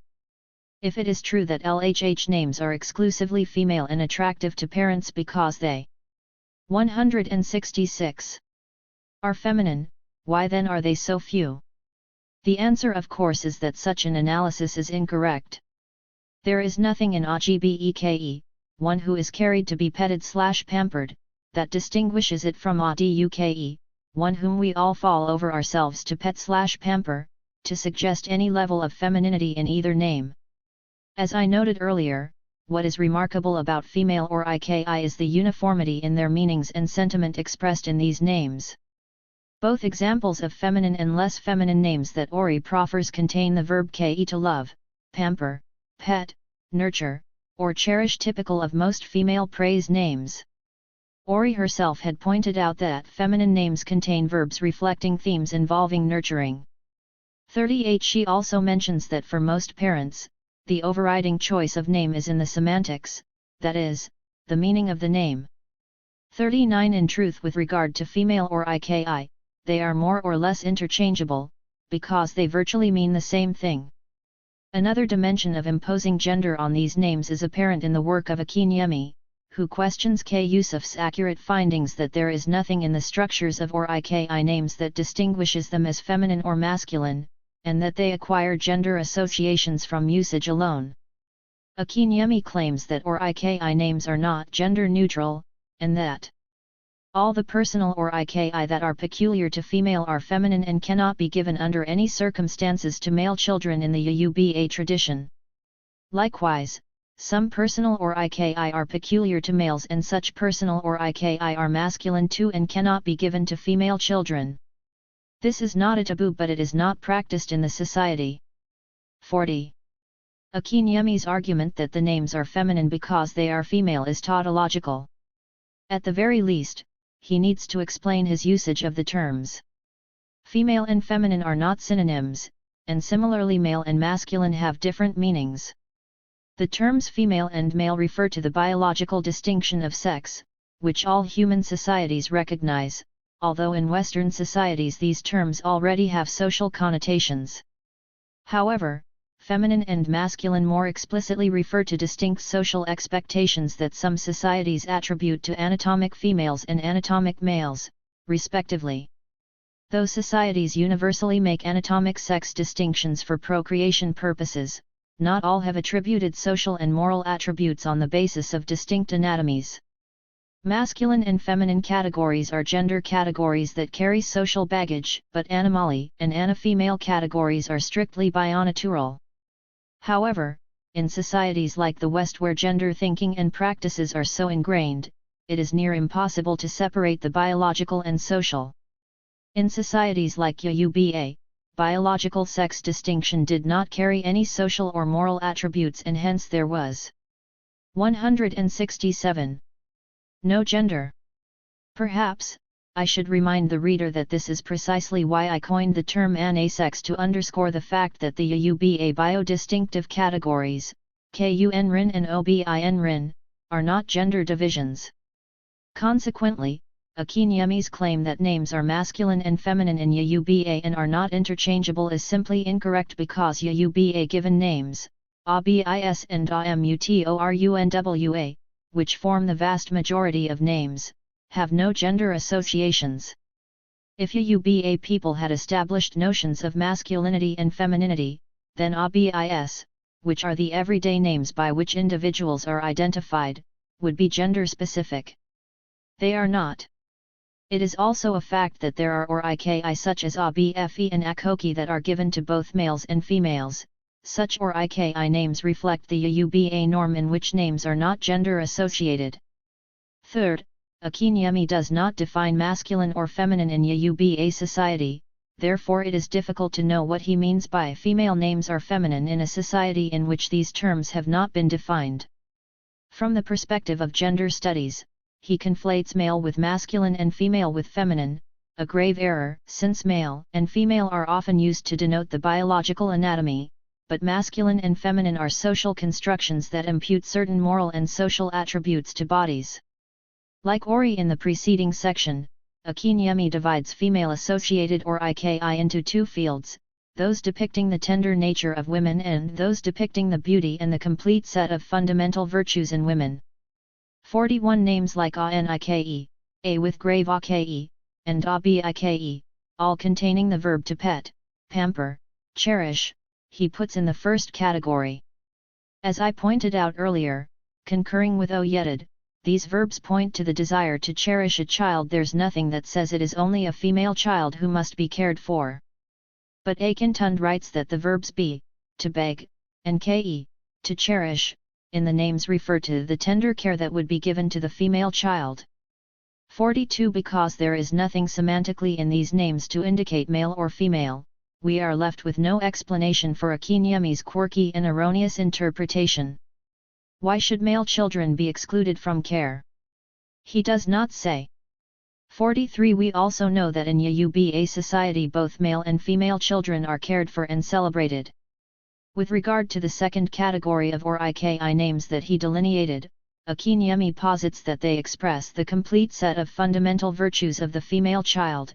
These include AMOPE, A with grave AKE, ARINPE, and ABENI. 44 Thus for him the verbs A, select carefully, and PE to be complete, among others, speak to the fundamental virtues of beauty that will make the child stand out and presumably therefore attributes only relevant to the female. 45 Again, Akinyemi's interpretation is unfounded and goes beyond the semantics of the name. What I hear in his coupling of female and virtues are echoes of the biblical virtuous woman, 46. 168. A far cry from the non-gender discriminatory traditional understanding of social virtue. Moreover, the notion that beauty in Yoruba culture is gendered female is problematic. The most basic notion of beauty, WA, links it to character, IWA, thus IWA character is beauty. The true mark of an MLUABI a virtuous person is his or her IWA, character, which is truly the essence of beauty, EWA. Males too are supposed to have IWA and WA, two inseparable virtues. It is character that beautifies. If anything, the ORIKI names that are said to be explicitly about beauty are expressing the same thing as the other praise names, that this child is one who must be loved because it possesses attributes that one cannot but cherish. Thus female-associated ORIKI names are testimonies about the good character of the subject, that is, a child, an attribute that compels love, care, and pampering. A primary name like MLWA, child is beauty, or RWA, the beautiful one, is given to both males and females. Oyed, Akinyemi, Yusuf, and Ori have all paid close attention to the issue of gender in ORIKI, and they must be lauded for having generated a debate in the field, because for a long time, very little analysis of these names was done. They have certainly advanced the discourse. Nevertheless, the uncritical reflection of many scholars, especially linguists, on the gendered nature of ORIKI names is perplexing, because they take it for granted even in the face of its unusualness. Perhaps because linguists are so focused on the mechanics of words and treat these names as merely words as if they do not occur in social context. Names are the product of a language, society, and culture. If Ori and Akinyemi had taken seriously the idea that gendered praise names are an exception to Yoruba cultural norms, in that names, pronouns, kinship categories, and social institutions are originally non-gendered, then it would have been clearer to the scholars that they need to provide evidence for their claims. Why is it that up till now, the exceptionality of ORIKI as gendered names has not attracted much scholarly attention? It is this question of the apparent gender exceptionality of ORIKI that led me to this investigation. It would appear that some of the points of debate with the linguists are tied to disciplinary orientation in regard to what constitutes an anomaly, what it is based on, and how to resolve it. I cannot disagree with linguists that tones constitute part of the meaning of a Yoruba word, therefore if LHH-toned names are associated with only one category of a thing, in this case female names, then it must implicate something. I do not disagree that this occurrence must be accounted for, but where does one look in order to do this accounting? Tone pattern can indeed alert us that something is amiss, but it cannot tell us what exactly is going on. As a student of society as a whole, I am suggesting that in order to understand why the LHH names are only found on names given to females, but do not encapsulate 169. All female names that are present in a second category of gender-inclusive ORIKI, we must go beyond the narrow confines of the discipline and look to other sources of evidence. Akintund, who is a literary critic, does try to use other sources, but his claim that using female ORIKI names for males is not a taboo but is not just done cannot be sustained. If something is not a taboo and is not presented as such, the only reason why it is female or what we say it is because of convention. Convention by definition is arbitrary and time-sensitive. To restate the point, without a clear statement that a particular practice is forbidden, and without an established rule undergirding a specific social practice, movement in time or space could immediately falsify a claim. In essence, the claim of genderness or non-genderness is not merely about prevalence at the time of observation, but must incorporate something more. The idea that there is nothing intrinsic in the so-called female ORIKI that preclude their use for males is borne out by the fourth set of ORIKI that have been identified as unisex. 47. These names include AKANKE, ADUFE, AKOKI, AMRI, AYFE, APEFE, and A with grave AFE. Although these names are unisex, they seem to be closer in meaning to female-associated ORIKI in that they contain the verbs ke and fe. Also, a good number of them are terms of endearment that sound as if they emerged out of a highly sexualized situation. Even more so then, it is interesting that they are not gender discriminatory. With this example, it is difficult to sustain Akinyemi's argument that Oriki for some unstated reason are gender-specific and betray masculine and feminine traits. Indeed, the three tonal patterns and their distribution may indicate something is amiss, although they do not specifically point to what distinctions they encapsulate. I would suggest that what the distinctions in tonal patterns of LLH and LHH may represent is a difference in provenance. That is a difference in the time period during which they were composed. Even the third type that contains only a single name AJKE that so far has not been factored into the linguist's analysis should be explained. The debate about tones can be framed differently. Why is it that female-associated names come in a variety of tone combinations but male-identified names come in only one tone pattern? The answer to this question may lie in the fact that the female Oriki pioneered the genre. In keeping with the principle that there is more variety at the original source of social and biological phenomena, I believe that the female-associated Oriki came first. What the tone debate suggests is that a certain cluster of Oriki must have come into being at a different time than others. My conclusion is that the LHH tonal names that are said to be exclusively female may have originated first and defined the genre. The meaning and significance of female-associated Oriki does not lie in individual names, but in the origins of the category as a whole, a development that will be my focus in the next chapter. Chapter 7, The Role and Impact of Marriage Residence in the Making of Praise Names. In the previous chapter, I mentioned the profound historical changes that were underway in Yoruba society in the wake of the demise of the empire and the rise of new polities such as Ibadan and Abeokuta. My interest in these developments has to do with the emergence of not only new towns and new practices, but most especially new names such as the personal Oriki. My objective in this chapter is to determine whether Oriki, unlike other Yoruba name types, is truly gender-specific and in so doing, interrogate what this search can tell us about the evolution of gender as a social division in Yoruba society. In examining the meanings of praise names, I joined debates with a group of scholars, most notably linguists, who had written about the nature of Oriki names and the question of gender division in usage. The driving question in the present chapter is, what are the origins of both male and female personal Oriki? In deconstructing the meanings of Oriki, it became clear that the female-associated set of names and the male-identified group of names are so different as to suggest different origins.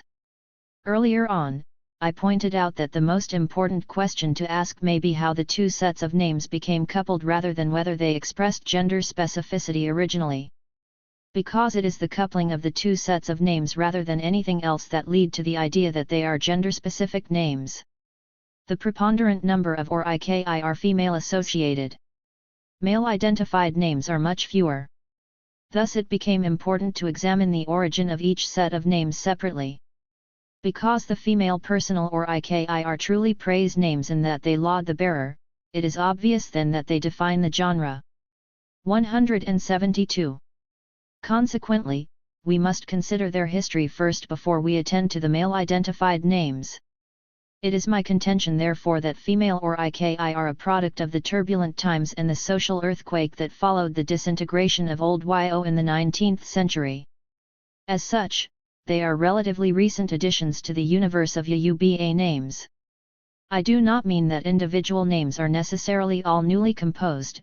Rather what I am suggesting here is that the practice of giving each child a personal Oriki after a number of other names have been presented at ISMLORUK, the child naming ceremony, appears to be a late historical development associated with the disruptions and subsequent regrouping attending the fall of Yo, the rise of Ibadan, and the troubles of the 19th century.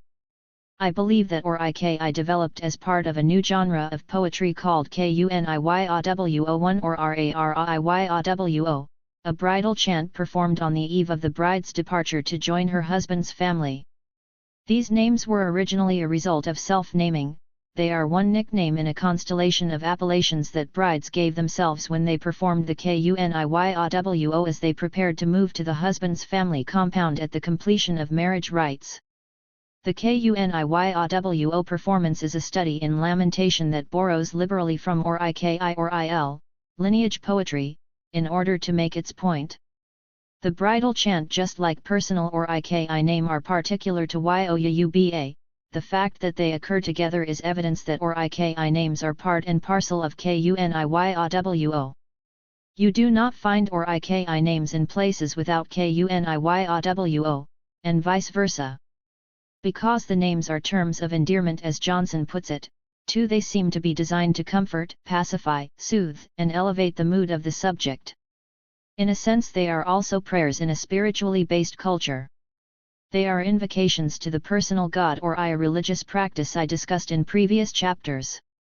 Such self-naming expresses the general belief in the concept of apemo ra ninionpetemi dire, which translates as good luck or good fortune must start with the desiring self. The names were also Alaje in their original incarnation. What is Alaje? According to Laidley etal, EYINI or IKITIEYINTI KARELEFUN ARA YALINI TOR IBIBIRNI TOR IAGBE RATIOROPEOUNNI TABINI TOR IGBON or IR. ALAJE is the name that one gives oneself, because of honorable birth, perceived strength, or intelligence that one possesses.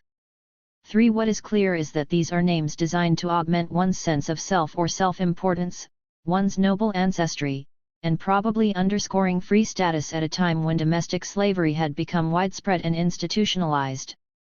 As I discussed earlier, linguist Oyedid suggested that we should not assume that there is a difference in meaning between or iki that contain the verb ke to care for, to cherish, which is the predominant form of these names, and those that do not. He writes, even if the issue of care is not 173 mentioned in the verbs as can be seen in Aranp, Amop, Ani, Ioka, Alari etc., the good luck of the child in being born into that particular home cannot be denied. For I cannot agree more with his analysis that these are names about caring for, and nurturance. Where we differ is in reference to the home that is alluded to in the names. Notwithstanding Oyedid's reiteration of current practice that or iki names are given to a child at birth alongside its first and other names, 5. His explication of the meaning of female or iki, rather than contradicting my claim that female praise names originated in the transition of brides from one family home, natal, to another, marital family, actually inadvertently sheds light on the fact that these names were not initially given at birth. The home being referenced in the ORIKI, where the caring is expected to take place, is the anticipated marital home. Thus, I conclude that these names were not given at birth, but were originally taken by brides at the time of marriage. How so? Why, one must ask, given the uniform meaning of these praise names, are prayers being uttered for only the female child to have the good luck of being associated with a specific family home, a sentiment that is repeatedly expressed in the meaning of female personal or IKI? The answer is that when these names originated, they were not given in infancy, and therefore the home being referred to is not the home into which the bride is born, but her marital home to which she is moving.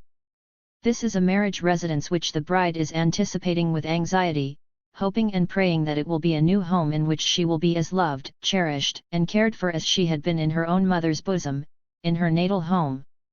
Even more interesting are or IKI like APEKE or A with grave AKE, which speak to the purposeful way in which the child has been chosen, called to join and be cherished in the particular family.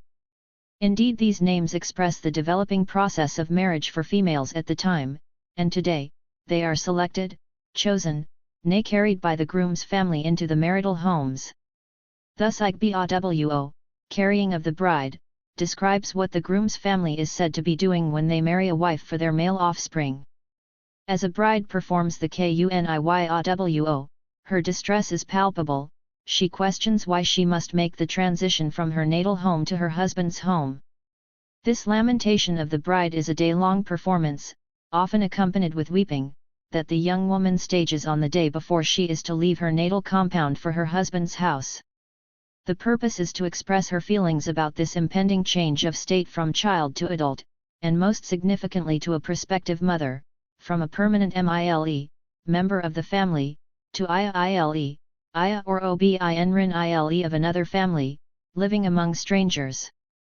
The impending change of residence from her natal lineage to her husband's fills her with anxiety, uncertainty, anticipation, joy, and sorrow, and all these themes are registered in the content of KUNIYAWO. 174. The genre has been studied by a number of academics, most notably Dejo Faniyi and Karin Barber. Here are samples of some of the themes expressed in the lamentation. The first set of verses are from the Faniyi 6. The bride addresses her parents. My father, thank you for petting me. My mother, thank you for making me comfortable, thank you for robing me with wisdom, which is more important than robing me with clothes. Slaves will care for you. Servants will be your helpers. Children which I shall bear, will take minister unto you. 7. In anticipation of the natal home and husband's family, she prays, that my would-be father-in-law may not be my slanderer, that my would-be mother-in-law may not be my undoing. That the co-wife 8 that I shall meet may not be an antagonist. 9. How does one prevent being disgraced? Child of Lalamp? How does one guard against making mistakes? When one gets to the husband's house. How does one guard against making mistakes? So that one behaves like an adult? 10. Questions, and more anxiety-ridden questions. The anxiety and uncertainty are a result of the fact that the bride is moving from a known and predictable home in the bosom of loving parents into an unknown world of strangers, who remain unpredictable, and maybe even hostile. Excerpts from Karin Barber's study of the ORIKI genre that also included KUNIYAWO, which she collected in the 1970s, highlight other themes. The following verse expresses what she hopes for in the marriage. 11. I'm going to my new home now. I'm going to my new home to have money. I'm going to my new home now. I'm going to my new home to bear children. If you say your good luck will escort me, it will escort me right to my room. May good luck attend me today. 12. She also bids farewell to her youth and her friends. 175. I am not yet tired of young girls' games. A towering head tie is not big enough for me to wear to the market. Cloth of £1 a yard is not enough to wind round my head, but now I've left that time behind. Laughing teeth. 13. Thanks to my father's standing, may good luck attend me today. 14. In his classic work Sociology of the Uba, N.A. Fadapi sums up the situation of the bride as she goes through the marriage rituals. It constitutes no less a mental than a physical wrench for a girl to be asked to exchange the familiar physical and social environment of 20 years or more for an almost totally unfamiliar surrounding environment on leaving for her husband's home. 15. But the day of the staging of the KUNIYAWO can also be seen as something more joyful, because the bride is anticipating motherhood, as we saw in one of the verses earlier. Barber, writing about the town of Okyaku in the 20th century, tells us that the day is known as FAHJIIYAWO, the bride's enjoyment, a day in which she is the center of attention. 16. It is a day in which the bride calls attention to herself and resituates her identity as a member of her natal lineage, reaffirms her relationship to her parents, and expresses her hopes and prayers for the future. Affirmation and reaffirmation of her birth lineage identity is underscored by the fact that when she goes on her parade, she carries in her hand an emblem of her ILE. 17. To reiterate my argument, female or IKI originated as names that brides gave themselves as they made the transition from their natal home to their marital home, at a time in which patrilocality, moving into the husband's family home, became institutionalized as the dominant mode of marriage residence in Yoruba society. Thus I submit that IKI were originally names taken by brides as they anticipated the change in residence from their natal to marital home, a change that in many cases involved movement to a different town. In the next section, I examine the changing nature of marriage residence. Naming and the changing institution of marriage. The KUNIYAWO performance encapsulates the meaning of marriage. Today, the defining characteristic of UBA marriage for females is closely tied to the marriage residence, the house/compound, the ILE, and this invariably shows up in the vocabulary of marriage. To be married is expressed as to WANIILEK, to be in the husband's house, and so a married woman is an ABILEK. Similarly, to be divorced is to have left the husband's. 176. House, KURONILEK. Interestingly, ADELEB, one who has gone to the ILE and returned, is the word for a woman of a certain age or one close to or past menopause. What ADELEB demonstrates is the practice of mature women returning to their natal compounds as ILEMO U18 after many years of marriage. This vocabulary is very much tied to patrilocality, the fact that upon marriage a bride moves into the residence of the husband and his family. In the past, however, patrilocality was not the norm, given the fact that YOUBA towns were large and most people did not have to leave town to find brides or grooms. Hence couples could both be in the same town but live in different residences. The rules of marriage residence were more fluid, especially for brides of affluent and honorable backgrounds.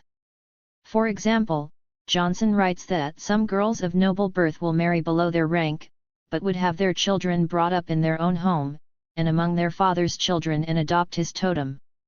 19 females could not do that effectively unless they remained in their natal home. Johnson's observation here also reflects a popular and current saying that females from affluent backgrounds cannot stay in the husband's house, presumably uttered as a cautionary note to prospective grooms and their families. More recently, Barber noted in her Okyaku study that some women even maintained a working arrangement with their husbands, where they continued to have children for him but lived at home with their parents. 20 By the 19th century, patrilocality became more deep-rooted in the culture, with many more brides not only leaving home but also leaving hometowns to marry further afield. In my view, this is the immediate context in which the personal female praise name emerged. The reason for this shift was the widespread dispersal of YOUBA people following the fall of the YO Empire and its capital, its reconstitution, and the rise of new polities, most notably Ibadan. Many of the YOUBA towns, both old, such as Ogbomoso, and new, such as Ibadan, became settlements for large numbers of refugees originating from different places. The dispersal due to decades of war, coupled with the developing presence of Islam, Christian missionaries, trade with Europeans, and the occupation of Lagos by the British, opened up society in such a way that original residents of towns and members of families were no longer contained in one place. The implication of this was that finding marriage partners became as much a long-distance, inter-town affair as it was local. Because Ibadan was at the center of these historic developments and was for a time the source of the wars that were visited on all sorts of large and small towns further afield, it is illuminating to focus briefly on the city. By 1860, the newly founded city on a hill had settled down, and out of its initial class of war chiefs had developed a civil administration that was distinctly Ibadan Republican, unlike the traditional monarchical system of 177. Older polities from which most Ibadan people originated.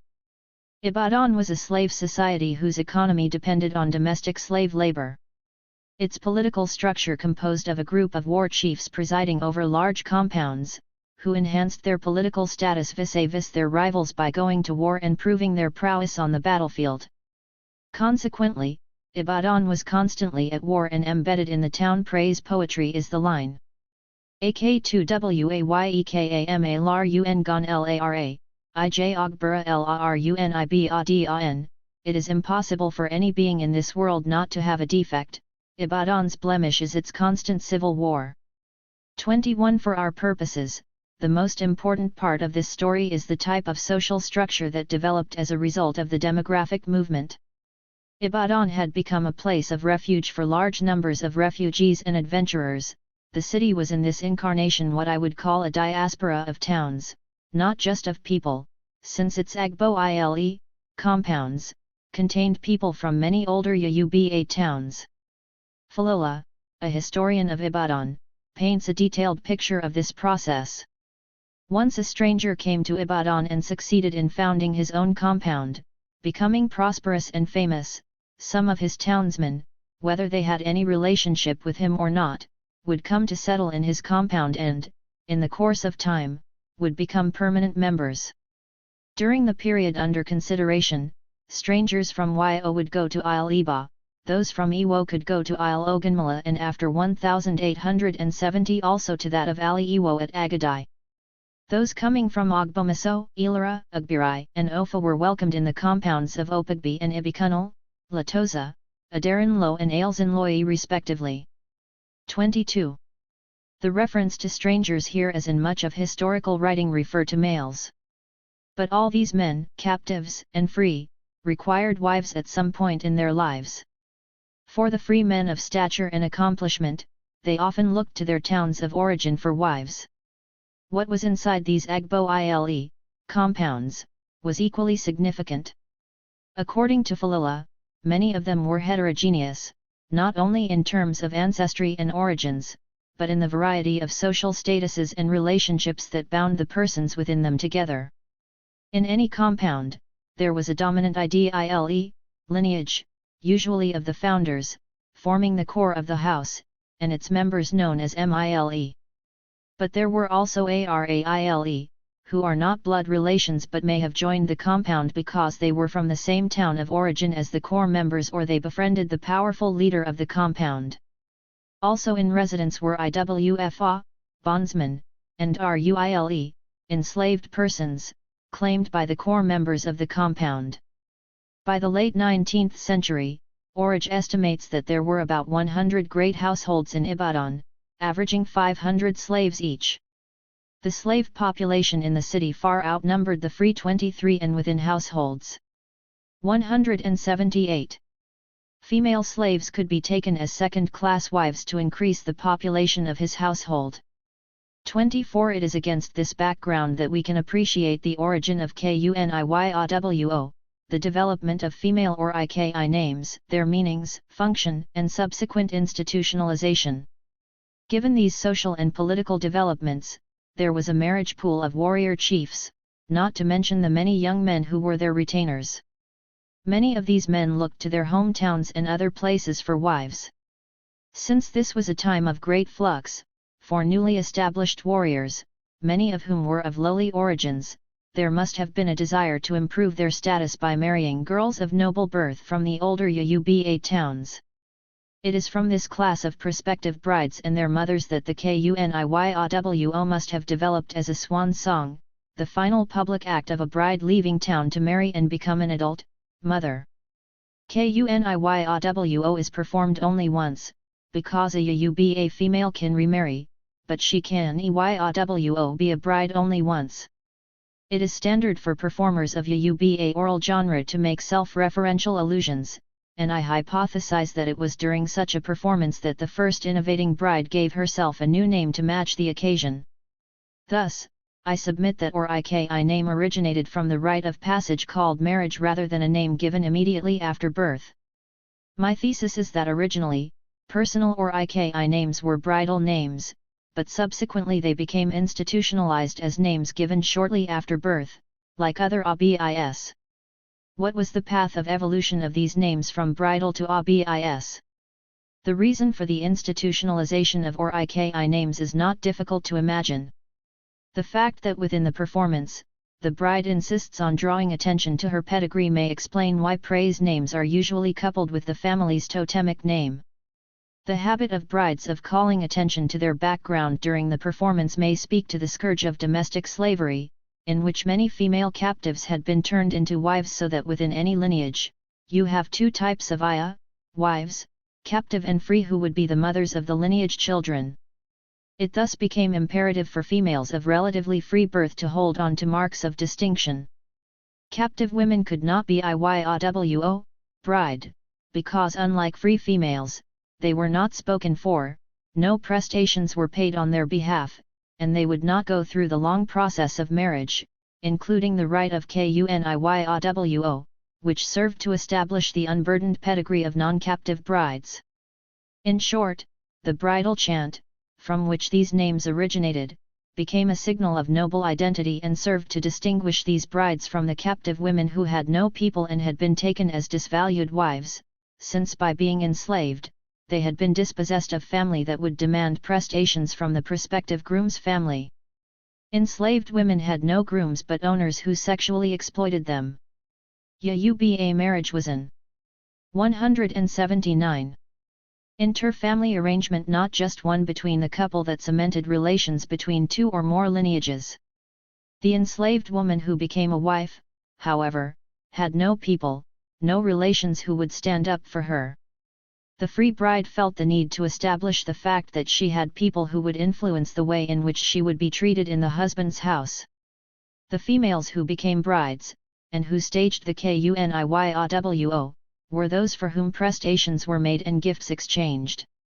Sociologist Fadapi points out that of the different forms of marriage that existed in late 19th and early 20th century when both Islam and Christianity had introduced new marriage forms, the one with the distinguishing feature of an elaborate system of gifts and services is the most favored as being typical and preferred.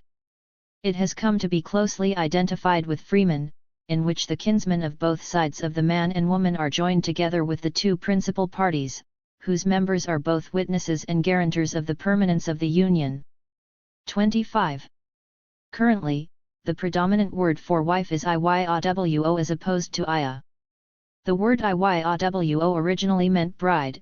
It is a name applied to females who have Iyawo been made into brides by their families or conversely have been Iyawo carried as brides by the husband's family. The carrying here refers literally to the rite of carrying the bride into the husband's family compound by other wives of the lineage. I wonder whether the preference for Iyawo, now democratized to all and sundry, no matter how they entered the husband's house, may also speak to the desire of women to claim status and thereby avoid discrimination at a time in which matrimony was being used to rank women. Wives, just like husbands, were never equal. A captive woman could not be Iyawo, but she was an Iya, and enlarged the family with her progeny, who were born free. 26. Many of these themes resonate with historian Kristen Mann's study of Oyewumi marriage in colonial Lagos. She quotes from Reverend James Campbell, who wrote to a local newspaper on the state of marriage at a time when the institution was in a state of flux and the way in which people married indicated their grade in society. But even more so for women, he explained, as there are three kinds of wives in native polygamous life: the dowry wife, the gift wife, and the slave wife. 27. Some chiefs distinguished between wives called Iyawo and Iya and concubines called Ale. 28. The top-of-the-line woman was the one who went from youthfulness to bride, Iyawo, and then Iya, wife. It is within the context of concerns about domestic slavery, change in marriage residence and the new marriage respectability that Iyawo and or Iki names first emerged. Making wives of captive women had financial 180 benefits for the prominent self-made men who already owned them. As we have pointed out already, it did not require any outlay of goods or services to the woman's family, which was a standard requirement from the bride's family. However, a slave wife could not be the main or only wife of a big man, notwithstanding the fact that her children did not inherit her slave status. Writing about social stratification in 19th century Ibadan, Falola tells us that the people of Ibadan made clear-cut distinction among the poor, Talaka, Olozi, Akas, a rich person, Olowu, a propertied person, Oloro or Olola, and a man of honor, Olola.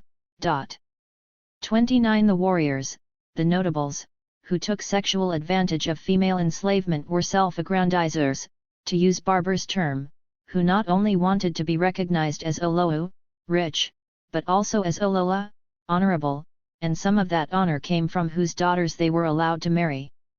30. The wives of a man and his affines are as much part of his status and self-definition as any other markers of distinction.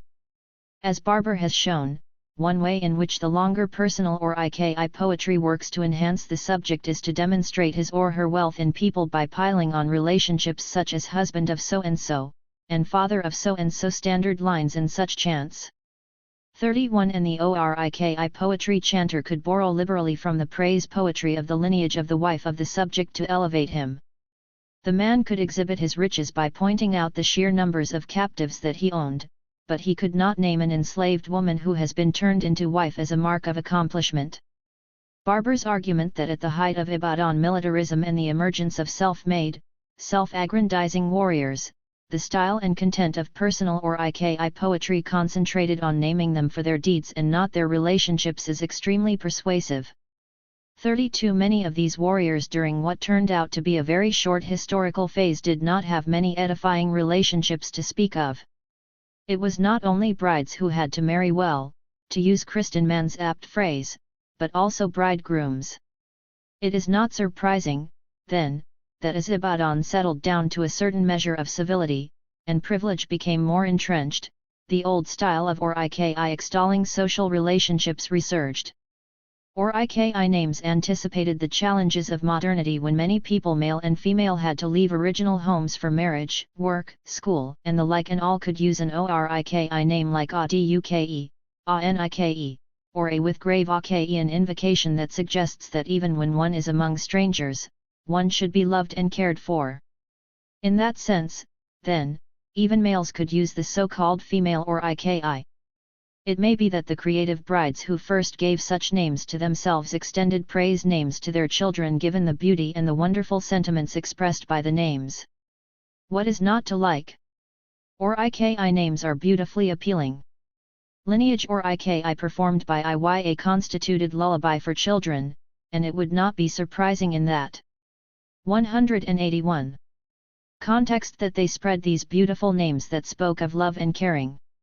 It is also plausible that once it became institutionalized as one of the names given at the naming ceremony, 7 or 8 days after birth, it was extended to male children, and that is why indeed unisex Oriki like Akok and Adufe may not be exceptional but a reflection of a period during which these names were given to both male and female children.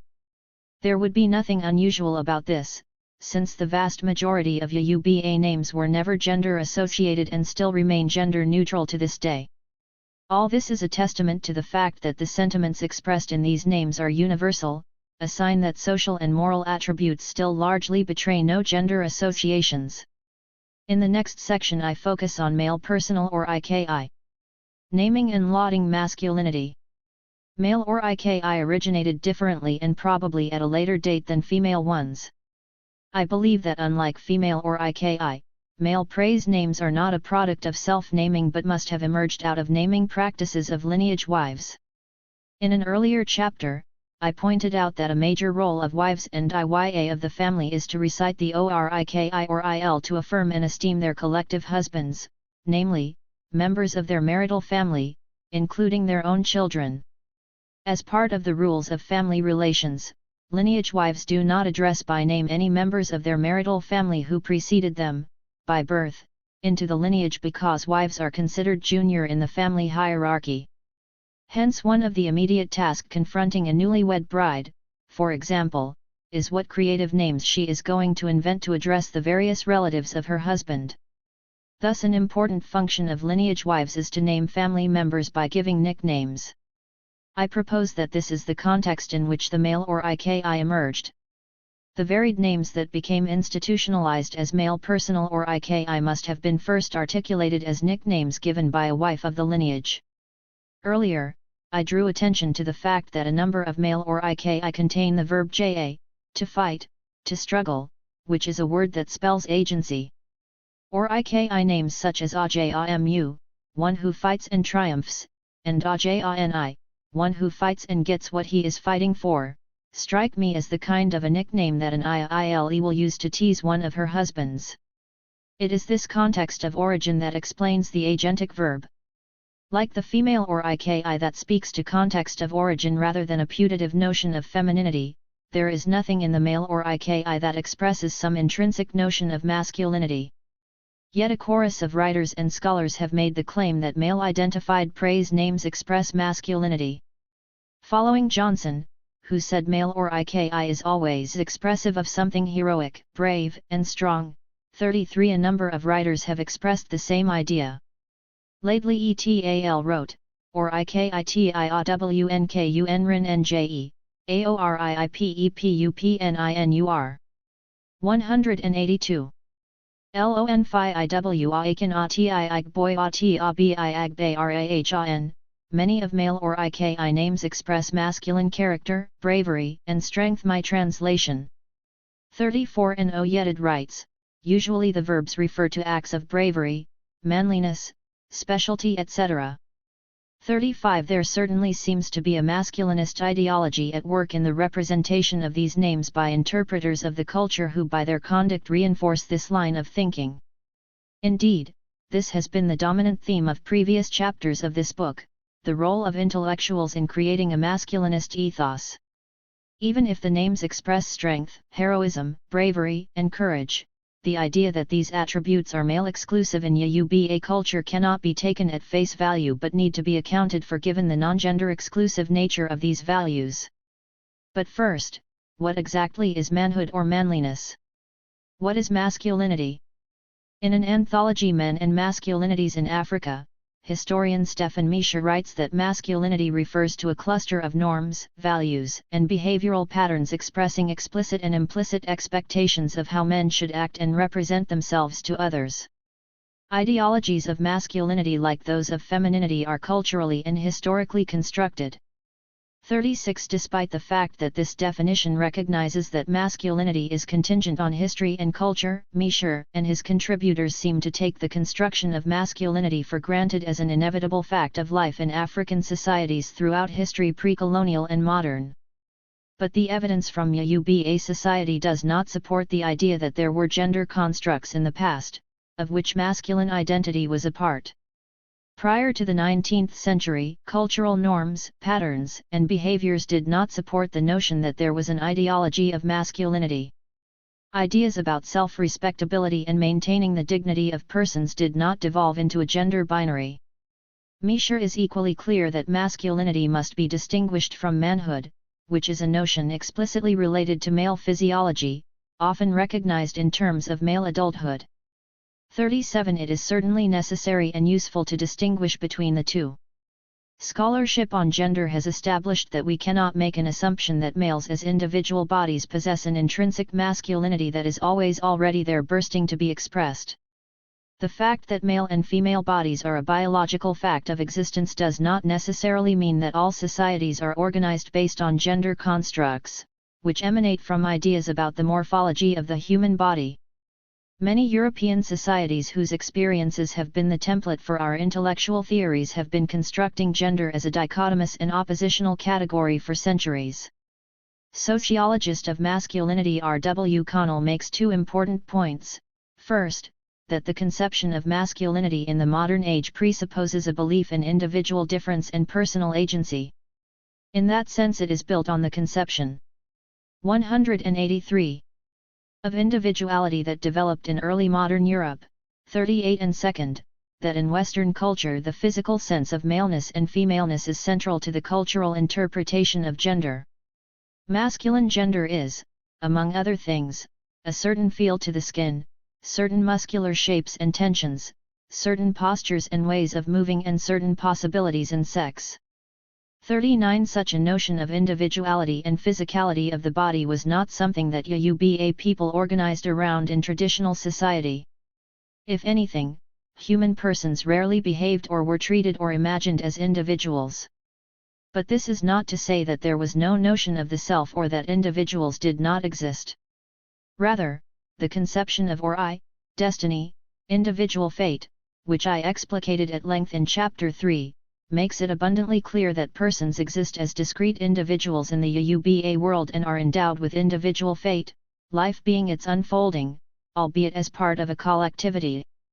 We must remember, however, that even the individual or I of a person is thought of as being linked to the IYAS or I, a belief that undergirded what I have described as a matripotent ethos. Social expectations were predicated on the idea that each person in the first instance was part of a collectivity, and behavior by and toward anyone was hinged on collective identities, most notably lineage membership and within its segments of MYA, uterine siblings. As I demonstrated in the previous section, This orientation started to change in the 19th century, and we can see the manifestation of some of these developments in the Ibadan warriors. If traditional Yoruba society had been based on a gendered ontology in which notions of masculinity and femininity were constructed, then it would have been impossible to imagine that the social categories K, husband, and Iyawo, wife, would not have been gendered. These categories are not based on body type, each one of them is inclusive of both males and females and therefore not predicated on any conception of gender. As evidence, consider post-colonial interpretations of Ongo, the thunder god, a dominant Ora of Yoruba, which is constructed as hypermasculine, with his elaborate powers being wrapped up in his manhood. The irony of this latter-day construction of manhood is that in another Yoruba locality, Ongo is regarded as the Iyawo of Ara, another deity who could herself be female. 40. The gender dichotomy that current writers impose on the Ora falls flat in the face of traditional representations of both male and female Ora using the same language of courage, bravery, and fierceness that the interpreters of male or Iki seem to claim just for men. In her study of Ora devotees in Okyaku, Barber makes the relevant point. The Ora are differentiated in or Iki. Pnnon, the deity of smallpox, and Ongo, the god of lightning, are evoked as gigantic and terrifying figures. 184. Commanding cosmic forces of sun and fire, ruthless and implacable, while Un and Tin are evoked as predominantly mild, cool figures, associated with child-giving and curative powers of water.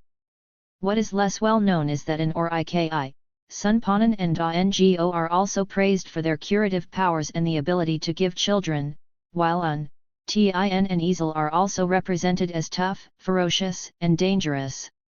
Each Ora is credited with both sets of qualities though in different proportions. 41. The point is that Animali or Ana-female Ora are not dichotomized on the basis of character attributes. It is for this reason that in my previous work I rejected a term like goddess and insisted on the Yoruba non-gendered practice in which Ora is Ora regardless of sex, and therefore use God to refer to all of the deities, no matter their body type. Significantly, despite the fact that water is associated with coolness and healing, the female river god is portrayed as one of the fiercest Ora, as ruthless as her husband Ongo, who is also Un's husband.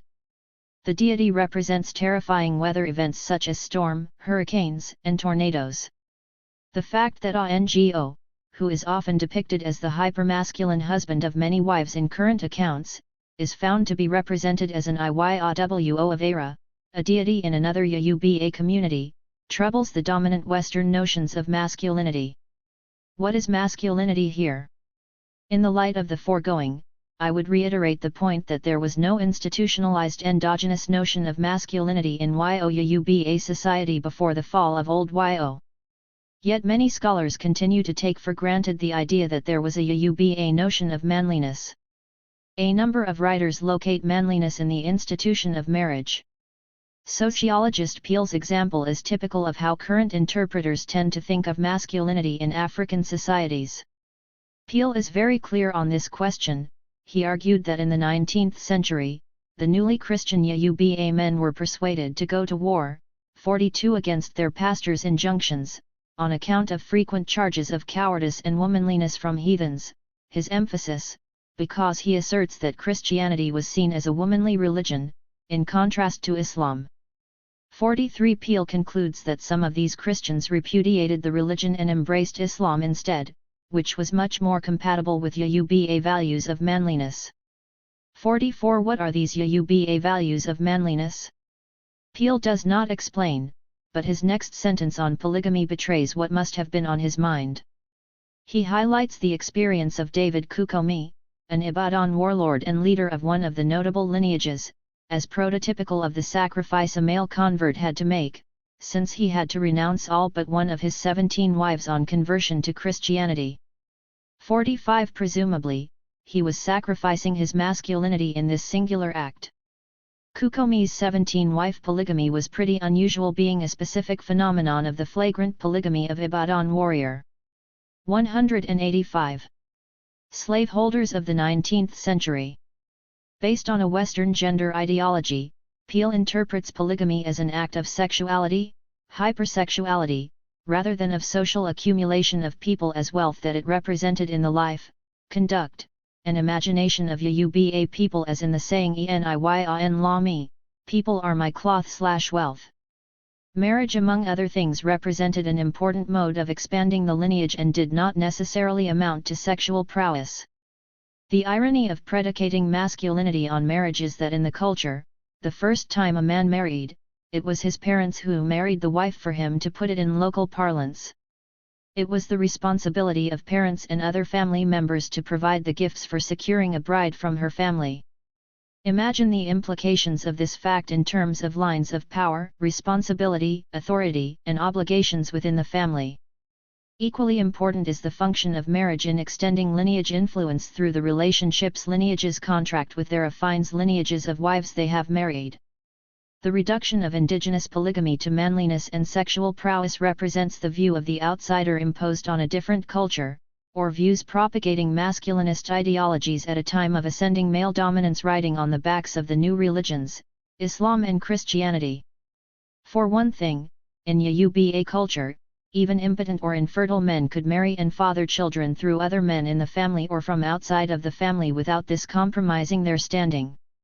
Remember that fatherhood was fundamentally a social construct, not only in a metaphoric manner but also due to the fact that the absence of the father's DNA in a child did not nullify his claim as the father.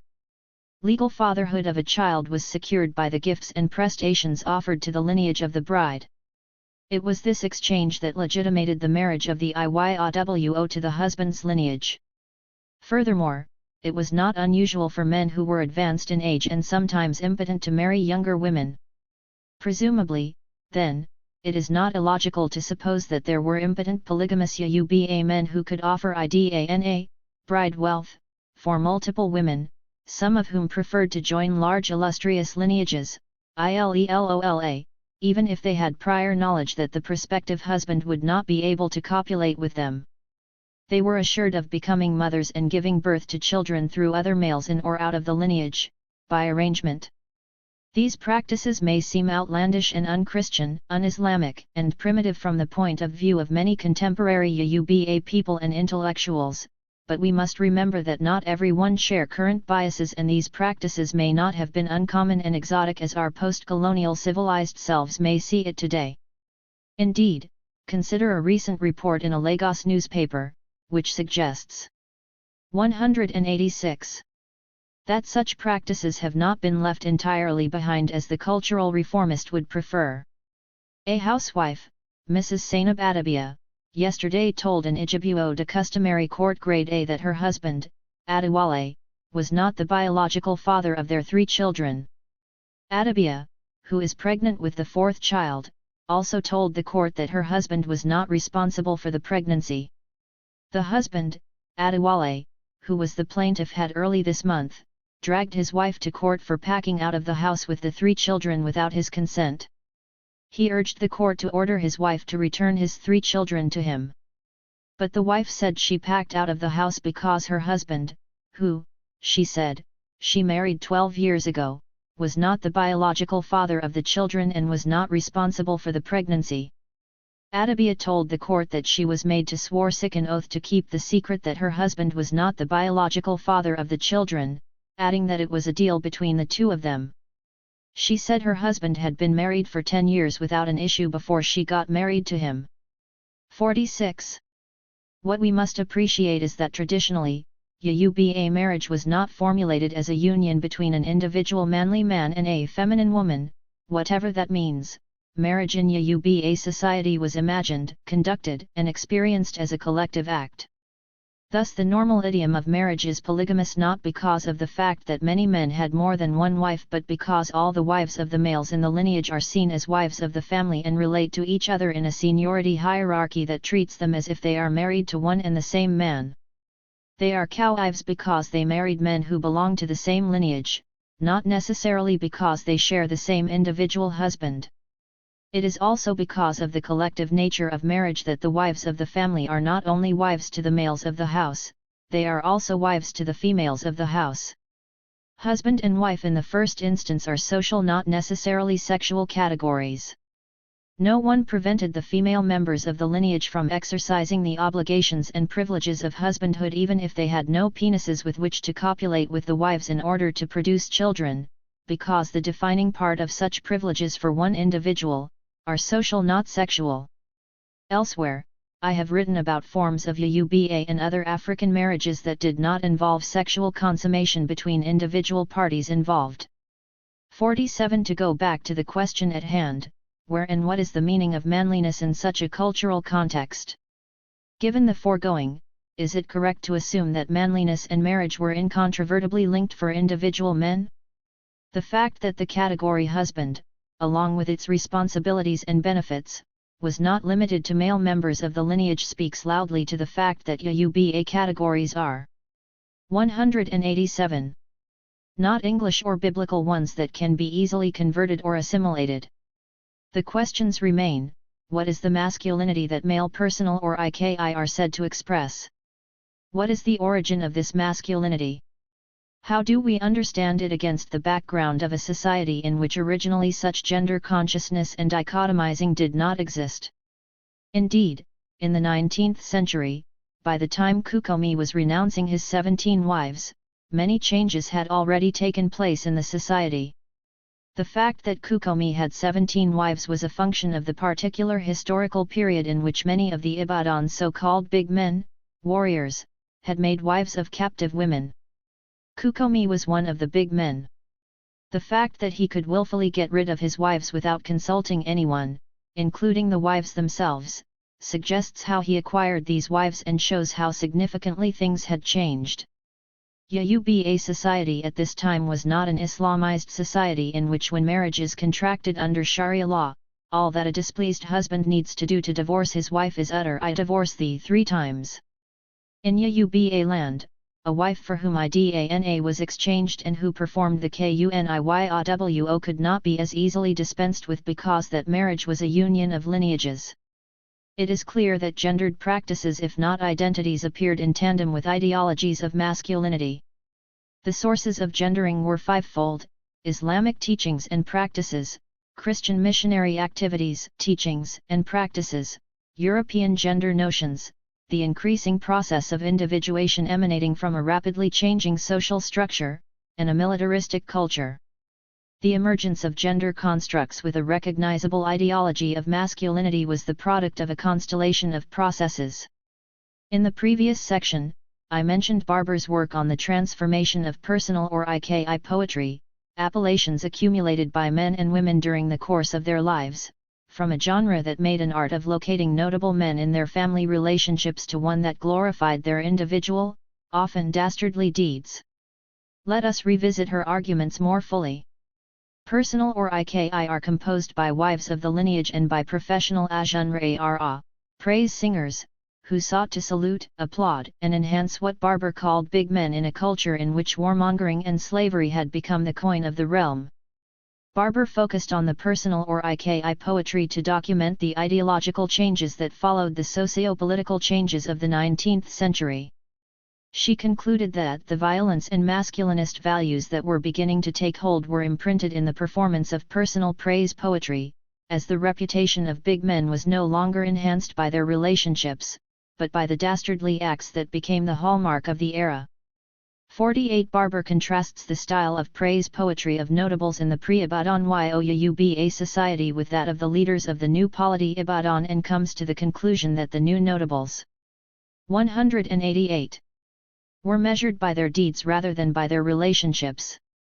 A stanza of the personal or IKI of Ibikunal, the founder of Ibadan, goes: He made war on Alake, he killed the Alake's child, he made war on Igbine, Ibikunal became a terror in captivity, he struck at Somwii, he struck at Apati, he took out a cudgel and chased Alola around without effort, he got the better of the Elba, he killed Alola who sent them to war, he kept on winning every case.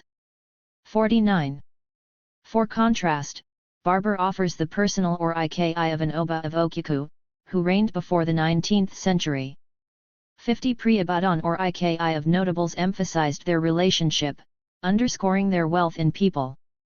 Akani, there is no shortage of money for adornment. Warrior, one whose dance whirls around the circle of onlookers. Husband of Ajasabala with his jutting velvet cap, father of Sunwoy, father of Bala is one who has more than other people. He sees the new moon early from his courtyard, father of Jolajun. From these lines, we can see the emphasis on the web relationships in which Akani is enmeshed quite apart from his own wonderful personal attributes of being a good dancer. The wives of the lineage of such men must have had ample opportunity to spotlight their prowess and invent appropriate nicknames to express the fact. Thus I aver that females' brides and wives who became Iya are the authors of male praise names. It is not surprising then that many of these male names Ajagbe, one who fights to carry, Ajamu, one who fights to take hold, contain the verb Jaya to fight, to struggle, to war. Ibadan was a militarist state that engaged in predatory wars. The warriors who attracted a new name were the inheritors of a new dispensation following the devastation of Yo, its reconstitution, and the development of Ibadan and Abeokuta in what came to be known as the Ibadan era.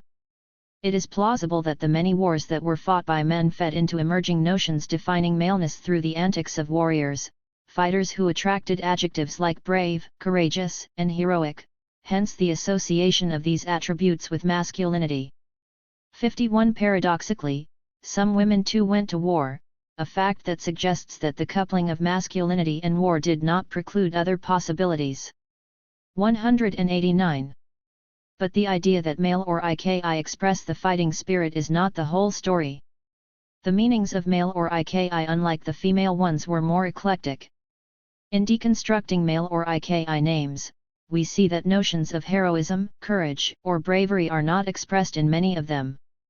Thus a name like Akanni or Akanbi, one who is purposefully given birth to, or Ajani, a child conceived after a fight by the parents, invites us to focus on the parents rather than on the child. One must ask the question why a male child is so named. Is it only a male child who can be conceived after a fight? Is it only a male child who is born purposefully? I think not. What this suggests is that the interpretation of these names as masculine is ideological. It could be that only a couple of names were produced by the masculinist ideology, and over time, because of the convention of already existing or IKI names born predominantly by females given their bridal origins, male-associated names developed and were universalized in a society that was increasingly imbued with a gender ideology of male superiority and emerging spheres of male advantage. In contrast to female or IKI, male or IKI names do not boast uniformity in meaning and express diverse sentiments, which suggests that they had different origin. As I pointed out earlier, I believe it was the wives of the lineage of these men who first came up with male or IKI to appreciate their husbands. Additionally, a second generation of or IKI names must also have been given at birth by Iya to their male children after the practice had already become institutionalized for female children. I am suggesting that male or IKI had multiple origins rather than a specific occasion such as the wedding from which female names emerged. 52. Despite the chorus of current writers who claim that male or IKI names encapsulate masculinity, they actually express different meanings that may or may not have anything to do with masculinity. Linguist Oyedid points out that the meaning of a number of the male or IKI such as AMO, ARO, ALAO cannot readily be deciphered. There is one female or IKI ABO that also falls into this group. 53. But more importantly, he notes that some of the verbs used in male or IKI have multiple meanings. For instance, kan translated as purposefully here can equally mean to take in turn. In which case the name Akanni expresses the fact that I have given birth to this child, when it is my turn. 54. The I in the previous sentence obviously refers to the mother and may be an expression of the practice in polygamous marriages in which wives have to take turns to have sexual relations with their husbands. I also wondered whether the need to proclaim that one has not jumped the queue suggests some Islamic influence, given that for Muslims, it is unethical for husbands to copulate with a particular wife when it is not her turn to be intimate with the husband. Some popular interpretations of this principle propound that a child born when it is not the mother's turn to be intimate, 190, with the husband is regarded as illegitimate. 55 Oyeronke then becomes a proclamation of the legitimacy of the child, an interesting development in a culture where children are never considered to be illegitimate and a married woman's children could never be fatherless. Oyed also tells us that the verb kan can also mean knock as in the case of knocking a door, or knock as in the case of two goats or rams locking horns in a fight. 56 Would this be what lends the name Oyeronke an air of masculinity? Ta Laidley and his co-authors seem to think so. They explain the meaning of Okenbi and Okende, two male or iki that also contain the verb kan as mkun tiojepe gon pereniasunmoiyartiophiloloyunr 57 A male child that is born as a result of one single act of copulation with his mother. They then add the reason for naming a child as such and I tor I boy ationi because of the courage or bravery he displays. As in the previous rendering of the verb kan, even this meaning shifts our focus from the child to the mother, who would be the only possible source of the information that the pregnancy resulted from only one act of copulation. But then Laidley et al. Immediately tell us that it is actually the behavior of the child, his bravery, that motivates such an attribution.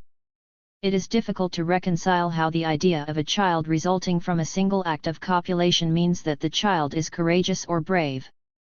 Perhaps the belief that children already exist in the other world just waiting to come to earth means that Oyeronke was determined, purposeful, and courageous, and that is how he could facilitate his own birth without much sexual work on the part of his parents. But why he and not she? Why is it only a male child that can be self-making in this way? The answer to this question lies not in some intrinsic masculinity in the name but rather in the masculinist ideologies of the beholder. Or perhaps Oyeronke is a wife's salute to her husband, who was able to effect a much-desired pregnancy in a single sex act.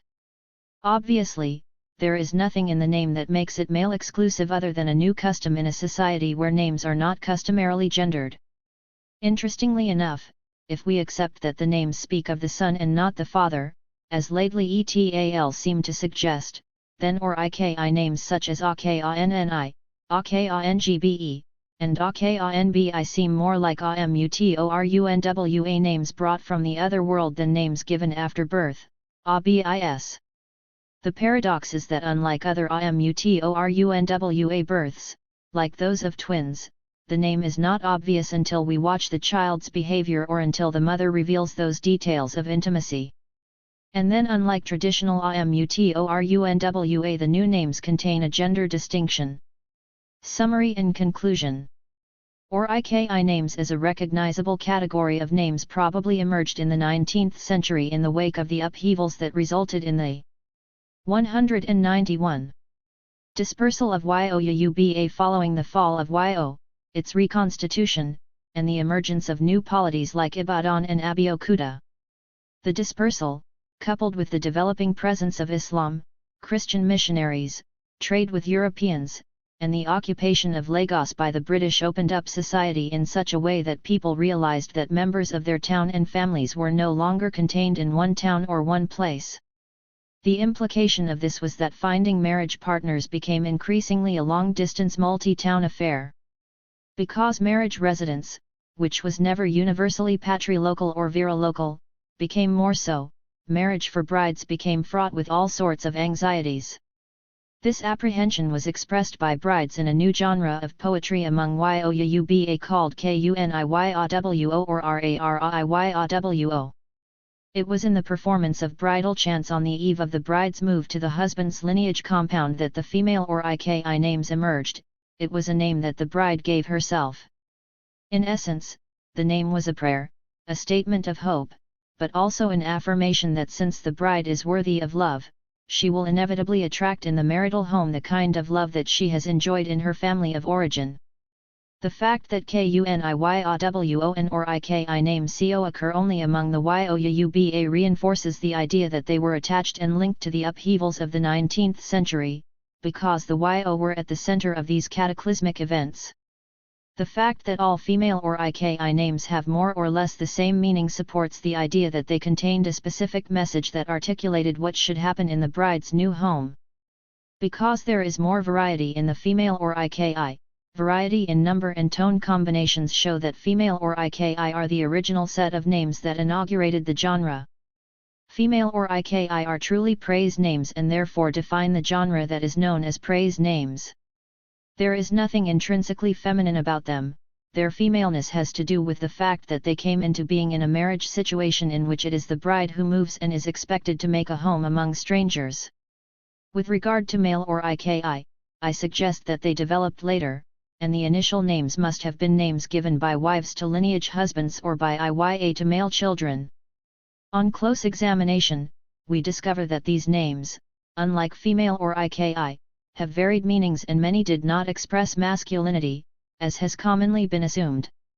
But because the period in which these names developed was under a militarist state with a warrior culture, a masculinist ethos developed in conjunction with ideas of male superiority emanating from Westernization, Islam, and Christianity, which were rapidly gaining converts in Yoruba land. The idea that male or IKI names were masculine became an article of faith at least among writers, AKOWE. The personal or IKI of notable warriors or IKIBORKINNI in Ibadan, for example, contained many of these names, and the genre not only expanded in its soaring affirmation of the terrible conduct. 192 of these warriors but actually came into its own during this period as society became more oriented toward individualism. Throughout my discussion in the previous two chapters, I allude to the growing influence of Islam and Christianity on a number of institutions and practices. In the final chapter, I will systematically look at the impact of these new religions on names, naming practices, and or IKI names in particular. Chapter 8: The Roles of Christianity and Islam in making Yoruba names kosher. For the modern world. According to anthropologist Nye Naso, Yoruba names fulfill a record-keeping purpose in that they serve as an open diary by providing a system through which information is symbolically stored and retrieved. One type of knowledge that Yoruba names betray is the extent to which the society has integrated the new religions of Islam and Christianity. We already got an inkling of that function in the last chapter when we considered the idea that some male praise names may have been influenced by marriage practices that are associated with Islam. In this chapter, I aim to investigate the role of Christianity and Islam on the emergence of new names and naming practices, and the impact of the world religions in the modification of, and proliferation of, different kinds of Yoruba language names, particularly in terms of gender divisions. The story that I have been telling in the last two chapters is about the development of praise names and the meaning of current gender-specific associations. The evolution of personal or IKI name, however, is merely one part of the changes in name and naming practices that overtook Yoruba society in the 19th century. Other names and new practices also emerged during this period, and they influenced the usage of or IKI, constructing its gendered associations. The Reverend Johnson, the pioneering local historian and ethnographer, was the first to document the noticeable changes that were underfoot in the 19th century, drawing attention to the adoption of Christian and Islamic names by new converts. For the Christians, even English, Dutch, and German names had become popular in lieu of biblical names, all signaling conversion to Christianity. Johnson also pointed out the development of surnames and the universal adoption of Islamic names as ABIS. 194. Primary names, by new Yoruba Muslims.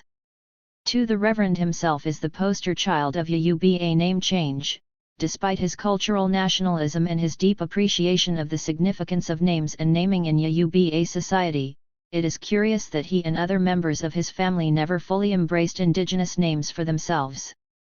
The fact that he was born of Yoruba parentage in Sierra Leone and not Yoruba land does not constitute an acceptable explanation for his choices, given the fact that his Saro compatriots usually signal their full return to Yoruba identity by adopting or rediscovering their Yoruba names. 3. On researching the Johnson family, one discovers that the father of the Reverend, Henry Johnson, was said to have been born sometime in the 19th century in Ilorin, a relatively new Yoruba town, became a captive, was subsequently freed, and became a member of the Recaptive 4 community in Sierra Leone. In 1858, Henry came back to Yoruba land with his family, settling in Ibadan where he had come to work with the English missionary David Hinderer in building the CMS church. The family consisted of his wife Sarah, a Yoruba woman who like him was a recaptive, 3 sons, and 3 daughters. We learn that Henry arrived in Ibadan with 6 children, because his eldest son Henry Jr. was already an adult, among them 12-year-old Samuel who became the Reverend Johnson. Henry worked as a scripture reader until his death in 1865. 5. There was never any indication that Henry, like some of his Saro compatriots, had tried to change his name or cared to pick up his Yoruba given names, which he must have answered to before he became a victim of the slave trade. We are told that his Abis was Arugun and he was a descendant of one Otobokan. 6. Neither Henry Johnson nor his children ever answered to either Yoruba name in any shape or form. This information about his original name only came into the historical record as a result of a letter written by Henry Jr., his eldest son, who while visiting Ilorin in 1877 divulged the information that his father had been born there. Indeed, if we compare Henry Johnson to Bishop Samuel A.J. Crowther, his more highly educated Saro compatriot and contemporary, the contrast is striking, name-wise. Although Crowther, as a Christian and pioneer church leader, kept his Christian first name and English last name, he still insisted on his Yoruba given name Aje7, which is an Amutorunwa, an indigenous name that is not immediately associated with religion but expresses the biological presentation of the baby at birth. Johnson in his younger days as the son of Henry Johnson, went to school in Ibadan and Abeokuta, emerged well educated, for the time, and garnered coveted posts as catechist, schoolmaster, and subsequently diplomat and accomplished historian. 8. Although many Saro did reject their English and Christian names for indigenous names, it is reasonable not to expect Johnson to change any of his names, especially his last name, so long as his father was alive, if the father 195 did not subscribe to such a practice. Following his father's death and his own rise to prominence in war-torn Yoruba land, however, we do not have any evidence that Johnson had any inclination to drop his foreign names. But then, as he himself observed, even as Yoruba converts tried to move away from wholesale adoption of foreign names by Christian communities, nothing sticks so fast as a name, and nothing more difficult to eradicate. 9. Names are difficult to change, and more so if they confer a certain desirable identity and status and are regarded as a mark of enlightenment as Christian names came to represent at the time. 10. I am suggesting that for Henry Johnson's family, their identities as committed Christians, church workers, enlightened and Western educated persons meant more to them than a putative Yoruba identity. Recognizing also that names are difficult to change even when one so desires leads me to look to the next generation, focusing instead on the Reverend's own branch of the family. He was well versed in Yoruba names and naming practices and wrote eloquently about the sociology of names, but when it was his turn to name his children, did he avail himself of indigenous names? Reverend Johnson was reticent to talk about his personal and family life, and therefore very little is known about his wives. He became a widower and married a second time, and 6 children. His biographer Michael Dortmont, noting this reticence, writes, "The silence about his married life extended to the birth of Johnson's children. We know that his first child, a daughter, was born in Cudahy on December 6, 1875, but that was only because his wife's labor pains prevented him from attending a missionary meeting. 11. So we are unlikely to find a long disquisition on his children, their names, and why he gave them those names, as is standard with Yoruba parents. However, we have one clue that gave us an indication of his name preference. In October 1879 he lost his 1-year-old son, and according to Dortmont, the passage in which Johnson described the death of his son is one of the rare occasions he showed some personal feelings. He even gave the name of the child, Geoffrey Emmanuel. 12. There you have it, Johnson gave a German/Christian names to his son. We also find a daughter with an English name. The Lagos Weekly Record of December 14, 1912, carried the following marriage announcement: the marriage of the Rev. Michael S. Cole, principal of Abeokuta Grammar School, with Miss Adelaide Johnson, youngest daughter the late Rev. Samuel Johnson of Yo. Christian first names were the standard for Yoruba committed Christians in the 19th and early 20th century, but what is astonishing is that the first name the Reverend gave his son is Germanic and not Christian in the biblical sense, and the second name Emmanuel is biblical, which 196 makes both names non-Yoruba. His daughter's name also was English and not straight out of the Bible. The only reason one is raising this question is because of Reverend Johnson's Yoruba nationalism and his deep awareness of the culture and the significance of names. He had lamented the fact that among Christians who claim European names because of their faith, biblical names were not being given, but in British West African colonies, Yoruba and other tribes with Christian names include English, Scotch, Irish, Welsh, German and Dutch names. 13. What is jaw-dropping is the contradiction between his words and his deeds. He had written about the wholesale adoption of European names as uninformed, and had predicted correctly that such practices would change. Educated Yorubas cannot see why Philip Jones or Jeffrey Williams should be more Christian than Adewale or Ibiyemi. 14. Why the enlightened, cultured, and well-informed Johnson did not take his own advice in naming his children can be seen either as a puzzle or as the height of hypocrisy. But then he had already explained the difficulty of the Western-educated converts leaving European names behind, since they considered European names and practices to be symbols of their superiority, and regarded themselves more civilized than their pagan brethren. 15. Having said that, it is interesting, however, that Johnson and his similarly accomplished younger brother Dr. Obadiah Johnson, unlike their father Henry, answered to recognizable Yoruba names recorded in the author's and editor's prefaces to the famous book The History of the Yorubas. Both names are male-associated or IKI. It is not clear how they came to acquire these names. Johnson's or IKI was ANLA, a standard contraction of AYINLA, which means one who is worthy of praise, and his brother Obadiah's was AJAGBE, which means one who fights and carries away the prize. Both names as they presented it are accompanied by their family totem OGUN, which is the standard way personal or IKI name is rendered. There is no record that their 3 sisters and 2 brothers also had praise names or Yoruba given names. For that matter, all we have are their Christian names. It is doubtful for a number of reasons that Johnson and Obadiah got these praise names from their parents because, first, their father had shown no inclination to recognize any local name for himself or his children, and second, because all the children were born in Sierra Leone, where despite the fact that some Yoruba were reverting to their indigenous names, while others were newly claiming Yoruba names, there does not seem to be even one or IKI name in the pool of names circulating in the Saro community at the time. Though Henry and Sarah Johnson had been born in Yoruba land early in the 19th century, they may not have known that or IKI names existed because as these names were far from known or institutionalized until later in the century. Where and how did Samuel and Obadiah acquire their ORIKI? I believe 197.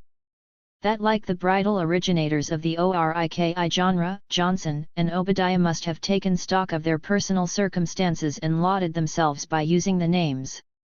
The 2 ORIKI names, which speak of struggle and accomplishment, seem to capture the narratives of their lives, especially in light of the story of the writing and publication of the History of the Yorubas, 1921, which I discussed in Chapter 4, and Obadiah's struggle against racism in the colonial civil service. Because of the brothers' shared love for the history and culture and their deep appreciation of the meaning of ORIKI, it is not surprising that they picked up ORIKI names despite the fact that neither Johnson nor Obadiah had Yoruba given names. The 2 brothers understood themselves to be strivers if not achievers, but it is not obvious at what point in their adult lives they self-named. They both became highly accomplished at a very difficult time in history, and they were well aware of the laudatory function of ORIKI. Johnson was a catechist, pastor, and an effective diplomat, historian, and writer. Obadiah was a medical doctor trained in Scotland and was also a writer. But where did OGUN, the family totem, come from? Perhaps from their deep roots in Yo through their paternal grandmother.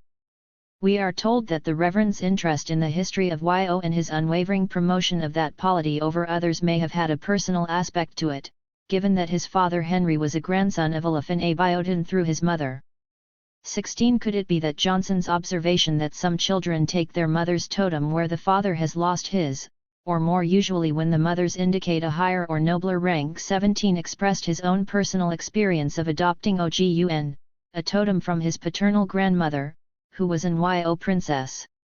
To be sure, his Yo roots were much easier to embrace than his Ilorine antecedents, because that city represented to him the evil Islamized polity that had brought down his idealized, unified Yuba homeland. If my suggestion that the two brothers gave themselves praise names is correct, the irony is that they came by the appellations in the same way that the pioneering brides who invented the genre got theirs, self-naming. These names show that Johnson and Obadiah had a strong sense of themselves and their own accomplishments. This is not surprising, given what we already know about the lengths to which they went in order to publish the history.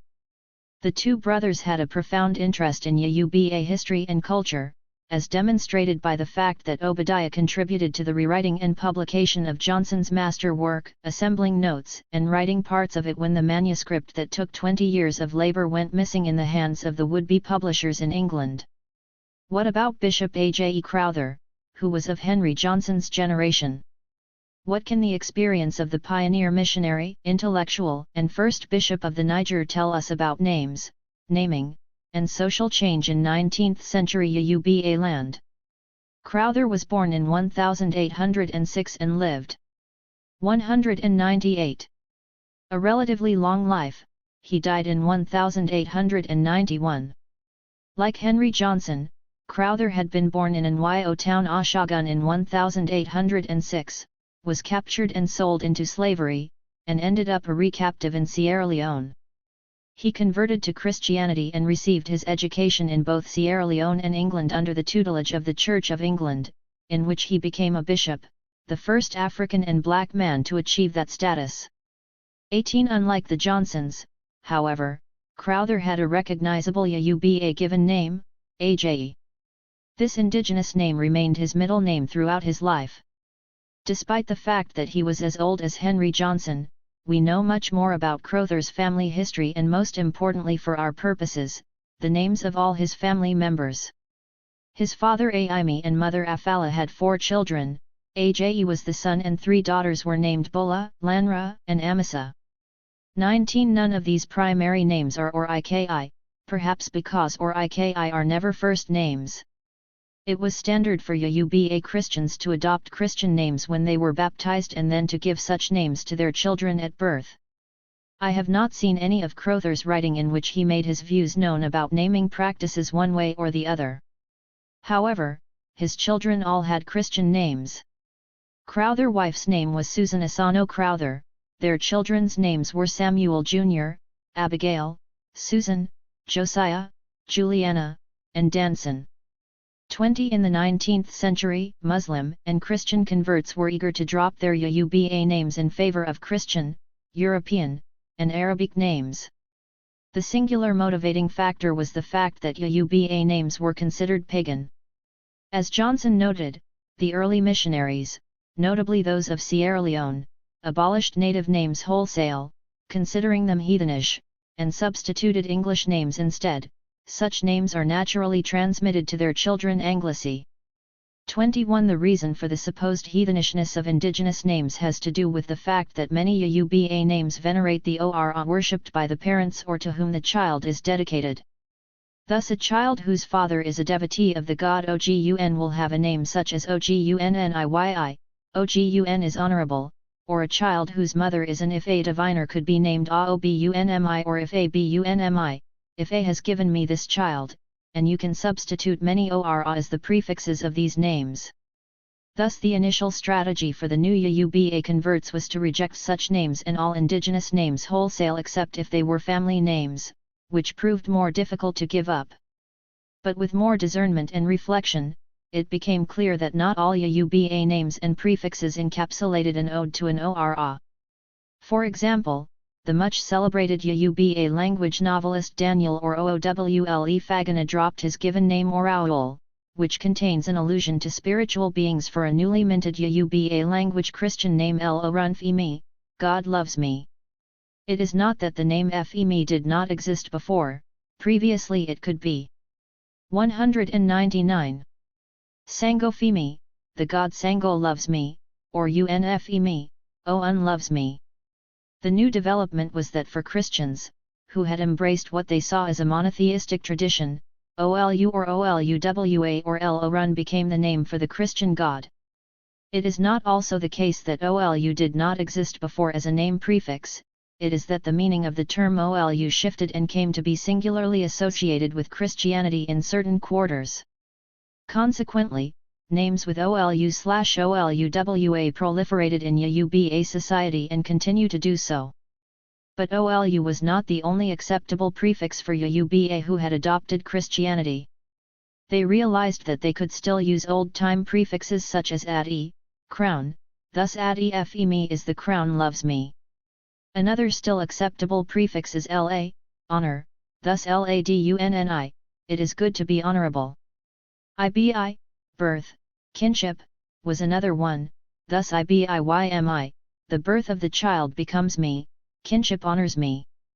A final example is child, thus Mle, a child is joy. But that was not all. Amutorunwa names too became very popular among Yoruba Christian converts, as they were not seen as paganish. Perhaps these names were accepted because the biological facts of such unusual births suggest the actions of a supreme being. 22 names of twins such as Taiwonkehind, Ajayi, Ige, and so on started to be used as surnames, a development that Johnson saw as highly irregular, culturally speaking. Some ridiculous results have thereby been obtained, e.g. a woman is called Mrs. Taiwo, who was not twin-born, and probably her husband was not either. 23. I would venture to say that Bishop Crowther retained his indigenous Ajayi without any modification because it is an Amutorunwa. Thus far, I have been explaining the different strategies used by Christian converts to make indigenous names that they saw as heathenish compliant with their newfound religion. Initially they had rejected all indigenous names, embracing biblical and European names as first names. But as they became more discerning, they realized that they could have local names and still be Christian, since not all native names paid homage to the Ora. Among acceptable secular names were those starting with the prefixes Adi, crown, Oye, royal title, La, honor, M, child, and Ibi, birth. Most importantly, they composed what we now understand to be Christian Yoruba names such as Olufemi and Oluwayin, names prefixed by Olu or Oluwa, which had come to be adopted as the name for the monotheistic Christian god in Yoruba. This was easily done with first names. Family names were much more difficult. Many of them were clearly marked by the names of Ora that the parents or lineage venerated. Surnames were introduced to the society at mission schools, and children were sent to schools at which they had to present a first name and a last name, just like the families of the Saro who had come to settle in towns such as Lagos, Abeokuta, and Ibadan. 24. The story I have been telling about the transformation of names is so far one about Christian converts. But what about Muslims? The Muslim 200. Community did not tolerate substituting Yoruba names for Islamic 25 names if converts want to be regarded as true Muslims. In places like Ibadan, Yo, and Lagos, where there were recognizable communities of Muslims, the adoption of Islamic names as first names became standard and universal. These names were specifically called Sunnah, meaning name in Hausa, a new word introduced into the Yoruba lexicon. Thus when children were born, they were given Sunnah names in lieu of or in conjunction with Abis names. In Yoruba Muslim communities, a standard question was Kinisunnam, what is the child's Islamic name, as distinct from Kini or Ukm, what is the child's name referring to Abis. But this kind of distinction between or Uk and Sunna was made only in communities where Islam had not been totally assimilated. In highly Islamized communities like Ilorin, 26 Suna became Abis in that it was the primary and only name recognized as significant for the individual. Islamic names are gender-specific. These names were mandatory for Muslims because of the belief that on the Day of Heavenly Judgment, IJOIGBEN0DE al-Qiyamah, this was the name by which each and every individual would be recognized and raised from the dead. Because Muslim converts as much as Christians saw indigenous names as paganish, they did not need much motivation to move away from them. But like Christian converts, Muslims soon discovered secular Yuba names, but a different set than those the Christians were using. For Muslims it was the personal or IKI that had the quality of not being tied to indigenous spirituality. The fact that it was Muslims and not Christians who first started to use or IKI names for secular reasons buttress the idea that or IKI names are more an Yuba invention because Islam domiciled relatively much earlier in northern Yuba communities. Thus Muslims availed themselves of an existing genre of names that was not available to Christian communities whose core settlements were in Abeokuta, Badagry, and Lagos further south. Muslims discovered that or IKI are absolutely secular in that they make no reference to the gods. Or IKI became very popular as first names, middle names, and surnames. Indeed, in established Yuba Muslim communities in Lagos and Ilorin, or IKI names are common as ordinary names and not as specialized praise names. A saying among Yuba in places like Ibadan and Ogbomoso is a one era eco to NFI Oriki J Oriko people of Lagos who, use praise names as primary names. As I pointed earlier, when or IKI are used as primary names, they lose their luster and can no longer perform their primary function of lauding and puffing up the addressee. Even in towns where they did not reinvent or IKI as primary name, it is standard among Yuba Muslims to give or IKI to children alongside Sunnah. The following story sheds some light on the impact of Islam on names. One Friday in July 2008, I was in the palace in Ogbomoso and witnessed 201. The installation of Shido Mustafa as the Prokoi of Muslims in Ogbomoso by Baolajani Oyewumi. The names Shido and Mustafa are names of Arabic origin. The fact that there was a chieftaincy for the leader of the Muslim community in Ogbomoso indicates that Islam had become sufficiently deeply rooted to be part of the civil organization of the town. At the installation ceremony, it became a source of curiosity that an 80-something-year-old Ogbomoso-born man did not seem to have an indigenous name. The monarch asked him what his Abis, given name, was. He seemed puzzled by the question and asked for clarification of what Abis, an indigenous name given after birth, means. After the meaning was explained to Mustafa, he replied that Ajagbe was his Yuba name. The Ba and a number of the chiefs in attendance were taken aback and chorused that Ajagbe is an Oriki, not an Abis, making a distinction between the two. Traditionally or Iki are never primary names.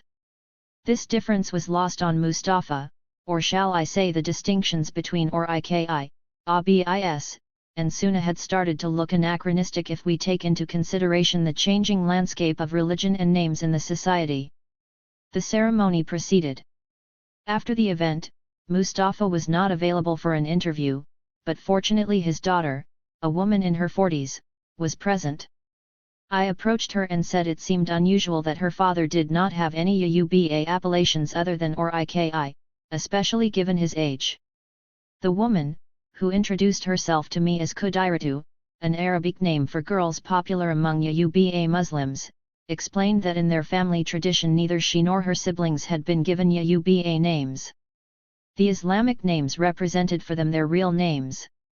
Furthermore, she pointed out that Islamic traditions had deep roots in their family, as even her grandfather had been a devout Muslim. In Ilorin and some Lagos and Ibadan communities in which Islam had become deeply rooted, there would have been no curiosity about Mustafa's names because the other people in attendance would also have names such as Avibu, Tajuddin Azani, and Akim Rahmani, all Muslim names but often rendered in Yuba idiom. The gendered use of or Iki would seem natural to this community since Muslim names are gender specified. Apart from the fact that names in Arabia are gender specific, Another factor that may have reinforced the male dominance and gender division of names has to do with the fact that Prophet Muhammad presented what has come to be known as the 99 names of Allah. These names are all male-identified and are the preferred appellations among Yoruba Muslims. They are prefixed with Abdul, which means servant of Allah. Some examples of these names are Abdul Rashid and Abdul Latif. However, Yoruba rarely if ever attached the prefix Abdul to such names in everyday life. The 27 names of Allah are truly Islamic names in that they came into being as a result of the founding of the faith. Islamic names are distinctive from Arabic names that already existed in the 202 culture before Islam was founded. There are no female names with the prefix Abdul. Logically then, there are more male Islamic names than female ones. Additional female names were created by adding et, the feminine suffix in Arabic, to male names. Yoruba Muslims also partook of this tradition, adding au to the Arabic et to reflect Yoruba pronunciation. Thus female names like Rashidatu from Abdul Rashid, Latifatu from Abdul Latif, Basiratu from Bashir, and Shakiratu from Shakir are popular among them. Islam influenced Yoruba names and naming practices in other ways as well.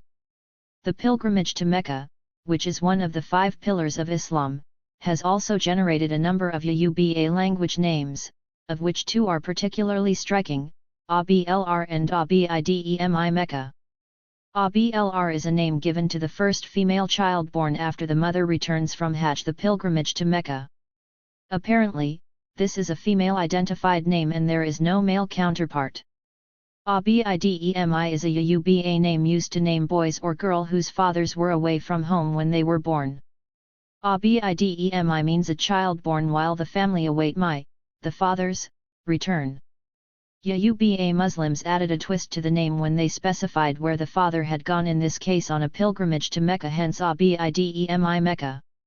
Thus it would not be surprising to find a Yoruba child named Abidemi London, adding London, another popular destination of Yoruba travel, to a traditional name. Another name deriving from the encounter with Islam is the male name Jimma, which gained currency among Muslims.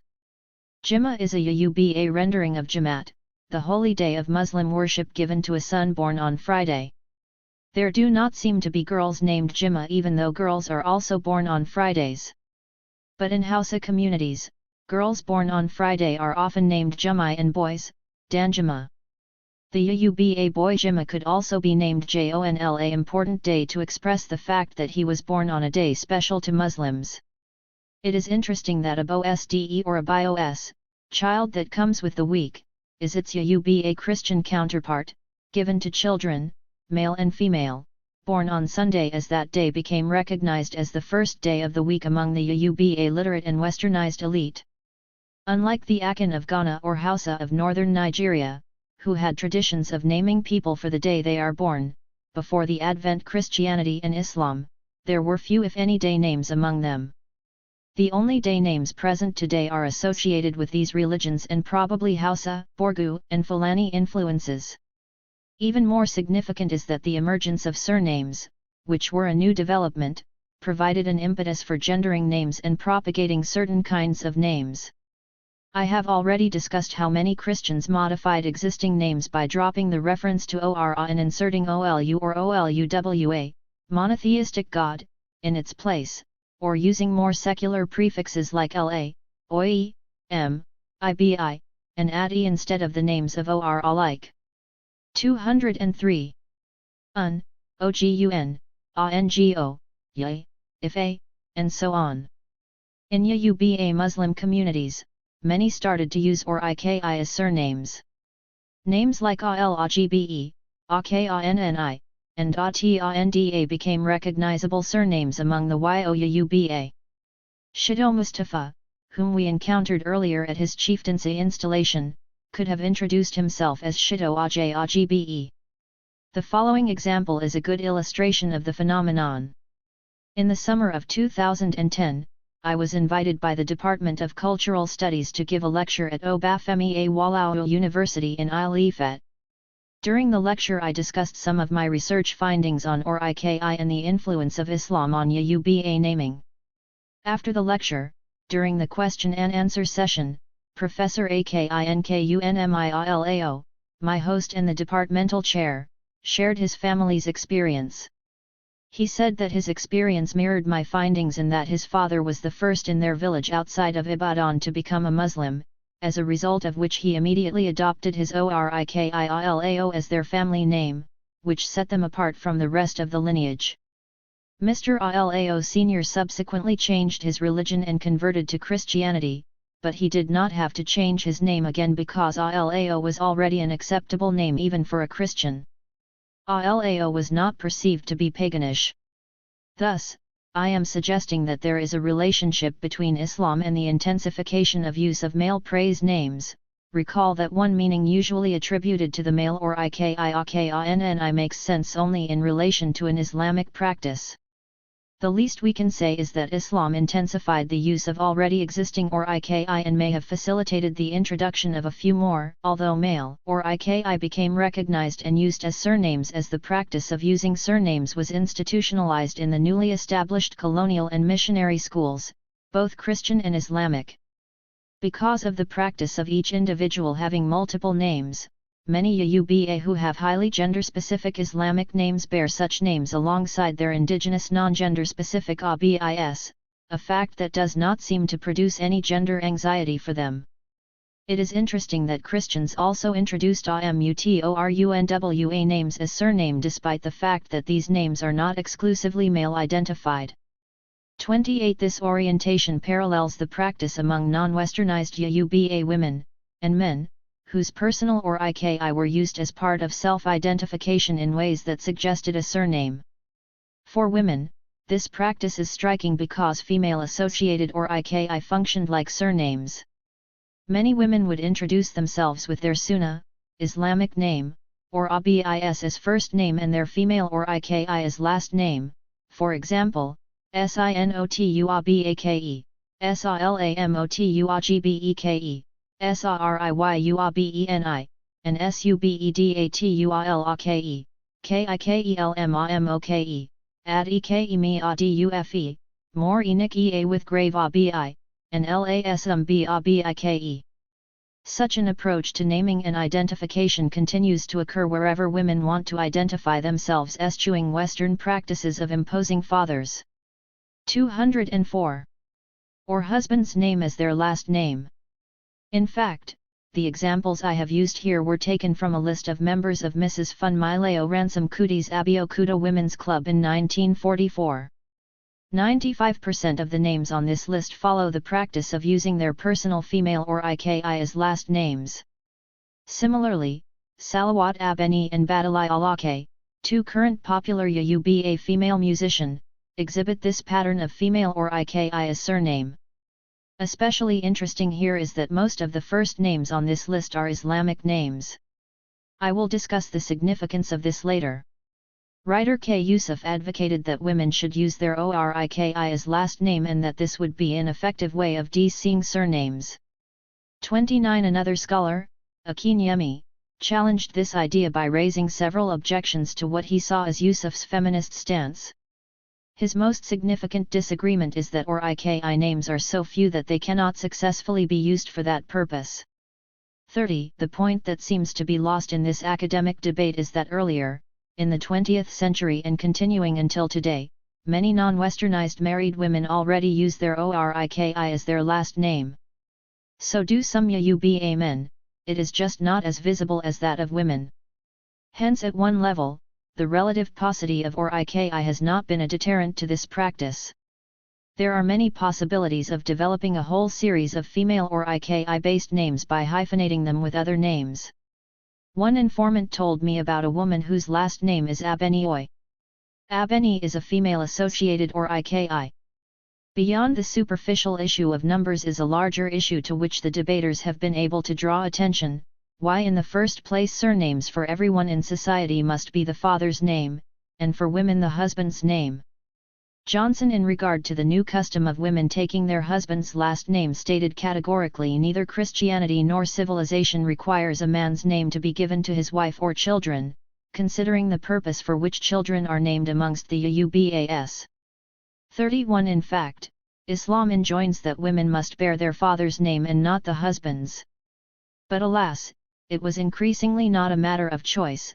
The problem is that anyone who operates in the expanding civic public that derives from colonization is forced to declare their father's name or husband's name as surname, a practice that started to take hold among Christians by the middle of the 19th century. As Adeleke Adko explained, the first lesson children learned in Christian missionary and then government schools is that they must have a surname, and that name must be the father's name. 32 Furthermore, Adko alerted us to the social divide between women in the civic public originating from the colonial experience and those in the primordial public, who are more grounded in indigenous tradition. Drawing attention to Soyinka's expression of the division in AKE, his home community, Adko writes, women of the civic public used to be called on ikaba, frock wearers like European women, and those of the primordial public. 205. AR, wrapper wearers. 33 It is these AR women who operate largely in the primordial public that have been using their ORIKI as their last name. Many members of Abeokuta Women's Union in 1944 were AR. What is notable is that most of the members of the club who used their ORIKI as surname were Muslims, given their Islamic first name, a fact that underscores the degree to which Christianity and Western cultural practices like privileging male names are linked. Christianized Yoruba embraced fully that the man was the head of the family and in this instance meant that wives and children were to be branded with his name. 34 With regard to the paucity of ORIKI names, there are many places in the world, including large swaths of West Africa, in which last names are very few because they designate huge clans of people. This has not stopped the people from bearing surnames and names that are duplicated again and again. Ultimately, the issue of last names has more to do with the freedom with which anyone is allowed to choose a name or even create a new one. Making the taking of certain names compulsory and backing this gender discrimination with the force of law is the problem. Even husbands should be able to take their wife's father's name if the couple so wish. The irony is that Yoruba names by their very nature do not need to be desexed, since there is nothing intrinsic in each name that alludes to gender dichotomized social and moral attributes. Consequently, many Yoruba with indigenous names like mine can easily reverse their first name and last name without much ado. But then why do that, since surnames do not have to be male or female identified, but just a name? Another naming practice that came out of Yoruba Muslim communities is the use of nicknames, especially as last names.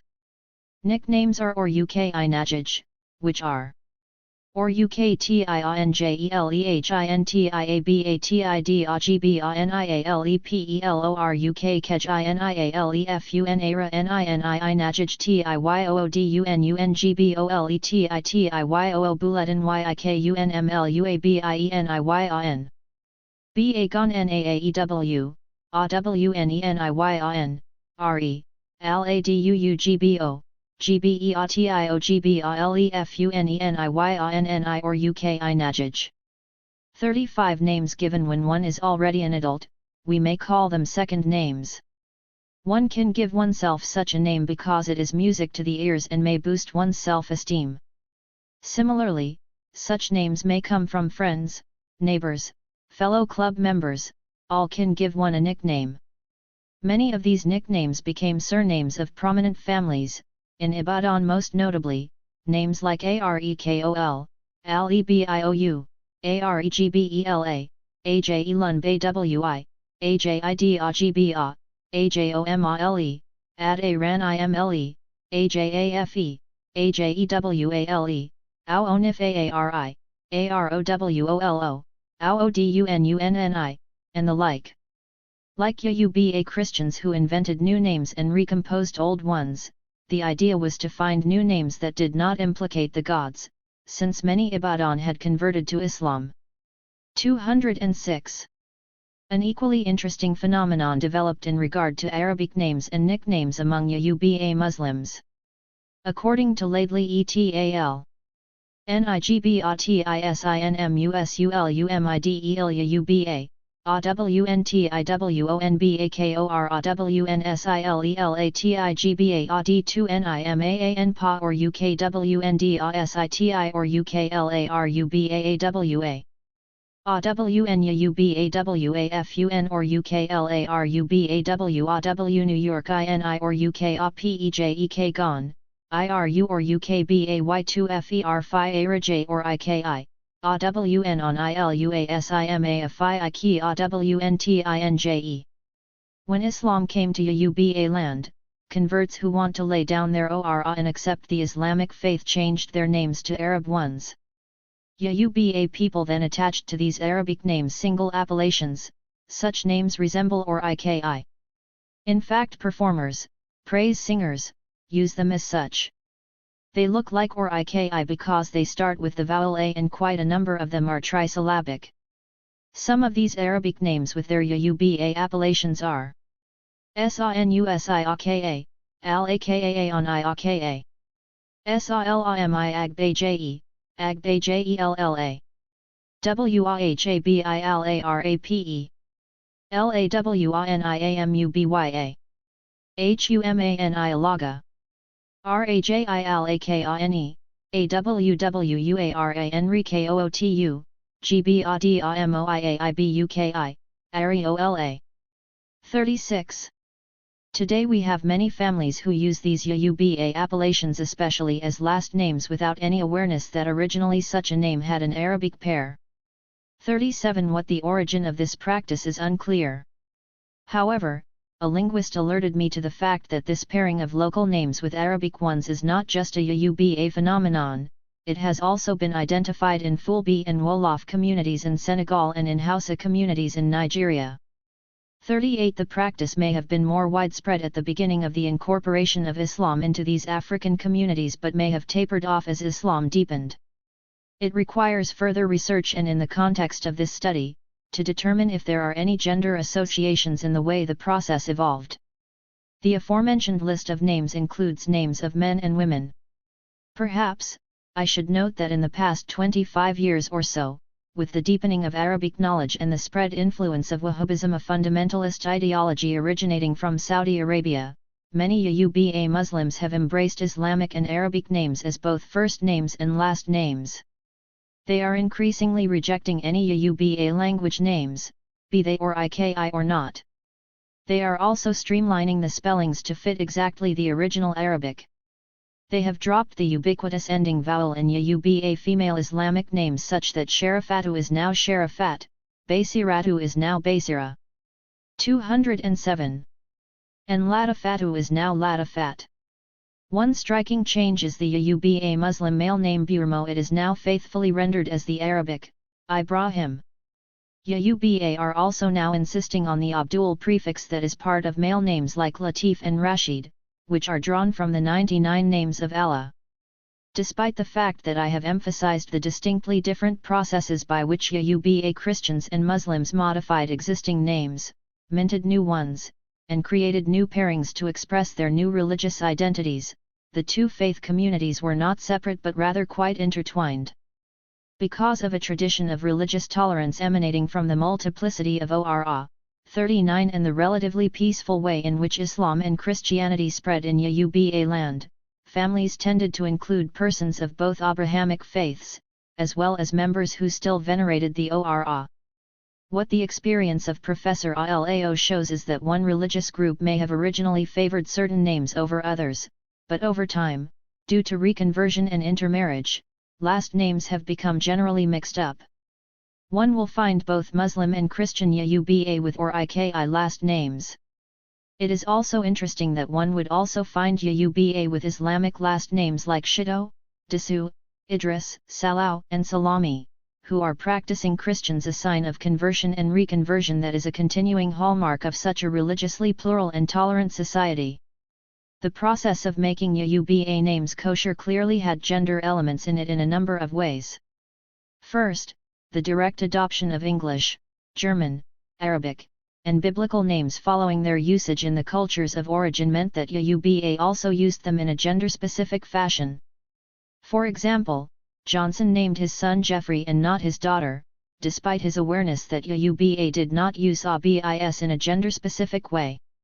Second, in the case of Islamic names, there was an added layer of gender specificity when converts realized the specialness of certain male-identified names because they are regarded as the names of Allah. The fact that none of the 99 names of Allah is associated with a female at the very least gives the impression that Allah is male, and having a male name especially glorified him. Although Muslims have created female versions of many of the names, I wonder whether the Yoruba non-gendered understanding of names may have provided an impetus to create female versions of what in Arabic were male-exclusive names. Third, the emergence of surnames, which came to mean father's name, introduced another dimension of gendering. To boot, the increasing use of male-identified or IKI as last name reinforced the idea that or IKI are inherently gender-specific, with male ones being passed along as surnames to children. Despite the fact that some women started to use their personal or IKI in a way akin to a surname, they could not pass it on to their school children, as such institutions started to ask for fathers' names for identification. 208. Having said that, framing the question as one in which non-gendered Yoruba names and naming practices started to show signs of a gender division, the question could easily be reframed as to why have many Yoruba names remained ungendered despite the massive external shocks to the world since? Apart from the existing stock of traditional non-gendered ABIS, it is interesting that many newly minted ABIS emanating from Christian communities today are not gender-specific.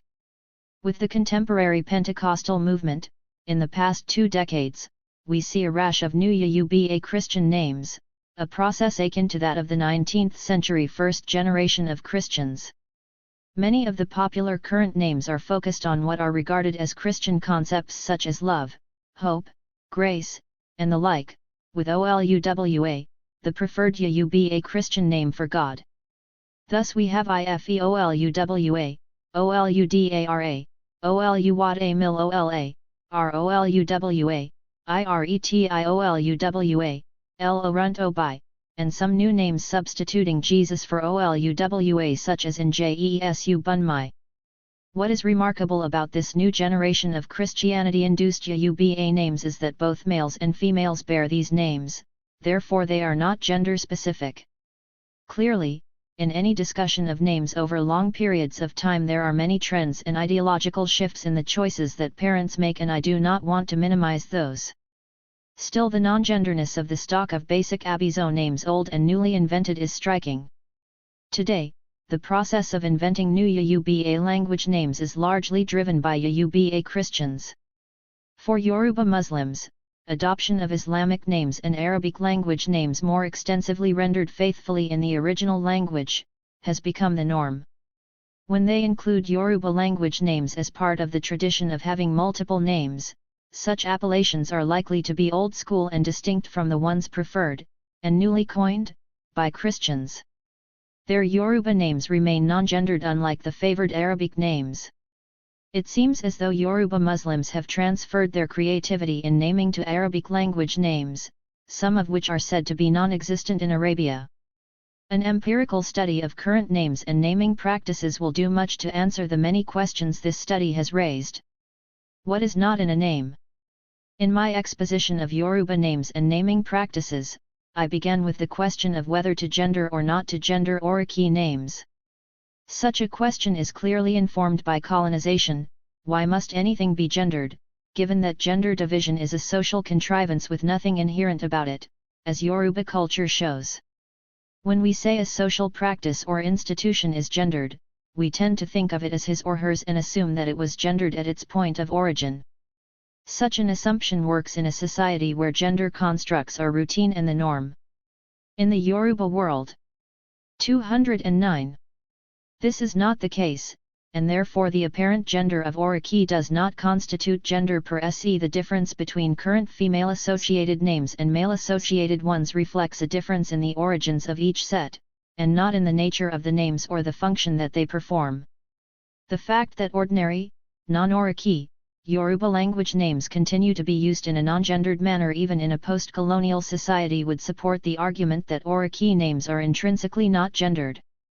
Although the Yoruba have been pushed and pulled in many directions over 300 years of history, creativity and the rejection of gender categories remains an enduring aspect of their episteme.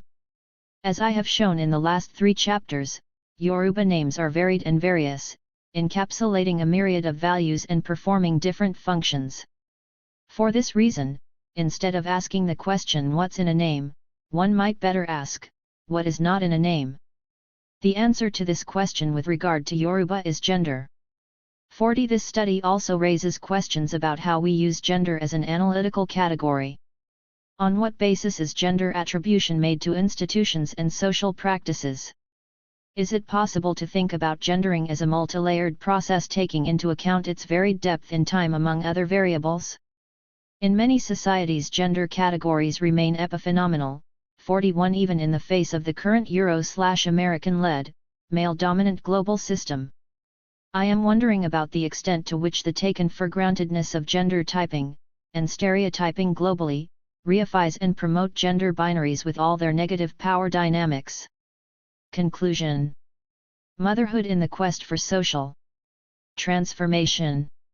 I end this conclusion. My goal is to explore the ways in which understanding the institution of motherhood and its unique position in Yoruba society can aid in the struggle to transform the lives of all Africans, but especially the lives of African women and children.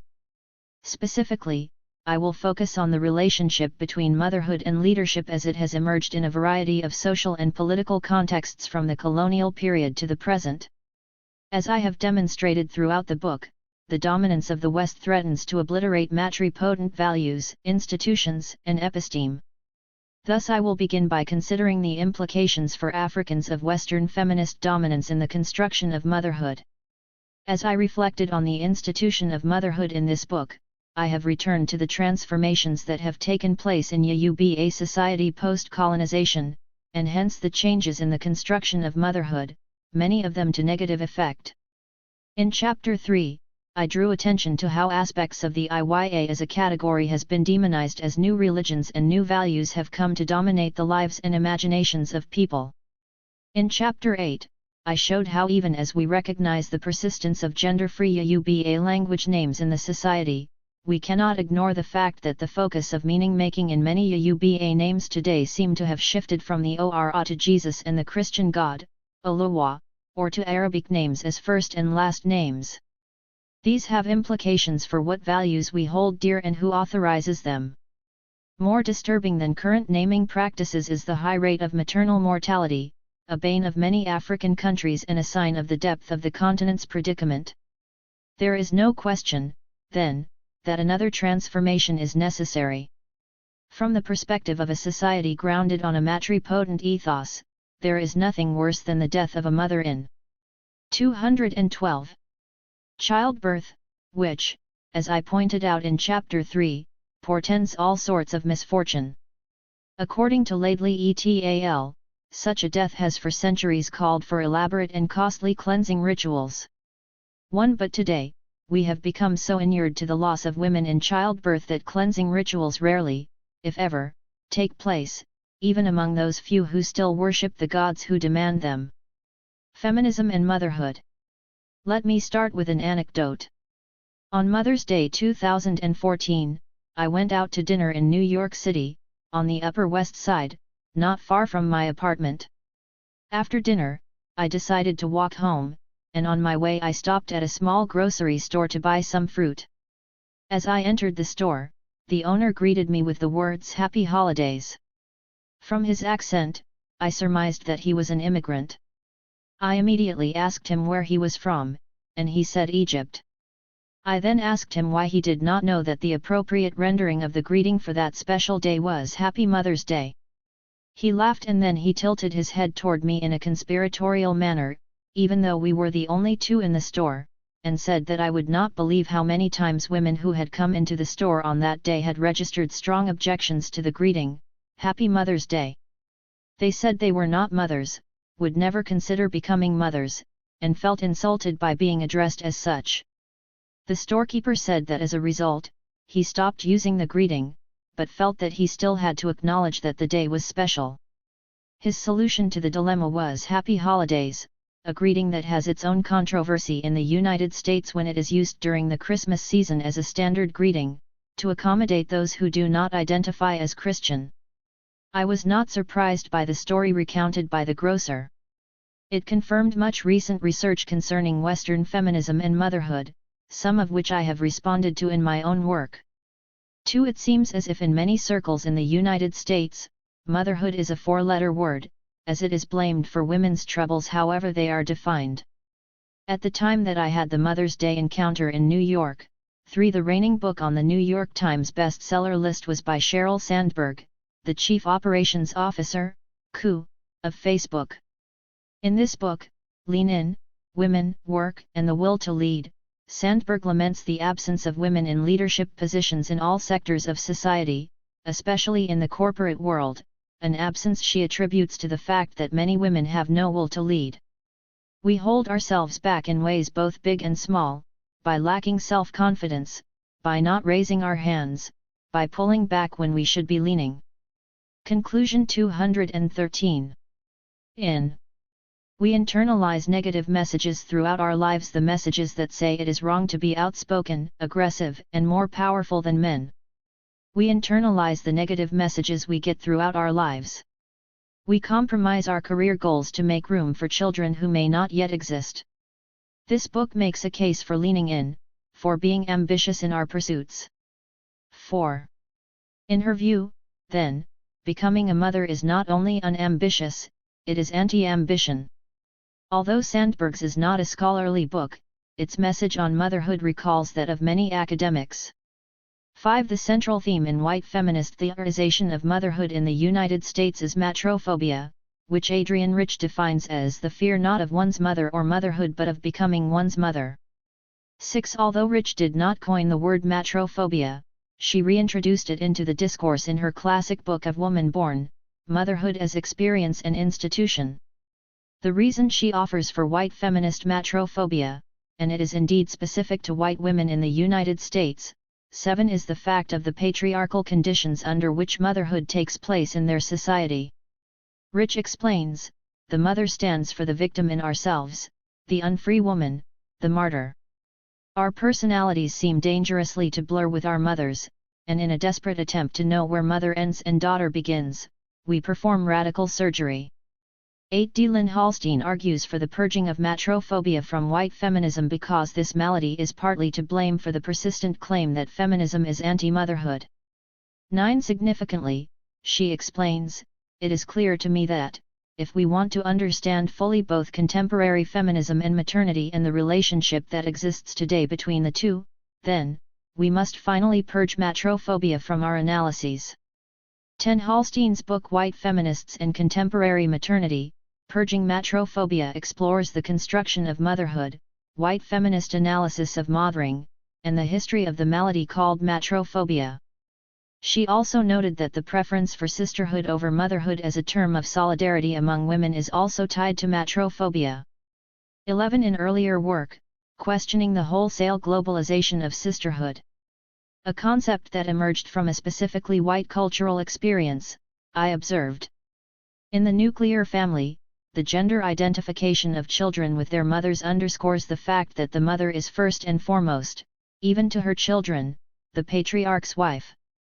The gender-based division of labor in the family permanently cast the mother in the powerless role of victim. It is not surprising then that motherhood never ranked high in the kin role to which middle-class white feminists aspired.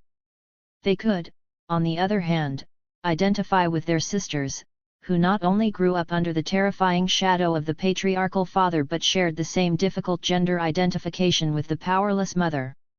12. 214. In earlier writings, 13. I have made a case that dominant Western feminist accounts of motherhood reduce it to a gender category. As such, a mother is represented as a woman first and foremost, a category that is perceived to be subordinated, disadvantaged, and oppressed because women are subordinate to males, who are the privileged group. The gendering of the institution of motherhood leads to its patriarchalization. In turn, because of the privileging of males, reproductive processes like parturition, gestation, and childbirth, which have no male equivalents, are erased from many feminist accounts of motherhood. Within this patriarchalizing model, motherhood cannot be understood in and of itself, but only through the lens of women's oppression. With this approach, powerlessness and lack of agency attach by definition to motherhood. Given this history and the fact that the contemporary capitalist industrialized societies in which white feminists are located are structured to disregard motherhood, as well as the biological fact that it is a necessary institution and process if humanity is to survive, many feminists have bought into the idea that to progress, whatever that means, women must discount, minimize, nay eschew motherhood in their lives. Hence we have terms such as child-free being deployed to suggest a conscious emancipation from motherhood. I suppose the idea is that men are powerful and liberated because they are child-free. It is curious that many feminists are wary of motherhood because of the perceived patriarchal nature of the nuclear family in which it is embedded, and yet they embrace the role of wife in the same kind of family. In the light of the coloniality of power and the attendant unequal power relationships within the global system, the West represents the beacon and model for emancipated women. For Africans, even more significant is the West's role in trying to fix Africa, a continent that has come to be portrayed as the poster child of human misery and victimization of women. The development establishment set up to fix an Africa that is constantly depicted as an orphaned continent that has become the ward of the international system is an industry, a growth industry providing jobs for many foreign and some African personnel. African academics are hired both as staff of NGOs and as consultants to conduct what has come to be known as donor-driven research, which addresses the interests and facilitates the work of the donors, in this case foreign governments and international organizations. The costs are very high for Africa. One keen observer writes about the impact on Africa of donor-driven research.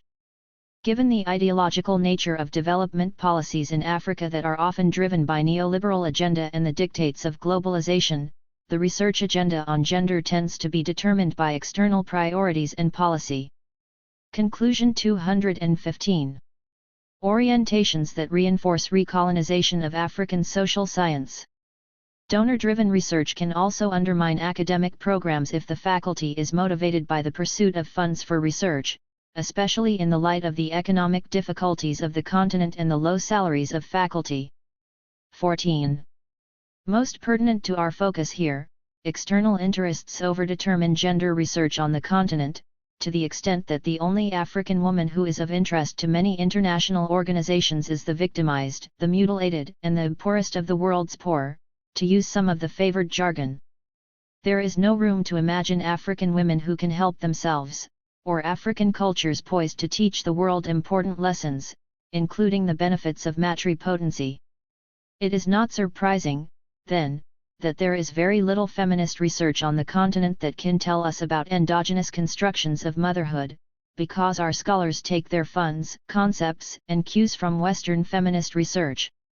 For example, in an otherwise informative article on the restructuring of local government councils in Uganda in order to include more women in the drive for gender equity, political scientist Josephina Hakire writes, "At a general level, women are said to be more inclined to development owing to their role in society as mothers, but we need to go beyond these essentializing assertions to a more critical analysis of what is going on."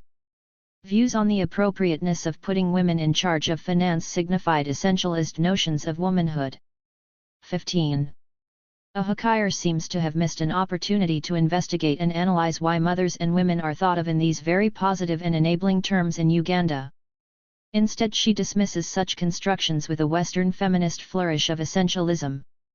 What exactly is essentialist about mothers taking on responsibility to provide for their children? Equally significant is the question of whether what is regarded as essentialist in the United States is similarly essentialist in Uganda. These issues merit analysis from the local perspective, not dismissal.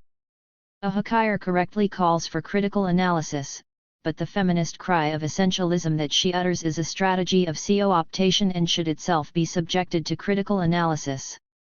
In the Yuba matripotent ethos that I have articulated and analyzed in this book as one case study, there is no room to cry essentialism, because Iya is first and foremost a spiritual category and has no binary counterpart. The concept of gender essentialism is fundamentally a biological one emerging out of the Western biologic. Matripotency emerges out of Yoruba society's spiritual logic. As a result, the matrophobia of white feminists, which calls for disidentification with mother, has no place in the matripotent ethos, considering that the 216 Ori, destiny, of mothers and that of their children, regardless of anatomy, are perceived to be spiritually conjoined. Coupling motherhood and leadership in the African experience, it is in the arena of grassroots activism that African constructions of motherhood are revealed in all their variety. Studies on African women and leadership have exposed strong connections between motherhood and leadership. Philomena Steady is easily the foremost scholar on African women and leadership. In her recent empirical study of African women in 4 West African countries, Women and Leadership in Africa, Mothering the Nation, Humanizing the State, motherhood retains a positive connection with leadership because Africans understand that the fundamental role of mothers goes beyond reproductive and nurturing roles in households, but reflects the normative values and humanistic ideologies that embrace notions of preservation of past, present and future generations, prosperity and well-being of society as a whole, and the promotion of equality, peace, and justice. It is also viewed as a metaphor for humanizing the state. 16 In my own research on motherhood, I found that mother is the name many African women choose to call themselves. They revel in the role identity, and it is often an impetus to activism. A central theme in much discussion of motherhood is that it is inherently the practice of leadership. 17 As leaders, mothers are also visionaries, as they must constantly project into the future for the benefit of their children. Indeed, as has been well documented, maternal ideology is central to communal identity and leadership in many African cultures, where conceptions of motherhood diverge sharply from the gendered motherhood found in the Western nuclear families described by Euro/American feminist scholars. Nzigwu writes about maternal ideology in Igbo society. The ideology of motherhood extends to all mothers and constituted the basis for compelling obedience from everyone who gestated in a womb. Its power covers a range of activities that continues long after birth of the child, the most important of which is establishing the moral parameters of belongingness and loyalty. 18. We can see the basis of the maternal ideology in stories of origin and creation in a number of African societies. In Chapter 2, I discussed Ozitura, a Yoruba story of origin that names Oyeronke as Iya, the founder of human society. Among the Kikuyu of Kenya, Mumbai is the founding mother, and her 9 daughters represent the 9 clans of the ethnic group 19. In Mire. Conclusion 217. Rabenero's discussion of motherhood in Malagasy, we find parallels with Yoruba ideas and indeed those of other African societies. She writes that in the legends of indigenous Malagasy society emerges an image of women existing among the elements, the air, the water, long before the appearance of men, of whom they are the source, the spring, the mother. 20 Similarly, as the Akan proverb declares, even the king has a mother, highlighting the fact that motherhood antedates the king and therefore cannot be subordinated to any social institution. The maternal ideology tells us that motherhood is the originary source, the fountainhead of the social. Iya is the source of life and the base on which social order rests. Steady tells us further that regardless of indigenous notions that also equate men with leadership in Africa, a nuanced Afrocentric perspective reveals a different reality, where the image of motherhood can have political resonance and be linked to leadership in a real way. This was apparent in many political campaigns involving women. For instance, she writes about Geraldine Williams of Sierra Leone, who ran for the presidency in 1996 under the Coalition for Progress Party, which was commonly referred to as Comra Party, meaning Mother's Party. Although she did not win, participation in the electoral process reinforced the connection between motherhood and leadership. 21 Steady also noted that, in a previous field study of the Women's Congress, then the women's wing of the ruling All People's Congress, APC, in Sierra Leone, Nancy Steele, Secretary-General of the Women's Congress, manipulated the symbol of motherhood and protection to mobilize support, get out the vote, and intimidate the opposition. Her speeches consistently evoked this symbol. Women give birth to men, therefore we own them. Women are the natural leaders. 22. Similarly, Sylvia Tamale, 23, writing about women in politics in Uganda, documents the experience of Betty Bigom, who was named peace negotiator and had to meet numerous times with the murderous rebel leader Joseph Kony. 24. In Tamale's account, Bigom chronicles the evolution of her relationship with the rebels, explaining that she knew she had made a breakthrough when the rebels started addressing her as mother. I graduated from being a girl to being a woman until eventually everybody started referring to me as mother. It signified trust and respect. Even Kony started to call her Mummy Bigom. 25. In recent times, the centrality of motherhood in African societies has come to the fore because of the emergence of 3 female presidents, 26, and a female-majority legislature in Rwanda. 27. Female politicians and leaders in Africa do not hesitate to use the label of mother as a positive and enabling one, given the meaning of motherhood in many African cultures. 218. For example, Liberia's President Ellen Johnson Sirleaf came to power on a huge surge of support from women voters. Sirleaf of Liberia is perceived, and perceives herself, as mother of the nation.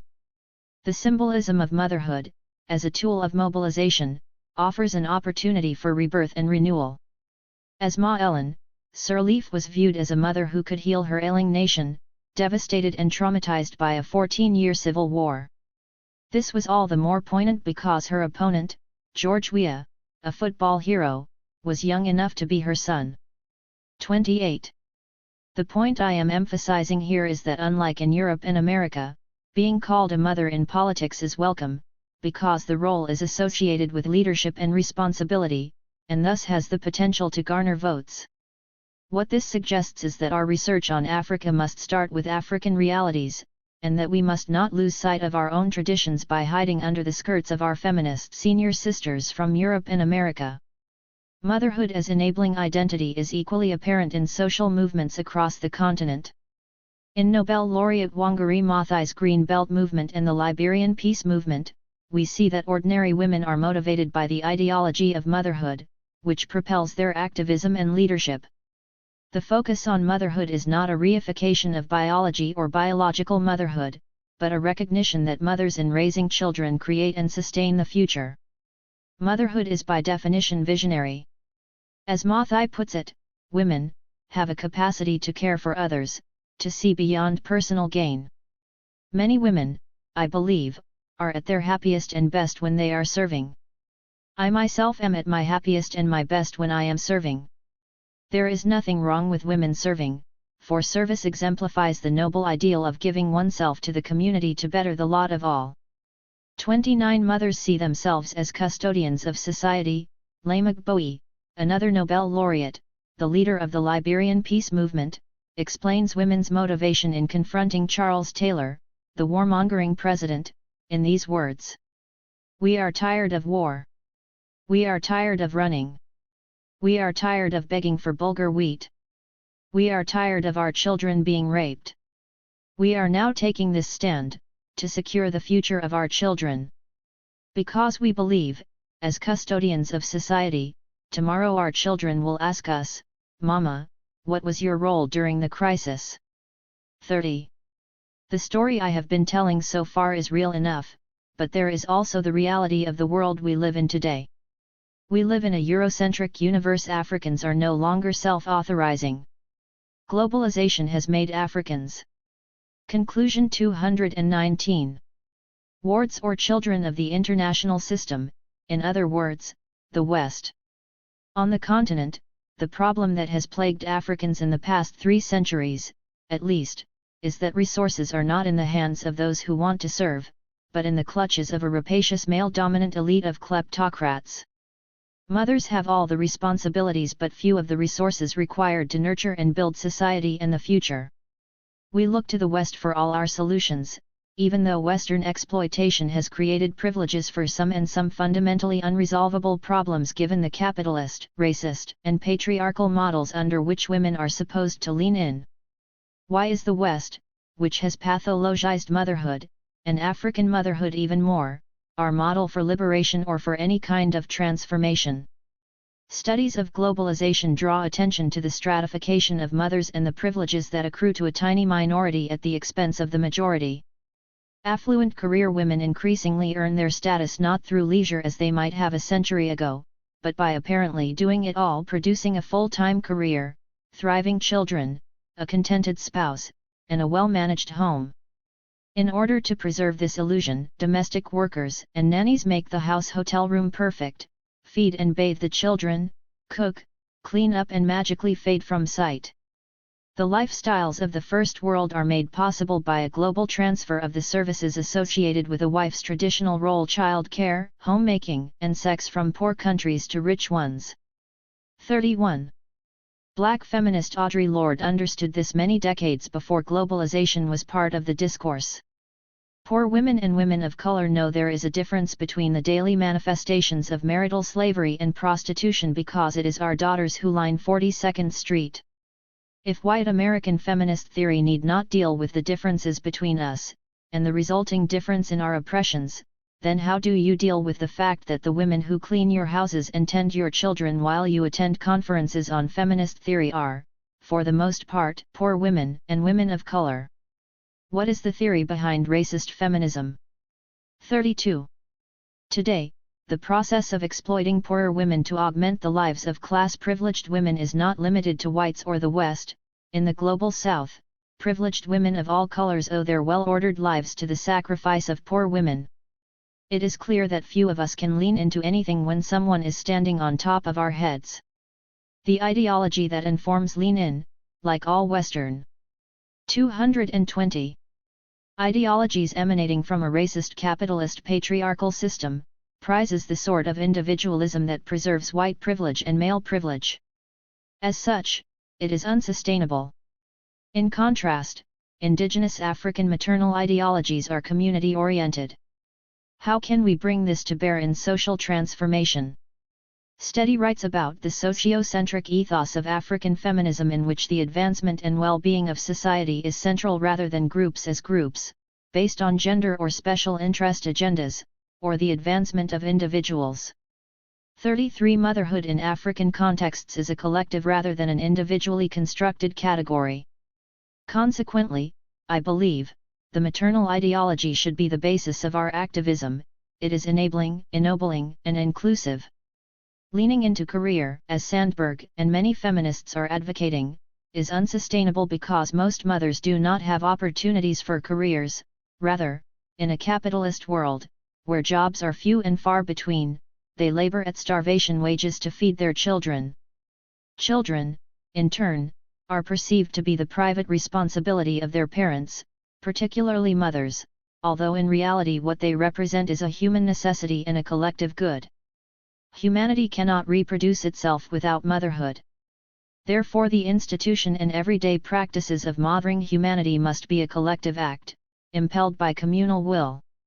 The challenge then is how to convince society that motherhood should not be the responsibility of just one woman or just one nuclear family, but should be the bedrock on which society is built and the way in which we organize our lives. Our insistence on using the white man as the model of freedom and white male privilege as the ideal that should inform social transformation ignores the fact that white privilege, specifically white male privilege, is a pathology. We need not build anything on it. Rather, we need to tear it down. In the brilliant and wise words of Audre Lorde, the master's tools will never dismantle the master's house. They may allow us temporarily to beat him at his own game, but they will never enable us to bring about genuine change. And this fact is only threatening to those women who still define the master's house as their only source of support. 34.